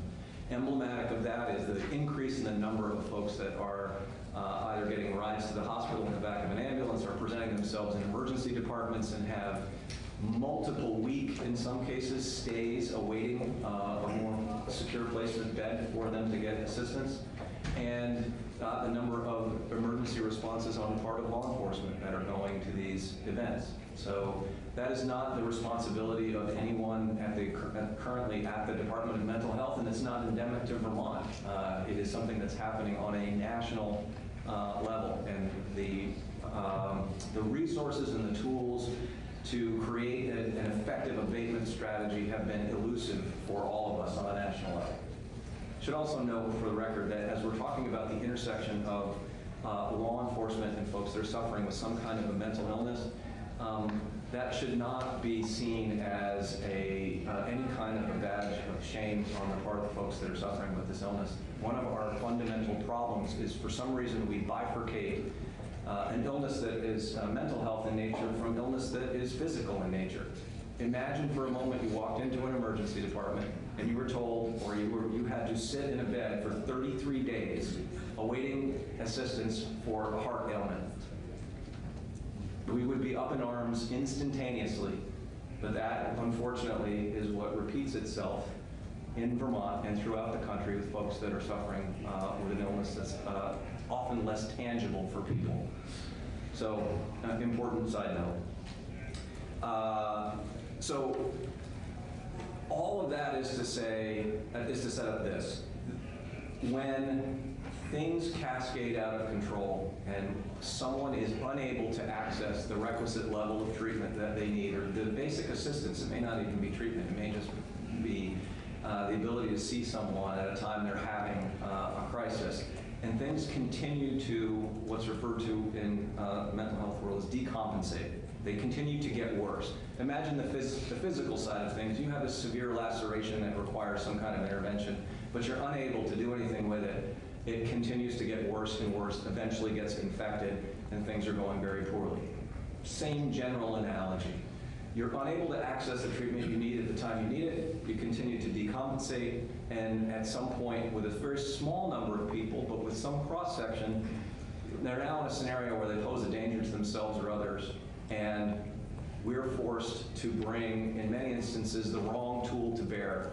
And at the time when this crisis is emerging, some of the things you've seen as front page news, it wouldn't actually matter who you put at the scene, because things have gone so badly, we could send a team of psychiatrists to the scene and they would be unable, because of the level of deterioration that's happened, to make any significant impact with that person because they're acting out in a violent way. Or more often, they're actually in a scenario where they want the responders to do something to them that takes their life, what we call suicide by cop, which is unfortunately a fairly common thing that happens in the United States and in Vermont. So the goal is, through our lens, is to create a continuum of response to both public safety and public health that addresses things at the lowest possible level. So we've developed a multi-phase modernization strategy for public safety.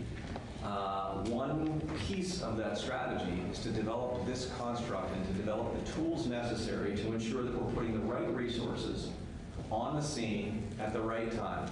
And it's everything from prevention and education. Preventing things from happening is the best dollar invested. Again, to use a medical analogy, if you can prevent illness or injury, it's far less expensive and far more effective.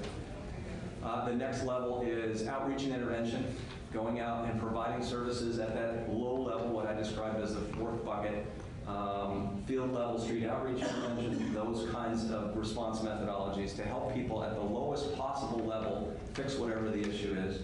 At the next level, alternative sanctions.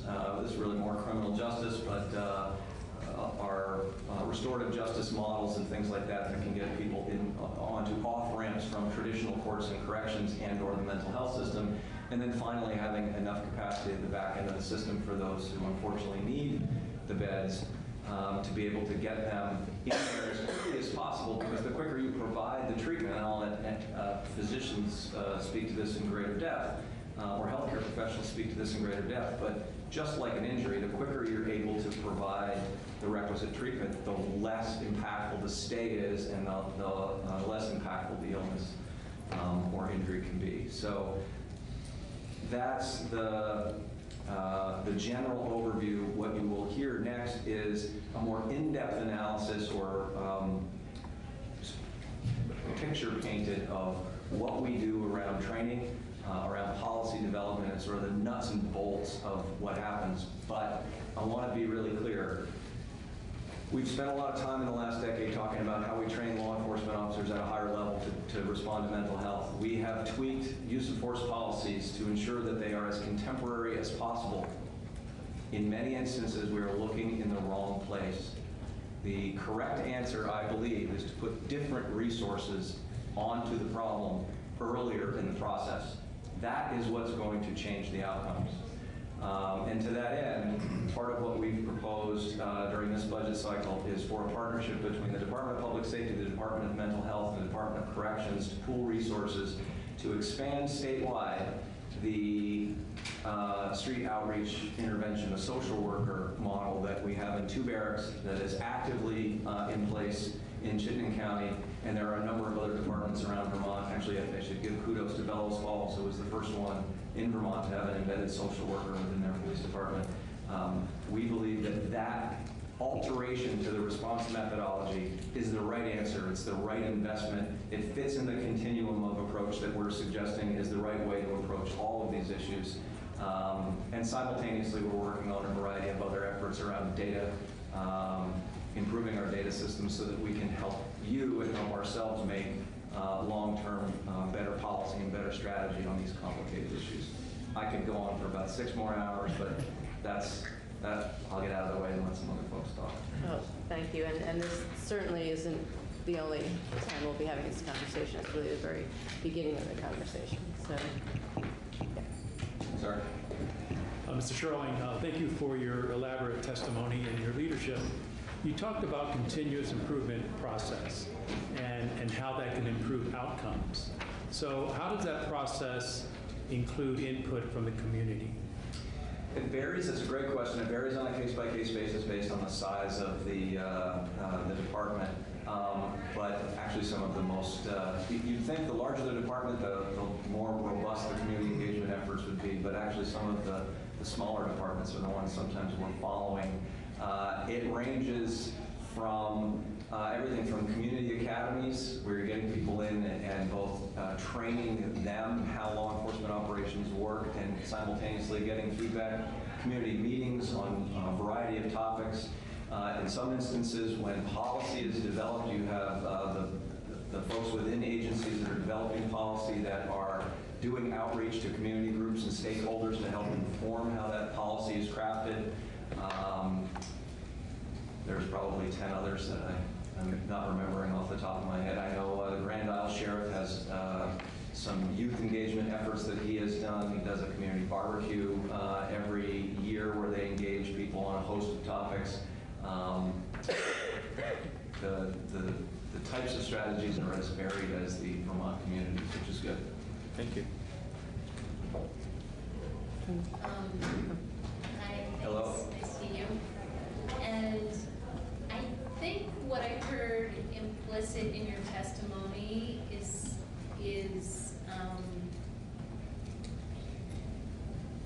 maybe not support for either of these bills, but a wholesale different approach, and I'm wondering if I don't want to walk away with the wrong impression if that's not what I think that is correct. It is so I would advise two things at this point. A, let's hold fast and see what happens in California, because they have completely broken the glass on 50 years of case law relative to this topic.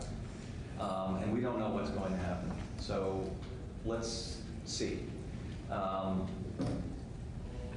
More important than that, I think if we're trying to get a handle on how to have better outcomes on this particular topic, that the first place to look for our effort and investment is in alternative response methodologies and making investments, policy decisions, and pushing ourselves and our communities to embrace that model as quickly and effectively as possible.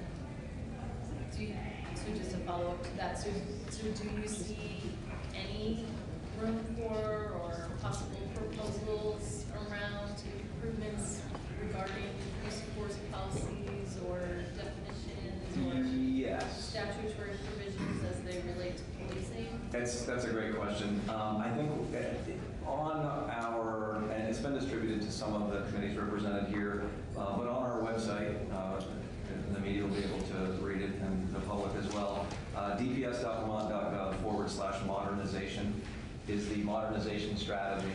Among the things that we think are sort of first order of operation, in addition to the mental health response, which is embedded there, is improving our data collection system so that we can better inform how we make policy, and modernizing our training methodology. To that end, you have created the Law Enforcement Advisory Board, which has wide representation, including law enforcement professionals, the Attorney General, the Defender General. It's 24 VSA 1939. It's designed to advise me, the Governor, and the General Assembly in part on law enforcement policy. I think where I would tend to go with this is to ask the LEAB not only to give recommendations on any requisite improvements to use of force policy, but also to take a look at training, not just in use of force, but I do believe, and I've had this conversation with the Criminal Justice Training Council and stakeholders over the first few months of my tenure here, I believe the model, that the content of the training we provide is exceptional, but we have room to improve the delivery mechanisms and modernize those so that we get better outcomes. Using technology, looking at different ways of doing both our basic, intermediate, and advanced policing training. So I think there are ways that we can make improvements and leverage the great content that we've already got, which you're going to hear about in a few minutes, by improving the systems of delivery. Same thing with the data systems. I observe in my first 5 months in public safety, you've got exceptional product that is being delivered by the State Police Emergency Management, Fire Safety, the lab, Vermont Crime Information Center, despite the fact that there are some foundational difficulties. We have some budgetary difficulties. We've got data system difficulties. We've got ways we can modernize the way that we share equipment in public safety. All of this is embedded in this construct of public safety modernization that we're pointing you to now and that we've been testifying about in various committees for a couple of weeks. Sorry if I went far afield with your question, but there's a lot here. Thanks for coming in. Being from Windham County, I'm well aware of how effective it was. Clark first embedded a social worker in the Bellas Falls Police Department. I think arrests went down 50% because of that. Are we seeing those kind of outcomes, embedding social workers in the state police barracks? We are. We're seeing contact with the folks that are frequently on the radar for a variety of reasons. It's not always mental health. It might be substance abuse. It often is co-occurring disorders.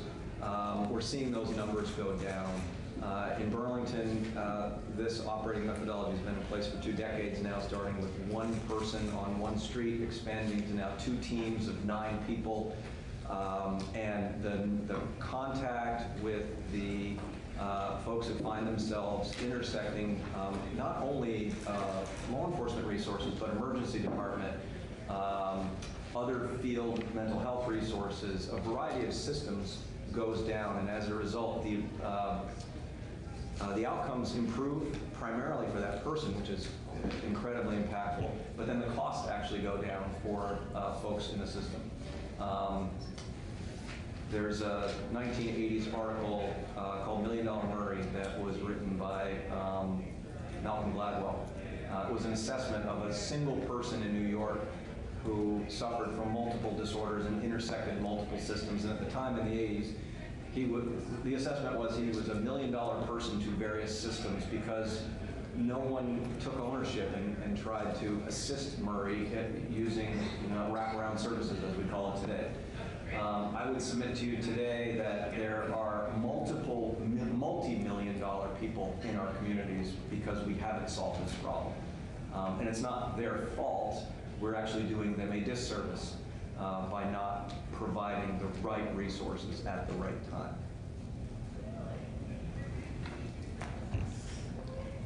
I'm trying to get out of here. So you said that the California statute broke 50 years of case law. So are you? I say broke. It broke tradition with the 50 years of case law. It's the first one to break the glass and not follow Graham v. Connors, the core piece of case law, and then there's multiple cases that flow from that. So are you saying it's unconstitutional?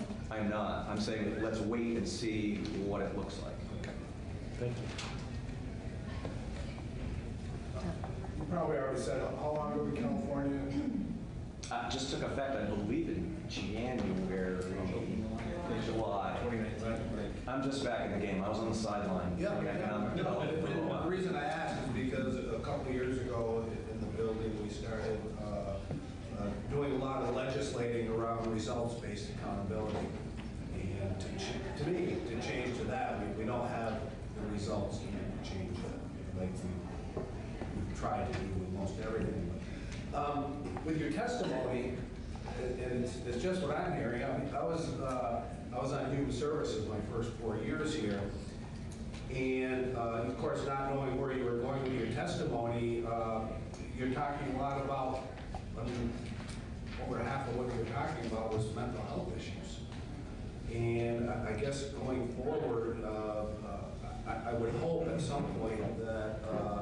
If these bills, whether they're combined or continue to go forward, that you would get in front of the Human Services Committee, because without the mental health talk,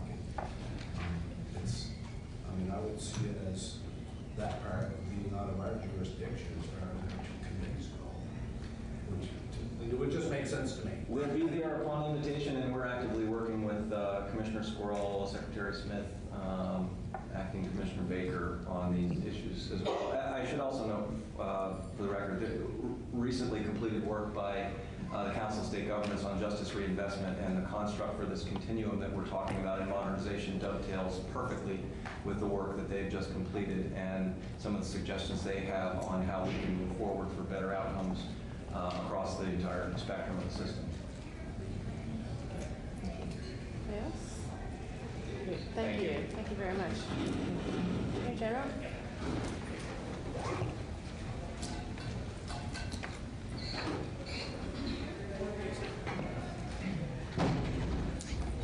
Good afternoon. Welcome.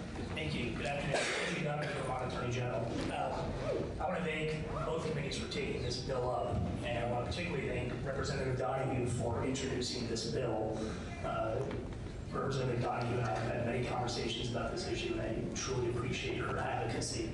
I fully support this conversation. And this conversation is not just about public safety. This conversation is about public trust in law enforcement. And this is why we need to have this conversation. I also want to say that the police have an incredibly difficult job, and the police do an extremely good job in the state of Vermont. And this conversation should not be about who's doing something wrong. This conversation should be about what can we do better to have a 21st century law enforcement system and services, which encompasses many of the things that Commissioner Shirley just talked about in the state of Vermont.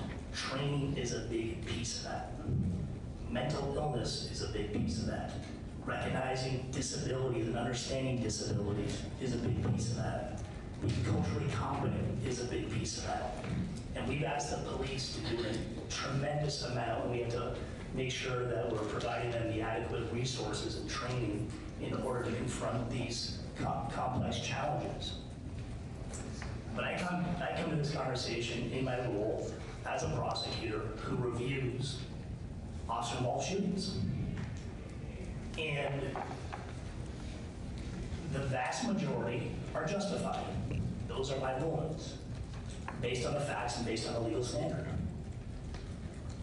But I don't think anybody thinks that an outcome that results in the death of somebody is a good outcome.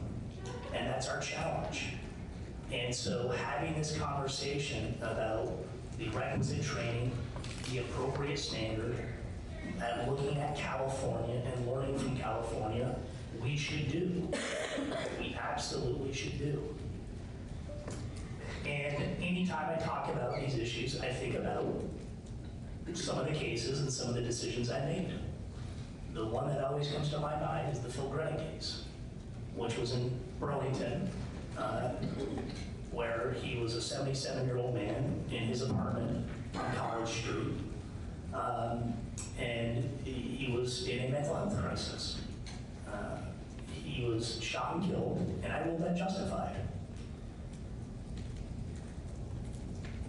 And it was justified, in my opinion, under the current standard. But if we look at the totality of circumstances of when it is necessary, the question about what's necessary, let's be very clear, that's not defined yet. That's part of the issue here. We need to talk to California, talk to the Assistant Attorney General who worked on this.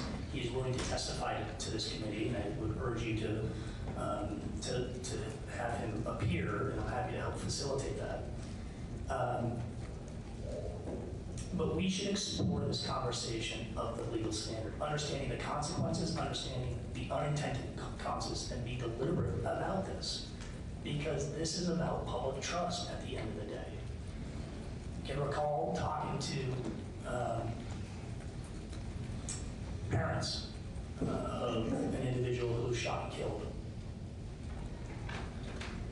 And I ruled that justified.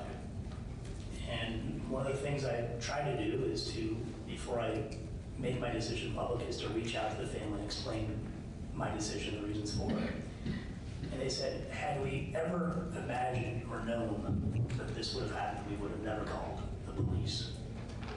And if anybody thinks that way in the state, which they do, then it's incumbent on us to challenge our conventional wisdom of what we're doing. And this is what this bill does. It is a challenge to us to say, are we doing everything possibly that we can? Is this the right standard? It may be the right standard. Or should there be a change? But let's go through this process and have this conversation and ask the tough questions to ourselves. Because we want a state where people call the police, what so many do, because they need help. And the police do a tremendous job on so many circumstances that we never hear about. And we never hear about. Vermont State Police does an excellent job for the people of the state of Vermont, as do many other departments.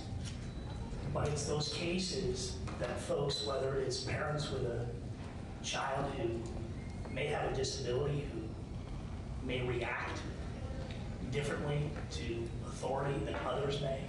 It's being culturally competent. And we're asking the police to do a tremendous amount, so we have to make sure that we're giving them the resources to be successful in these encounters, to successfully de-escalate incredibly complex and tense situations. So when we talk about how we police and how we interact with the people of the state of Vermont, nobody wants these outcomes where there is the use of lethal force. Nobody wants that. I think we can all agree with that. Sometimes they are going to be necessary, and I want to be clear about that too. There was a case, I believe, in Windsor County where an individual fired shots at the police and essentially put a gun to his pregnant girlfriend's head. Hostage situation. We asked the police to respond to that. They did, and they did so appropriately and courageously. We believe that justified. And these are incredibly dynamic situations where I think if we can have this conversation to challenge ourselves, and it should not just be law enforcement having the conversation, we need stakeholders from everybody at the table, including mostly the mental health advocates, folks with disabilities, making sure that we have everybody who interacts with the police and folks who come from marginalized communities, folks from communities of color, because the way we're policing today is not the way we've policed the last 20 years. Vermont has an opportunity to lead. And so I fully support exploring this conversation, looking at California, talking with the lawyers in California, understanding what's working, being very clear that words matter here, and they're not yet defined. And when you're talking about legal standards, definitions matter, and training matters, and resources matter. So my ask is that there is a working group convened that is not just law enforcement, that is wider, that has all the stakeholders involved, and we work with the legislature to address this issue and to really scrutinize how we're doing business. I'm fully confident in the decisions I've made in terms of the current legal standard. I go back to that Phil Brennan case because I think it was different. I'm not sure the police had to go into his apartment that day, but they did, and I'm not going to second guess that. And once they're in, you're looking for me at those last few seconds of what happens. And Commissioner Sherling is absolutely right when he talks about, and I'll perhaps be more board than Commissioner Sherling, this question of, we have a fundamental question to ask. Should we be calling the police to respond to mental health crises? And when nobody else is, have we done everything we can to provide enough training and resources to the police to address complex, dynamic situations in seconds? And when you have lawyers come in after the fact and to make that review, we are looking at those seconds. And perhaps by expanding it, we would come to a different conclusion. I don't know, but I'm open to the conversation. I'm open to exploring things, to looking at this, because this is too important for anybody in this state to be fearful that an interaction with the police would end up violently, and that, as Representative Donahue said, that the public has trust and confidence in how the state lawyers review it. And I just would reiterate the complexities involved here. This is difficult stuff. These are hard conversations. This should not be a rush, that this should be methodical, deliberate, and that we really need to dig into this. So we are grateful that you are holding this hearing. I'm grateful for Representative Donahue's leadership. I'm grateful for the police. I'm grateful that Colonel Birmingham's in the room today. I'm grateful for his leadership. We've had a lot of conversations about this. People want to do the right thing. And it's not always easy to challenge our conventional thinking and to say, could we be doing things differently? That's what I view this bill as a challenge to us. Not to point out who's doing something wrong, but to point to perhaps say we can do things better and to increase not only the public safety, but the public trust in our state towards law enforcement. And I include myself in that as somebody who's made these decisions. And I understand your question, Representative Harrison, that while things may be justified legally, are there trends that we're seeing that would go to a call for different types of training or advocacy, and we haven't done that. And perhaps we should. I would say that the thread that is in almost all these cases is mental illness. That goes to training, that goes to de-escalation. And that is the thread through that. I also want to say from the police, these are incredibly dangerous situations, and they exercise incredible restraint, in my opinion. I don't question that. They have seconds, if even that much time, to make a life or death situation or decision. But if I could also go back to California, and they changed their standard from what I am gleaning today. Do they have any information that suggests better outcomes, or is it too early? It's too early. I was on a panel with one of the lawyers in the AGs who's, I think, in charge of drafting and implementing this. And that's the individual who I said, would you come to Vermont or at least get on the phone and talk to us? Because I think there's a process that they're going through right now in terms of the implementation of the law, and I'm not quite clear what that is. But the short answer is it's too soon. They did change their standard. Commissioner Sherling is right. It is a different standard than what we would use. One of the standards, you had this question, which I'm not sure I support, could be changed. It changes it from a reasonable person standard to a reasonable officer standard. I think that's complicated. And it goes into this is just about the use of deadly force, where it's necessary to defend against imminent threat of death or serious bodily injury. I don't think necessary has been defined, and I'm sounding like a real lawyer here, but that is complicated because it's based on facts, and it's going to be based on courts interpreting that. And there are real policy questions, too, about if it is just necessary to defend against imminent threat of death or serious bodily injury. What are we doing with an individual who may be suicidal? Not a threat to public safety, but a threat to themselves. What are we asking as policymakers for the police to do? What are we doing when somebody flees? Are we giving chase or not giving chase? What if there's an arrest warrant? Are we disregarding the arrest warrant? Think of the case of Winooski. Young man ran. One officer gave chase. Ended up in a deadly use of force. Other officers did not give chase. What was the policy? Should there a policy to give chase? Then you deal with the what ifs. If something bad is going to happen, if you don't give chase from the police, is public safety at risk? Was it necessary? And there are no easy answers.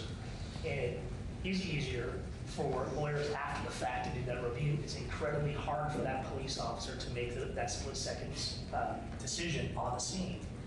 And so when we talk about the training, when we talk about those definitions, we need to be really clear about what the law is if it changes, so the training is equally clear.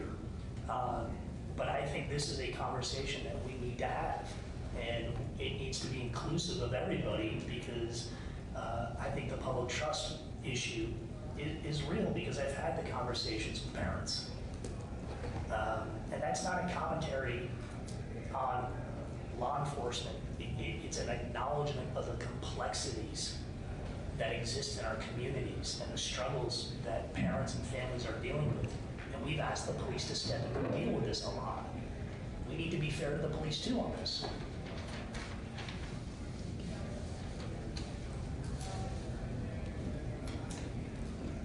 Thanks for having me. Thank you so Thank you for the much. work. Thank you. Thank you. So, for Yang, we would love to have you come and share your perspective with us.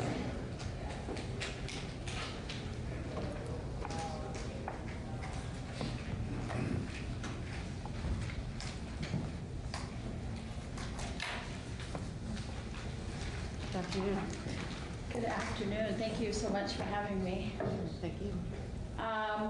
I'm going to keep my comments very brief today, but I would like to introduce the Human Rights Commission to those of you who are not familiar with it and sort of just talk about why we're here today and what our interest is. So the Human Rights Commission is a state entity, and we investigate claims of discrimination in 3 primary areas: housing, state government employment, and places of public accommodations. And places of public accommodations include any place that provides any sort of services or benefits to the general public. And that is a very broad definition. Of course, that includes all of our businesses and so forth, but it also includes law enforcement and the benefits and services that they provide to the general public. Place of public accommodation includes roads. And so we would also be investigating things that happen with police stops on roads as well. And it also includes prisons. And so certainly we think that this is an issue that is important, and I'm glad that these are the bills that have been introduced.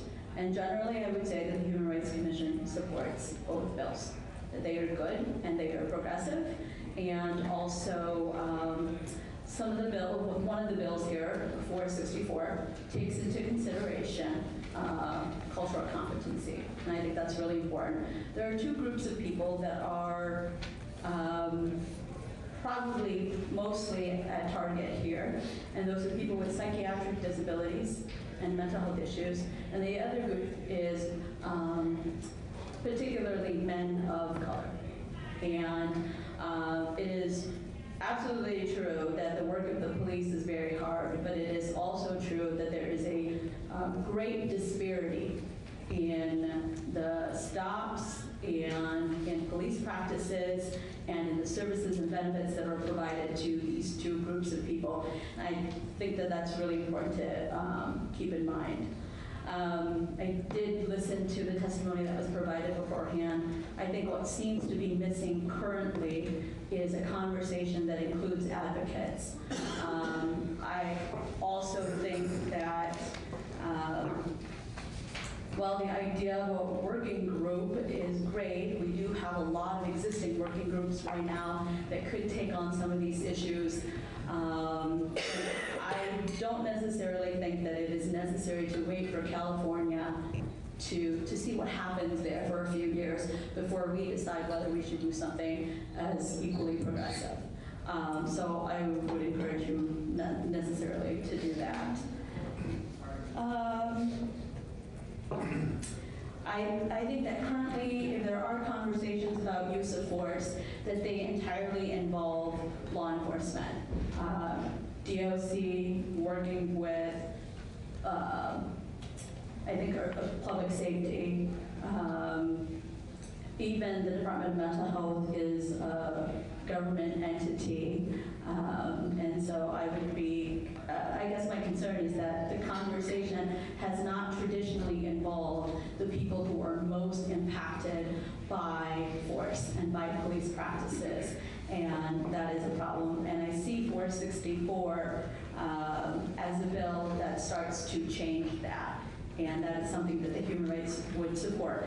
Currently, the bill 464 has data being sent to the Executive Director of Racial Equity, and my only concern about that is that we're missing the piece about psychiatric disabilities and people with mental health issues. So I would encourage that if you move forward on 464, that we consider having another entity receive that information as well, unless we are ready to expand the work of the Racial Equity Executive Director, which I would not necessarily encourage us to do. Also, under 464, we've asked that data be collected in regards to age, gender, and the race of the driver, but I think it's also important to be able to collect whether that driver has a disability, whether it be physical or psychiatric. Those would be my primary changes to that statute, to that bill. And I'm happy to answer any questions that you may have. Thank you. Sure. Or I was wondering if, thank you for your testimony, by the way, and thank you for talking about 464. I was wondering if you wouldn't mind delving in a bit more into 808 and why you are in support of that. Yeah, so I want to be fair that the Human Rights Commission doesn't have jurisdiction to necessarily review police shootings or use of force unless someone files a complaint at the Human Rights Commission. We have not had such an opportunity to investigate such a claim, but certainly we are concerned. We've certainly heard of some of the stories that were even mentioned earlier, and some of the concerns from community members who have said, I should not have called the police. I was calling the police to help my husband. I should not have called the police because they, in fact, killed him. And I do think that that is a human rights issue. And generally, I think that when we have a bill that is progressive and looking for, when we have a bill that is willing to make a change that might be more proactive in this regard, I think it's helpful. The only thing that I would suggest that age 808 take into consideration is what I find in age 464, which is a group of individuals who are also going to be looking at the standard and reviewing the standard and taking into consideration cultural competency. And so if age 808 moves forward, I would encourage that we borrow some of the language from 464, particularly in terms of the group of persons who are tasked to create those standards. Here in age 808, you have the law, the standards already, but you can have a group in place to review that. And to also review what's happening in California, if that's the concern. So if you move forward on 808, the group would be useful in reviewing those policies and making recommendations in the next legislative session. Thank you. All right. I had just what I think is, I think I heard you say that if there was a working group constituted as part of this work, that there might be existing bodies who would be well suited to do that. Did I hear you or mishear you? You didn't mishear me. I mean, we have the training council, we have the Human Rights Commission, obviously, but we have the racial disparities panel. We have I always hesitate to even list any of those names because usually you seek the permission of those groups before you would identify them. So I would say that yes, there are already some bodies that are tasked with fair and impartial policing and tasked with looking at disparities and so forth. So so yes, that possibility exists that those groups already are here and could do some of this work and review this. Yeah. And do you think, just to your point of, well, I don't want to put you on the spot about individual groups because I hear your point, but I guess one of my questions about any of those groups would be to your point about making sure the voices of impacted groups are part of the. Maybe that's a question for a later day. If there's one or more of those groups that's better suited for that. I think that's a great question. I think oftentimes the groups that we create are entities or agencies and they're government related. So obviously I'm working for the Human Rights Commission, but I also want to be respectful of the fact that we are not the voice of all people in the state of Vermont. And we're not the voice of people with, and we're not a great voice for people with disabilities, no more than we are a great voice for all people of color. And I certainly think that there are many community groups that are missing from those as well. So if you were interested in passing the work here onto an existing group, I would suggest that we add some community members to that. Yeah, and I'd be happy to reach out to some of those community groups. Yeah. Tom and then Rob. You mentioned a story about a wife calling the police and her husband ended up, I'm not sure how, but ended up dead anyway, but the whole thing, just wondering what some of the details might have been that led to that. Yeah, I don't know, we didn't investigate it.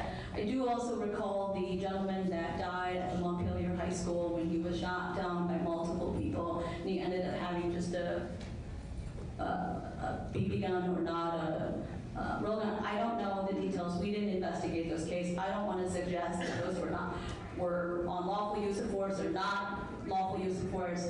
I think what I heard is, and what I'm trying to express here, is that there is a real concern from community members about the use of force, and most of those concerns come from people with psychiatric disabilities, and they come from people of color. And I think that's just an important voice that needs to be heard here. Thank you. You referred a couple times in your testimony, and I looked at cultural competencies, or in other words, this cross-cultural awareness. What does that mean to you? Sure. Yeah.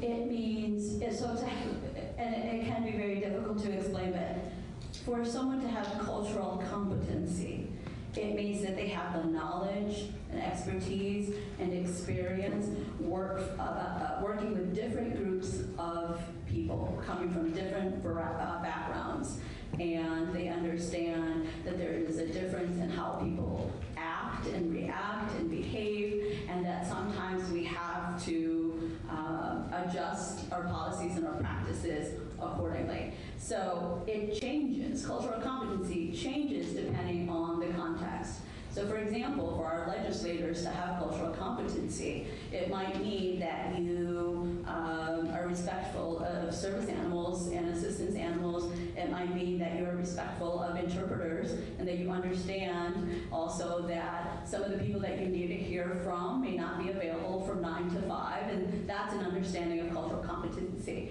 Cultural competency in the hospital setting is also very different as well. And so cultural competency for the police could be very different. It might mean that the police have learned about what different psychiatric disabilities are. It might mean that they take classes about social work. It might mean that we give them more skills to identify when someone is behaving a certain way because they are a criminal, or they're behaving a certain way because of their psychiatric disabilities, and they are not harmful, and that they are not currently a threat. And so I imagine that if, and again, I may not even be explaining this very well, but I imagine that social workers and doctors and people in the mental health field would be better able to explain what different psychiatric disabilities look like, and why when someone reacts a certain way, it's a danger or it's not. But I would guess that our current law enforcement agencies are not equipped to deal and do not have cultural competency in that regard.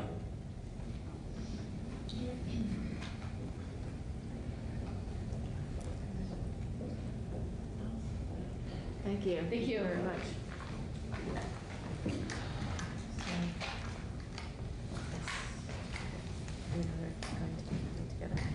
I believe so.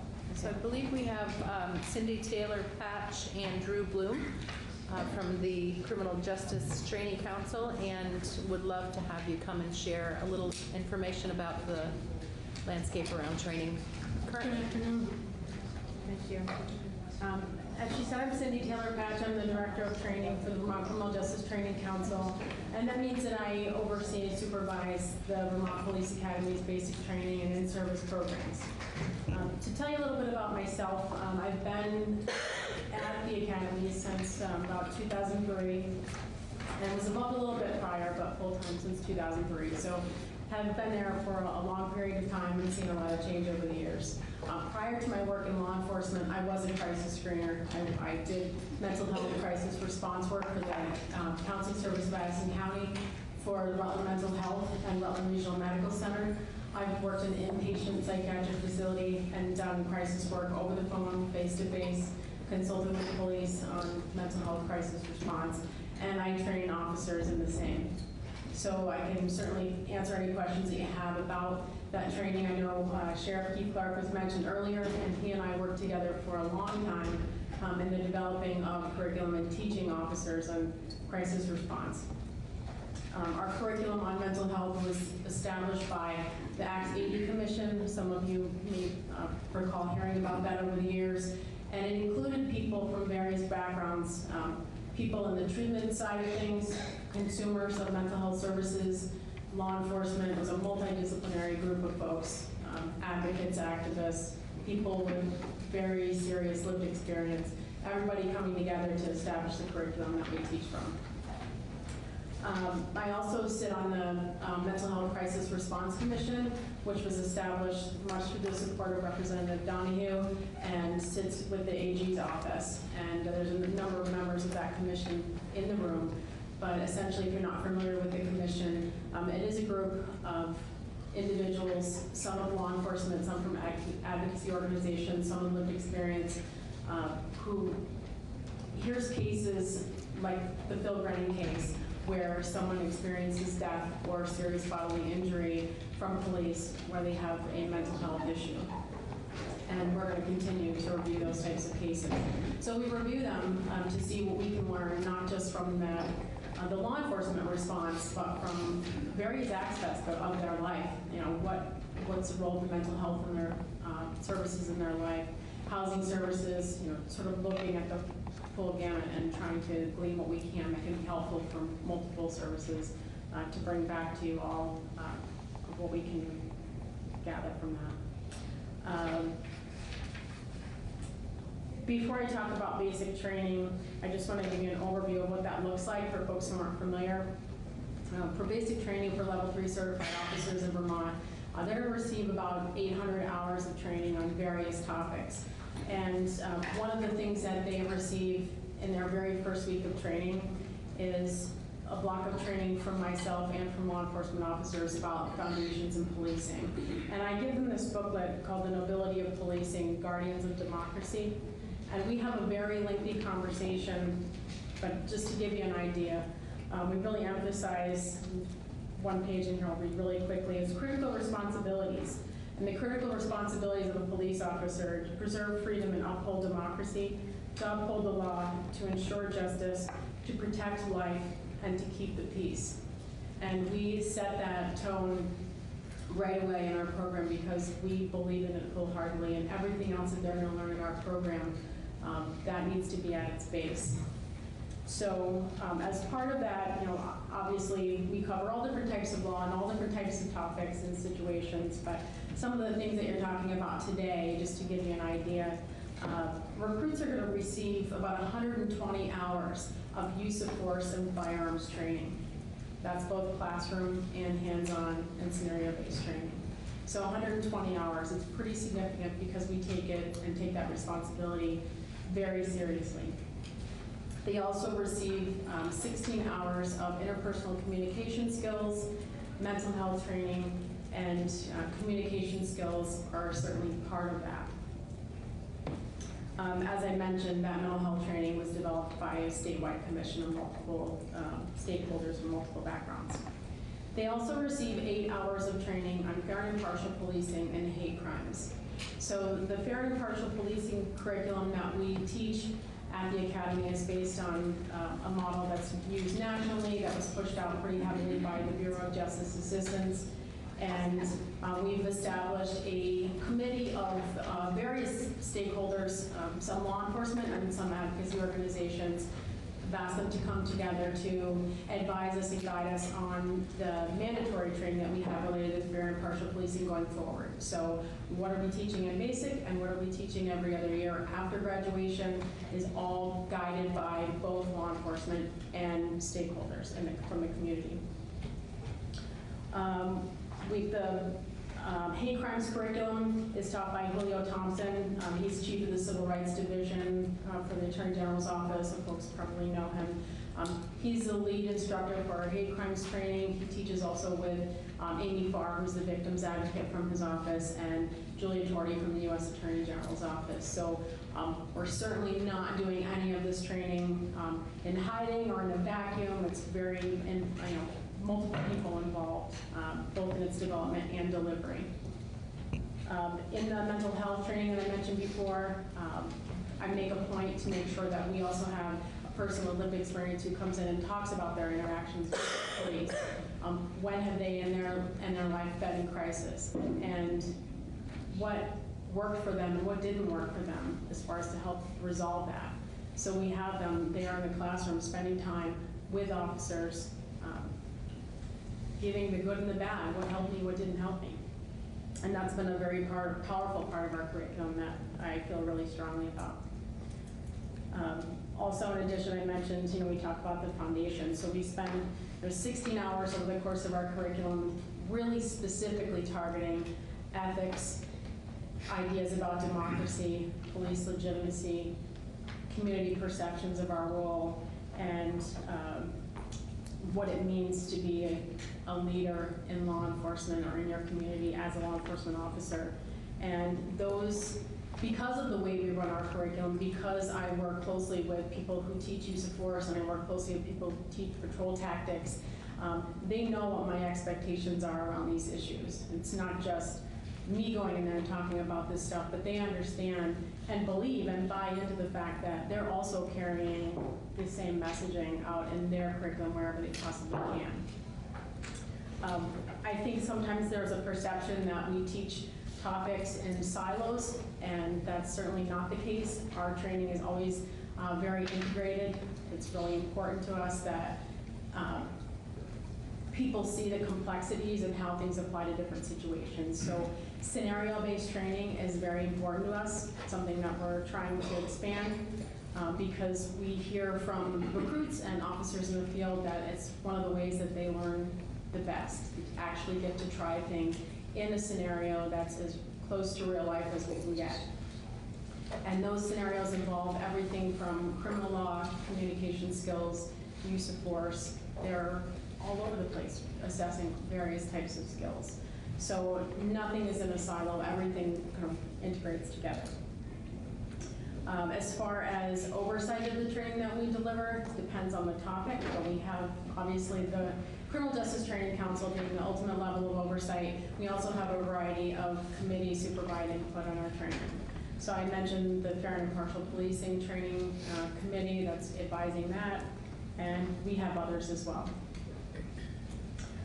We have proposed significant expansion to our basic training program. We want to add more opportunity for scenario-based training.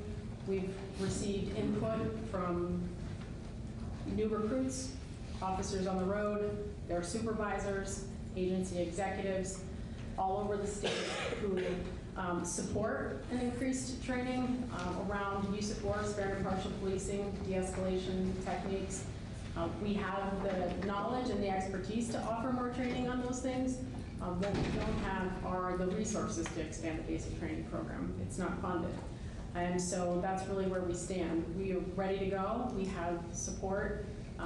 We don't have the money. So that's one thing I would just ask you to keep in mind as we're trying to work through this.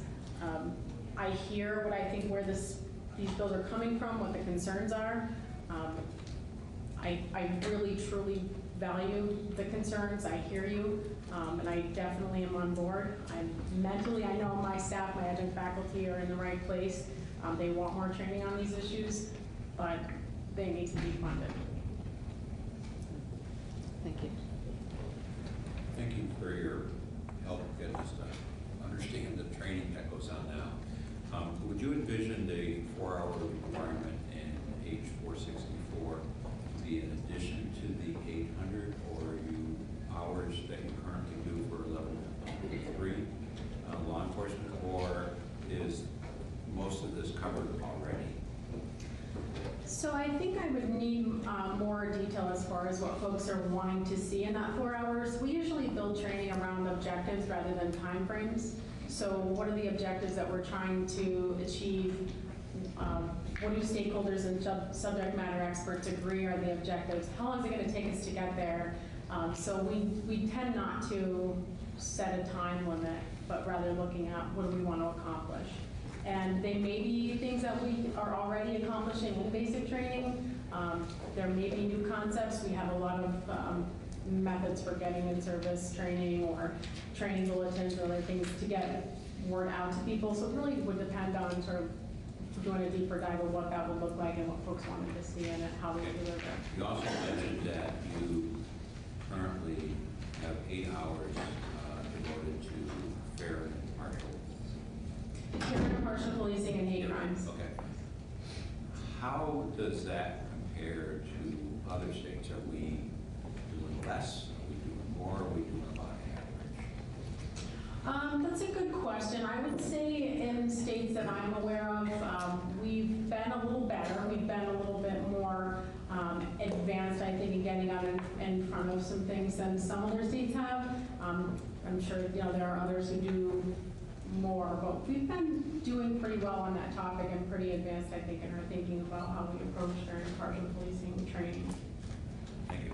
And as far as the mandatory training, I'm not aware of anybody that's doing that, but there may be somebody I haven't heard of yet. Thank you for walking us through the council's training program. What is your process for reviewing and updating your training program so it's as relevant and as effective as possible? Yes, I'm really glad that you asked that question. We're constantly evolving. So every single class that we do, we have adjunct faculty who are people that are working out in the community. They're active practitioners. And as they bring up ideas or new ways of doing things or problems that they run into and want to try something different, we have teams of instructors who get together who discuss what could we do to change things, what could we do to update. We're always researching best practice, reaching out to organizations like IACP and the IADLS, which is the International Association of Directors of Law Enforcement Standards and Training. We're aware of a lot of think tank groups that have already findings on these issues, and we look at everything and we take it all into consideration and say, what's best for the state of Vermont on this issue? Because sometimes the best in some places might not fit Vermont, given our demographics, our geography, our populations. So we look at them in the context of Vermont and what makes the most sense for us, and we adjust as needed. But it's never something where it's stagnant. Things are always being reviewed and changing. Thank you. Hi, it's good to see you again. Good to see you. Thank you for the testimony. So we heard earlier about the importance of training, and we've also heard earlier that the word necessary doesn't quite have a definition yet in this context. And I was wondering if you have an opinion as to whether or not it would be challenging or not challenging to change around the curriculum for use of force training when the language in this statute is causing some changes. I can tell you that I think depending on what happens, there certainly could be some extreme need to change training, and I think that Director of Administration Drew Bloom is going to talk specifically about that in a lot more detail, so I'll let him do that, but certainly would bring some challenges. Thanks. Yep, Selena and then Bratt. Hi, thanks. I'm wondering if you could fill me in on how any bias training, implicit bias training is part of the work. Yes. So does it move into some of these other units you've talked about, or is there a separate training on that? It's sort of a separate training, but it relates to other things. It's the fair and impartial policing curriculum that is completely based on the concept of understanding implicit bias. And so we spend a fair amount of time in there explaining what that is to get people to open up their mind about what bias means. People have bias for the word bias, and they can get really offended right out of the gate to hear that concept. But when we present it in a way that helps people wrap their mind around ways that they might be biased that they don't even recognize. And it could be to anything, right? I mean, we talk about anything from race, ethnicity, sexual orientation, gender, poverty, I mean, you name it, and how folks can have bias that they may not even have ever contemplated, and try to get them to open up their mind to that idea. And we really also promote the idea of contact theory. of, find out who's in your community, get to know the different groups that are in your community, do outreach, talk to them. There's a lot of advantages to that for multiple reasons. So those are all things that we talk about in that fair and impartial policing curriculum. And how important it is to develop relationships of public trust. I think sometimes patrol officers can have a feeling that that's something that's out of their control. That's just for their chief or sheriff or colonel to worry about. And we talk right out of the gate in basic training that they're part of that process. They're the ones who are out there facing the community every day and have an ability to establish relationships of trust on a daily basis. So get out there, meet the people in your community, develop positive relationships with them so they feel like they're able to trust you. And that's it, yeah, completely within that curriculum. And we touch on other places where we can, and it's also what we're looking to expand if we could possibly get the funding to expand the program. Thank you. Did I hear you say correctly that they get about 800 hours of training initially? And out of that 800 hours, how much of it, if you had to pick a number, would you say would be dedicated towards de-escalation and dealing with mental health scenarios? So that's part of the proposal for expansion. It's not a lot right now. We get 8 hours that's really dedicated to a classroom lecture where we talk about a variety of things related to symptoms. So how do you recognize that you might be dealing with someone who has a mental health diagnosis? We talk about issues of stereotypes and stigma and why people might be hesitant to agree to go to a hospital if that's what the officer is trying to suggest. We talk about how to use your local resources if you have an embedded social worker or if you have a local crisis team that might respond mobilely to you. Unfortunately, that's kind of inconsistent around the state or inconsistent regarding the time of day, whether you can get mobile crisis response or not. But we talk about working with those folks when you can. And then we talk about some communication skills, how to position yourself in a room so you're not threatening, but you're still tactically safe, things to say, just kind of walk people through that. So that's in and of itself is 8 hours, and we have another hours just on interpersonal communication skills. We also, and I know Director Bloom is going to talk about this in a moment, we also heavily emphasize de-escalation techniques within our use of force training program, and he's going to talk about that in a moment. So we have only a limited amount of time left, and we do want to make sure that we get to Drew's testimony. Is that okay? Did you have a question on this? Okay, great. Thank you so much for being with us today. Thank you. Thank you.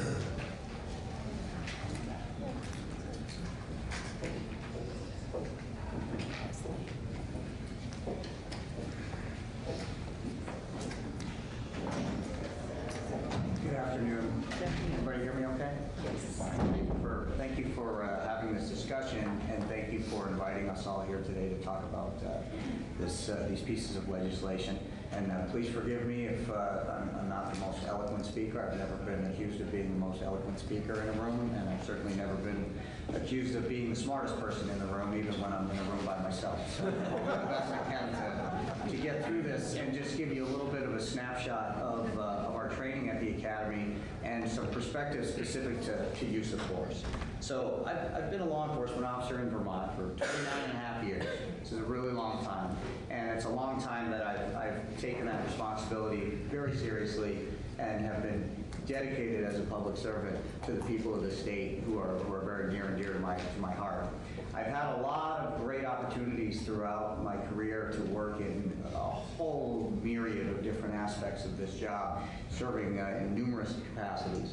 But prior to coming to the Academy, I've been part of their adjunct staff since the early 1990s, and I've been teaching police use of force since 1992, and I've been teaching men, women, and children self-defense and martial arts for over 30 years, and I've been doing that for my entire life, which is not only teaching people how to defend themselves and protect themselves in the moment in a physical situation, but also to do things ethically and morally and to defend themselves properly so that there's no adverse consequence. And I do the same thing with law enforcement officers, and I've had the opportunity to teach police and law enforcement, not only in Vermont, but throughout the United States, at national and international conferences, and I've been invited to instruct and teach use of force in other countries as well. And it's something that I've done for a very long time. I take that responsibility very seriously. In policing, in my opinion, there are no two greater areas of liability and no two greater areas of safety to the public and safety to our officers other than use of force and driving cars.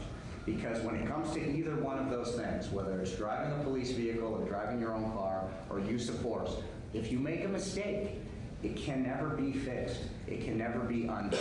And that is the utmost responsibility. It can never be undone. It can't be amended.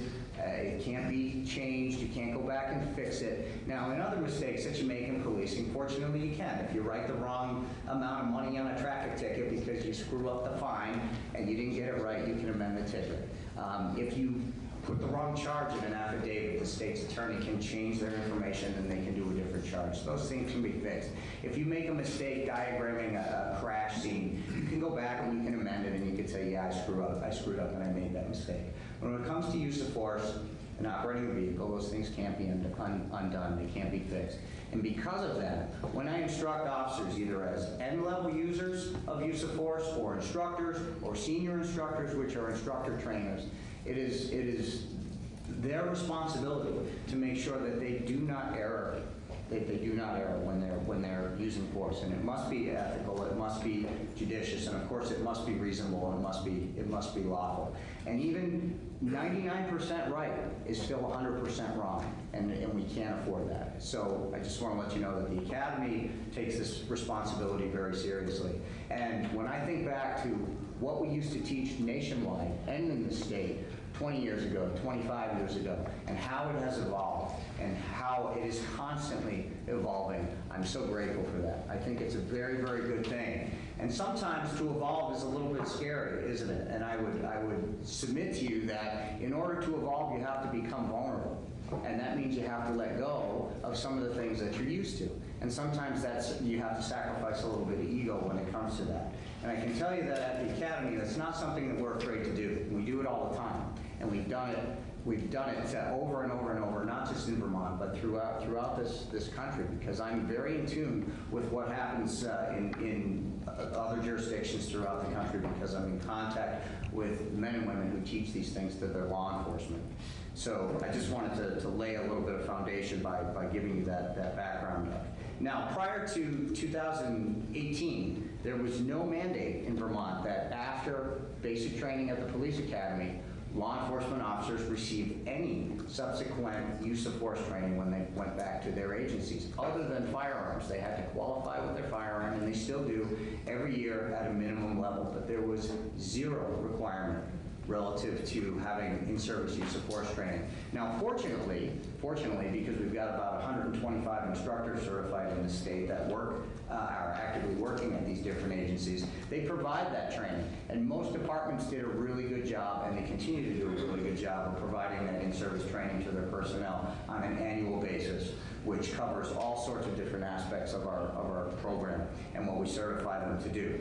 But we recognized at the council that there were a lot of agencies that didn't live up to these standards and these recommended best practices. So we changed our administrative rules, the council rules, and one of the things that we did when we renovated the rules, which hadn't been done in a number of years, was we put in there a requirement that every law enforcement officer, in order to remain certified as such, must have a minimum of 4 hours a year in use of force refresher training. So, in my view, is that enough? It's not, but it's a start, and it's better than nothing, and it's at least getting a foot in the door. So that's something that we now have put into place since 2018, and I'm really happy about that. When it comes to use of force in general in the United States and in this country's territories, use of force has always been governed by the judiciary and the community's needs. And that's where policy comes from. It comes from court decisions, it comes from cases in U.S. District Court, it comes from the U.S. Supreme Court and our own Vermont Supreme Court, in addition to what the community's needs are. And that's how use of force policies are developed. Now, there's a lot of recommended best practices, and we have met or exceeded those in Vermont. And I'm very proud of our program here because as I have traveled around the country and worked with instructors, worked with law enforcement officers in other communities, and I've brought some of our training there, I can't tell you how many times I've gotten done with a training in just an academic classroom environment, and I've had use of force instructors from other states. Most recently, I was at the Pennsylvania Game Commission teaching use of force instructors for game wardens in Pennsylvania, and many of those instructors came up to me and they said, "Gee, can I get a copy of your program? Can I get a copy of that? Because this is some really good stuff." And because of that, that serves as a litmus test to me when I travel around the country and I hear these accolades of our program. There's a tremendous amount of personal pride in that for me.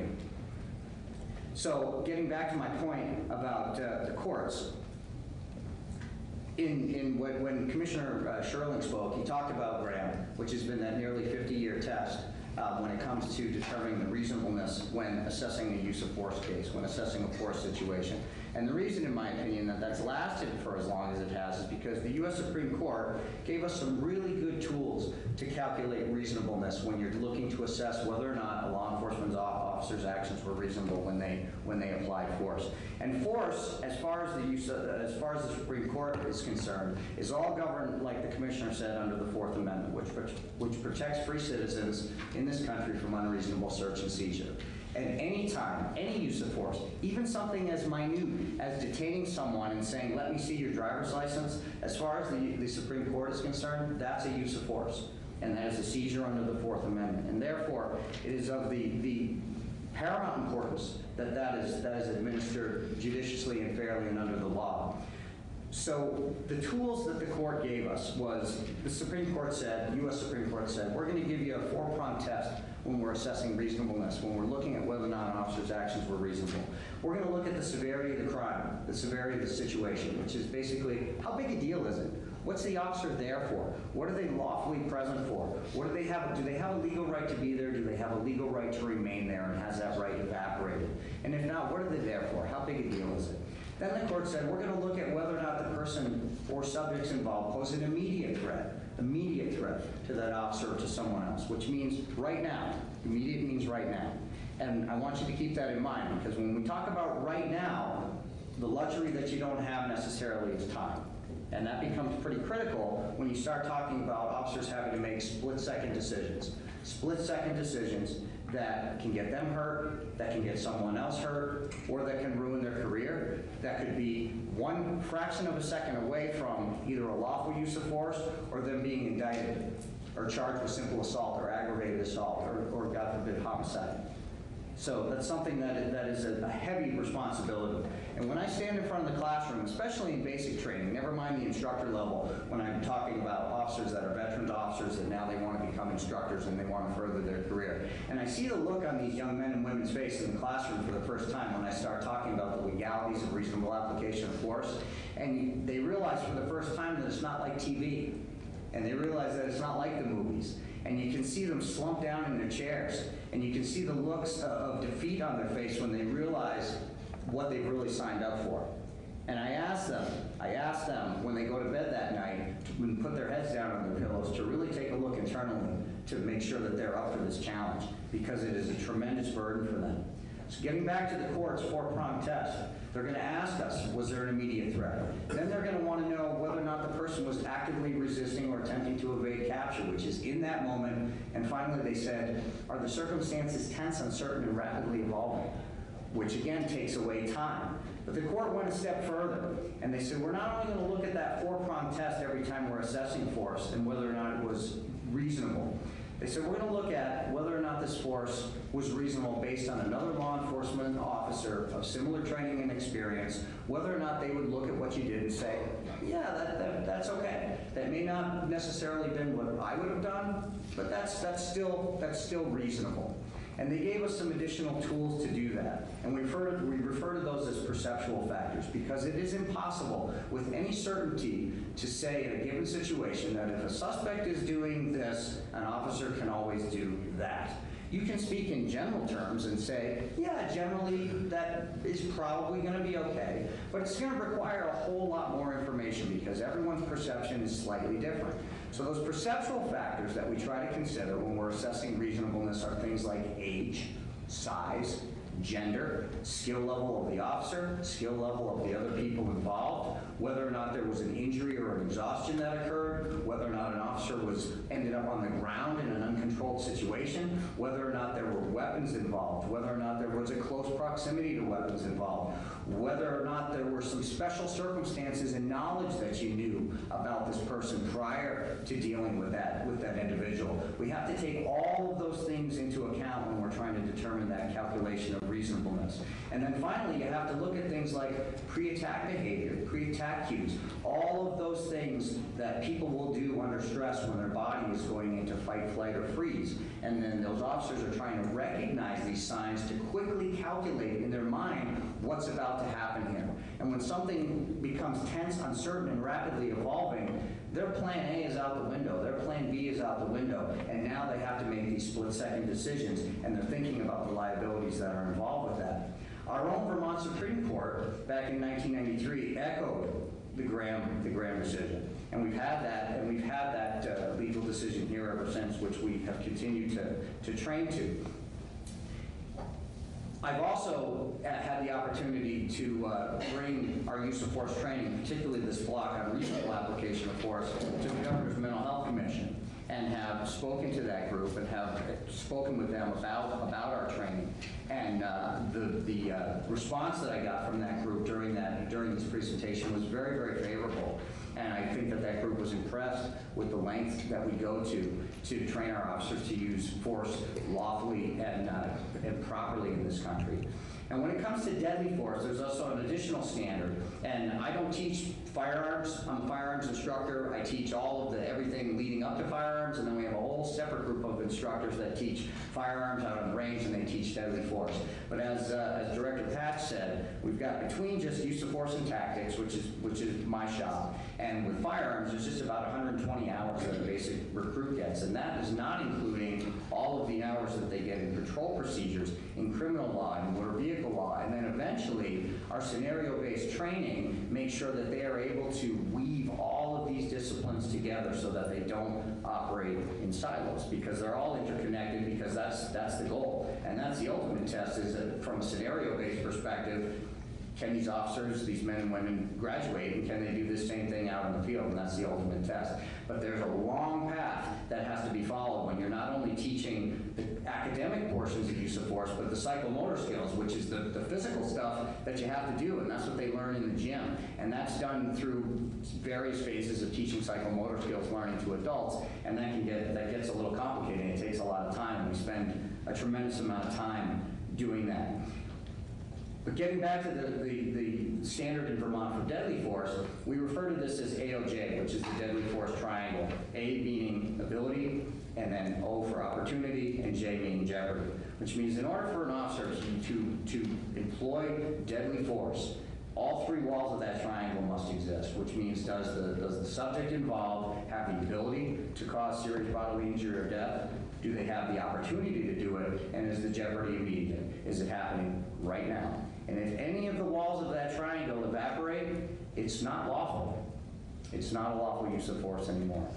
And that's been the standard that we've used for many, many years, and I think it continues, coupled with the Graham standard and with the standards echoed by our own Vermont Supreme Court, are very, very good standard. One of the other things I want to mention is use of force models. I'm not sure if you're familiar with what a use of force model is. Can I ask a quick question? And we, I'm sorry, we're going to have to wrap it up soon, and so certainly whatever committee this goes to next, we'll certainly have you back. Yeah. Yeah. So the ability, opportunity, jeopardy, that triangle. How is that? I don't mean to make this a leading question, but I guess it will be. How is that different than showing the necessity of the use of force? I mean, those. Well, I plan to get into that as I went down my laundry list of bullet points here. But I can if I'm gonna have to pull the pin on this, one of the things that I just want to leave you with today is that when we talk about words like least, minimum, necessary, it becomes very, very dangerous it becomes very, very dangerous, and that's thin ice to tread on. Now, avoidance is number 2, and avoidance is not getting into struggles with people. It's not fighting with people, and then it's acceptance and taking action. But it is in everything that we do. We ask, we advise, we order in that order, and we try to always use those communication skills. But when there is no time, and the time has evaporated, that's when you got to make those split-second decisions, which it's very easy to watch a video on YouTube or see something on the news and look at something that's fairly horrible and say, wow, that looks really bad. Okay, click on to the next video. But when you're in that circumstance and when you're experiencing the human emotion and drama when you're facing what you're perceiving to be a potentially deadly malignant threat, that's really something else. And having been in those situations personally myself, I can tell you that you fall back on your training because you do not have time to think.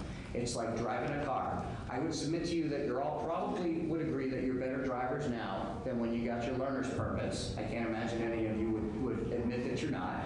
But what does your foot do when the car in front of you, the brake lights come on? Your right foot goes from that gas pedal to that brake, and you don't do it with any thought, because if you had to think about it, it's going to be too late. And that's the goal with law enforcement when we train for use of force. It must be that fast. And that's why good training and quality training becomes so important. But getting back to your question about necessity, we would love to always use force that is the least, the minimum, only force that is necessary. But the problem with that is, from my perspective, is that you never know what that is, because in order to know what that is, you have to get inside someone's head. So you have to base your decisions on circumstances known to you at the time of that incident only, based on all of those perceptual factors. You have to base it on that only, because if someone is pointing a firearm at an officer and they say, I am going to kill you, the officer's perception is going to be, I'm about to lose my life, or someone else is about to lose their life. This is a deadly force situation. But maybe all it's going to take is for that officer to say, put down the gun, and the person does it. Well, certainly then the least amount of force was a verbal command. The minimum amount of force was a verbal command. The only force that was necessary was a verbal command. But there's no way for the officer to know that. And conversely, if the officer thinks that they have to take the time to say, I'm a law enforcement officer, and if you don't drop the gun, I'm going to have to use deadly force, well, what if it really is, if it is the person's intent? Well, now that officer's lost their life, or the life of someone else that they were trying to defend. So that's what I see as a problem when you get into words like least minimum or necessary versus reasonable officer perception. I've got more, but I know you're going to give me the hook, so. You answered one of my questions about basically slowing down an officer's response in a situation, in a dangerous situation. I mean, I've brought this up many times, and a lot of people in here know that this stuff is kind of near and dear to my heart, and it may seem kind of funny, but I kind of look at all law enforcement now as my son, because my son is in law enforcement and has been in those situations. And I would hate to think if he had to stop and think for that extra second, because I know things can happen in that second. And his job, and meaning your job too, is at times can be dangerous enough without having to react because of your training is going to be a lot more sensible than having to stop and think about what you're doing in a sense. I know you're still thinking about what you're doing, but like you said, with the foot going from the gas pedal to the brake, I would rather have that skilled reaction than having to wait that extra time. You said you do use of force training outside of the state. And it sounds like it's a pretty valuable, I guess you could almost say Vermont export. And so it's something, I'm going to assume that the Vermont training that you do with use of force is something that's sought after. It is. Yeah. So that tells me that you're probably doing a pretty good job at what you do. And I mean, in a sense, it's a valuable export, but it's more on the import side where it's going to be more valuable to your students. And I guess I want to commend the Academy on that your use of force training is something that people want. And one of the, I heard, I think, the Academy's 800 hours? Approximately for level 3 basic certification, which does not include the post-basic training that they have to have before they can finally shoo out the door. So that's 20 weeks, is it 20 weeks? 16 weeks plus several weeks of post-basic training after that. Is that department specific?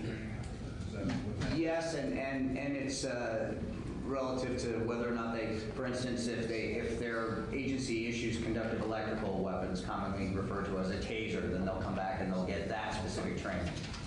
So I guess, and I don't remember what you were relating it to, but you talked about 10 years ago, 20 years ago, or something like that, how much training has changed. So has the hours changed? I mean, 30 years ago, was it 800 hours? You know, that type of thing? Or you may not know. Yeah, I couldn't tell you exactly how long the academy was. When I went through, it was 14 weeks, and now it's 16 weeks. So it's increased just by 2 weeks. But we would really like to have that expansion if we have the funding for that expansion. And one of the things that the Training Advisory Committee concluded was that if we do have the expansion, if we're able to ever get there, we would increase our use of force training by 2 more days, which would be 16 more hours of training. And I think that would be fairly important. And I just wanted to echo one other thing that you mentioned when it comes to slowing down situations and teaching that de-escalation. You know, not only do we have very specific scenarios that officers are tested on during the use of force training where in order to pass, they have to de-escalate the situation. So it's not always an escalation of force, but they must de-escalate something that we want them to think is going to be a use of force, but in order to pass it, they have to recognize that it's not. But one other thing when it comes to de-escalation, because when you say that now, what do you think of? When you say de-escalation, people think that a law enforcement officer will be able to effectively communicate so that there's no conflict. And on its face, that's absolutely what de-escalation is. But here's the part of de-escalation that most people never think about, but I have to think about all the time as a trainer. And that's teaching officers when to recognize that you must de-escalate in the heat of the moment, but the fight's not done. Nobody ever thinks about that. So if an officer is right in the middle of a violent struggle, or someone's actively resisting, or they're being assaulted and they're trying to harm that officer or someone else, and in a split second, I may be able to strike that person with a baton. I may be able to strike them with an empty hand technique. I may be able to utilize a conductive electrical weapon on that person. But then in a fraction of a second, that person's behavior changes, and they're no longer being assaultive, but now they're just physically resisting being put in handcuffs. Well, I can't do what I could do a half a second ago, but I'm still fighting with them. And that, to me, is a very critical aspect of de-escalation that I would love to have more time to train, because the difference between a fraction of a second is a reasonable application of force and being indicted for an aggravated assault. And that, to me, is very serious water to tread.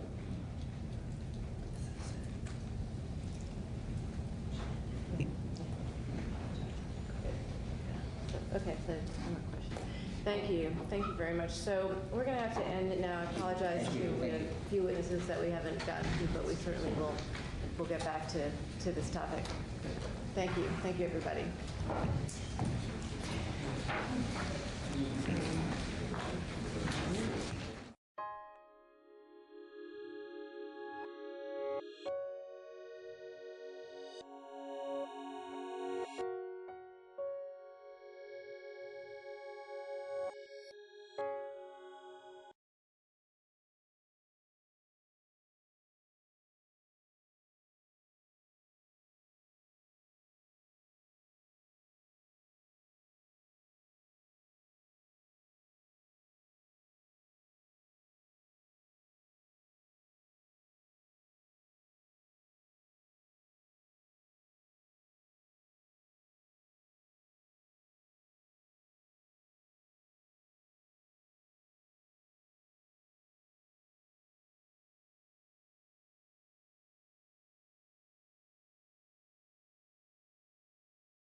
Good to see you. Good morning, everybody.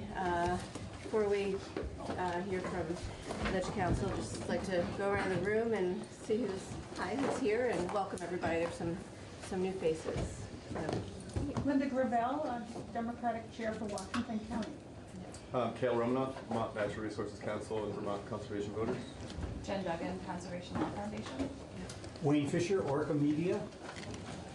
Catherine Rhodes from an LLM student at Vermont Law School and an intern at the Attorney General's office. Great. Are you getting your environmental degree, the joint degree, or? It's an LLM in energy and environmental law. Great. I'm Laura Murphy from the Vermont Attorney General's office. Megan O'Toole from the Agency of Natural Resources. I'm Rob McDougall from the Attorney General's office. Pete Hirschfeld from Vermont Public Radio. Allison Crowley with the law firm Crowley New name. Kelly McCracken. I'm a Montpelier citizen. Great. Heather Schulweis with William Schulweis and Associates. Luke Marland, Ledge Council. Mike Daly, our assistant, and Gwen. Gwen Zacher, Vermont League of Cities and Towns. Great. Okay, welcome. Welcome, everybody. Okay, so we are starting with addressing climate change, 688. Hopefully everybody has either a hard copy or access to it. This is a little different from what we've been doing, but that's the great thing about the Judiciary Committee. So Luke, welcome. Thank you. Thank you. Good morning, everyone. Luke Marland, the Director of Legislative Counsel and Chief Counsel of General Assembly. It's good to see you. I'm here today to do a walkthrough of H688, as the Chair indicated, and in particular focus on a section that establishes a cause of action. And what I've done is prepare a PowerPoint. It might be easiest for you if you simply look at the PowerPoint on the screen. It's meant to give a structure to the presentation and highlight some key points. I don't think you need to follow it on your laptop or iPad. And instead, I would suggest you just listen along. Please always ask questions.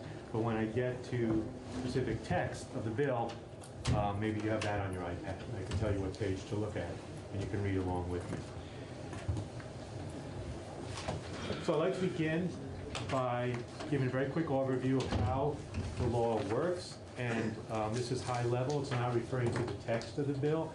If you want more detail, if there's any questions, please interrupt me. So this bill would first of all establish mandatory greenhouse gas reduction requirements. In Vermont law currently, in 10 VSA 578, there's goals.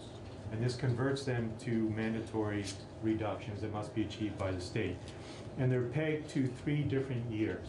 For example, in 2025, the state must reduce greenhouse gases 26% or more compared to 2005 levels. By 2030, the state must reduce greenhouse gases 40% or greater compared to 1990 levels, or 1990 benchmark. And by 2050, reduce by 80% compared to 1990 benchmarks. So there's 3 benchmarks or stages of reduction that are now mandatory under this bill. Secondly, the law establishes a Vermont Climate Council that will have 21 members. Some are from the executive branch, some are experts in different areas, some represent different constituencies or points of view. And this Climate Council has different duties. The most important one is to prepare the Vermont Climate Action Plan. And the idea is that the Climate Council will meet and look at science and data and discuss, and there might be subcommittees, for prepare an action plan. The action plan gives the overview or the overarching plan for how the state will accomplish these mandatory greenhouse gas reductions. So this is a plan for the state to achieve those required reductions. That is, according to the bill, supposed to be developed by July 1st of 2021. And the next stage is rulemaking authority that is currently vested in A&R to promulgate rules to achieve the plan, to carry out the specific strategies and objectives of the plan, but also to achieve those mandatory greenhouse gas reductions that now will be in Title 10. So you have council, prepare plan. Once a plan is prepared, A&R engages in the rulemaking process to give life to that plan and to achieve those mandatory greenhouse gas reductions. I'm sorry. So this is the tie into the legislature at this point, and then after that, the authority goes to the Climate Council and A&R? Sort of. So really what you're doing is you're setting the structure, as it's shown on the screen, and then you're in essence delegating authority to A&R to promulgate rules to achieve the goals of the plan and to achieve those reduction requirements. So we could technically override them, but at this point, we're setting something in motion that Yes. if we left it undisturbed, would go through without another legislative. That is accurate. It doesn't preclude you from taking action, and there's certain things that you must do and only you can do. That doesn't change. It's a rulemaking authority similar to what you've conferred to other agencies and departments many, many times. So you are correct. And I'll talk about that a little bit when I review the rulemaking process and the role of LCAR, which often comes up as a question. So, And LCAR is the Legislative Committee on Administrative Rules. Thank you. So A&R promulgates rules, and then finally, and this is what I'll focus on today, is there's a section that gives a cause of action in case that rulemaking process breaks down. Either rules aren't promulgated or rules are promulgated, but they're not achieving the mandatory greenhouse gas reduction goals. And so what we'll talk about today, what we'll focus on is those last two green boxes, the rulemaking process and then the cause of action set forth in the bill. Before I go on to begin to go into the more detail on some of these issues, are there any questions so far? So what I want to focus on today is two sections of the bill. First is the new 10 VSA 593 that gives some detail about A&R's rulemaking obligations. I don't plan to read this section of the bill, but just give you an overview of it, and then to talk about the cause of action, which we will in a few moments read and discuss in detail. So pursuant to 593, A&R is obligated to promulgate rules that are consistent with the specific initiatives, programs, and strategies set forth in the action plan. And if you remember, the council develops the action plan. To also achieve the mandatory greenhouse gas reductions, and in doing so, A&R is required to develop and file, and we'll talk about the process in a moment, file a detailed record of its process and its decisions. And this record goes beyond what is already required for most rulemaking. A&R is also required to conduct public hearings as it develops its proposed rules. And we'll talk about the stages in that in a moment. The timelines is that its rules to achieve the 2025 reductions that I just mentioned have to be promulgated by 2022, to achieve the 2030 reductions by 2026, and to achieve the 2050 reductions by 2040. And there's also a required mechanism when A&R comes out with its rules to implement the plan to achieve those benchmark reductions, and then every couple of years it goes back and reassesses its rules, and it can modify them or change them if necessary if the rules that it had promulgated are not achieving the required reductions. So for example, you'll see that 2040 develops the rules to achieve the 2050 reductions. There's language that every couple of years it goes back and reassesses whether those rules are on track and can update or modify them as appropriate. 594 is the section of the bill that is the cause of action. That's what we'll focus on today. It is written under two different scenarios, and I'll be the first to admit that those scenarios are a little, there's probably some gray area in them, but as I introduce it to you, I'll talk in terms of two different scenarios just to make it a little easier, but in reality there might be some overlap. The first scenario is that A&R fails to engage in rulemaking. So if the bill becomes law, A&R is required to engage in rulemaking, it doesn't do it. Or what it does is so obviously deficient that it's not carrying out the plan for achieving the greenhouse gas reductions. That's what I call scenario A, and that is set forth in subsection A of this part of the bill. The other scenario is that A&R does engage in rulemaking in good faith, but those rules, for whatever reason, aren't achieving the required greenhouse gas reductions. And we'll talk about that in some depth. Now, what I'd like to do today is, before we get into the specifics of these sections, is provide you some background on the standard rulemaking process in current law, the role of LCAR, and then also talk about remedies under current law. In other words, if there's no cause of action language in this bill, what remedies, if any, would still exist? And then drill down on what's in the bill and how it's different than current law. So let's begin. Before I jump into the rulemaking process, any questions on what I covered so far? Is it all relatively clear? I know it's a lot. I know I'm talking fast, so please interrupt if anything's unclear. Thank you.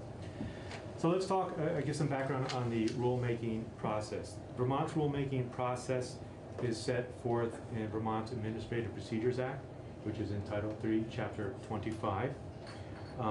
Remember that this bill is exclusively a Vermont law. There's no federal Climate Change Solutions Act. In a lot of areas, there's a state law and a somewhat similar federal law, or there's a federal program that the state is implementing, so there's some crossover with federal administrative procedure law and state administrative procedure law. In this context, we're talking about a state law that has no federal direct counterpart. So we're talking about Vermont's Administrative Procedure Act. As background, in Vermont law, rules have the same force of a statute that you pass. So it's the same force of law.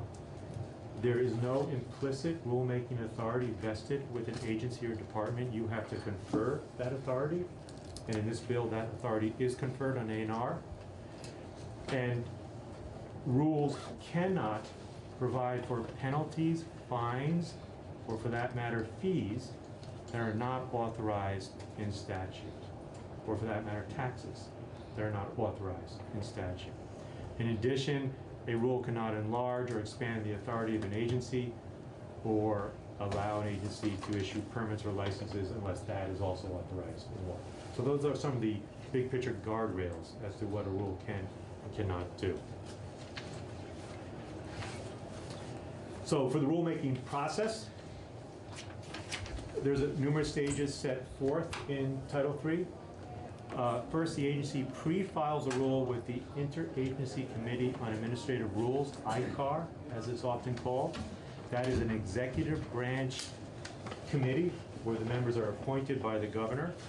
And the purpose of ICAR is to review rules for consistency with the governor's policy and objectives and law. So really, ICAR is an executive branch committee that looks at rules before they go to the next step. It's not legislative, it's executive branch.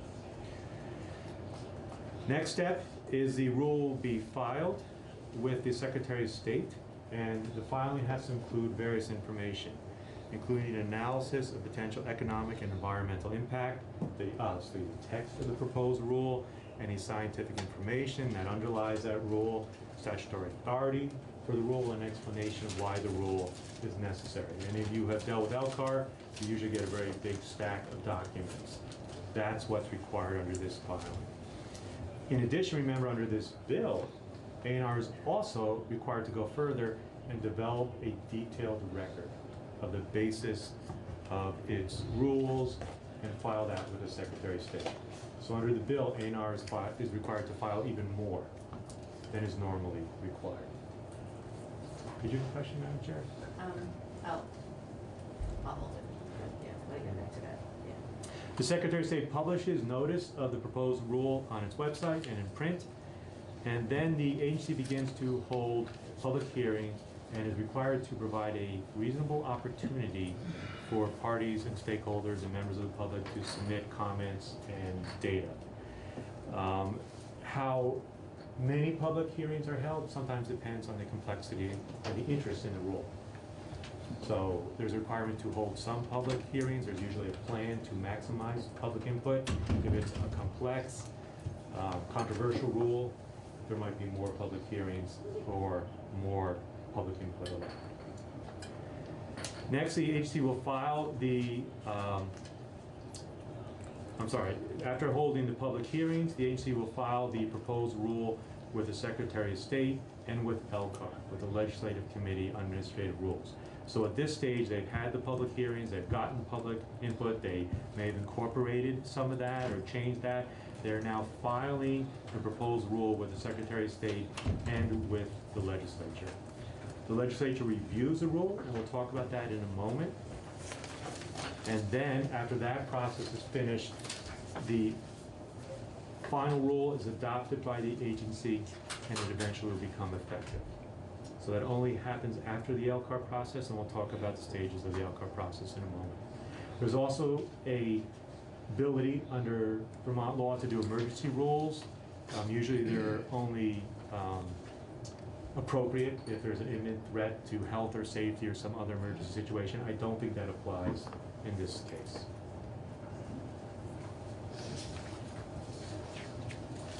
So we talked about the general way in which rules are suggested, and then public hearing, and then finally adopted.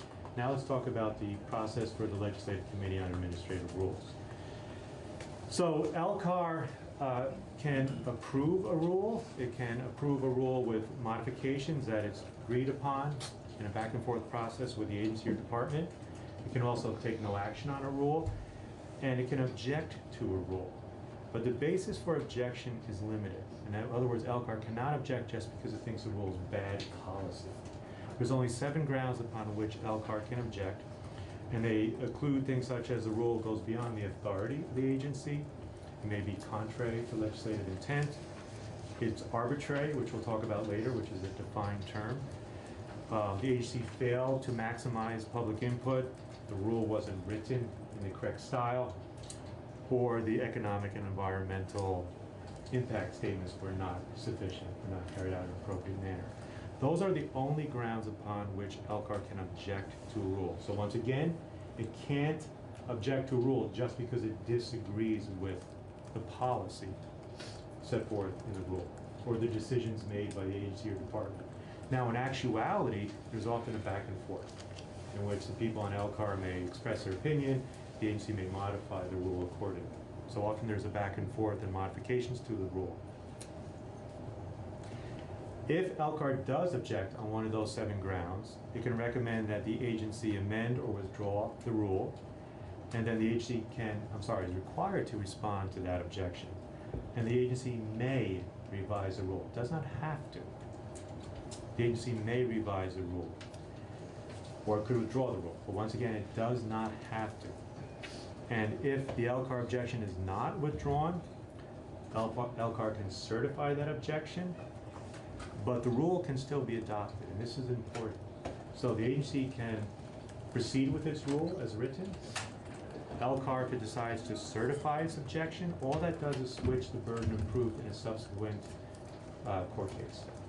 So LCAR can't prevent the agency from promulgating the rule. Its objection only switches the burden of proof at a subsequent case. And we'll talk about grounds upon which a rule can be challenged in court in a few moments. But for example, if there's a case that alleges or contends that the rule is contrary to legislative intent, normally there'd be presumption that it is indeed in accord with legislative intent. If LCAR had certified its objection on that basis, that presumption is switched. So the burden of proof is switched.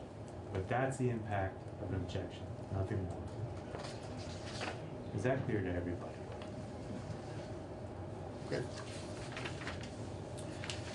I want to now give an overview of some of the remedies that are available under current law. In other words, if this bill proceeds, but the cause of action language is taken out, so there's nothing new or different in the bill, what, if any, remedies currently exist for someone to challenge a rule that's promulgated by ANR? There's 5 current remedies under current law. 1, you participate in the rulemaking process. And remember that I mentioned that not only are there required stages for the rulemaking process to meet those benchmarks of mandatory greenhouse gas reductions, but there's also every few years, ANR is supposed to go back and assess if the rules are on target, and then you can look at the rules again. So parties, people, interest groups could participate in the rulemaking process if they think the current rules are not adequate.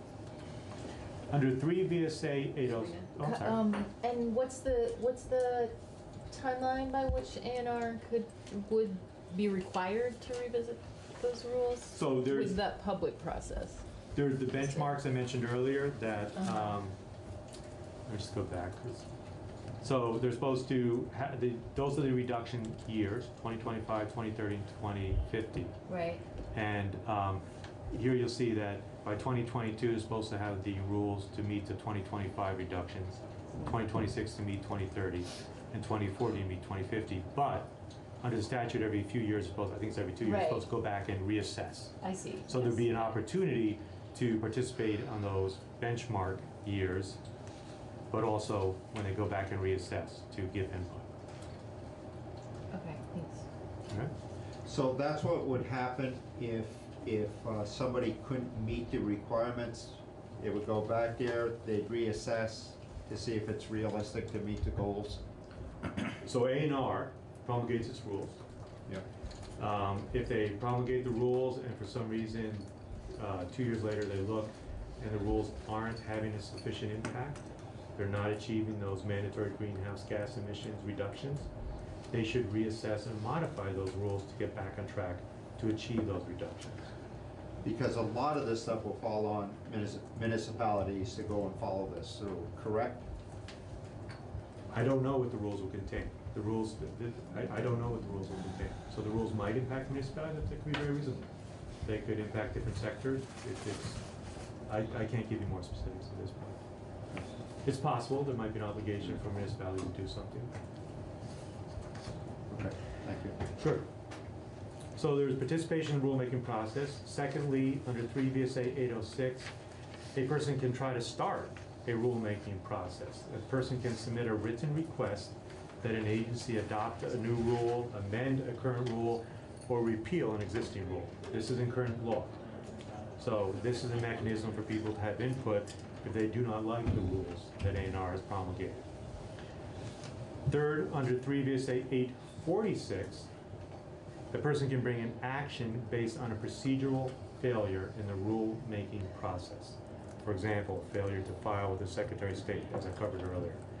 A failure to file a rule with LCAR. I can't believe that would happen, but if they fail to do those procedural steps, you can bring a case. These first 3 options I'm not going to focus on. I'm just giving them to you as background. The next 2 options are the ones I want to discuss and give you more detail concerning. The next option is to file an action pursuant to Rule 75. This is, I'll call it a action under mandamus, and I'll explain that in a moment. That's an action to compel A&R in this case, or any governmental official or entity to carry out a duty that they're obligated to do under law. And then last, and I think most important, is a declaratory judgment action under 3 VSA 807. So these last 2 options are the ones I want to focus on. Just very briefly as to the other prior options that I don't think are as important, I just wanted to point out that I mentioned under 3 VSA 806, a person can submit a request to develop a rule or amend a rule or repeal a rule. The agency must respond within 30 days. If it doesn't do so, it must respond within 30 days. Now let's talk about the Rule 75 action under writ of mandamus. I just explained the writ of mandamus. It's a judicial action to compel a state official or entity to carry out a duty it is obligated to carry out under law. So this is a scenario where A&R under this bill is required to develop rules, to promulgate rules, and they just don't do it. They're just not carrying out their job. You could proceed under Rule 75. This, I know it's a little small, a little dense. I tried to highlight the most important parts about it. This is under current law. So under current law, this is a cut and paste of Rule 75. It replaces the so-called common law writ of mandamus, but it does the same thing. So if you notice, this provides the opportunity to take action for a failure or refusal to act by any agency of the state. That's the bold text under A. The mode of review.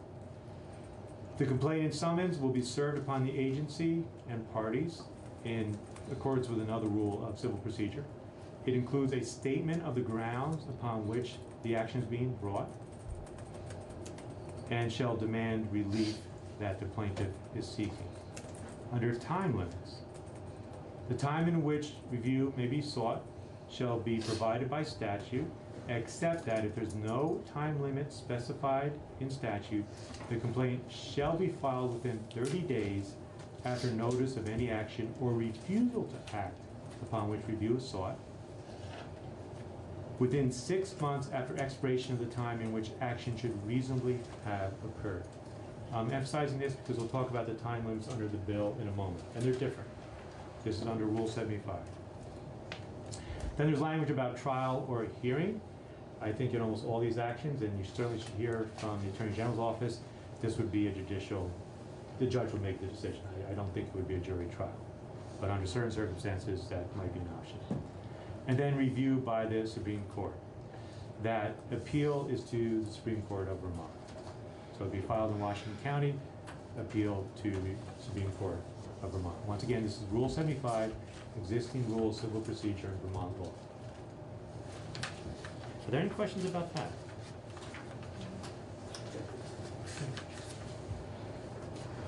The other potential remedy that I wanted to mention is, as I said, the declaratory judgment action.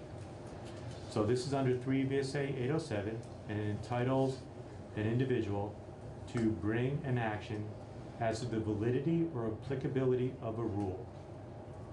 The action for declaratory judgment will be brought to Washington Superior Court if it's alleged that the rule or its application interferes with or impairs or threatens, etc., the legal rights or privileges of the plaintiff. That's somewhat broad language. This is the vehicle pursuant to which a rule can be challenged and pursuant to which these rules developed by NR would be challenged if the language concerning the cause of action was taken out of the bill. Okay. I want to talk about the standard review that would be imposed under this statute. Did you have a question? I mean, it seems inevitable that certain rules are going to interfere with what people are doing, because that's the point of the rule sometimes, is to stop behavior that shouldn't be happening or encourage another behavior that needs to happen. So I think you're right. So as I said, it's sort of broad language. I think certainly if this bill goes forward and the cause of action is taken out, I think you probably could proceed under this existing law. Yes? So, not to get into the language yet, but maybe you'll comment on it later, but there seems to be a savings clause. I don't know if that, I guess. You are correct, and I did want to mention that later, yes. Okay, all right. Yeah, So you are absolutely correct, and that's important. So this can come back and. It absolutely can. Okay. All right. And if I'll get to that in a few moments. Okay, If I fail that's to fine. please raise it, that is an important point. So these are the remedies under existing law. Are there any questions about anything I've covered so far?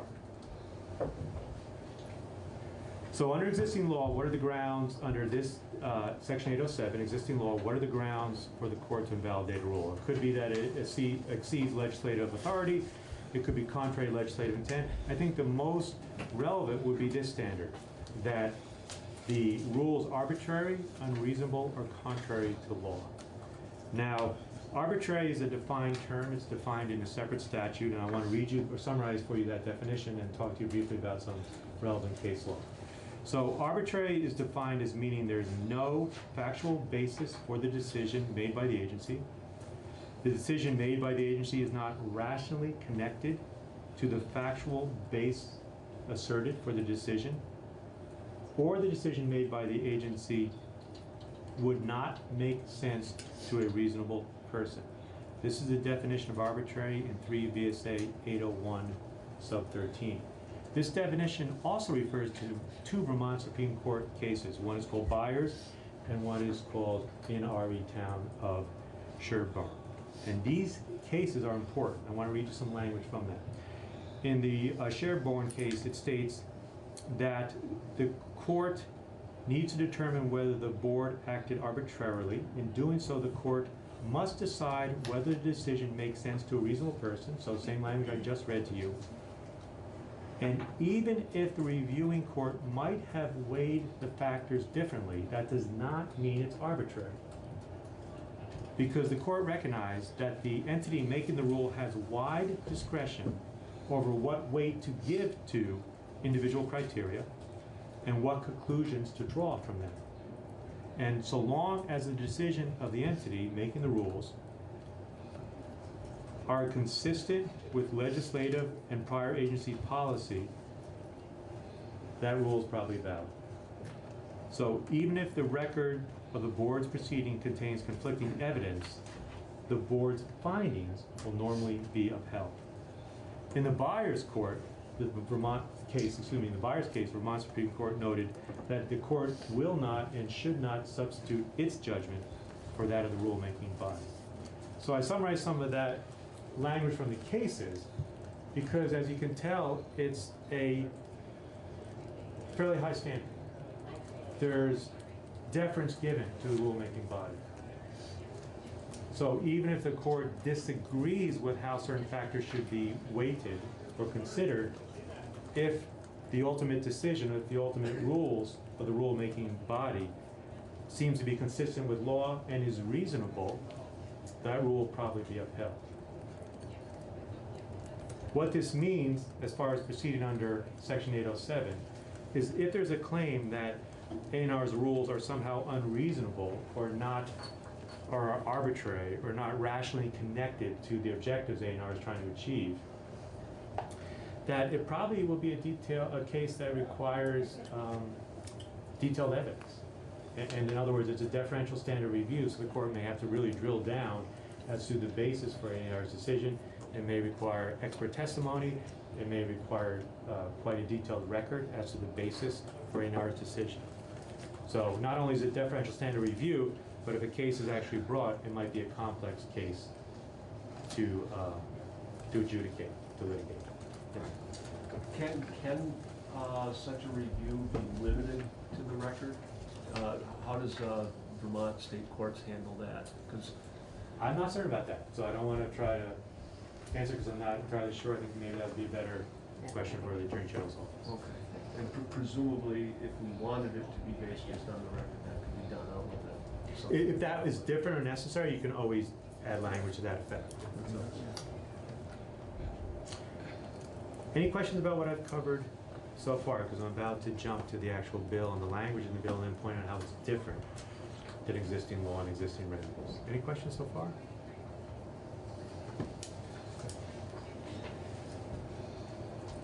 So let's look at the actual language of the bill, and I want to actually read you some of the text from the bill. I don't know if you have the proposed bill up on your iPads or copies. If you do, we are jumping to page 20 of the as introduced version. It is section 594, cause of action is in line 3. Is everyone with me? Mm-hmm. Great. So I want to read you the beginning, subsection A, and then pause, and maybe we'll do subsection B.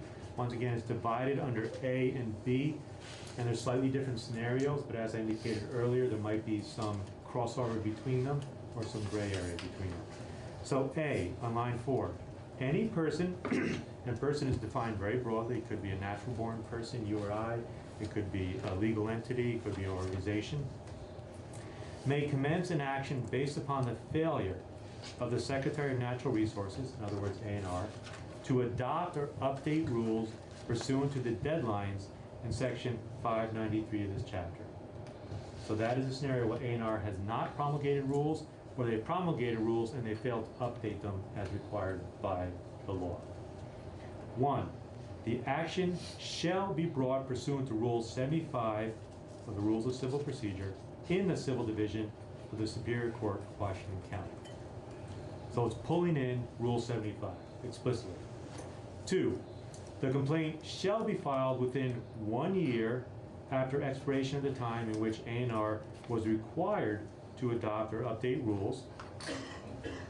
However, a person shall not commence an action under this subsection until at least 60 days after providing notice of the alleged violation to the Secretary. In other words, A&R. 3. If the court finds that the Secretary, in other words, A&R, has failed to adopt or update rules pursuant to the deadlines, the court shall enter an order directing the secretary to adopt or update rules. If the court finds that the secretary is taking prompt and effective action to update or adopt the rules, the court may grant the secretary a reasonable period of time to do so. A couple things to point out about this language. It pulls in Rule 75, but the time periods are different. And under 2, a person cannot commence an action unless they give notice to A&R. The remedy, if the court finds that A&R has failed to carry out its duties pursuant to law, the remedy is that the court enters an order directing the secretary to do so. However, if the court finds that the secretary is taking prompt and effective action to try to meet the deadlines, it may grant the secretary reasonable time to do so. What would be a reason that A&R had not met the deadline set forth in the bill? Maybe the public engagement process takes much longer. Maybe there's many more comments. Maybe they've gone to LCAR and there's a back and forth. Maybe it's tough to achieve all those stages I went through earlier quickly, and the process slows down and they weren't able to promulgate the rules on time, but they're really trying hard to meet the time period. The court could look at that and perhaps give them an extension of time to do so. You'll notice there's no mention of damages in this text. So the remedy is the court ordering A&R to carry out, to promulgate the rules. There's no mention of damages. Okay? So it says, you know, the court shall enter an order directing the secretary to adopt or update rules. But then, you know, if the court finds the secretary is taking prompt and effective action to adopt or update rules, the court may grant the secretary a reasonable period of time to do so. So it's not required. That would be to some degree at the discretion of the court. The extension is discretionary. You're absolutely correct. Thank you. And the court would have to weigh whether the A&R is really taking prompt and effective action to meet those deadlines that it was trying hard on. Any other questions? I guess I'll just, for the sake of it, what would be considered a reasonable period of time? That's not defined in this bill. Mm-hmm. And that's something that's therefore left up to courts to figure out. I think courts often play with those concepts. What's reasonable? What's prompt? What's effective? I think courts often play with those concepts. You know, you're doing so. But it's not defined. There's no rigid time period, for example. And, I mean, might that be because, so that then there's the option for this to be case sensitive for judicial discretion? So if there's like a meaningful impediment to having adopted the rules, that would provide a different window than if it was clearly just like, you know, I think that's a valid point. inattentiveness, yeah. It's always case and fact sensitive or specific. Also, this committee is very familiar with the role of the judiciary and that they play with concepts like what's reasonable or burdens of proof. So I think you're familiar with that in many statutes, and that's what courts often do in various cases.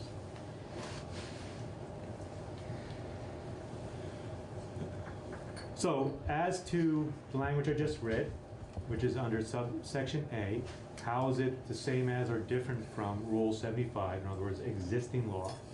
So as I mentioned earlier, this part of the bill refers and pulls in Rule 75. The time to bring the action is a little different. Under Rule 75, it's 30 days after notice, or for failure to act, 6 months. Under the bill, it's 1 year. So it gives a longer period of time than under Rule 75. There's a notice provision I just mentioned to you that the plaintiff has to give notice to A&R before they commence their action. So a question might be asked, well, it's not substantially different than Rule 75. Does it change anything beyond the timelines? And I think that's a judgment call for you and the other committees that may take up this bill. There is an argument that including this language in the bill gives certainty that you could proceed to bring a cause of action. It doesn't leave any ambiguity. By putting in the bill, it makes it clear that you could proceed on this basis. There may be an argument, I'm not sure about it, as to standing and necessity of showing particularized harm. that would have to be shown in any cause of action, but including the language in the bill may make it clear that this is, that you can proceed on these actions. It may infer standing. Yes. So the language about the prompt and effective and reasonable period, that's not in Rule 75 either, or is that just generally what a court would do for a challenge on a deadline type case? Good point. So that's not in Rule 75 either. That's unique to this. That seems to be probably one of the more important components of this. That's a valid point. Could you say that again, Martin? Well, under Rule 75, if somebody brings a case under Rule 75 because of a failure to meet a deadline, it's not clear to me whether the court can decide to extend that deadline. If there's, and we've given a rationale for doing that here. And I think that's a pretty important difference as well. It certainly makes explicit that the court can do something. Yeah, it makes it explicit. The very court good point. might do that anyway in its equitable powers, but makes it explicit. Any other questions or comments? So let's jump now, let's proceed to subsection B of the cause of action language of the bill. So I want to read to you subsection B. This is still on page 20 of the as introduced version. We're starting at line 20. B says any person may commence an action alleging that the rules adopted, there's a cross-reference to another section of the bill, on line 21 have failed to achieve the greenhouse gas emissions reductions required pursuant to, and there's a cross-reference.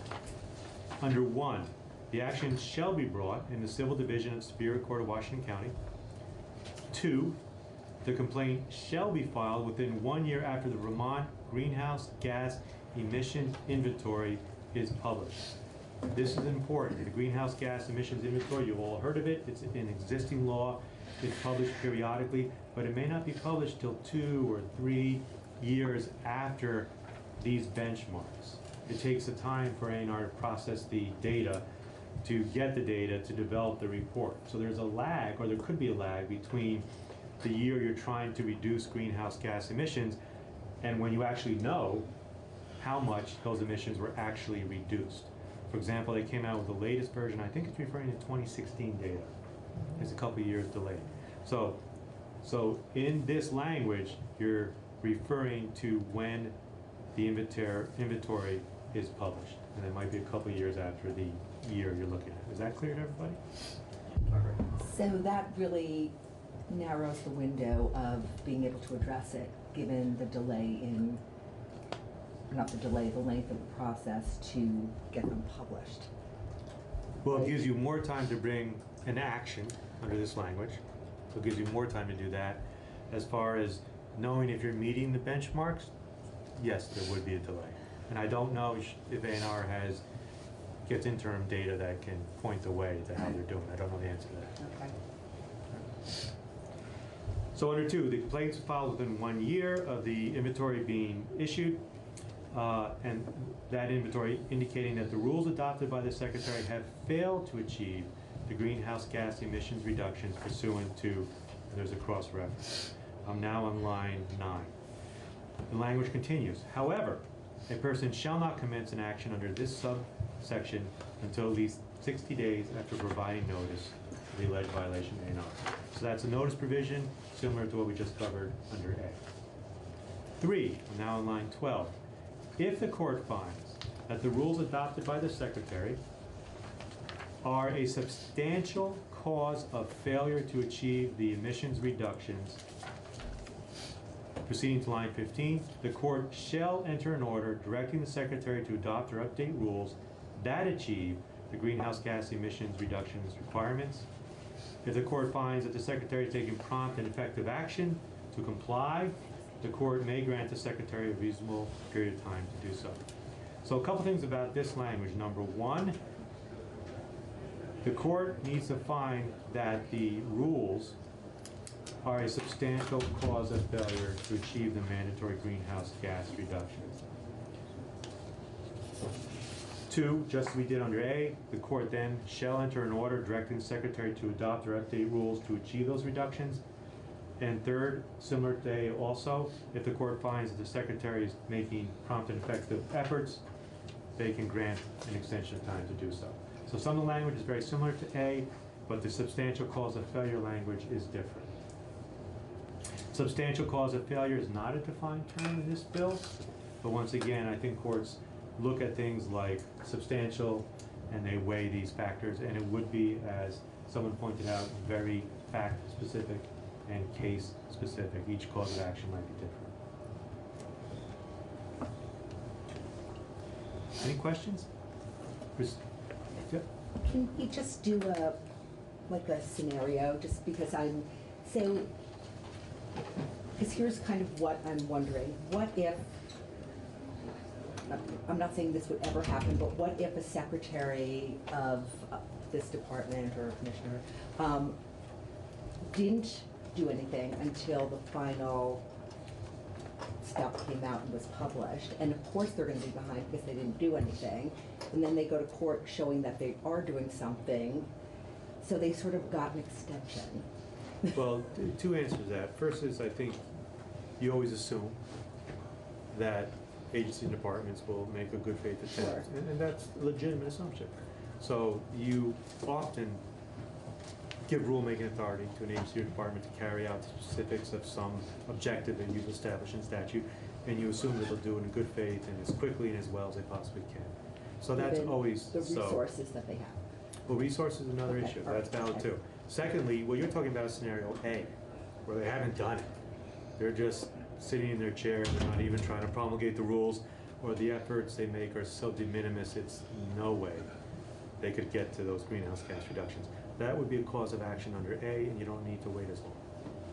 But assuming they did promulgate the rules, but still didn't, then, I mean, the deadline to promulgate is not much before that first benchmark that they have to meet.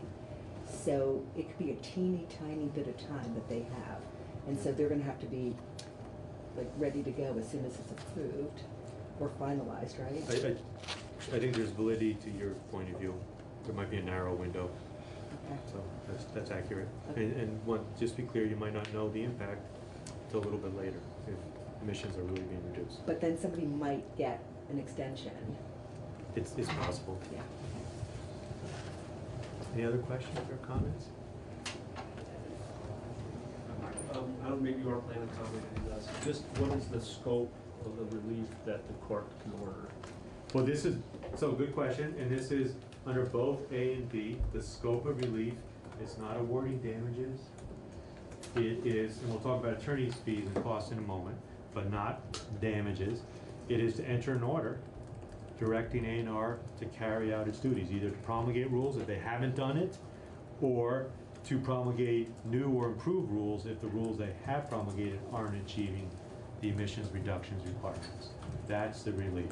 But can the court tell A&R what those rules should be to help achieve greenhouse gas emissions? So as it's currently written, good question, it is to tell A&R to, in essence, do its job or do its job better.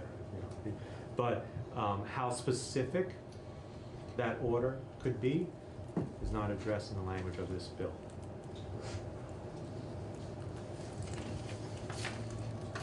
So if I didn't want the court to get into figuring out how to deal with the emissions and such, is there a way to tighten this language a little bit to make that a little clearer, that really it's up to A&R to get the job done, and it's up to them as the experts to figure it out? You certainly can attempt to tighten this language, and there very well might be a way to do so. I think what Representative Milan is getting to is, could the court order that A&R with great specificity adopt this rule, this rule, and this rule? There's nothing in the language that precludes that. Whether that realistically would happen, I don't know. But you certainly could try to add language to prevent that. And let me leave it at that. Any suggestions on what that language would look like, or should I ask the other witnesses, or do you have any other ideas of how we might do that? I do. I think you should definitely ask the witnesses who litigate in this area. They might have good ideas also. I mean, if the committee wants to add language like that, I'm sure we could draft language that would achieve that goal. Well, yeah, from the other witnesses, I'd certainly like to hear the pluses and minuses of how far we let the court go in ordering a remedy. I certainly want to hear from the services. But if you want to try to narrow it, I'm sure we can get you there. So when you were discussing Rule 75, I don't remember you talking about attorney's fees. Did I? I did not, you're correct, and I, off the top of my head, don't know if or how attorney fees would be imposed. I'll tell you about what's in this bill in a moment, so I can't answer that question, I'm sorry. Okay. I don't know the answer to that. Okay. I'm just not sure if this is different from what's currently there. Okay. I'm sorry, I don't know. Shall we move on then to, it's now C, I'm on page 21 of the, oh, I'm sorry, let me just make sure that I covered all these. I think I did. So this is the differences from B that we just went through and current law, the declaratory judgment action. There's differences as to the time period to bring the action. The difference, as I indicated earlier, is based on the emissions inventory. So arguably, also as the second bullet point here, the language in the bill is perhaps more limited than under existing law, under Section 807 action, because there's a requirement that the rules be a substantial cause of the failure to achieve those reductions. That's what the court has to find before it tells A&R to change its rules. And there's a prompt and effective, basically extension language that's in the bill. So is everyone clear on those 2 points? Okay. So let's talk about attorney fees, and then let's talk about the catch-all, which was raised earlier, which is an important part of this bill. So under C, this is now talking about attorney fees. It says, if an action brought pursuant to this section, a prevailing party or substantially prevailing party, and I think you're familiar with this concept of substantially prevailing party. It could be multiple causes of action. You win some, you don't win others, you still substantially prevail. There may be a resolution that achieves your goals without going all the way to trial or a verdict. So substantially prevailing is a concept that's in a lot of, in other statutes, and I think you're familiar with that. Are there any questions about that? Okay, so a party that prevails or is substantially prevailing, number 1, and now on the top of page 22. The plaintiff who prevails or substantially prevails shall be awarded reasonable costs and attorney's fees unless doing so would not serve the interest of justice. So a plaintiff who sues A&R will get costs and attorney's fees unless the court finds that this does not serve the interest of justice. And this phrase, not serve the interest of justice, is something I think you also may be familiar with. It has been commonly used in this context of judiciary, and it gives discretion to the judge to decide if for some reason those fees should not be awarded. Under 2, if the prevailing party or substantially prevailing party is the defendant, that's A&R, they may be awarded costs if the action was frivolous or lacked a reasonable basis in law or fact. So if A&R wins, it prevails or substantially prevails, they can be awarded costs, not fees, costs, but it's up to the court. It's not mandatory discretionary. If the action was frivolous or lacked a reasonable basis in law or fact, and that's based on so-called Rule 11 language, which is both state and federal standard for frivolous action. So it's tracking concepts the court should be familiar with. So there's obviously a difference between what the defendant gets and what the plaintiff gets, and I'm just wondering if you can either give me an example of why a court might not award it because it isn't meeting the interest of justice, and or why doesn't it say if the plaintiff has a frivolous or lacked a reasonable, like why isn't it congruent? So defendant A&R may get costs if the plaintiff's action is frivolous. That's what 2 says. What would not serve the interest of justice? I can't give you a specific example. That's discretionary to the court. It's similar to language in other contexts. So. Okay.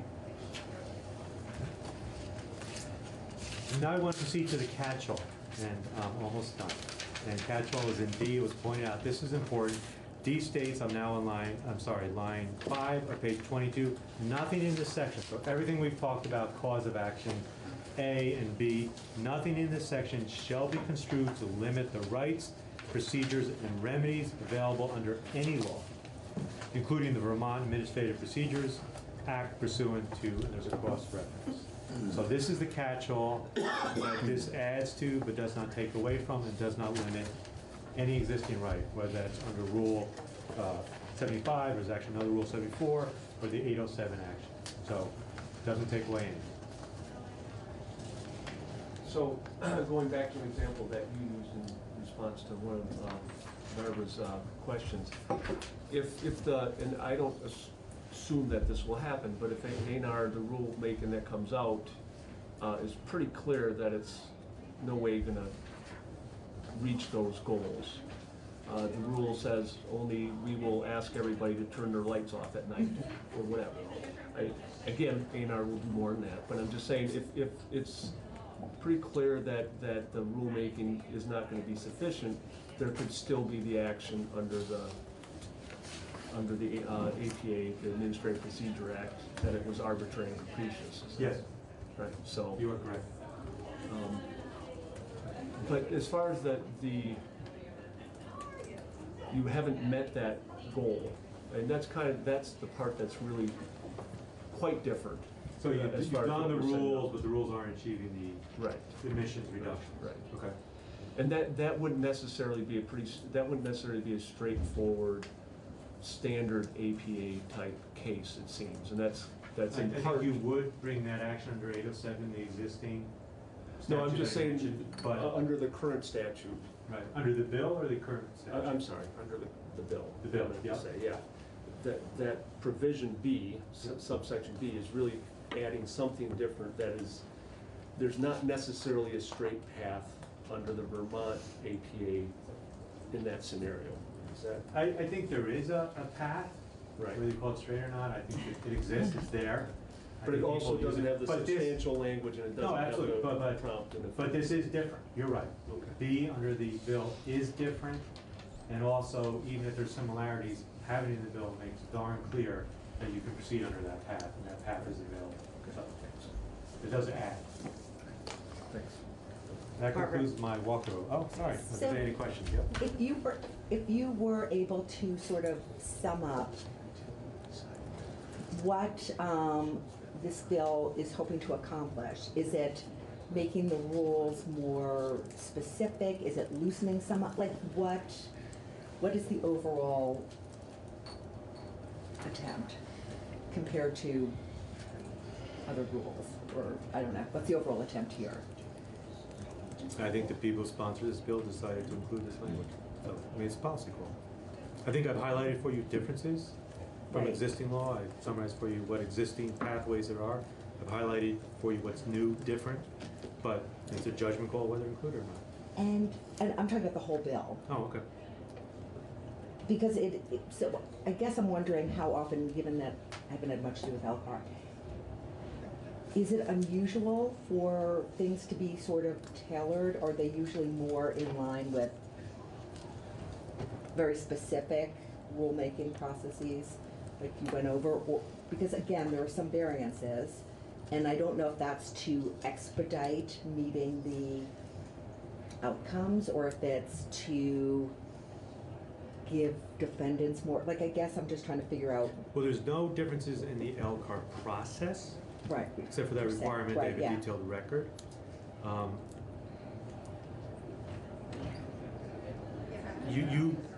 The General Assembly grants rulemaking authority in lots of contexts to lots of agencies and Right. departments, so that's not unusual in that regard. This is very broad rulemaking authority. That's a little different. Okay. It's really broad. That's very, okay, thank you. Madam Chair, do you know what the timeline is on the bill as far as next steps, which committees it's going to after it leaves us or anything? We don't have, I mean, we don't have possession of the bill either. It's just applied by to either bless what we see or give them recommendations. I'm not sure what the committees, do you know the committee's timeline upstairs as far as? Well, the question. I don't know, and there's no appropriation in this bill. So There's no, so it may not go to another committee? I don't know. but It was just a question because if, I wasn't sure if I should wait to amend the bill on the floor, or, Well, it I depends think what- it depends what, if it pertains to our jurisdiction, then this is the place to have that discussion. maybe it might. Well, is it related to, section 4, the cause of action? No. Then probably isn't, you probably should talk to Tim. Okay. And I assume also this is gonna go through GovOps, if you just apply through, because there is a commission created. Yeah. Or council, I guess it's called. Cool. Matt. Thank you. Luke, what happens if the A&R adopts rules and the legislature fails to appropriate necessary funds for it? And so therefore, even though A&R has fulfilled their part of the process, the funds, necessary funds weren't appropriated. then they couldn't, you're talking about for A&R to engage in the rulemaking process, or they adopt rules requiring someone else to do something, there's not funds to do it? They adopt rules, Yes. there's, the funds would be required, an appropriation would be required to do it, funds aren't appropriated. What happens with the people being able to take action? Sure. So, as I pointed out, there's no appropriation in this bill.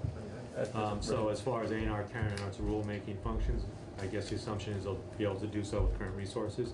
As to other resources that may be necessary to implement rules, I don't know what would happen if there's no appropriation to do so. I don't know. I guess, is the ability still there for someone to bring or to make a complaint based on inaction if the inaction is a result of failure to appropriate? I think there could be. I mean, there's that substantial cause language under B, so I don't know how the court would decide if that's a legitimate reason or not. I don't know. But I think you still perhaps could bring the cause of action.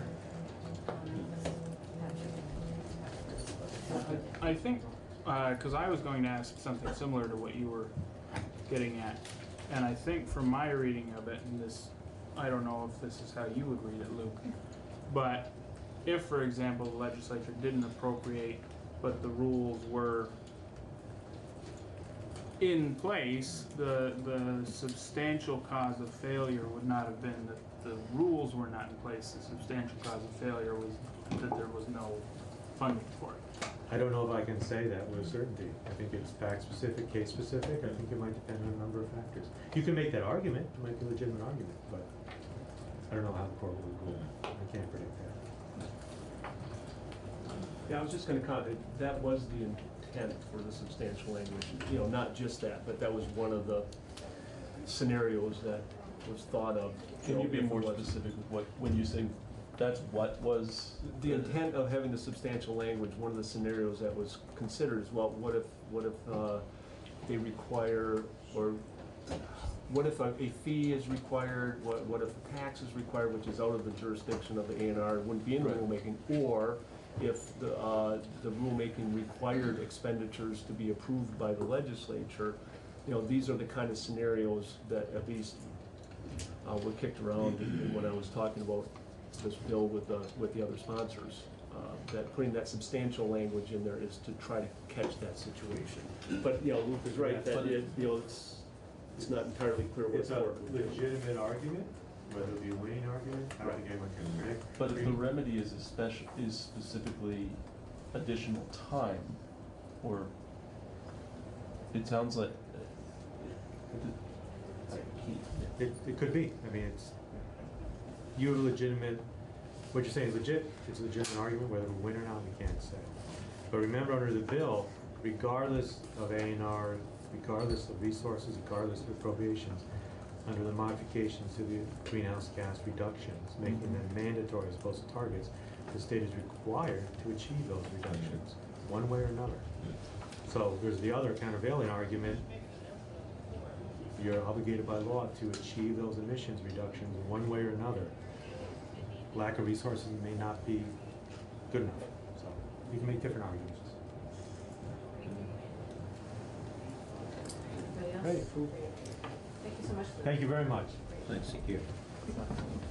Morning. Thanks. Thank you for having us. I'm Rob McDougall. I'm the Chief of the Environmental Protection Division at the Attorney General's Office, and with me is Laura Murphy, one of our Assistant Attorneys General at the Attorney General's Office. The Attorney General wasn't able to make it today, and he apologizes for not being able to be here. We also want to thank the committee and the others that have worked on this bill for their work on it. We believe it's a very important issue. The Attorney General is of the firm belief that the climate crisis is real, that this bill is a valuable tool to fight climate change. It makes goals of greenhouse gas reductions into requirements. It's an opportunity for Vermont to lead. We've fallen behind our neighboring states in our greenhouse gas emission reductions, and this is a chance to get us back where we believe we should be. We also noted when we testified in the House Energy and Technology Committee last week that we can't count on the federal government anymore to do some of the climate change work that they have done in the past. So Vermont really has to take the opportunity to act on its own behalf. It's important in this rule to give the Agency of Natural Resources the resources it needs to comply. It's a very robust rulemaking process, and it's important that the agency have the resources to make this bill work in practice. And then finally, and most importantly probably for this committee, the Attorney General supports government accountability. And so the idea that there is causes of actions with attorney's fees attached to them is an important step to make sure that the state does its part. So that's something we can talk more about, but we're of the firm belief that the attorney's fees kind of put some teeth into this bill to make sure that the state does the job that it's tasked to do under this bill. So with that kind of introduction, I'm happy to take questions, Laura and I both. We can address some of the questions that were asked as well. Laura kept a list. If you want to go through that. That'd be great, unless you have anything else that you wanted to. No, I can certainly start. We can start with some of the questions that came up earlier. But just as a starting place, and Luke talked about this, but I think in terms of conceptualizing the 3 causes of action, there's the existing one where you can challenge a rule after it's written. That's under the APA. You do that within a year, and so that's where the rule comes out and we really don't think it's going to work. We don't think it's in line with the statute, so someone might challenge it.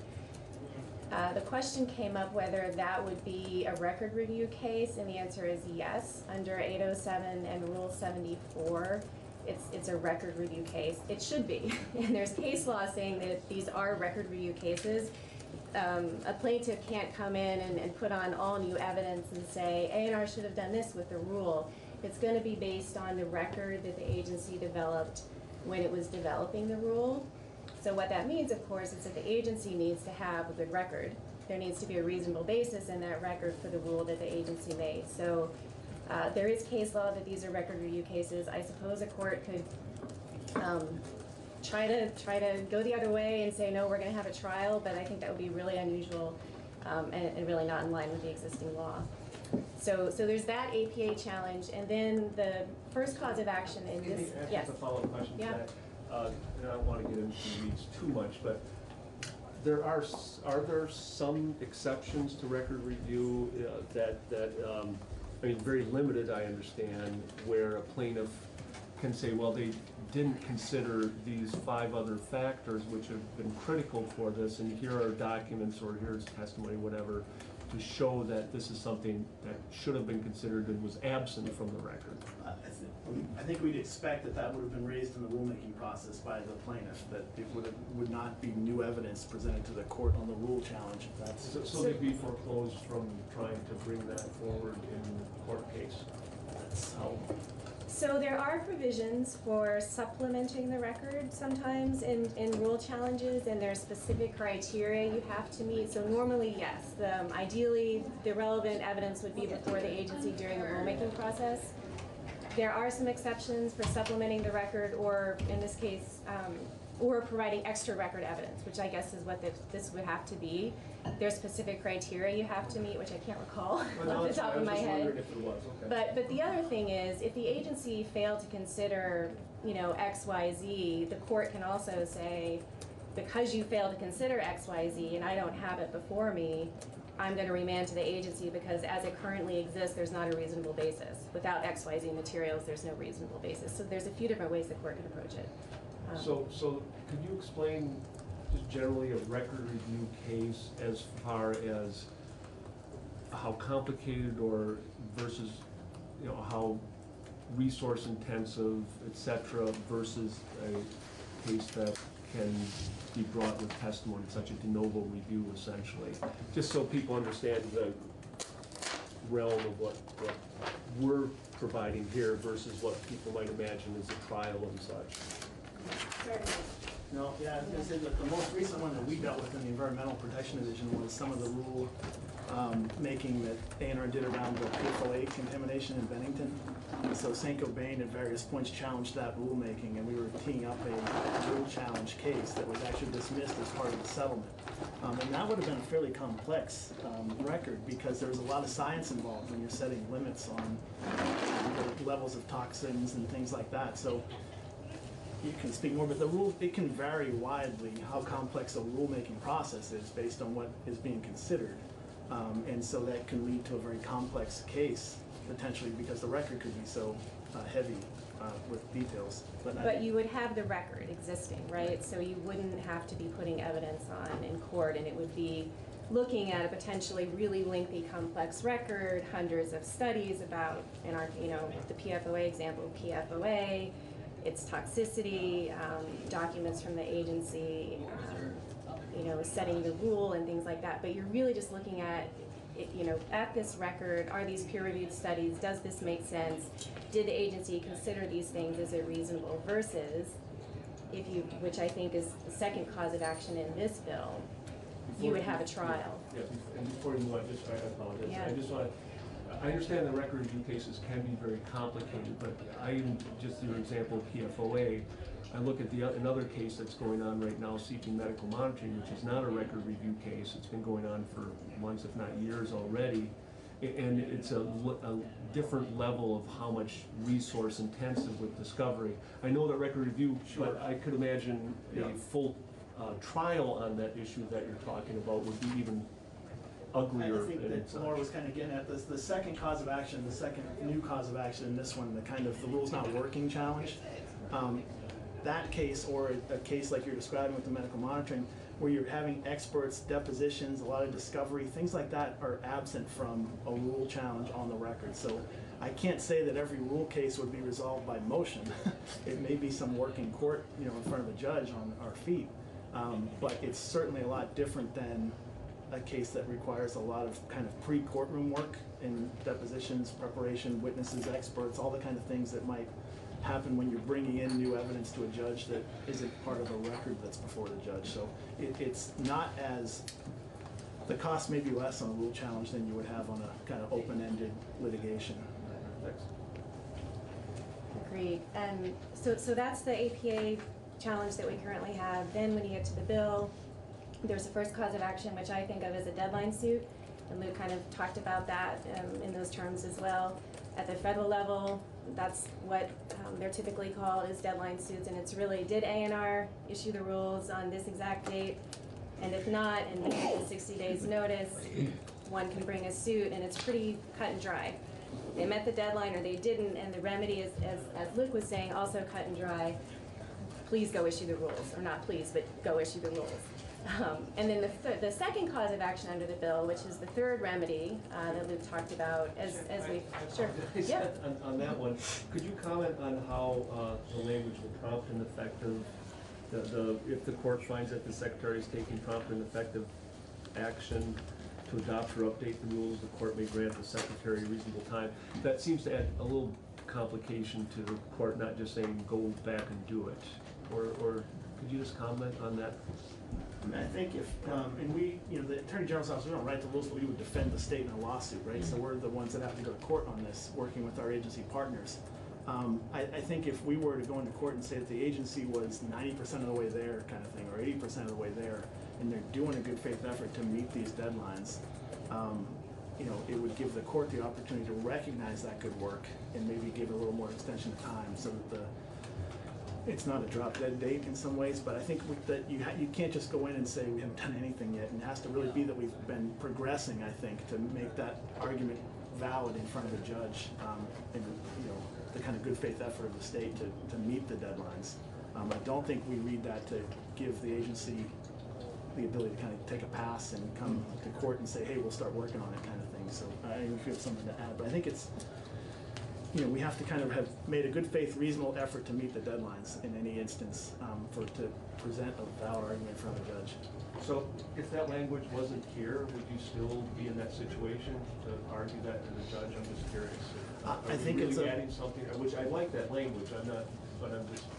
I think it does add something because I think that it, when absent that, it can be really read as a line in the sand, drop dead date, that you either met it or you didn't. And I think that's going to be the theme of that cause of action anyway. It's really black or white. We either met the deadline or we didn't. But if we're kind of meeting it or we're almost meeting it, we have a little more ability to argue that let us finish our job.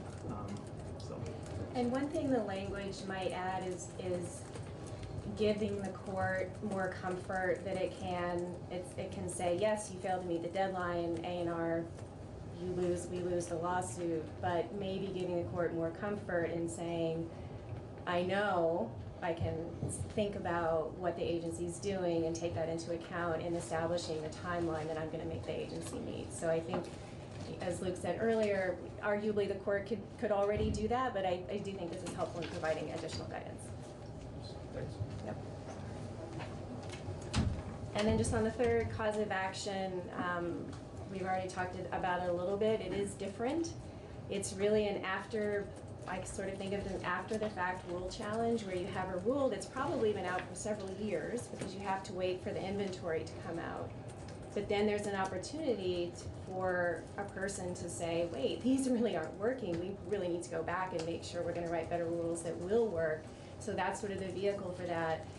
And I would agree with the testimony earlier about the substantial cause language and some of the questions around that. That is really helpful in ensuring that if this case is brought, it has to be shown that the rules themselves are really the problem, right? Not a failure of the rules to be followed or some other sort of failure, because otherwise it won't do any good to rewrite the rules.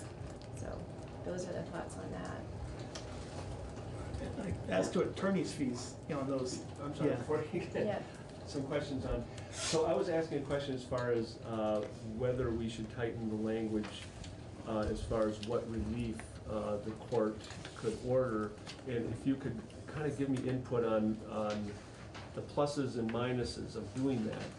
Do we want the court to have more discretion to point the agency in a particular way? Why or why not? And if not, what your suggestions might be for narrowing this. And so that's a question that came up last week when we were in House Energy and Technology as well. The question was kind of, is the court going to write the rules or is the agency going to write the rules? Or could the court write the rules in that second cause of action instance? And so we're finalizing a written response to that question for the House Energy and Technology Committee, but we can preview the thought on that a little bit. And if you could provide us that answer too. Sure, we can send the written same here, but we had a couple language tweaks to that second cause of action that we thought would make it more clear that the remedy is kind of a remand back to the agency to make rules consistent with the goals of this section in the bill. So you don't want the court to come up with a plan? That's not our place to say.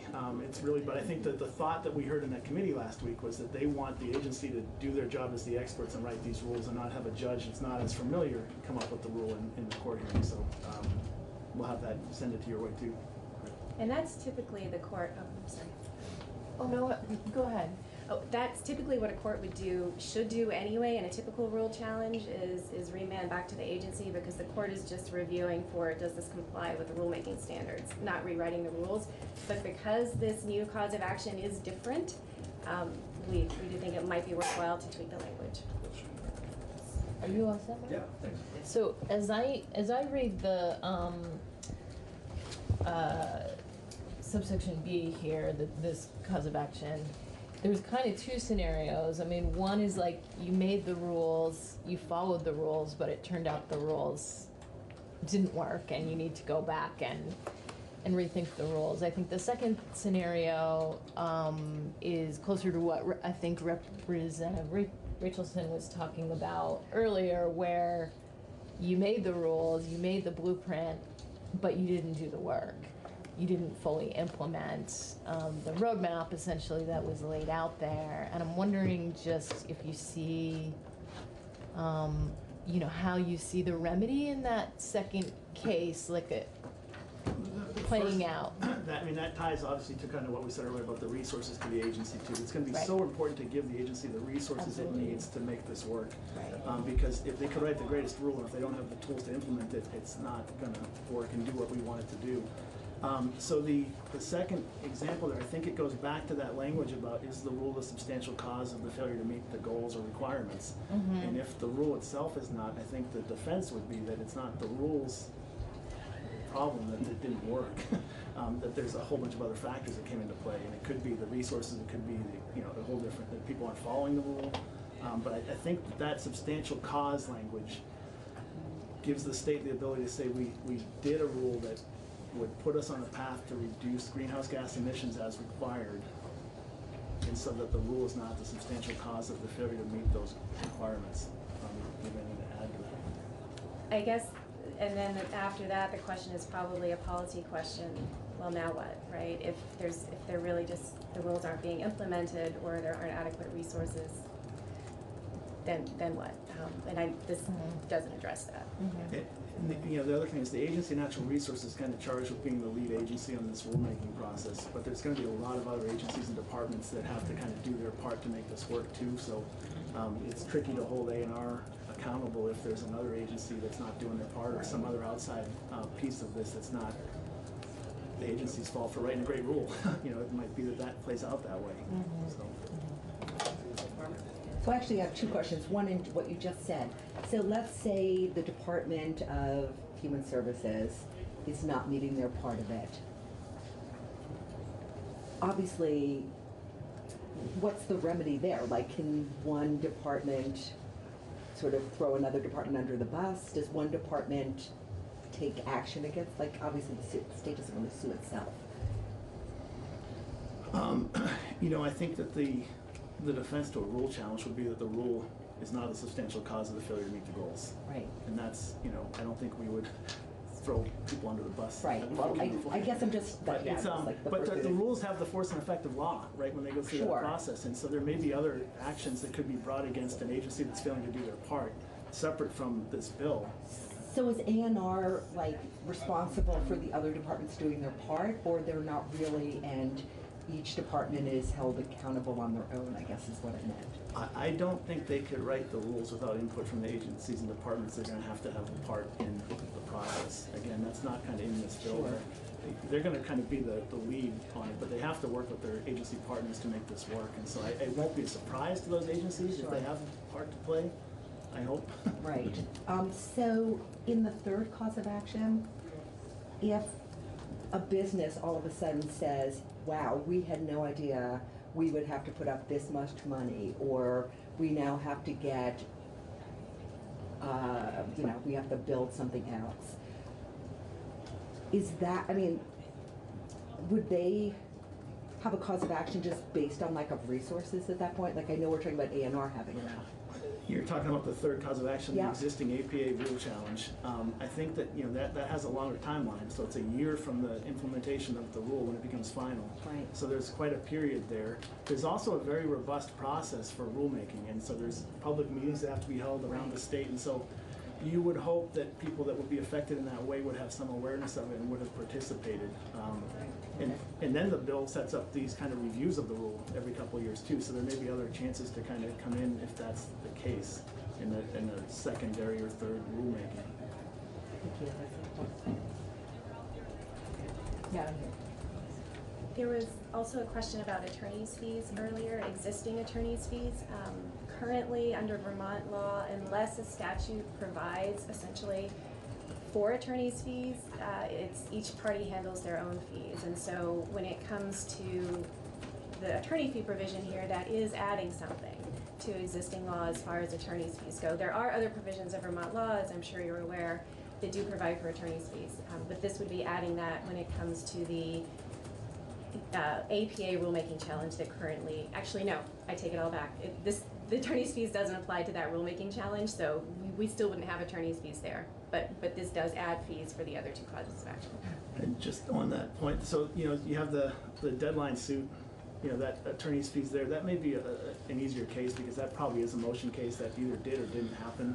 The second case, the rules in place and it's not working, that's where you're gonna see potentially more significant attorney's fees in play if someone prevails. And that, it could be a very legitimate dispute over science in that case. And, this agency could have done a great job, but, someone else may come in with their science and show the rules not working, and the court may agree, and there's attorney's fees that could be substantial, because we're talking then, in that case, potentially about discovery and experts and depositions and all the kind of things associated with litigation.